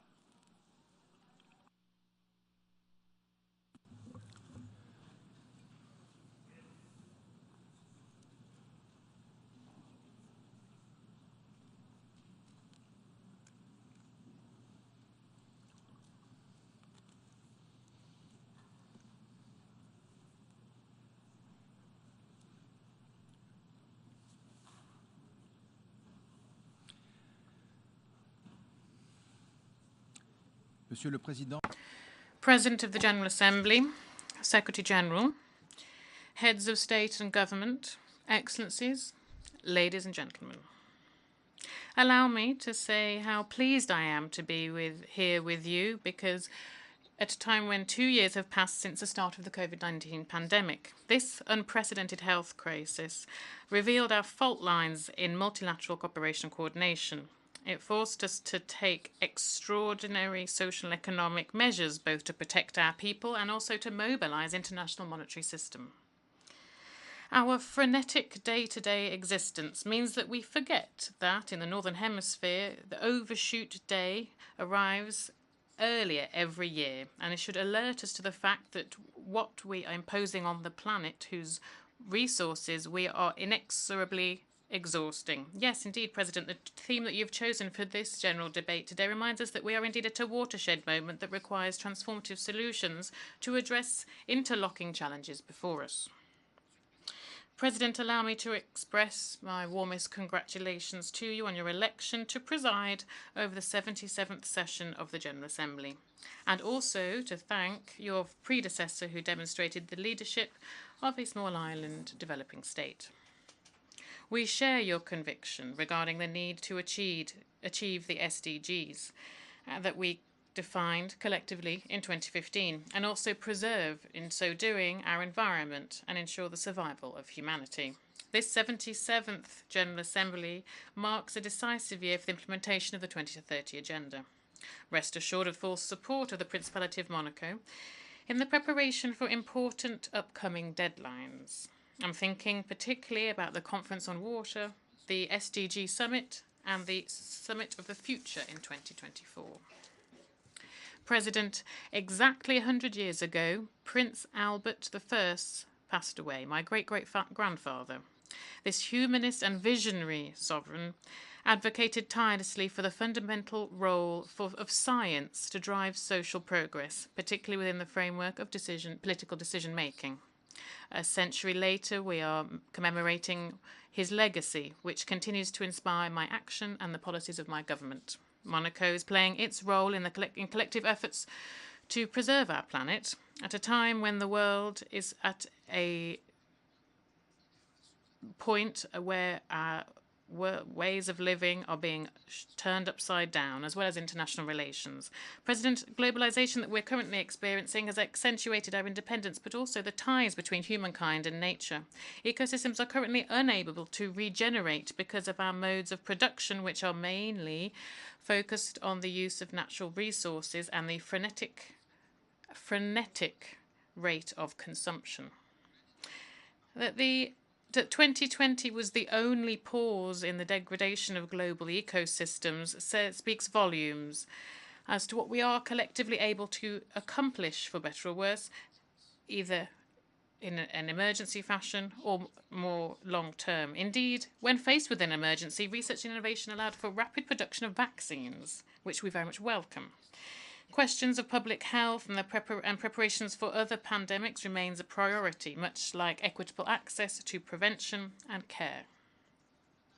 I attach particular importance to ensuring that my country rallies its international cooperation policy alongside its partners. First and foremost, the World Health Organization, in order to strengthen the global health architecture. We will therefore look very closely at any new crisis management mechanism which could facilitate a coordinated response based on verified science so that we do not repeat the difficulties faced at the beginning of the COVID-19 pandemic. President, it's been for the 3 decades now that the IPCC has been warning us about the disastrous, often irreversible effects of climate change. In June last, during the conferences in Stockholm and Lisbon, we once again saw the intrinsic link between the well-being of human civilization and respect for the planet, including the ocean as one of its key components. The protection of our seas and oceans is part of a family tradition, a cause for which Prince Albert I dedicated his life. His commitment is an example to me, an example that lives on in the commitments of my country and that I've chosen myself to follow since I acceded to the throne in 2005. Beyond our speeches and words, it is high time to move towards action.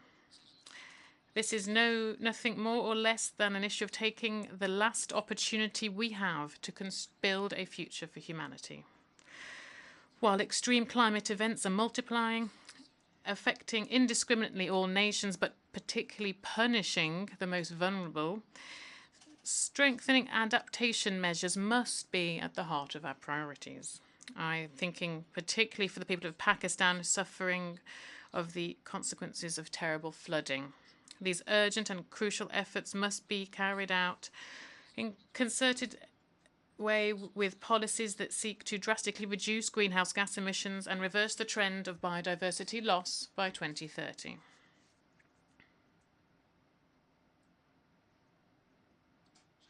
Every country, depending on its own circumstances and needs, must radically transform its economy in order to decarbonize and contain the rise in temperatures.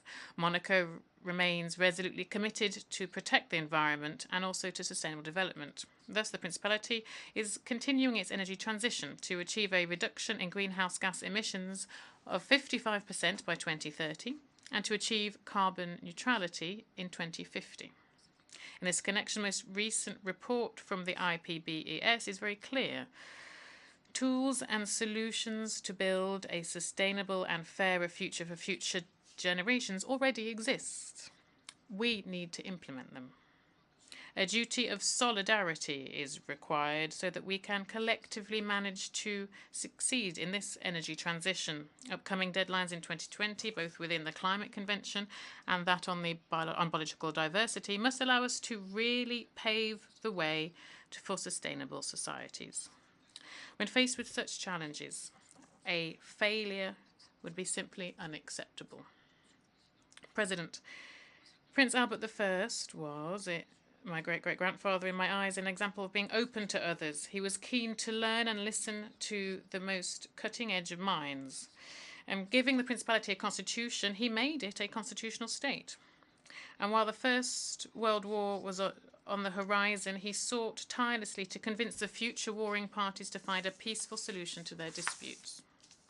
Today, at a time when numerous conflicts continue to sow terror, despair, and chaos around the world without us being able to stop them, war has unfortunately returned to the European continent. The military aggression against Ukraine is flagrantly flouting international law and the principles of the United Nations Charter, undermining the security and stability of Europe and of the world. It is inflicting, inter alia, unutterable suffering on the Ukrainian people, which remind us of the darkest hours of our history. Indeed, I welcome the conclusion of an agreement on the aegis of the United Nations allowing for the export of Ukrainian grain through the Black Sea, and we urge all stakeholders to respect the terms of this. Global food security, which was already precarious, depends on it. Let us not forget either that women and children remain the main victims of food scarcity, and this exacerbates a vicious and intergenerational cycle of poverty. Monaco has made this issue one of its priorities for cooperation and allocates almost a third of its ODA to this. We are resolutely committed in the long term to fight malnutrition, to supporting small-scale local producers, school canteens, and to develop sustainable agriculture. President, the extreme tensions that are continuing to expand, and we know the number of conflicts around the world, the number of civil wars around the world, which is a terrifying number. This means that we need to recast our peace agenda. In his speech, President Macron mentioned these high number of civil wars. So there's a great change marked by globalizations, and this is now followed by digitalization of our societies. While this is an area where the private sector plays a leading role, it is indeed this area, technologies and ICTs. In this connection, we must reconcile development of these technologies with the protection of human rights and personal data. President, the summit that brings us together here at the start of this week also demonstrated that new technologies are at the basis of transforming education. We must use this well in order to adapt our education systems around the world to today's world and the world of tomorrow. I would like to thank the Secretary General for this initiative, which saw a high number of young people participating. Cyberspace cannot become an area of clashes, but on the contrary, should be a further opportunity for cooperation. The proliferation of hate speech and disinformation is quite simply intolerable. Artificial intelligence should benefit humankind and should not manipulate its behavior and way of thinking. It is high time that we established shared rules so that cyberspace doesn't go out of control, doesn't destroy our democracy, and doesn't further separate us from each other. President, at the end of the general debate of this 77th session, more than 2/3 of the members of the General Assembly will have been represented by their head of state or government. Here, I wish to see a reaffirmation of the crucial role played by the United Nations of the Charter and also of multilateral diplomacy. We must step up our efforts to re-establish trust so that, as the preamble of the Universal Declaration of Human Rights states, is a recognition of the inherent dignity of all members of the human family and their equal and inalienable rights constitutes the foundation of liberty, justice, and peace around the world.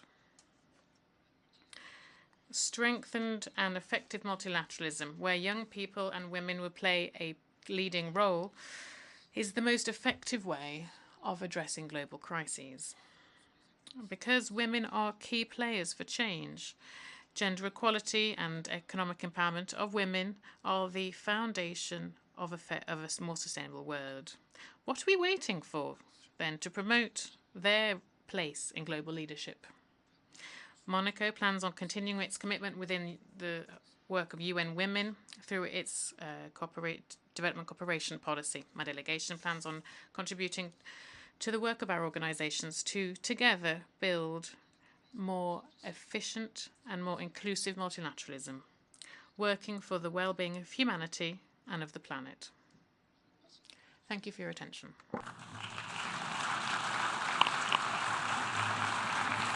On behalf of the Assembly, I wish to thank the Sovereign Prince of the Principality of Monaco for the statement just made, and I request protocol to escort His Serene Highness.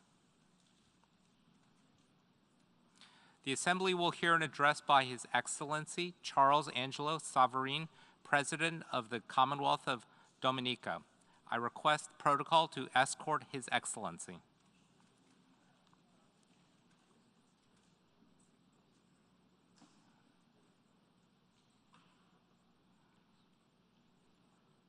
On behalf of the General Assembly, I have the honor to welcome His Excellency Charles Angelo Savarine, President of the Commonwealth of Dominica, and invite him to address the Assembly. Mr. President, Mr. General Secretary, Your Excellencies, Heads of State and Government, distinguished delegates, ladies and gentlemen, warmest greetings and a very pleasant good afternoon to you all.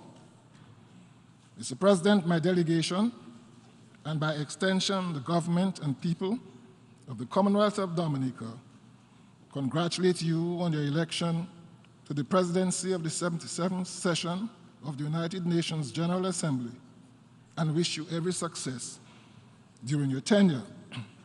We also express appreciation and gratitude to your predecessor, His Excellency Abdullah Shahid, for the able manner in which he presided over the 76th session.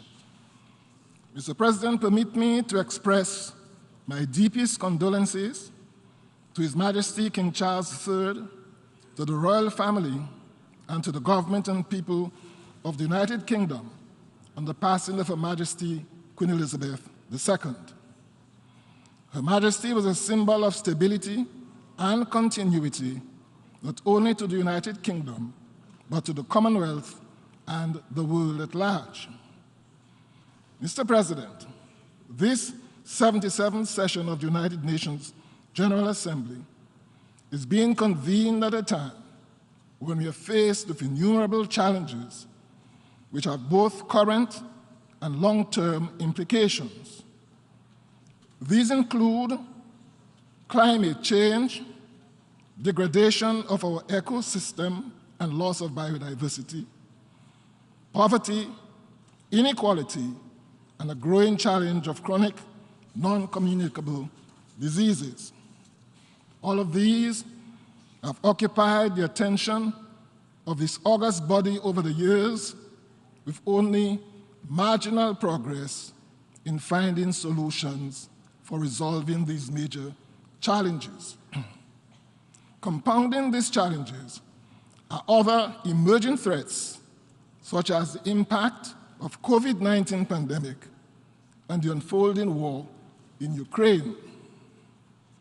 Mr. President, the invasion of one country by another must always be condemned, and Dominica has condemned the invasion of Ukraine without reservation. In this interconnected world, what happens in one part of the world affects us all, and so it is with the war in Ukraine. We are all victims of the skyrocketing prices of oil and petroleum products and the resultant impact on the cost of electricity and on all aspects of transportation. The cost of production of goods and services is similarly adversely affected, and as Russia and Ukraine are among the leading suppliers of grain, this conflict has created a shortage in the world's supply of grain, with implications for hunger in countries which rely on imports of grain from these two countries. The developments since 2014, which have led to the Russian invasion of Ukraine in 2021, are well known. Nevertheless, we in Dominica are of the view that this invasion and the ensuing war could have been avoided. The Commonwealth of Dominica, therefore, stands with the rest of the world in calling for an immediate cessation to the conflict which continues to rage in Ukraine. Mr. President, the Commonwealth of Dominica welcomes the deal which was brokered between Ukraine and Russia with the assistance of Turkey, ably supported by the United Nations Secretary General, to have significant quantities of grain shipped from Ukrainian ports to various destinations and thereby alleviate the emerging global food crisis. For these reasons, and in the interest of global peace, the Commonwealth of Dominica urges all parties to continue upholding the end of this agreement so that further relief can be felt globally as a result.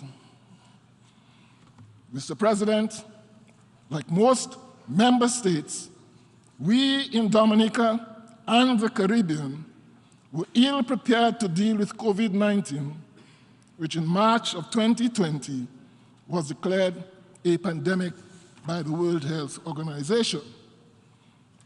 Notwithstanding the fact that most countries managed to contain the COVID-19 pandemic and consequently have eased COVID-19 restrictions, public health experts have warned that the pandemic is not yet over. Furthermore, with new variants continuing to emerge, COVID-19 continues to pose a threat to the global community. This pandemic has exposed the limitations of health systems in all countries, large or small, developed or underdeveloped. The reality is that not all people have equal access to vaccines and life-saving medicines, even when faced with a pandemic declared by the World Health Organization. This year's theme, a watershed moment, transformative solutions to interlocking challenges, is analogous to the approach and trajectory outlined by the United Nations towards the attainment of the Sustainable Development Goals. Member states have individually embraced the SDGs as the ideal to be universally pursued and achieved by 2030. Small island developing states are more challenged than most to achieve these goals. The international community has pledged its support. However, the question is, to what extent has tangible support been forthcoming? The challenge is to go beyond promises, commitments, and pledges to effective delivery and implementation. The various global crises do not respect national borders. Our interconnected world means that no one is insulated or immune from developments which take place anywhere on this planet. Today, planet Earth is under severe threat and stress and may very well become uninhabitable if we further delay decisive corrective action. We need to talk less and start taking those concrete and sustainable actions needed in order to reduce carbon emissions into the atmosphere.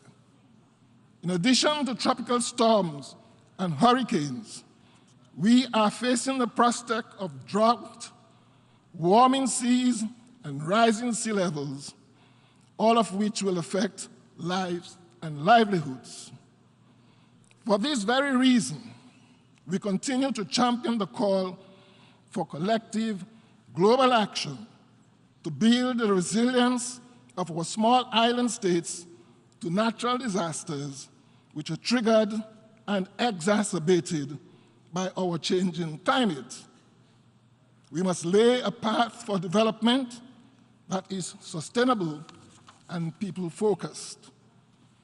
Over several years, small states like ours have stood at this very podium and at many other such podiums across the world, seeking to convince the developed world to change destructive practices that threaten our planet and our very lives and livelihoods. Yet, despite our best efforts, not enough corrective action is being taken. not enough support is being given to us to adapt and build resilience to the impacts of climate change that are already upon us. I will not stand here today to detail to you the ways in which climate change is affecting us. These are well known. We see the news reports, the evidence is all around us. What we need from our developed partners in this United Nations family is a recognition and acceptance of responsibility that translates to a commitment to provide the funding that is required to enable our small states to become resilient. This must be readily accessible and available to all of us on grant and concessional terms, with the only criteria for access being our vulnerability to extreme weather events. Mr. President, we have spoken here before of the cataclysmic impact of successive disasters on our country. Tropical Storm Erica in 2015 and Hurricane Maria in 2017 caused over 90% and 220% loss of GDP respectively, with lives lost, people displaced, and livelihoods shattered. These experiences triggered our goal of becoming the first climate resilient nation in the world and has realigned our focus to concentrate on adaptation efforts and build back better in every sector of the economy. Our small island developing states are disproportionately affected by the impacts of climate change, a phenomenon which will continue to escalate with every increment of global warming. Mr. President, as sea levels rise, some small island states will eventually disappear, while others will experience coastal erosion and will ultimately destroy infrastructure, villages, towns, and cities. The Commonwealth of Dominica therefore reiterates its call to the international community to prioritize at COP27 the disbursement of climate financing to seeds to support our adaptation and resiliency efforts as we seek to minimize loss and damage from extreme climate events. In this way, actions will reflect more equitably and justice-oriented responses towards fulfilling the goals and promises of sustainable development. Furthermore, the continuous call for higher levels of commitment towards climate justice must be reflected in tangible and effective responses. Mr. President, 2 months ago, at this very headquarters, the Commonwealth of Dominica presented its first voluntary national review in keeping with our international obligation and in the spirit of global governance.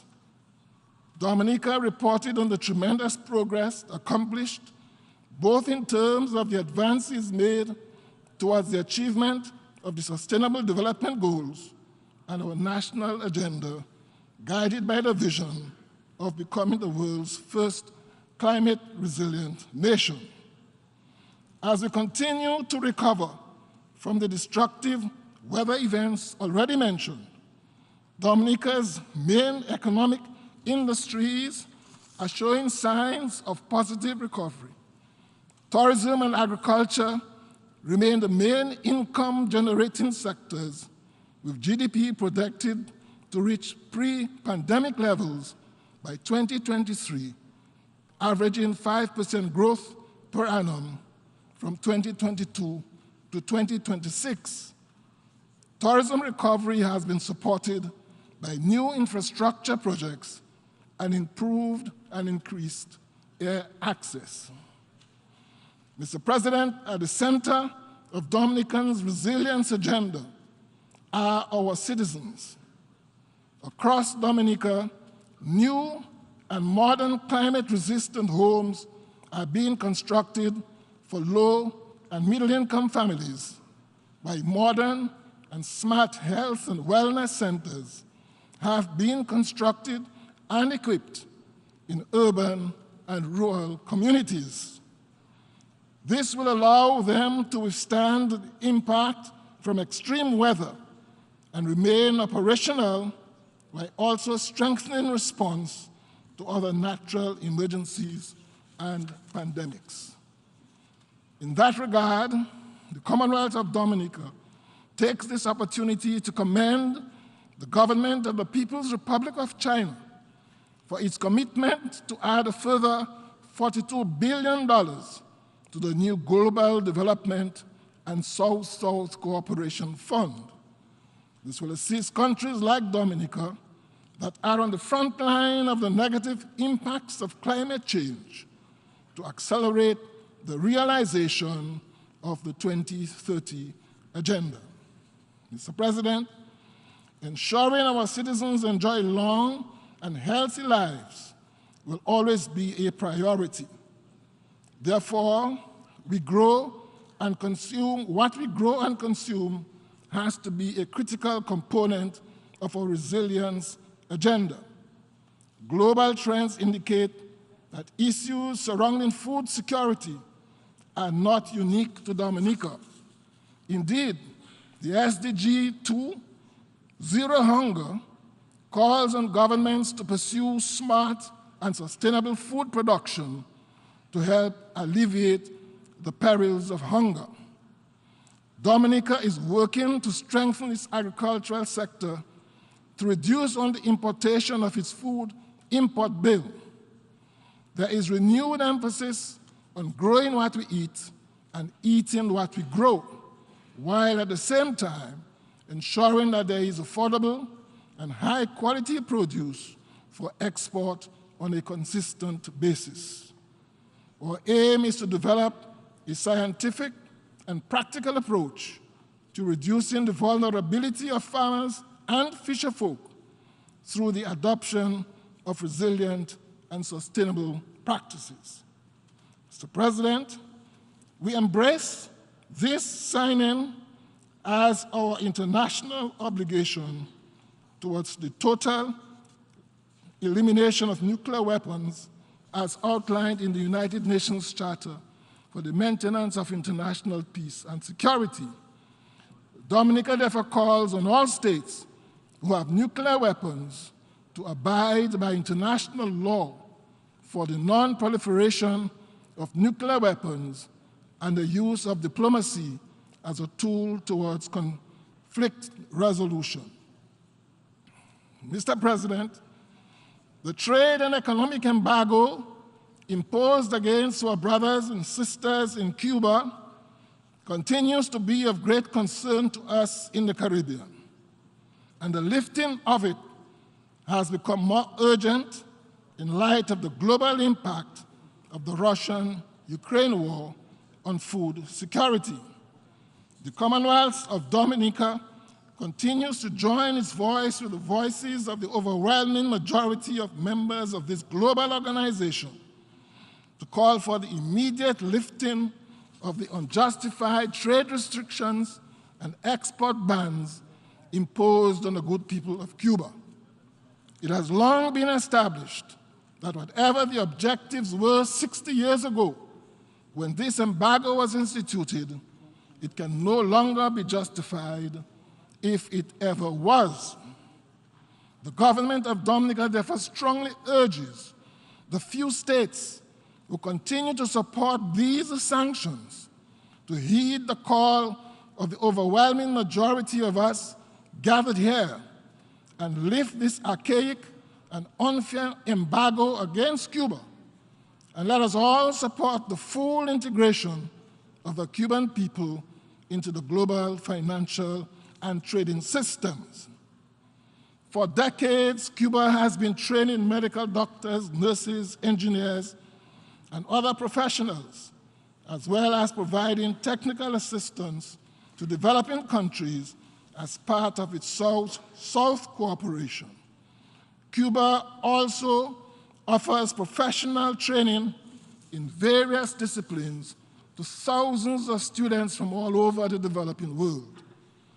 Additionally, Cuba continues to add its voice to the fight against terrorism and drug trafficking in the Caribbean and the rest of the world. We therefore join all other member states who have called for the removal of Cuba from the list of countries that sponsor terrorism, and we ask instead that we redirect our efforts to combating the real threats to global peace and security in the region. In March of 2015, Mr. President, the United States of America declared Venezuela as posing an unusual and extraordinary threat to the national security and foreign policy of the United States and imposed sanctions on that country. The United States has been followed by a number of countries in imposing sanctions, and since then, the good people of Venezuela have been enduring severe hardships and sufferings from the imposition of numerous financial and economic sanctions. The consequences of these sanctions prevent millions of Venezuelans from meeting the most basic needs, made even worse by the COVID-19 pandemic and the war in Ukraine, further impacting Venezuela's contracted economy and an already weakened health system. The Commonwealth of Dominica again joins with the voices of many other members of this global organization to call for the immediate lifting of the unjustified oil embargo and other general sanctions imposed on the people of Venezuela. The political, economic, social, and humanitarian crisis in Venezuela demands immediate attention. It is further incumbent upon all of us to provide short and long-term solutions and opportunities for Venezuela to resolve its challenges and quickly improve the lives of ordinary Venezuelans. Mr. President, the current situation in Haiti continues to be of great concern to us and demands greater international attention. An editorial in the Washington Post on the 6th of August 2020 called for muscular international intervention. This was followed on the 8th of August 2022 by a statement from the Secretary General of the Organization of American States reproaching the international community for its failure over the years in assisting Haiti and leaving the country in chaos. Mr. President, Haiti is a country which was once the wealthiest colony in the Americas. It is now the poorest country in the Western Hemisphere. The magnitude 7.0 earthquake of 2010 left the country totally devastated. It claimed some 250,000 lives and over 300,000 injured, and laid waste the capital of Port-au-Prince and most of southern Haiti. There was an estimated cost of US $8 billion in damage and a reconstruction cost of approximately US $14 billion. Currently, Mr. President, some 1.3 million people are said by the United Nations agencies to be suffering from food insecurity in Haiti, and some 4.6 million from limited access to basic food supplies.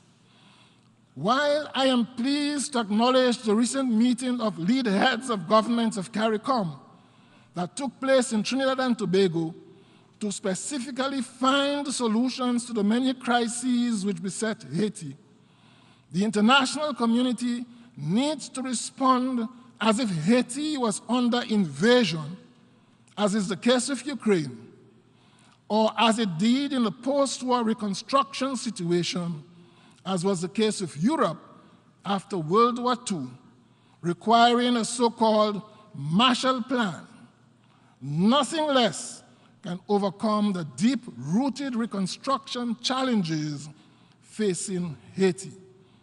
We therefore urge the United Nations family to forge an effective, unified response that brings to bear the necessary resources, financial, technical, human, and otherwise, to alleviate the sufferings of the Haitian people.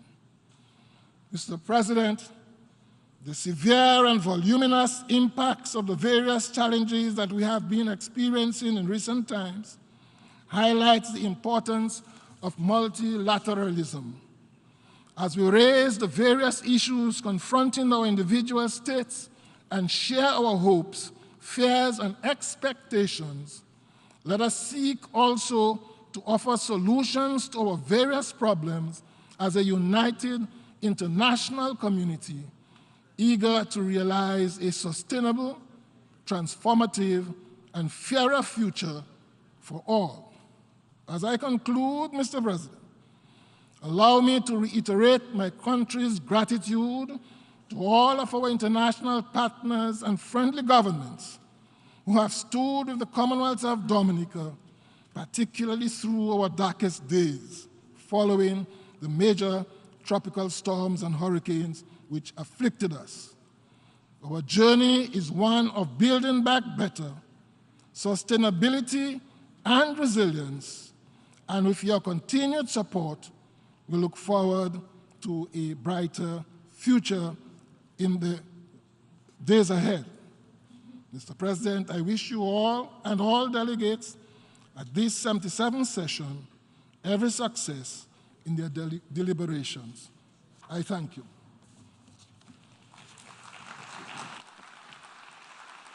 On behalf of the Assembly, I wish to thank the President of the Commonwealth of Dominica for the statement just made, and I request protocol to escort His Excellency. We shall now continue the general debate.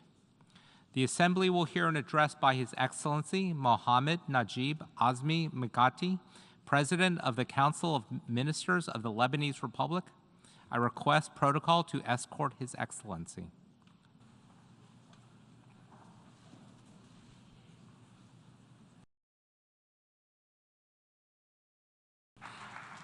I have the great pleasure in welcoming His Excellency Mohammed Najib Azmi Mikati, President of the Council of the Ministers of the Lebanese Republic. I invite him to address the Assembly. Thank you.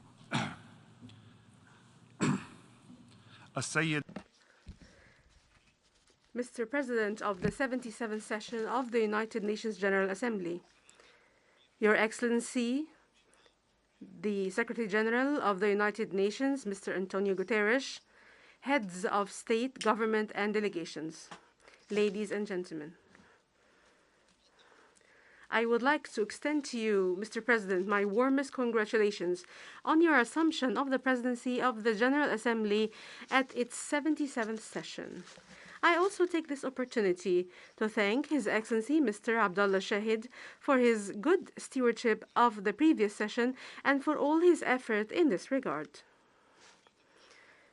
I would also like to commend His Excellency, the Secretary General of the United Nations, Mr. Guterres, for his continued work to promote the role of the United Nations and to develop its work. The world today is at a very delicate stage of armed conflicts and interrelated crises that are of concern to us all. There is no better place to deliberate these challenges than this hall. This hall brings together all the states of the world that are brought together by the Charter of the United Nations. My country is a proud contributor to the drafting of the Charter. We've had decades of fruitful cooperation with the United Nations. In this context, I am pleased Mr. President, to thank you, and through you, the United Nations Organization, with all its branches and specialized agencies, and those in particular operating in Lebanon. I thank you for the efforts that you are making to help Lebanon and contribute to mitigating the consequences of the crippling economic and financial crisis it is undergoing. I would like also to thank the United Nations Interim Force in Lebanon, UNIFIL, for its sacrifices and effort to maintain stability in southern Lebanon. This is in close coordination with the Lebanese armed forces. Here, through you, we look forward to strengthening the Lebanese armed forces' military capabilities and alleviating its financial burdens. In this context, we reaffirm Lebanon's full commitment to the full implementation of the provisions of Security Council Resolution 1701 and all the resolutions of international legitimacy. With regard to the demarcation of our maritime borders, under the auspices of the United Nations and with a commendable American mediation. Here, I would like to reaffirm Lebanon's absolute commitment to its sovereignty, rights, and wealth in its territorial waters and its exclusive economic zone. We reiterate our sincere desire to reach a negotiated solution that is long overdue. I am pleased to inform you that we have made significant progress and hope that we will soon reach the desired outcome. Lebanon is determined to protect its national interests and the well-being of its people, its wealth, and to invest its national resources. We are fully aware of the importance of the promising energy market in the Eastern Mediterranean for the prosperity of the economies of the countries in the region and to meet the needs of importing countries.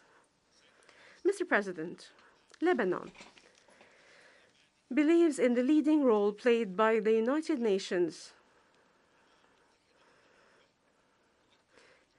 We reaffirm our commitment to the 2030 Agenda for Sustainable Development and the Paris Climate Agreement.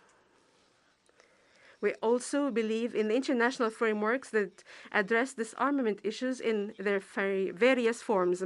We also welcome the work aimed at establishing an international understanding to rid the Middle East of weapons of mass destruction in implementation of General Assembly Resolution 73/546.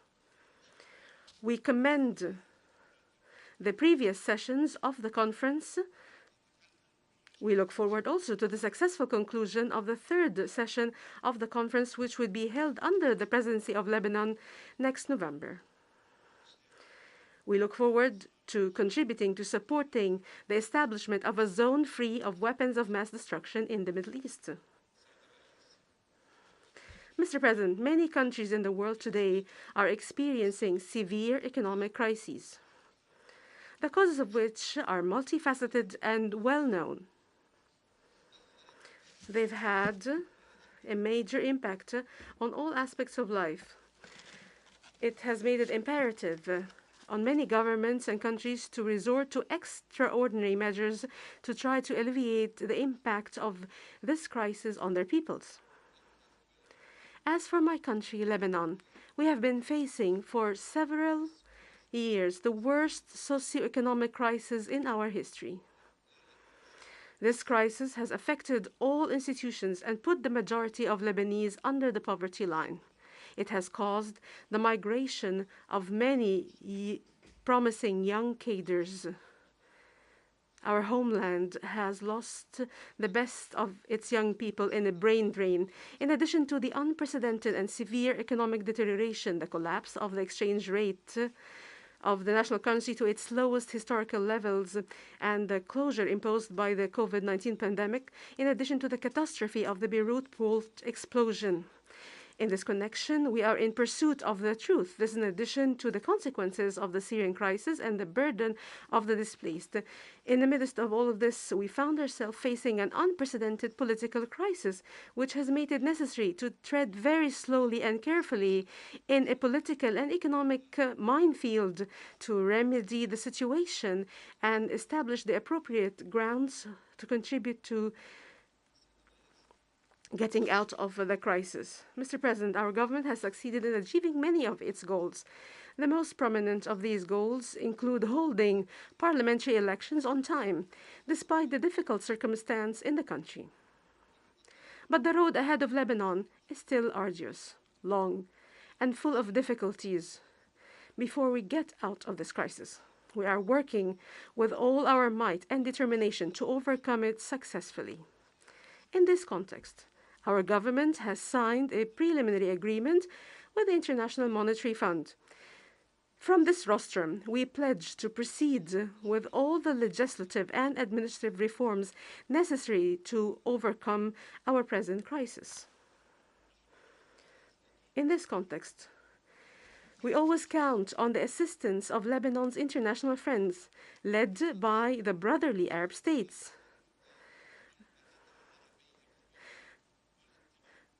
of which Lebanon is an indispensable member for identity and a founding member of the League of Arab States. Lebanon's affiliation and identity as an Arab country and its leadership in adhering to Arab causes is a translation of the provisions of its constitution and the Taif Agreement, which ended the bloody civil war that ravaged my country. I must reiterate our full commitment to this agreement and our zero tolerance of any attempt to undermine its provisions.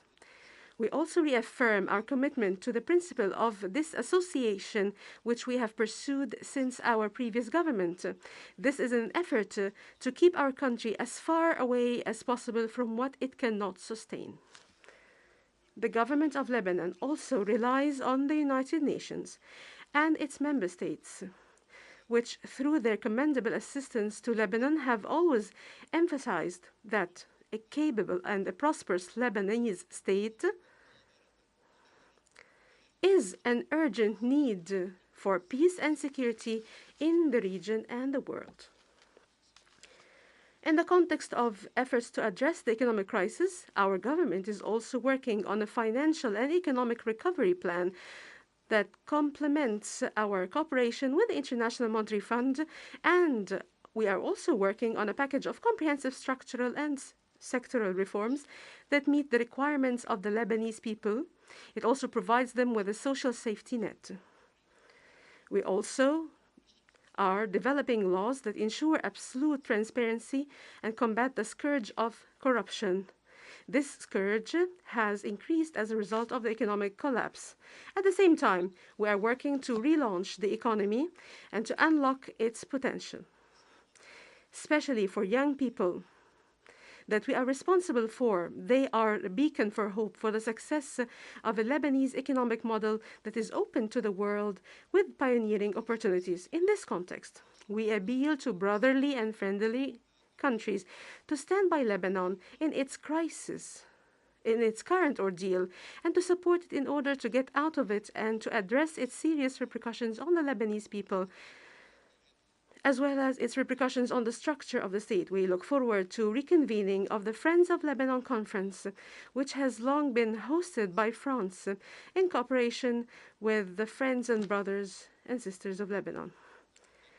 The existence of a sovereign and independent Lebanese state that is strong and capable, that protects the parliamentary democratic system and public and private freedoms, that believes in tolerance, fraternity, and convergence, and adopts a policy of dissociation and shuns away the policy of axis. This existence is an urgent need for security, peace, stability, ensures the rule of law and its proper application, as well as enabling environment for businesses, productive sectors, and services in their diversity, in accordance with market standards, free economy, and the requirement of the times and the ICT revolution. This is all an urgent need for the entire region and the best way for all of us to face the challenges of poverty, unemployment, extremism, and terrorism, and avoiding falling into the unknown. Mr. President, for more than a decade, Lebanon has been at the forefront of the global public good by hosting a massive number of displaced Syrians. It is very difficult to provide accurate figures of those displaced Syrians in Lebanon. Since the beginning of the Syrian crisis, we have adopted an open border policy out of our belief in humanitarian considerations. However, today, the displacement crisis is beyond our ability. It is also important to reaffirm that the Lebanese constitution and the consensus of all Lebanese prevent any integration or settlement naturalization on its territory. The only realistic, sustainable solution is to achieve safe and dignified return for Syrians to their country within a roadmap that we should start working on as soon as possible with the cooperation of all parties. There should be also additional qualitative assistance provided to the Lebanese state and its different departments and infrastructure. The infrastructure is overstretched by the large influx of displaced persons for more than 10 years. Mr. President, the question of Palestine remains the main issue impeding the attainment of peace and stability in the Middle East. The injustice against the Palestinian people must be lifted. The sovereign and independent Palestinian state, with Al-Quds al-Sharif as its capital, must be realized, and the relevant international legitimacy resolutions must be implemented, including the decision and resolutions for the return of refugees. In the context of the debate on the Palestine refugees, allow me to emphasize the central role played by UNRWA in serving the goals and purposes of the UN by contributing to mitigating the suffering of the Palestine refugees and helping achieve a measure of regional development and stability. In this context, we express our deep concern at the agency's critical financial situation and the accumulated budget deficit. This jeopardizes the delivery of its services. We also reiterate Lebanon's welcome and support for all international efforts to bridge the deficit, as the biggest challenge remains finding a sustainable solution in the financing gap. Mr. President, Lebanon has a long history of culture. Lebanon has always promoted a message of peace, tolerance, and dialogue. While my country is undergoing a difficult period, the difficulties will not deter Lebanon and Lebanese from moving forward to re-establish their prosperity and strengthen the pioneering role they have always played internationally. We want Lebanon to be a forum of convergence, not a forum of division. We want Lebanon to be a space for dialogue, not competition.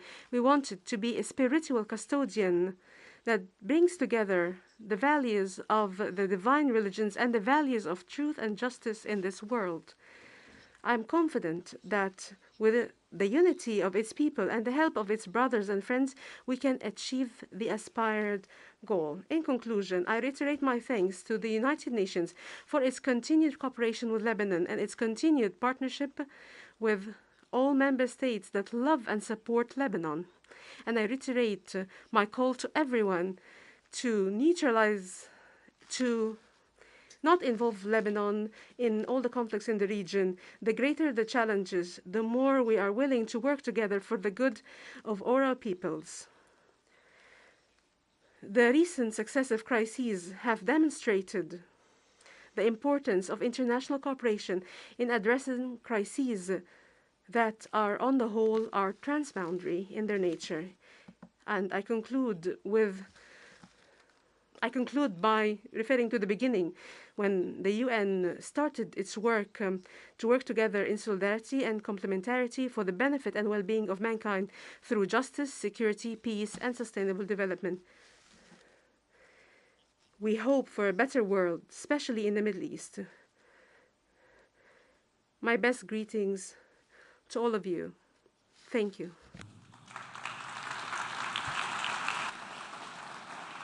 On behalf of the Assembly, I wish to thank the President of the Council of Ministers of the Lebanese Republic for the statement just made, and I request protocol to escort His Excellency.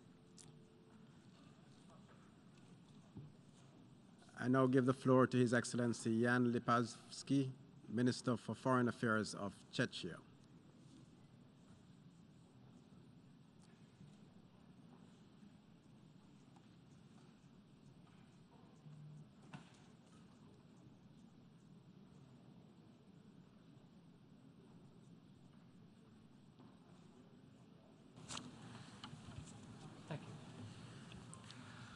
Mr. President, Excellencies, ladies and gentlemen. This United Nations, its principles, which we established after the Second World War, is in grave danger. One of the presumed gatekeepers of the UN Charter, one of the permanent members of the UN Security Council, Russia, is attacking a sovereign neighboring democracy and wreaking havoc in Eastern Europe and the entire world. If we continue to allow a new colonial war, then why are we here? Why do we keep this United Nations alive? Do we care or are we indifferent? Czech government's foreign policy is guided by the legacy of our former president Václav Havel, a globally respected human rights defender and a renowned politician who once said, "Our indifference towards others can after all result in only one thing, the indifference of others toward us." The fact that representatives of all UN member states are meeting here to address major global challenges manifest that we are not only indifferent to the suffering of others, it shows that we care. The circumstances have changed dramatically since our last meeting, though. The Russian invasion in Ukraine has fundamentally shaken the international order. On February 24, not only Europe, but the whole world entered a new era. Russia tries to dismantle the security architecture of the European continent, launching a colonial war of conquest. Ironically, President Putin declares partial mobilization and threatens the world with use of nuclear weapons today on the UN International Day of Peace. What more proof do we need? This is our new, terrifying reality. Russia's unjustifiable, unprovoked, and illegal war of aggression against Ukraine does not only blatantly violate the UN Charter, it badly damages global economy and food security of many countries gathered in this hall. It seriously threatens the rules-based international order. It harms all UN member states. I'm shocked to the core listening to the Russian state-controlled TV channels preaching the strategy of hunger and cold towards Ukraine and the world, approving the torture and mass killings of civilians with the argument that the world has to fear Russia. Russia must immediately cease its military actions and withdraw all its troops from the entire territory of Ukraine. Russia's complete disregard for the resolutions adopted by the UN General Assembly is appalling. Czechia resolutely supports Ukraine's right to defend its territorial integrity and population in accordance with Article 51 of the UN Charter. Czechia fully supports sovereignty, unity, and independence of Ukraine within its internationally recognized borders. We will never recognize the illegal annexation of Crimea. We condemn in the strongest possible terms the upcoming sham referenda in parts of the Ukraine territory. We resolutely reject any attempts to create spheres of influence instead of equal partnerships. The time of establishing colonies and acquiring new territories by sheer force of arm is over. Today, it is Ukraine. Tomorrow, it could be any of us. We refuse this world of Russian colonial appetite.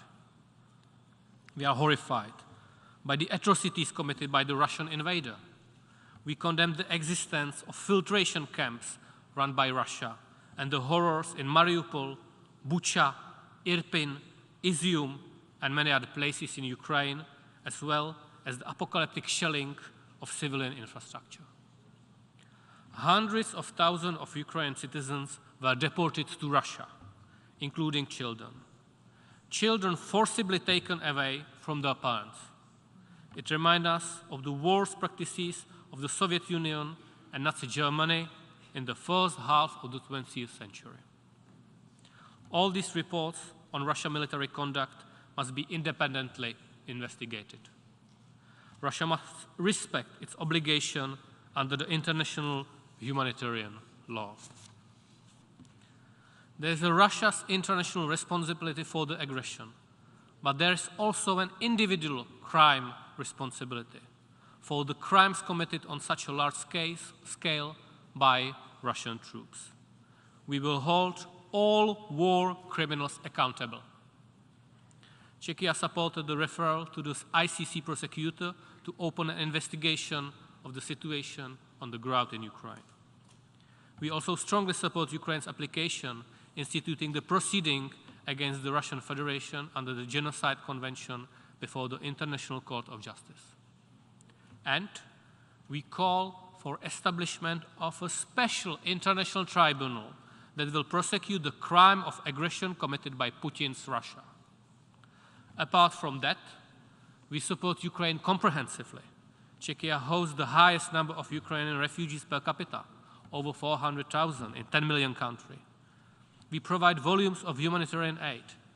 We support stabilization, recovery, and reconstruction efforts of the Ukrainian government, not only with words, but with action.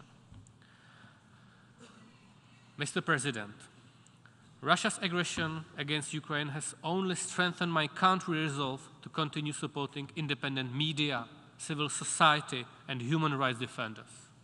Inside Russia, unfortunately, the human rights situation of any freedom-loving citizens has worsened enormously. We successfully ran for the Human Rights Council seat vacated by Russia in May. I would like to thank for the broad support which we received from many of you. We warmly welcome the appointment of Mr. Volker Türk as the new High Commissioner for Human Rights. And I wish to thank former High Commissioner Michelle Bachelet for her dedicated work during her terms in office.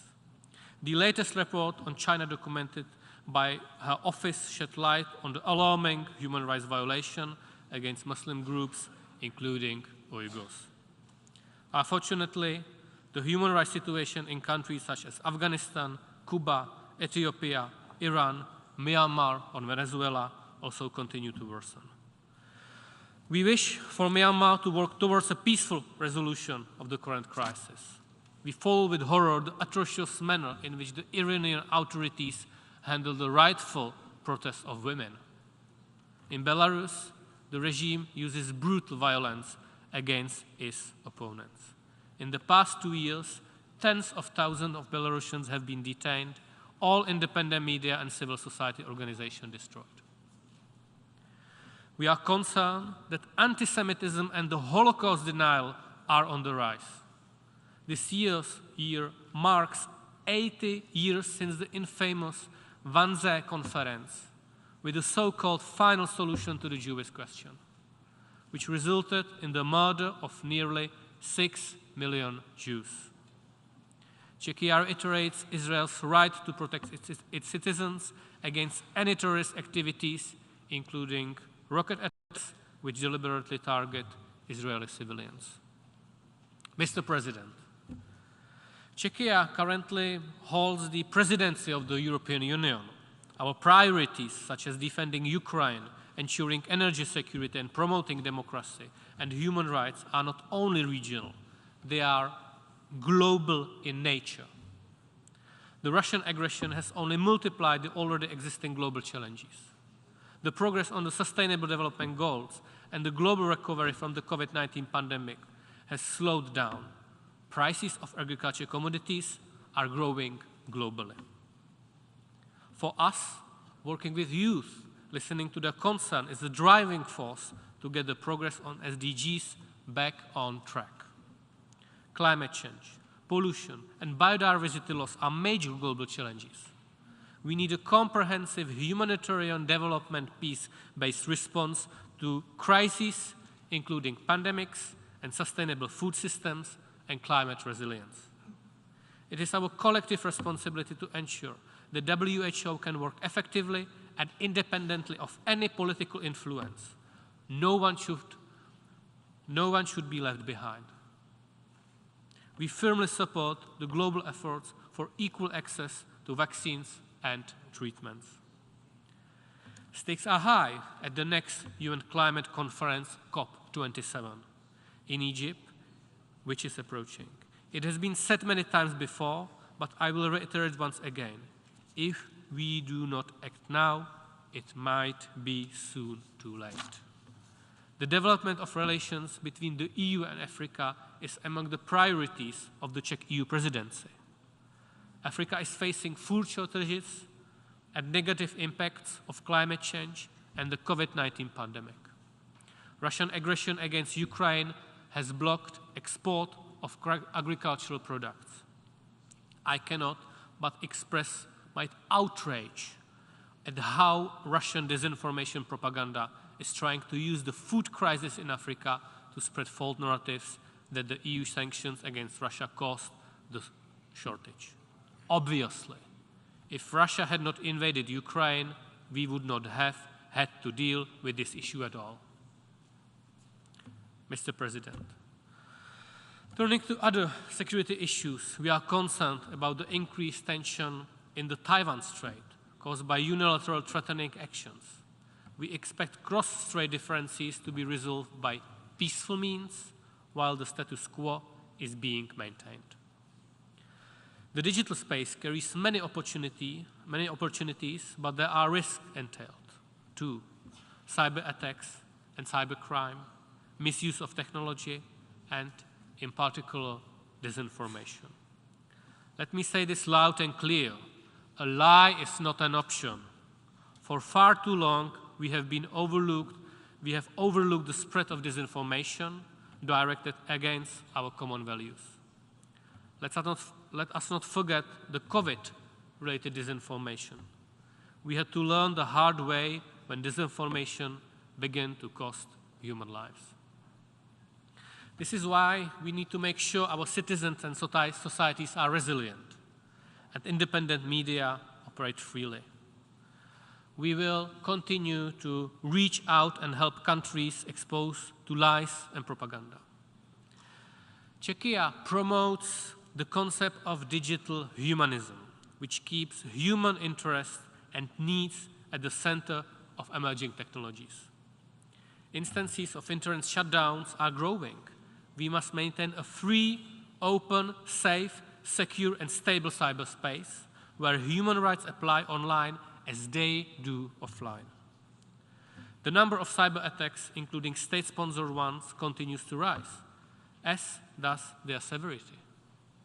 New potential of terrorist threat has appeared with the escalation of Russia's aggressive policies.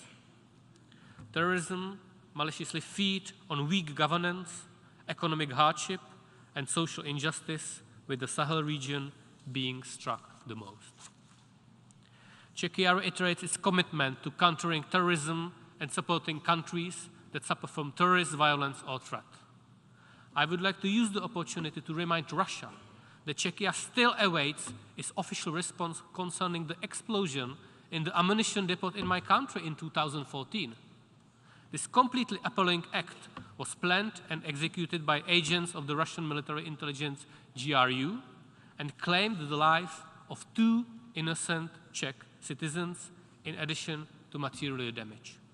Such conduct is a clear violation of international law. Mr. President, non-proliferation of nuclear weapons is also negatively impacted by Russia's aggression against Ukraine.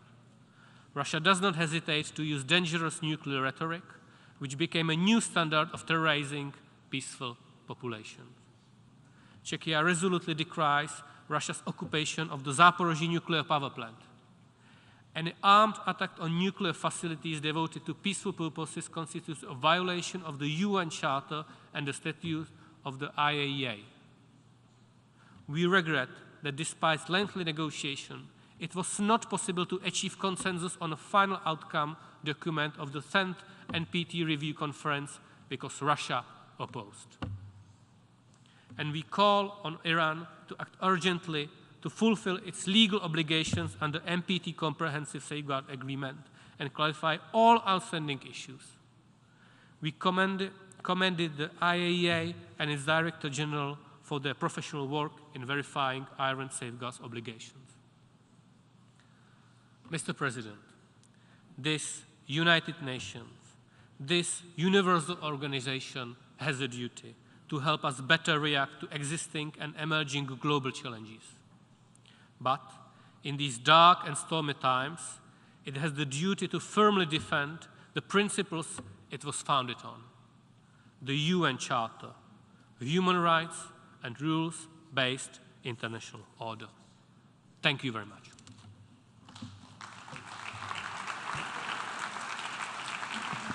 I thank the Minister for Foreign Affairs of Czechia. I now give the floor to His Excellency Bruno Eduardo Rodriguez Parilla, Minister for Foreign Affairs of Cuba.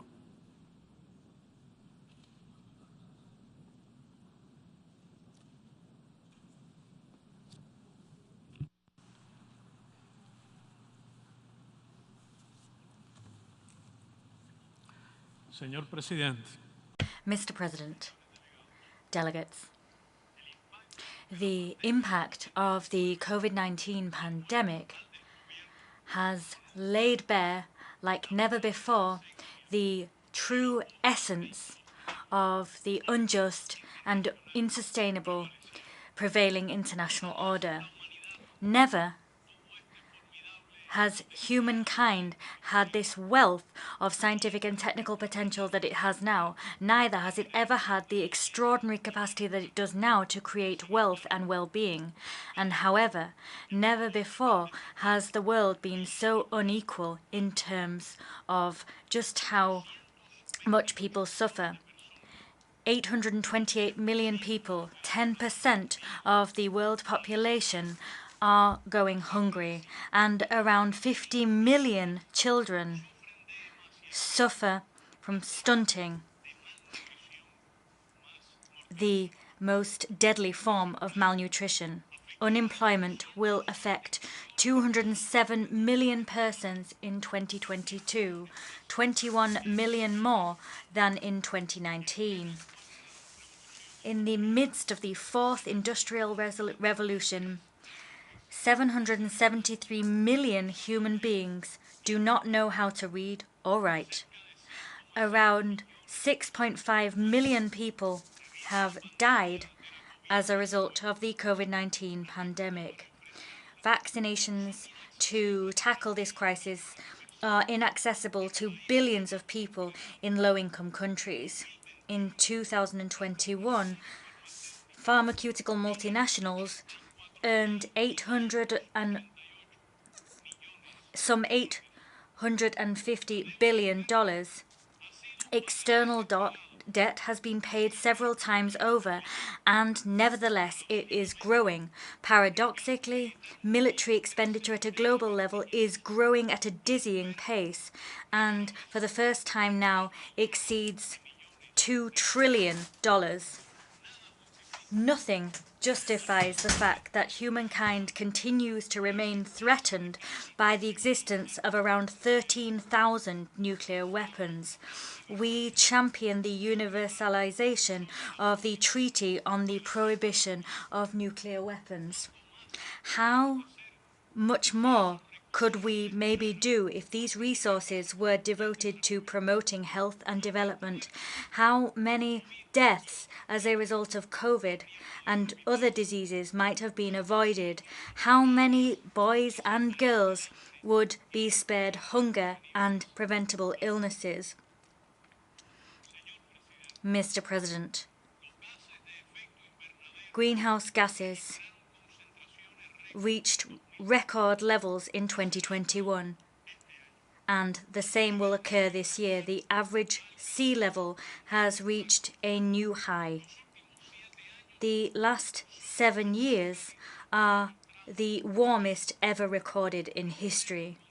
We cannot continue to fail to heed the alarm bells that are sounding to alert us to an imminent climate disaster. We have one planet Earth, one common home. For the rich and the poor, we must act without delay. The philosophy of war and plundering and the unreasonable patterns of production and consumption spawned by capitalism, decried by President Fidel Castro, will lead us to the apocalypse. International relations are moving along a dangerous path. The US offensive, aimed at bending states to their will through threats and economic coercion, as well as military, political and diplomatic coercion, efforts to subject them to an order based on their whimsical rules, together with the expansion of NATO and the development of a doctrine of aggression, hand in hand with the non-conventional will inevitably lead to a climate of tension and conflict whose consequences are unpredictable. Mr. President, Cuba, as a small island developing state, has paid a high price for defending its legitimate right to exist as a sovereign and independent nation.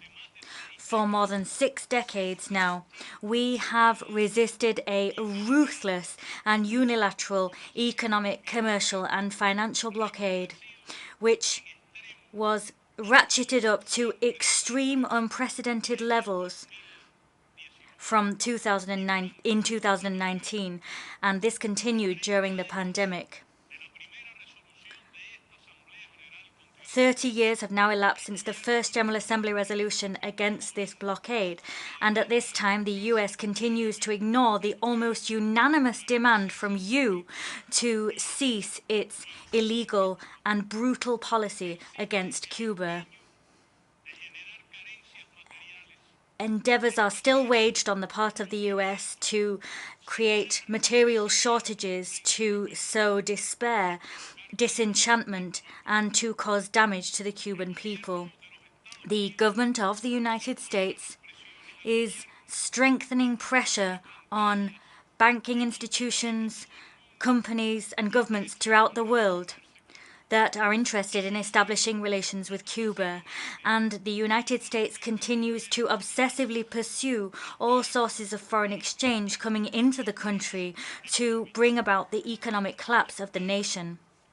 As a result, the Cuban economy has withstood extraordinary pressure that are having an impact on industry, service provision, are leading to a scarcity in food and medicines, and are leading to a decline in consumption and a decline in the general well-being of our people. The human damage caused by this policy and felt by all Cuban families is impossible to quantify, but is nevertheless vast, cruel, and immoral. The blockade is an act of economic war in times of peace.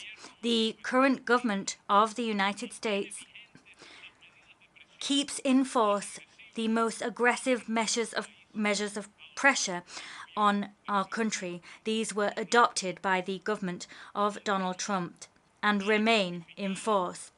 This administration continues the unfair inclusion of Cuba on the arbitrary list produced by the State Department of countries that supposedly sponsor terrorism. Slanderous classification of our financial bodies and institutions, and makes it extremely difficult for us to conduct transactions or to pay payments or access credit. Cuba has been a victim of state terrorism and does not promote, nor will it ever promote, terrorism. On the contrary, we condemn terrorism in all its forms and manifestations.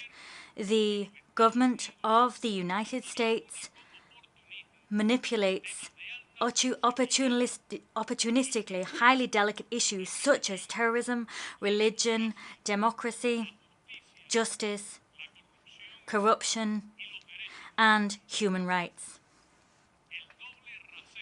The double standards, the inconsistency, the selectivity, the manipulation, the political manipulation indeed, of which the United States are guilty, damage the cause of human rights.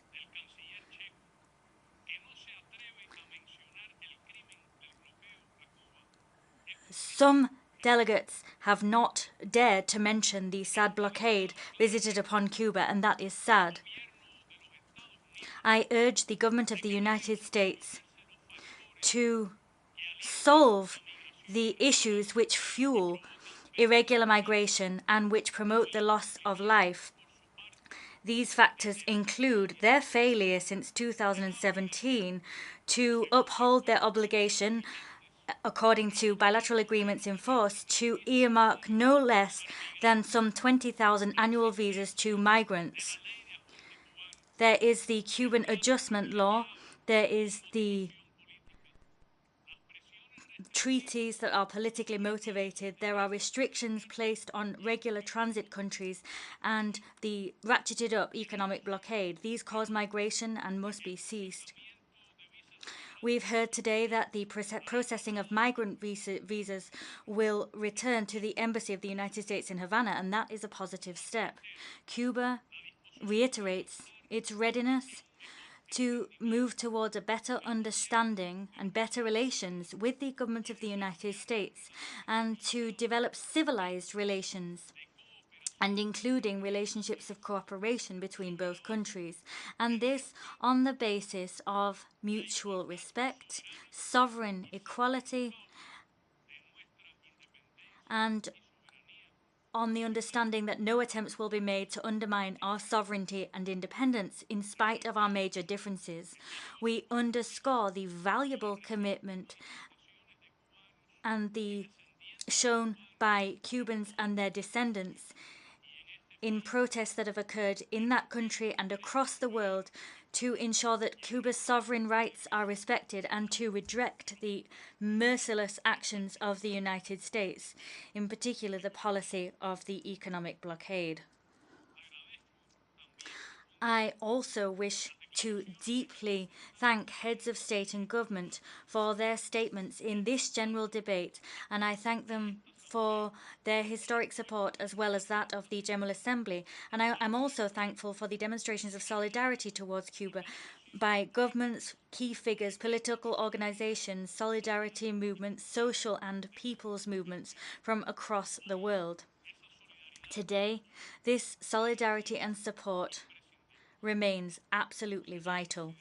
Mr. President, despite the colossal challenges faced, the Cuban people and government have not let up in their attempts to forge ahead with the construction of a socialist society which is fairer, democratic, prosperous, and sustainable. We conquered COVID-19 with resources, our own vaccines, and the solidity of our public health system and our system of science. We were able to humbly contribute by sending 58 medical brigades around the world. At the worst moments of the pandemic, we sent those to some 48 countries. We worked to recover the economic and social life of our country. We worked to support the transformation of our communities and to sustain and extend social programs in the country. We continue to hone our legal order, our state and the legal order, that is, of our socialist state of social justice to guarantee the full and proper enjoyment of all human rights by all Cuban people. And we do this to ultimately enrich the system of social justice which several generations have enjoyed. On the 25th of September, after a broad participatory process of popular consultation, we will hold the legislative referendum on an innovative family code. This vote will be a genuine exercise of direct democracy and of of the effective power of the Cuban people.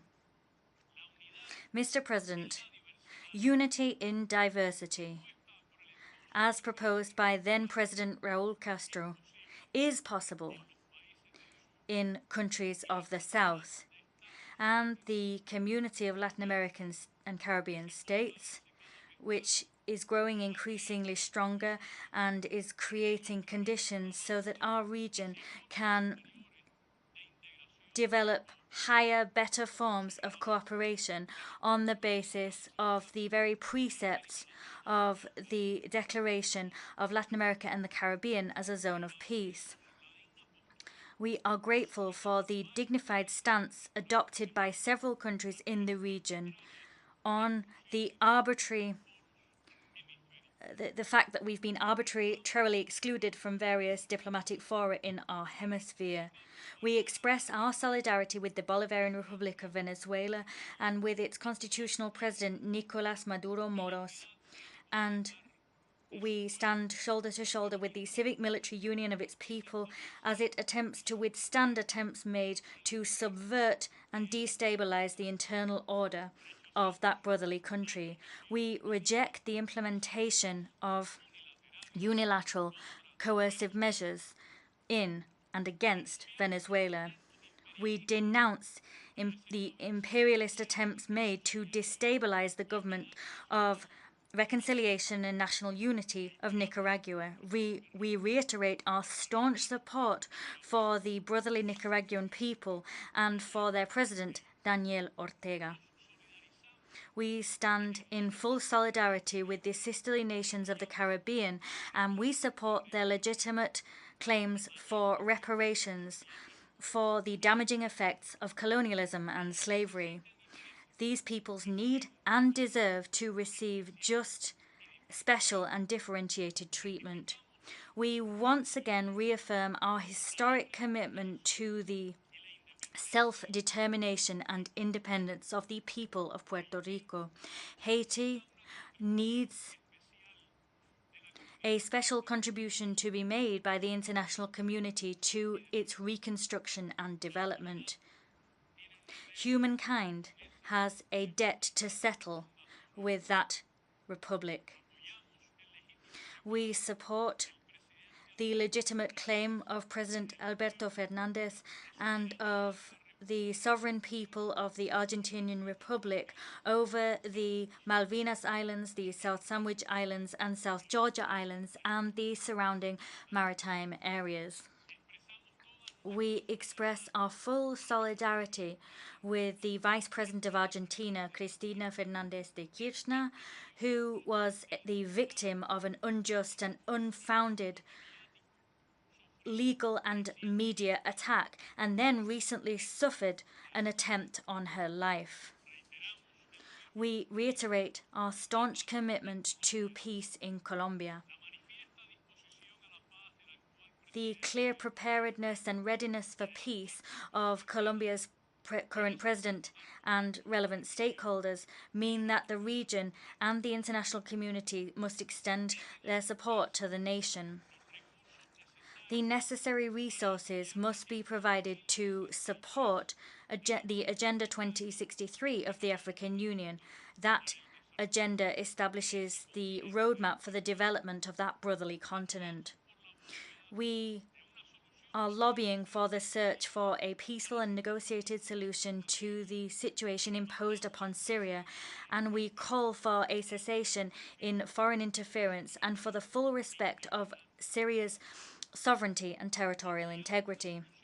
We support a just, broad and lasting solution to the conflict in the Middle East. This must be a solution which guarantees the genuine exercise of the inalienable right of the Palestinian people to build their own state within pre-1967 borders, with their capital in East Jerusalem. And we call for the end of the Israeli occupation of the occupied Palestinian and Arab territories. We reaffirm our unwavering solidarity with the Sahrawi people. We reject the unilateral coercive measures imposed on the Islamic Republic of Iran. We condemn the imposition of unjust unilateral economic measures on the Democratic People's Republic of Korea, and we condemn foreign interference in their domestic affairs. We oppose interference in the internal affairs of the Republic of Belarus. We reaffirm our repudiation of the imposition of unilateral sanctions against the Russian Federation.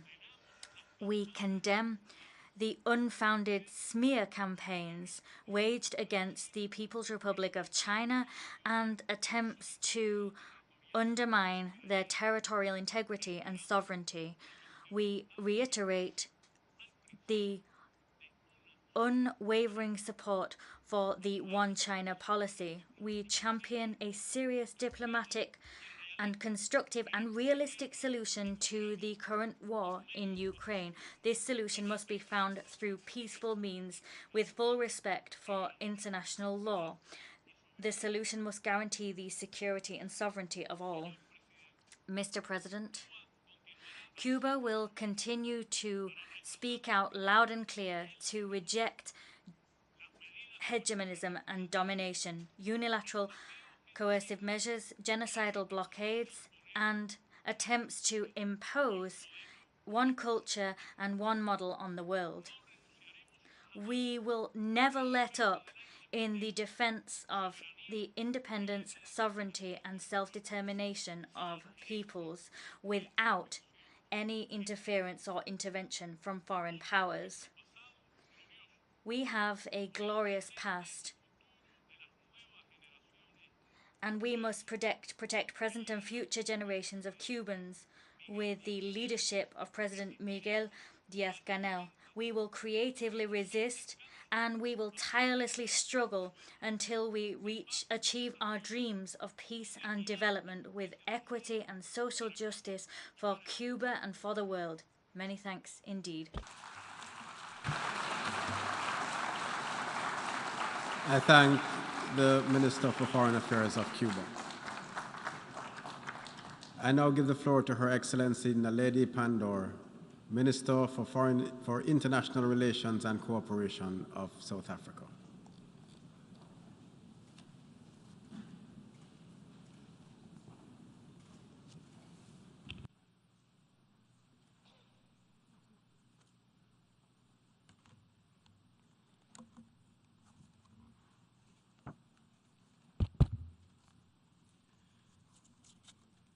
Mr. President of the General Assembly, Your Excellency, Mr. Khurelsukh, Secretary General Antonio Guterres, Excellencies, ladies and gentlemen. Mr. President, allow me to join all speakers before me in congratulating you on your election as President of the General Assembly and to wish you well in your role. I also thank the previous President of the General Assembly for his excellent leadership, and of course thank Secretary General Guterres as well as the Deputy Secretary General for their ongoing leadership of our multilateral organization. Mr. President, we meet at a time when the UN family is facing its greatest tests. Member states have to work with the United Nations to develop effective responses to the current challenges. As the theme of the General Assembly indicates, these challenges are diverse, immense, yet interconnected, and no country can respond alone. Some have referred to this moment as a key turning point in history. The COVID-19 pandemic and the Russia-Ukraine war strongly influence these attitudes today. However, for South Africa, the real inflection point will be a world attending fully to the needs of the marginalized and the forgotten. Our greatest global challenges are poverty, inequality, joblessness, and a feeling of being entirely ignored and excluded. Acting on the Common Agenda Vision 2021 of the UN Secretary General should become the major objective of this time, because addressing poverty and underdevelopment will, in our view, be the beginnings of the real inflection point in human history.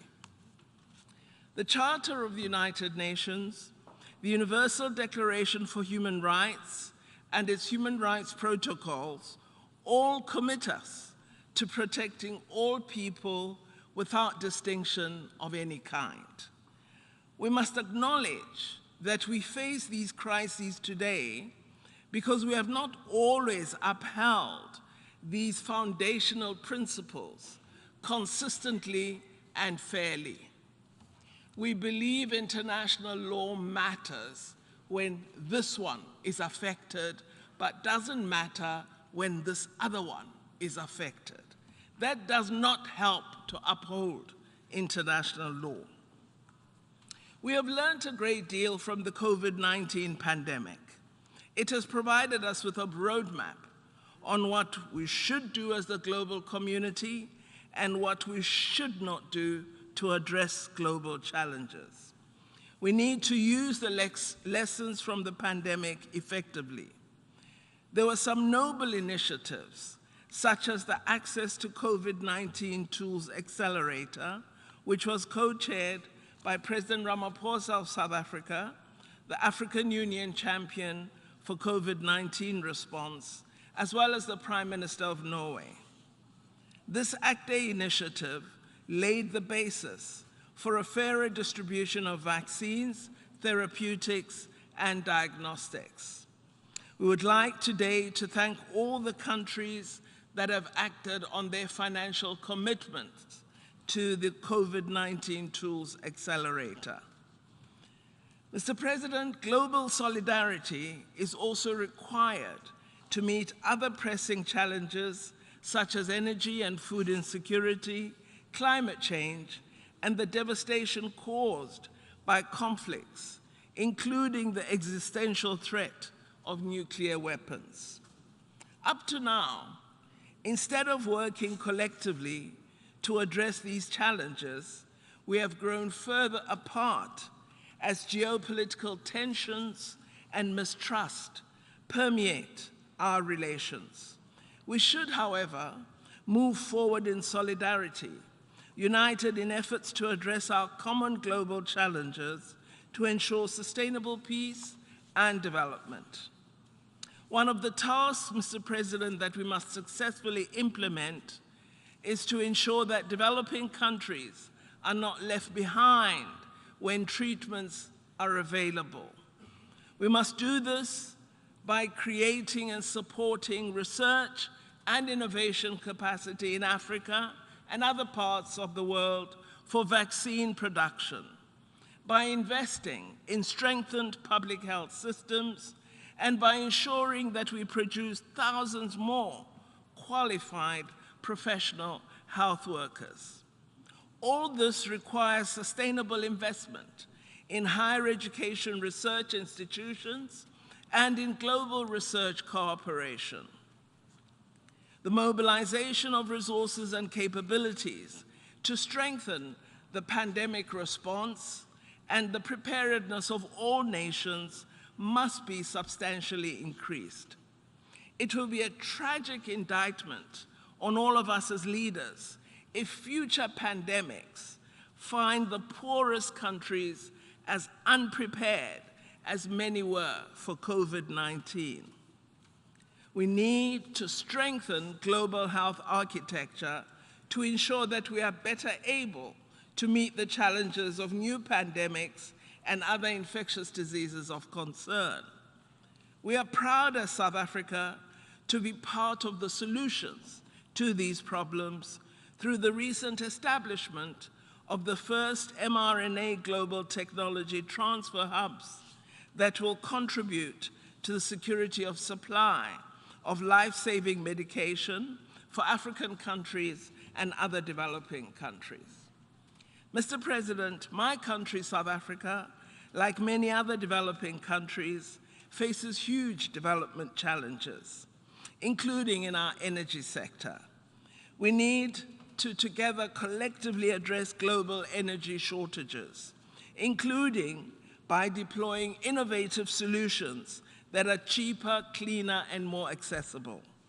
Working with international partners, South Africa is developing its Just Energy Transition Plan to significantly reduce harmful emissions in our country. We are working on an expanded green economy intervention that is gaining significant momentum in our country. I would like, Mr. President, to commend the Secretary General for focusing attention during this General Assembly on transforming education. Education remains one of the most important drivers to end poverty and inequality, and we will work toward increasing access to education that is affordable as a country and a continent. South Africa has no-fee schools at primary and secondary level to allow the most vulnerable learners to access compulsory education. We also have a state bursary scheme for poor students who qualify for tertiaries who were previously unable to access education. In the field of research and innovation, we believe we need more partnerships such as the Square Kilometre Array Science Infrastructure Project hosted in South Africa and Australia. This is an international partnership that is one of the largest joint scientific endeavors in history. Partnerships of this nature must be encouraged to leverage scientific breakthroughs for development purposes. We also believe the multilateral trading system must be strengthened so that we genuinely create a conducive environment for fair trade and one that also provides opportunities for developing economies. If actionable steps such as these are not taken, developing countries will remain subject to an imbalanced global financial and trading system. Let us, Mr. President, use this moment of renewal to reiterate our commitment to multilateralism as the only means of building a better world. The United Nations must, of course, itself be transformed so that it serves its role cognizant of current global dynamics. It is unacceptable that 77 years after its establishment, 5 nations wield disproportionate decision-making power in the United Nations system as a whole. Transformation of the UN must include more representative, transparent, and accountable organs of global governance. For this body to be effective, the General Assembly must be revitalized, the Security Council must be reformed. We also cannot have a credible organization if it cannot hold persistent transgressors of the Charter to account. Mr. President, we believe we must act immediately to protect the environment and the world we live in, for ourselves and for future generations. While Africa is the least responsible for the climate crisis, it does find itself at the epicenter of its worst impacts. We should therefore emerge from COP27 in Egypt with an agreement that contains enhanced and balanced actions on adaptation, mitigation, and financing.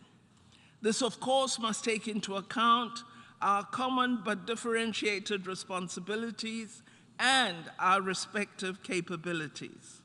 In addition, we must agree at COP27 on a mechanism for loss and change. In South Africa, our cabinet has approved wide-ranging policies to ensure that we can meet our newly determined climate change targets. We have established a climate finance task team to lead and coordinate negotiations with international partner groups to give effect to the Just Energy Transition Partnership.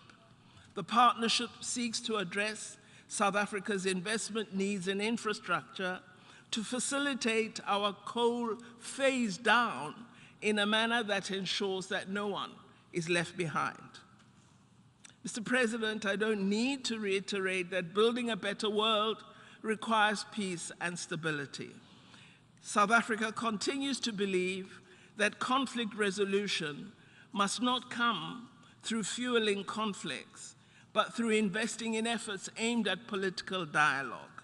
We should aspire to peace as a global public good. There have been no winners of the wars of the past 7 decades. Instead, they engendered strife, distrust among nations, divisions, as we see this week, a perpetual misallocation of resources to weapons, increased poverty, and underdevelopment. All these are features and effects of war.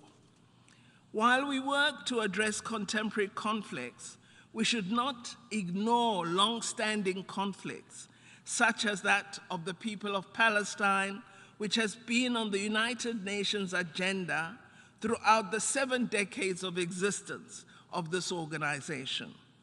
We cannot ignore the words of the former Israeli negotiator at the Oslo talks, Daniel Levy, who addressed the UN Security Council recently and referred to the increasingly weighty body of scholarly, legal, and public opinion that has designated Israel to be perpetrating apartheid in the territories under its control.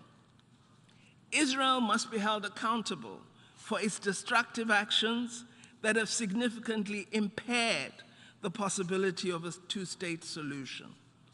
Similarly, we cannot ignore the decades-long struggle for self-determination of the people of Western Sahara. We must, Mr. President, treat all conflicts across the globe with equal indignation, no matter what the color or creed of the people affected is. Embargo against Cuba, which continues to impede the right to development of her people. In the same vein, we call for an end to unilateral coercive measures against Zimbabwe, which have compounded the problems experienced by the people of Zimbabwe and have a detrimental effect on the broader Southern African region. Mr. President, our quest to build a better world will remain unfulfilled as long as people are still discriminated against on the basis of race, gender, sex, ethnic, social origin, color, sexual orientation, age, disability, religion, conscience, belief, culture, or language. We have a responsibility to make sure that every girl child receives an education and that every woman has an opportunity to work, to study, to begin a business, and to have choice and control over her life and body. We must also ensure that more women speak at the United Nations General Assembly. We need to end the violence perpetrated against the most vulnerable, most often women and children. We have witnessed that women in conflict situations are particularly vulnerable, including women journalists. The murder of Shireen Abu Akleh and other journalists is a stark reminder of the danger that women in conflict situations face. We must do all we can to protect them and exert all effort to hold those accountable for harming them. We must also strengthen the capacity and draw on the voices of the youth on the African continent. In this regard, we need to harness the demographic dividend by maximizing our investment in quality education as a means to address intergenerational poverty, together with inclusive economies. Mr. President, Africa is home to more than 1.3 billion people. It is fast emerging from centuries of colonialism, occupation, and exploitation. from willful neglect and underdevelopment. We now have an African Continental Free Trade Area agreement, and the countries of Africa are laying a firm foundation for a new era of trade, commerce, and productivity. Our countries are establishing the conditions for the seamless flow of goods and services between African markets, for the growth of industry, and for the construction of roads, bridges, railway lines, ports, and power stations that will support growth. As we continue our efforts to end war, conflict, and insurgency in several parts of our continent, and to prevent the unconstitutional seizure of power, we will continue to see greater alignment between our agenda and that of the United Nations and our body, the African Union. To overcome all these acutely global challenges, we must agree to a common path out of an increasingly polarized world, a rules-based international system predicated on international law and strict adherence to the provisions of the UN Charter is essential. Such a system should safeguard the interests of all and not only the powerful countries. We acknowledge the efforts of Secretary General Guterres in his vision, our common agenda, which we support very, very strongly. We believe he has provided us with options to put aside our differences, to build trust, and to forge a world where future generations will prosper and thrive. That should be the mandate we adopt, and not the mandate of division and conflict. I wish you well, Mr. President, and I thank you for this opportunity.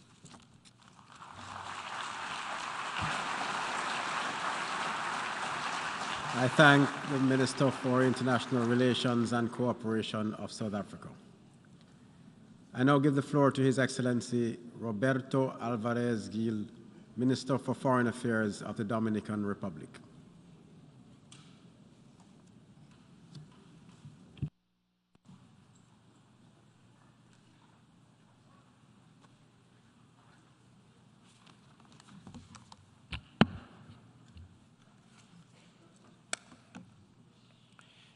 Excelentísimo señor.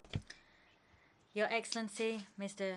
Shaba Qureshi, President of the 77th Session of the General Assembly of the United Nations, Your Excellency Antonio Guterres, Secretary General of the United Nations, Excellencies, Heads of State and Government, Excellencies, Ministers of Foreign Affairs, Heads of Delegation, ladies and gentlemen. I begin my address by conveying to you the apologies of our President, Luis Abinader, who, due to unexpected circumstances caused by Hurricane Fiona that has severely affected several provinces of our country, is unable to participate in this important general debate. Now, I cannot continue my address without first conveying our condolences to the United Kingdom of Great Britain and Northern Ireland. I must also extend these condolences to the members and observers of the Commonwealth of Nations following the passing of Her Majesty Queen Elizabeth II. Her example of dedication to public service will be remembered forevermore. After a painful period which produced millions of victims, we meet once again in this illustrious hall because, thanks to science, we have overcome the worst effects of COVID-19.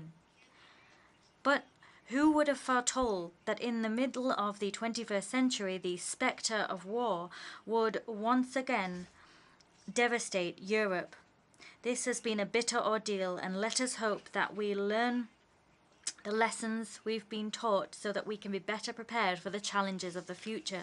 We're talking here about situations that could have been avoided if we had been inclined to work together to find answers to the pressing problems facing humankind. We should be absolutely clear on that point by now, because in a globalized world, the effects of epidemics, conflicts, and violence know no borders. Precisely because our world is so interconnected, long-term goals and major goals require always, as is so eloquently expressed by the title of this General Assembly session, transformative solutions to interlocking challenges. It is crucial to recognize that this organization requires significant reforms which will rouse it from the complacency that has colored its work. We should underscore that what is important for our countries is the consolidation of a renewed multilateralism. As part of a substantive reform process, we must grant greater authority and a greater role to the General Assembly, and this in order to reduce cases of the abusive use of the veto in the Security Council. This is particularly important when it comes to issues involving the violation of human rights and support for humanitarian assistance. Another pressing issue is climate change and its devastating effects, which mean that we need to have the principle of active solidarity to enter into full force. This solidarity must be shown towards those least able to tackle climate change effectively. As an island, our country is ready to make tangible proposals within the annual conference of the parties to the UNFCCC COP27. Naturally, our positions are fully aligned with those of small island developing states. And these positions demand that those countries that most contribute to global warming retain in their agendas a vital mechanism for cooperation with those who most acutely suffer the effects of climate change. As such, we hope to see greater commitment to financing for adaptation and mitigation in the face of this crisis. Mr. President, small countries such as ours are significantly increasing their education programs, and in so doing, they're sacrificing work in other areas crucial for development. For this reason, we attach particular importance to the Transforming Education Summit, just as we do to the creation of the UN Youth Office and for the Mobilization Day. In our country, youth accounts for 70% of our population. We believe in their significant, full, and equal participation in decision-making processes. Today, humankind requires results which work in favor of peace and avoid new conflicts. It requires particularly that we avoid those conflicts which jeopardize the very existence of planet Earth. For this reason, the Dominican Republic supports the total elimination of nuclear weapons, and as proof of this stance, we will tomorrow be depositing our instrument of ratification for the Treaty on the Prohibition of Nuclear Weapons.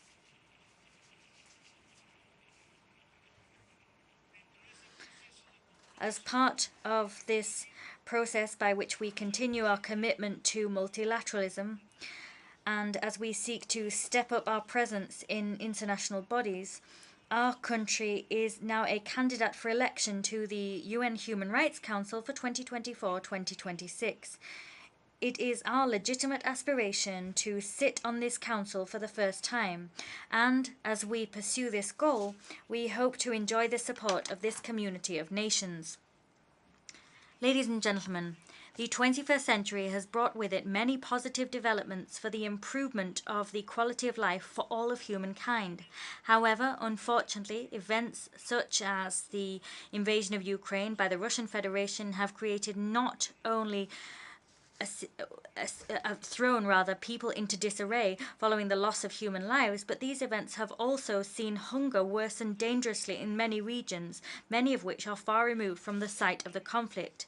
Given that Russia and Ukraine are the primary producers at a global level of grain and fertilizers, this conflict has imperiled the global distribution of this important food source, not to mention the extent to which Europe is being affected by fuel shortages, fuel of which Russia is one of the primary suppliers. Mr. President, we welcome the fact that the Security Council extended the mandate of the UN Integrated Office in Haiti until July 2023. And we welcome the fact that this office includes a unit to tackle sexual and gender-based violence, one of the most aberrant products of this climate of violence. The outcomes expected of BINU are conditional upon the Haitian people reaching a national agreement as a starting point to combat and ultimately neutralize gangs, first of all, and then the Haitian people must hold elections as soon as circumstances allow. Unfortunately, these developments have not come to pass, and as such, the Dominican Republic believes that efforts to stabilize Haiti must be focused, and we've made this point time and time again, on bringing about peace immediately and on political dialogue as the only appropriate ways to tackle violence and chaos. As has been stated by the Special Representative of the Secretary General for Haiti, I wish to reiterate that criminal gangs have increased their power to suffocate the people of Port-au-Prince, and everything points to the fact that the Haitian National Police are not able to curb these gangs. It is incumbent upon the Haitian authorities to control and put an end to the activities of gangs that are perpetrating crimes so atrocious that they could be classified as crimes against humanity. We must remove the blindfolds from our eyes and admit that the Haitian National Police alone will not develop sufficient capacity to guarantee order and neutralize the gangs. To implement the aforementioned necessary process, Resolution 2645 of the Security Council puts us in a position to take the decisions most appropriate to avoid the situation in Haiti spiraling out of all control. The operative paragraphs of that resolution become particularly relevant against this backdrop, and consequently I wish to underscore the following points. 1. There is a need to prohibit without any delay whatsoever the transfer and illicit trafficking of small arms, light weapons and munitions to any party who participates or supports acts of gang violence, criminal activity, or human rights abuses in Haiti. Secondly, it is important to adopt appropriate measures which may include asset freezes or travel bans on those who participate in fueling the violence and terror which prevails in Haiti and affects the region as a whole. Thirdly, we must see the adoption with the appropriate urgency of actions which the Secretary General will outline, so that, as stipulated in paragraph 10 of the aforementioned resolution, it is possible, and I quote, to enhance security support for the Haitian National Police's efforts to combat high levels of gang violence. 4. All parties involved must reach an urgent political agreement spearheaded by the Haitian people, an agreement with a view to organizing legislative and presidential elections with the full participation of all the Haitian people, and in particular the participation of women, young people, and civil society. In this vein, we believe it is important to firmly support what was said by the Secretary General Antonio Guterres in his interview on French television on the 18th of September. He said it was vital to deal with security in Haiti, and he said that until assistance to police capacity building is strengthened, there needs to be a robust force in place, a force able to restore peace and put an end to the violence that has been unleashed by armed gangs, which themselves are infiltrated by political and economic spheres of influence. Ladies and gentlemen, on several occasions we have asked the following question: what has been the greater tragedy for the Haitian people? Was it the 2010 earthquake, which devastated Port-au-Prince and claimed the lives of some 220,000 people, including of 102 members of United Nations personnel? Or is it the current situation, which can be defined as a low-intensity conflict? The answer, and here I have no doubt whatsoever, is that despite the tragic suffering caused by the earthquake, the current situation is more desperate for the Haitian people. In 2010, following the earthquake, the entire Haitian population united and, driven by a sense of solidarity, mobilized to support and rescue their neighbors. Moreover, the entire world mobilized and came to Haiti's aid.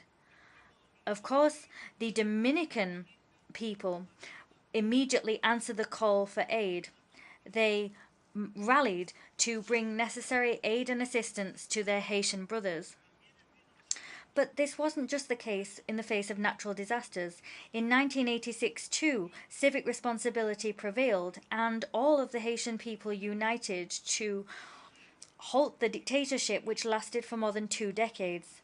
In other words, the Haitian people has a great deal of experience garnered over history of uniting and facing adversity. Today, the situation is dramatically different. Faced with the powerlessness of authorities when it comes to establishing order and guaranteeing citizen security, the resilient Haitian people now feel abandoned to their own fate. And fear is gripping, indeed paralyzing, vast swathes of the population. Violence has produced deep splits within society, and now the social fabric is in such a state as to not allow any type of cohesion. Haitian people wait in despair as they wait for the aid of the international community. As President Abinader said last year at this rostrum, Haiti can wait no longer. We must act with a sense of responsibility, and we must act now. The Dominican Republic reiterates its belief that the only lasting and sustainable response to the Haitian crisis must come from the Haitian people. In spite of the difficulties in reaching agreements, we hope that we will find agreements, and we hope that the right path will be chosen so that the Haitian people can achieve the consensus necessary to get out of such a grave situation. To reach this goal, international cooperation is vital. If we wish to bring stability and calm to the people of Haiti, to their neighbors, and to the region, that is our sole agenda. Distinguished delegates, the Dominican Republic signed the United Nations Charter in 1945 and continues to uphold its commitment with the same sense of responsibility with which it signed the Charter 77 years ago. We have participated in historic decisions and resolutions issued by this General Assembly. You can rest assured that our country will continue to play its part in this concert of nations, and that it will be ready to continue contributing to the strengthening of the United Nations, an instrument which remains decisive in the maintenance of global peace and security. Thank you very much. I thank the Minister for Foreign Affairs of the Dominican Republic. I now give the floor to His Excellency Arnoldo Andre Tinoco, Minister for Foreign Affairs and Worship of Costa Rica.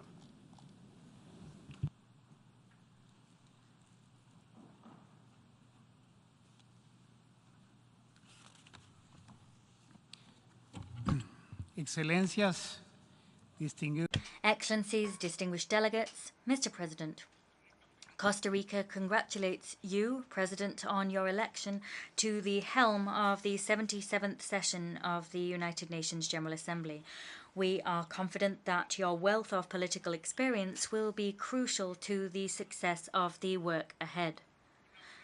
A maelstrom of challenges is shaking the foundations of this building. The pandemic has now been raging for 3 years, and still 30.3% of humankind has yet to receive a single vaccine dose. The climate crisis and the crisis of biodiversity loss are lashing us mercilessly and indiscriminately in Pakistan, Puerto Rico, the Dominican Republic, and Costa Rica. We are experiencing these crises today firsthand. However, it is the most vulnerable countries who are stepping up their efforts, creating large protected areas and conservation areas and increasing their adaptation and mitigation efforts.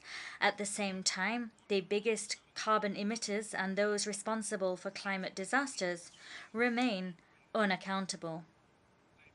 The Russian invasion of Ukraine not only violated the principles of the Charter, but it has also triggered a humanitarian, fuel, and financial crisis that will drive millions of people into food insecurity and poverty. Moreover, the invasion also put our collective security system in check. It produced renewed divisions and polarization, creating geopolitical and economic blocs pitting the East against the West and the North against the South. All of this has occurred at the very moment in which we needed to build more bridges and fewer walls. It all occurred at a time when we could not lose sight of the situation in Yemen and Mali, in Myanmar and Syria, in Libya or in Haiti, in Tigray or the Sahel, nor the situation between Israel and Palestine. The attacks on democracy and human rights, especially those against women and girls, also know no borders. The decline of democracy is evident in Central Asia, Eastern Europe, the Asia-Pacific region, and in my own region. In my region, the situation in Nicaragua demands the urgent attention of the international community to ensure the release of hundreds of political prisoners, the restoration of freedom of expression and the freedom of the press, the exercise of civil society's right of association, and the return to democracy. In terms of rights, the cruelest example of rights violations can be found in Afghanistan, where, for the past year, girls older than the 6th grade have been banned from attending school. This has left them even more greatly exposed to violence, poverty, and exploitation. We have come to this assembly to identify comprehensive solutions to the manifold crises we face, because it is impossible to end poverty without empowering women and girls. It is impossible to ensure respect for human rights without addressing climate change, and it is impossible to address the reform of the international financial system without new parameters for the allocation of aid. First of all, for Costa Rica, the response to the multiple crises facing us must be underpinned by a rights and obligations-based approach. Human rights and the unmitigated, unequivocal respect for human dignity and worth are not words alone. They are obligations undertaken by states and enshrined in the United Nations Charter, the Universal Declaration of Human Rights, and all human rights treaties and instruments. They are also the expression of the legitimate and universal aspirations of each person, of all peoples who are, after all, the ones who allow us to be in this solemn hall and to speak on their behalf. Costa Rica is in no way exempt from challenges and gaps when it comes to the full enjoyment of human rights, the construction of a culture of peace and non-discrimination, and the achievement of sustainable development goals. We too face challenges and gaps here. We are aware that the fight against poverty, inequality, and marginalization requires human rights. These human rights are not, nor should they be, a stumbling block. They are nothing less than the only way forward.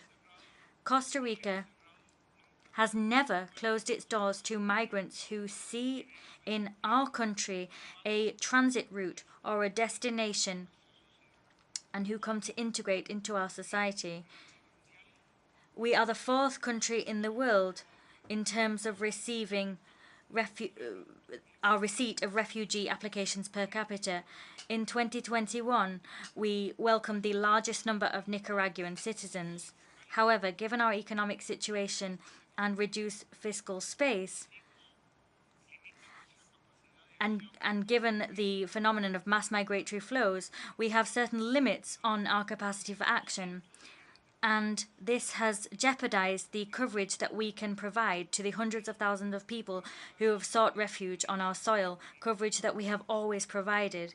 It is with a real sense of urgency that we come here to ask for the support of the international community to address this challenge, a challenge that has been exacerbated not only by conflict and poverty, but also by the impact of climate change. In a context of manifold and accumulated crises, human rights must forge new paths. Costa Rica welcomes the fact that on the 28th of July, this General Assembly recognized the universal right to a clean, healthy, and sustainable environment. For my country, this is a beacon of hope that can be compared to the proclamation of the right to water, to development, or to the Universal Declaration of Human Rights. It is the correct response to the threefold planetary crises of pollution, climate change, and biodiversity loss. This resolution is not a point of arrival, but rather a point of departure. Costa Rica will continue to work with member states, the United Nations, and all stakeholders to break down the silo mentality and to provide effective solutions to human problems, particularly solutions for those who suffer the most vulnerable. Submitted its candidacy for election to the Human Rights Council for the period 2023-2025. Costa Rica respectfully requests the support of the members of this General Assembly for its candidacy. In our country, you will find an ambitious stakeholder who will watch over and protect the rights of all people everywhere in the world. You will also find us to be a country that will readily commit to dialogue, mutual understanding, cooperation, and solidarity in favor of human beings. My second point, human security is key to global security. For my country, it is inconceivable that while millions of people are awaiting vaccines, medicines, or food to save their very lives, the richest countries continue to prioritize their arms resources to the detriment of people's well-being, climate health, and equitable recovery. In 2021, global military spending continued to increase for the 7th consecutive year to reach the highest figure ever recorded in history.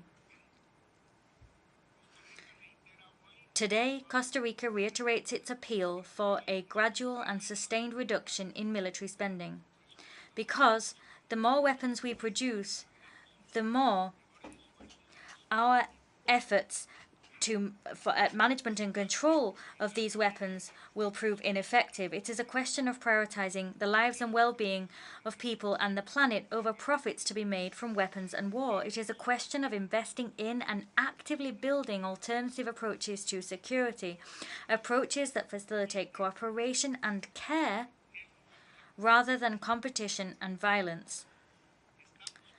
We are convinced that it is also possible to achieve peace and security without resorting to the use of nuclear weapons, because the total elimination of nuclear weapons is the only guarantee against their use or threat of use. Costa Rica urges more states to sign and ratify the Treaty on the Prohibition of Nuclear Weapons, as well as to adhere to the Vienna Declaration and Action Plan. We also urge the Russian Federation to cease its attacks on Ukraine, its civilian population, and critical infrastructure. We urge the Russian Federation to demilitarize the Zaporizhzhia plant and not to resort to nuclear coercion, which we condemn in the strongest terms. Costa Rica calls on both parties to ensure respect at all times and in all circumstances for international human rights law and for international humanitarian law. The third transformative solution must be a financial one. Middle-income countries face significant inequalities and challenges.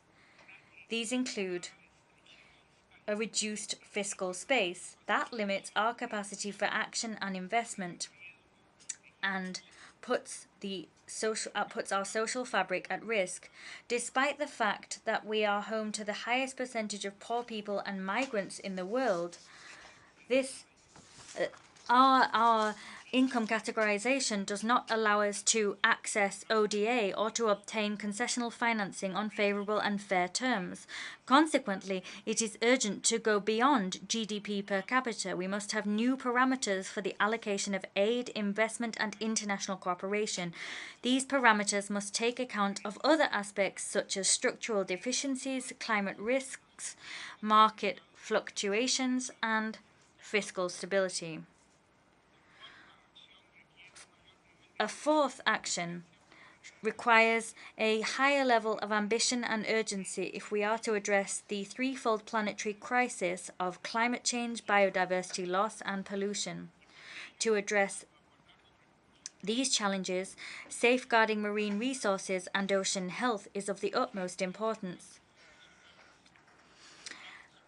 Weathering the worst effects of the natural disasters that lash our countries, droughts, heat waves, forest fires, floods never seen before, are the people themselves. With those people in mind, Costa Rica, together with France and the United Kingdom, is leading the High Ambition Coalition for Nature and the People. This seeks the conservation by 2030. Costa Rica has successfully conserved 30% of waters under national jurisdiction 9 years ahead of schedule, invites other states to meet this common goal. Moreover, alongside the French President Emmanuel Macron, we announced our interest in co-hosting the third United Nations Ocean Conference in 2025, as well as our interest in holding a meeting in mid-2024 in Costa Rica that will bring together the scientific community and civil society to create innovative solutions for ocean governance. The ocean is an immeasurable and critical resource for the very continuity of life on Earth. Therefore, on the International Day of Peace, Costa Rica issues a vehement appeal for the adoption of a declaration of peace for the ocean. We cannot survive as a species without our ocean. We will not be able to fulfill our many obligations to the Sustainable Development Goals without a healthy ocean. Mr. President, let us support the Secretary-General's initiative for a new agenda for peace, an agenda which strengthens our collective capacity to prevent conflict and resolve existing conflicts with sustainable, locally driven solutions. Let us renew the social contract which binds our governments and peoples, anchoring governance arrangements in human rights, trust, inclusion, protection, and participation. Let us guarantee gender parity and empower women, and in particular girls, in all spheres of life. Let us seek new methods to measure development that adequately reflect essential aspects such as environmental sustainability, inequalities, and structural gaps, as well as the quality of institutions and the prevalence of the rule of law. Let us build a multilateral system and a United Nations system that is more resilient, transparent, and inclusive, and systems that better embrace the needs and perspectives of all. This is particularly true for the Security Council. Let us do more to pave the way for the United Nations to fully rise to the occasion. Let us do more so that it has the skills and determination to do what it needs to do. Let us help the UN and our own countries to change the course of our common destiny while there is still a destiny to shift.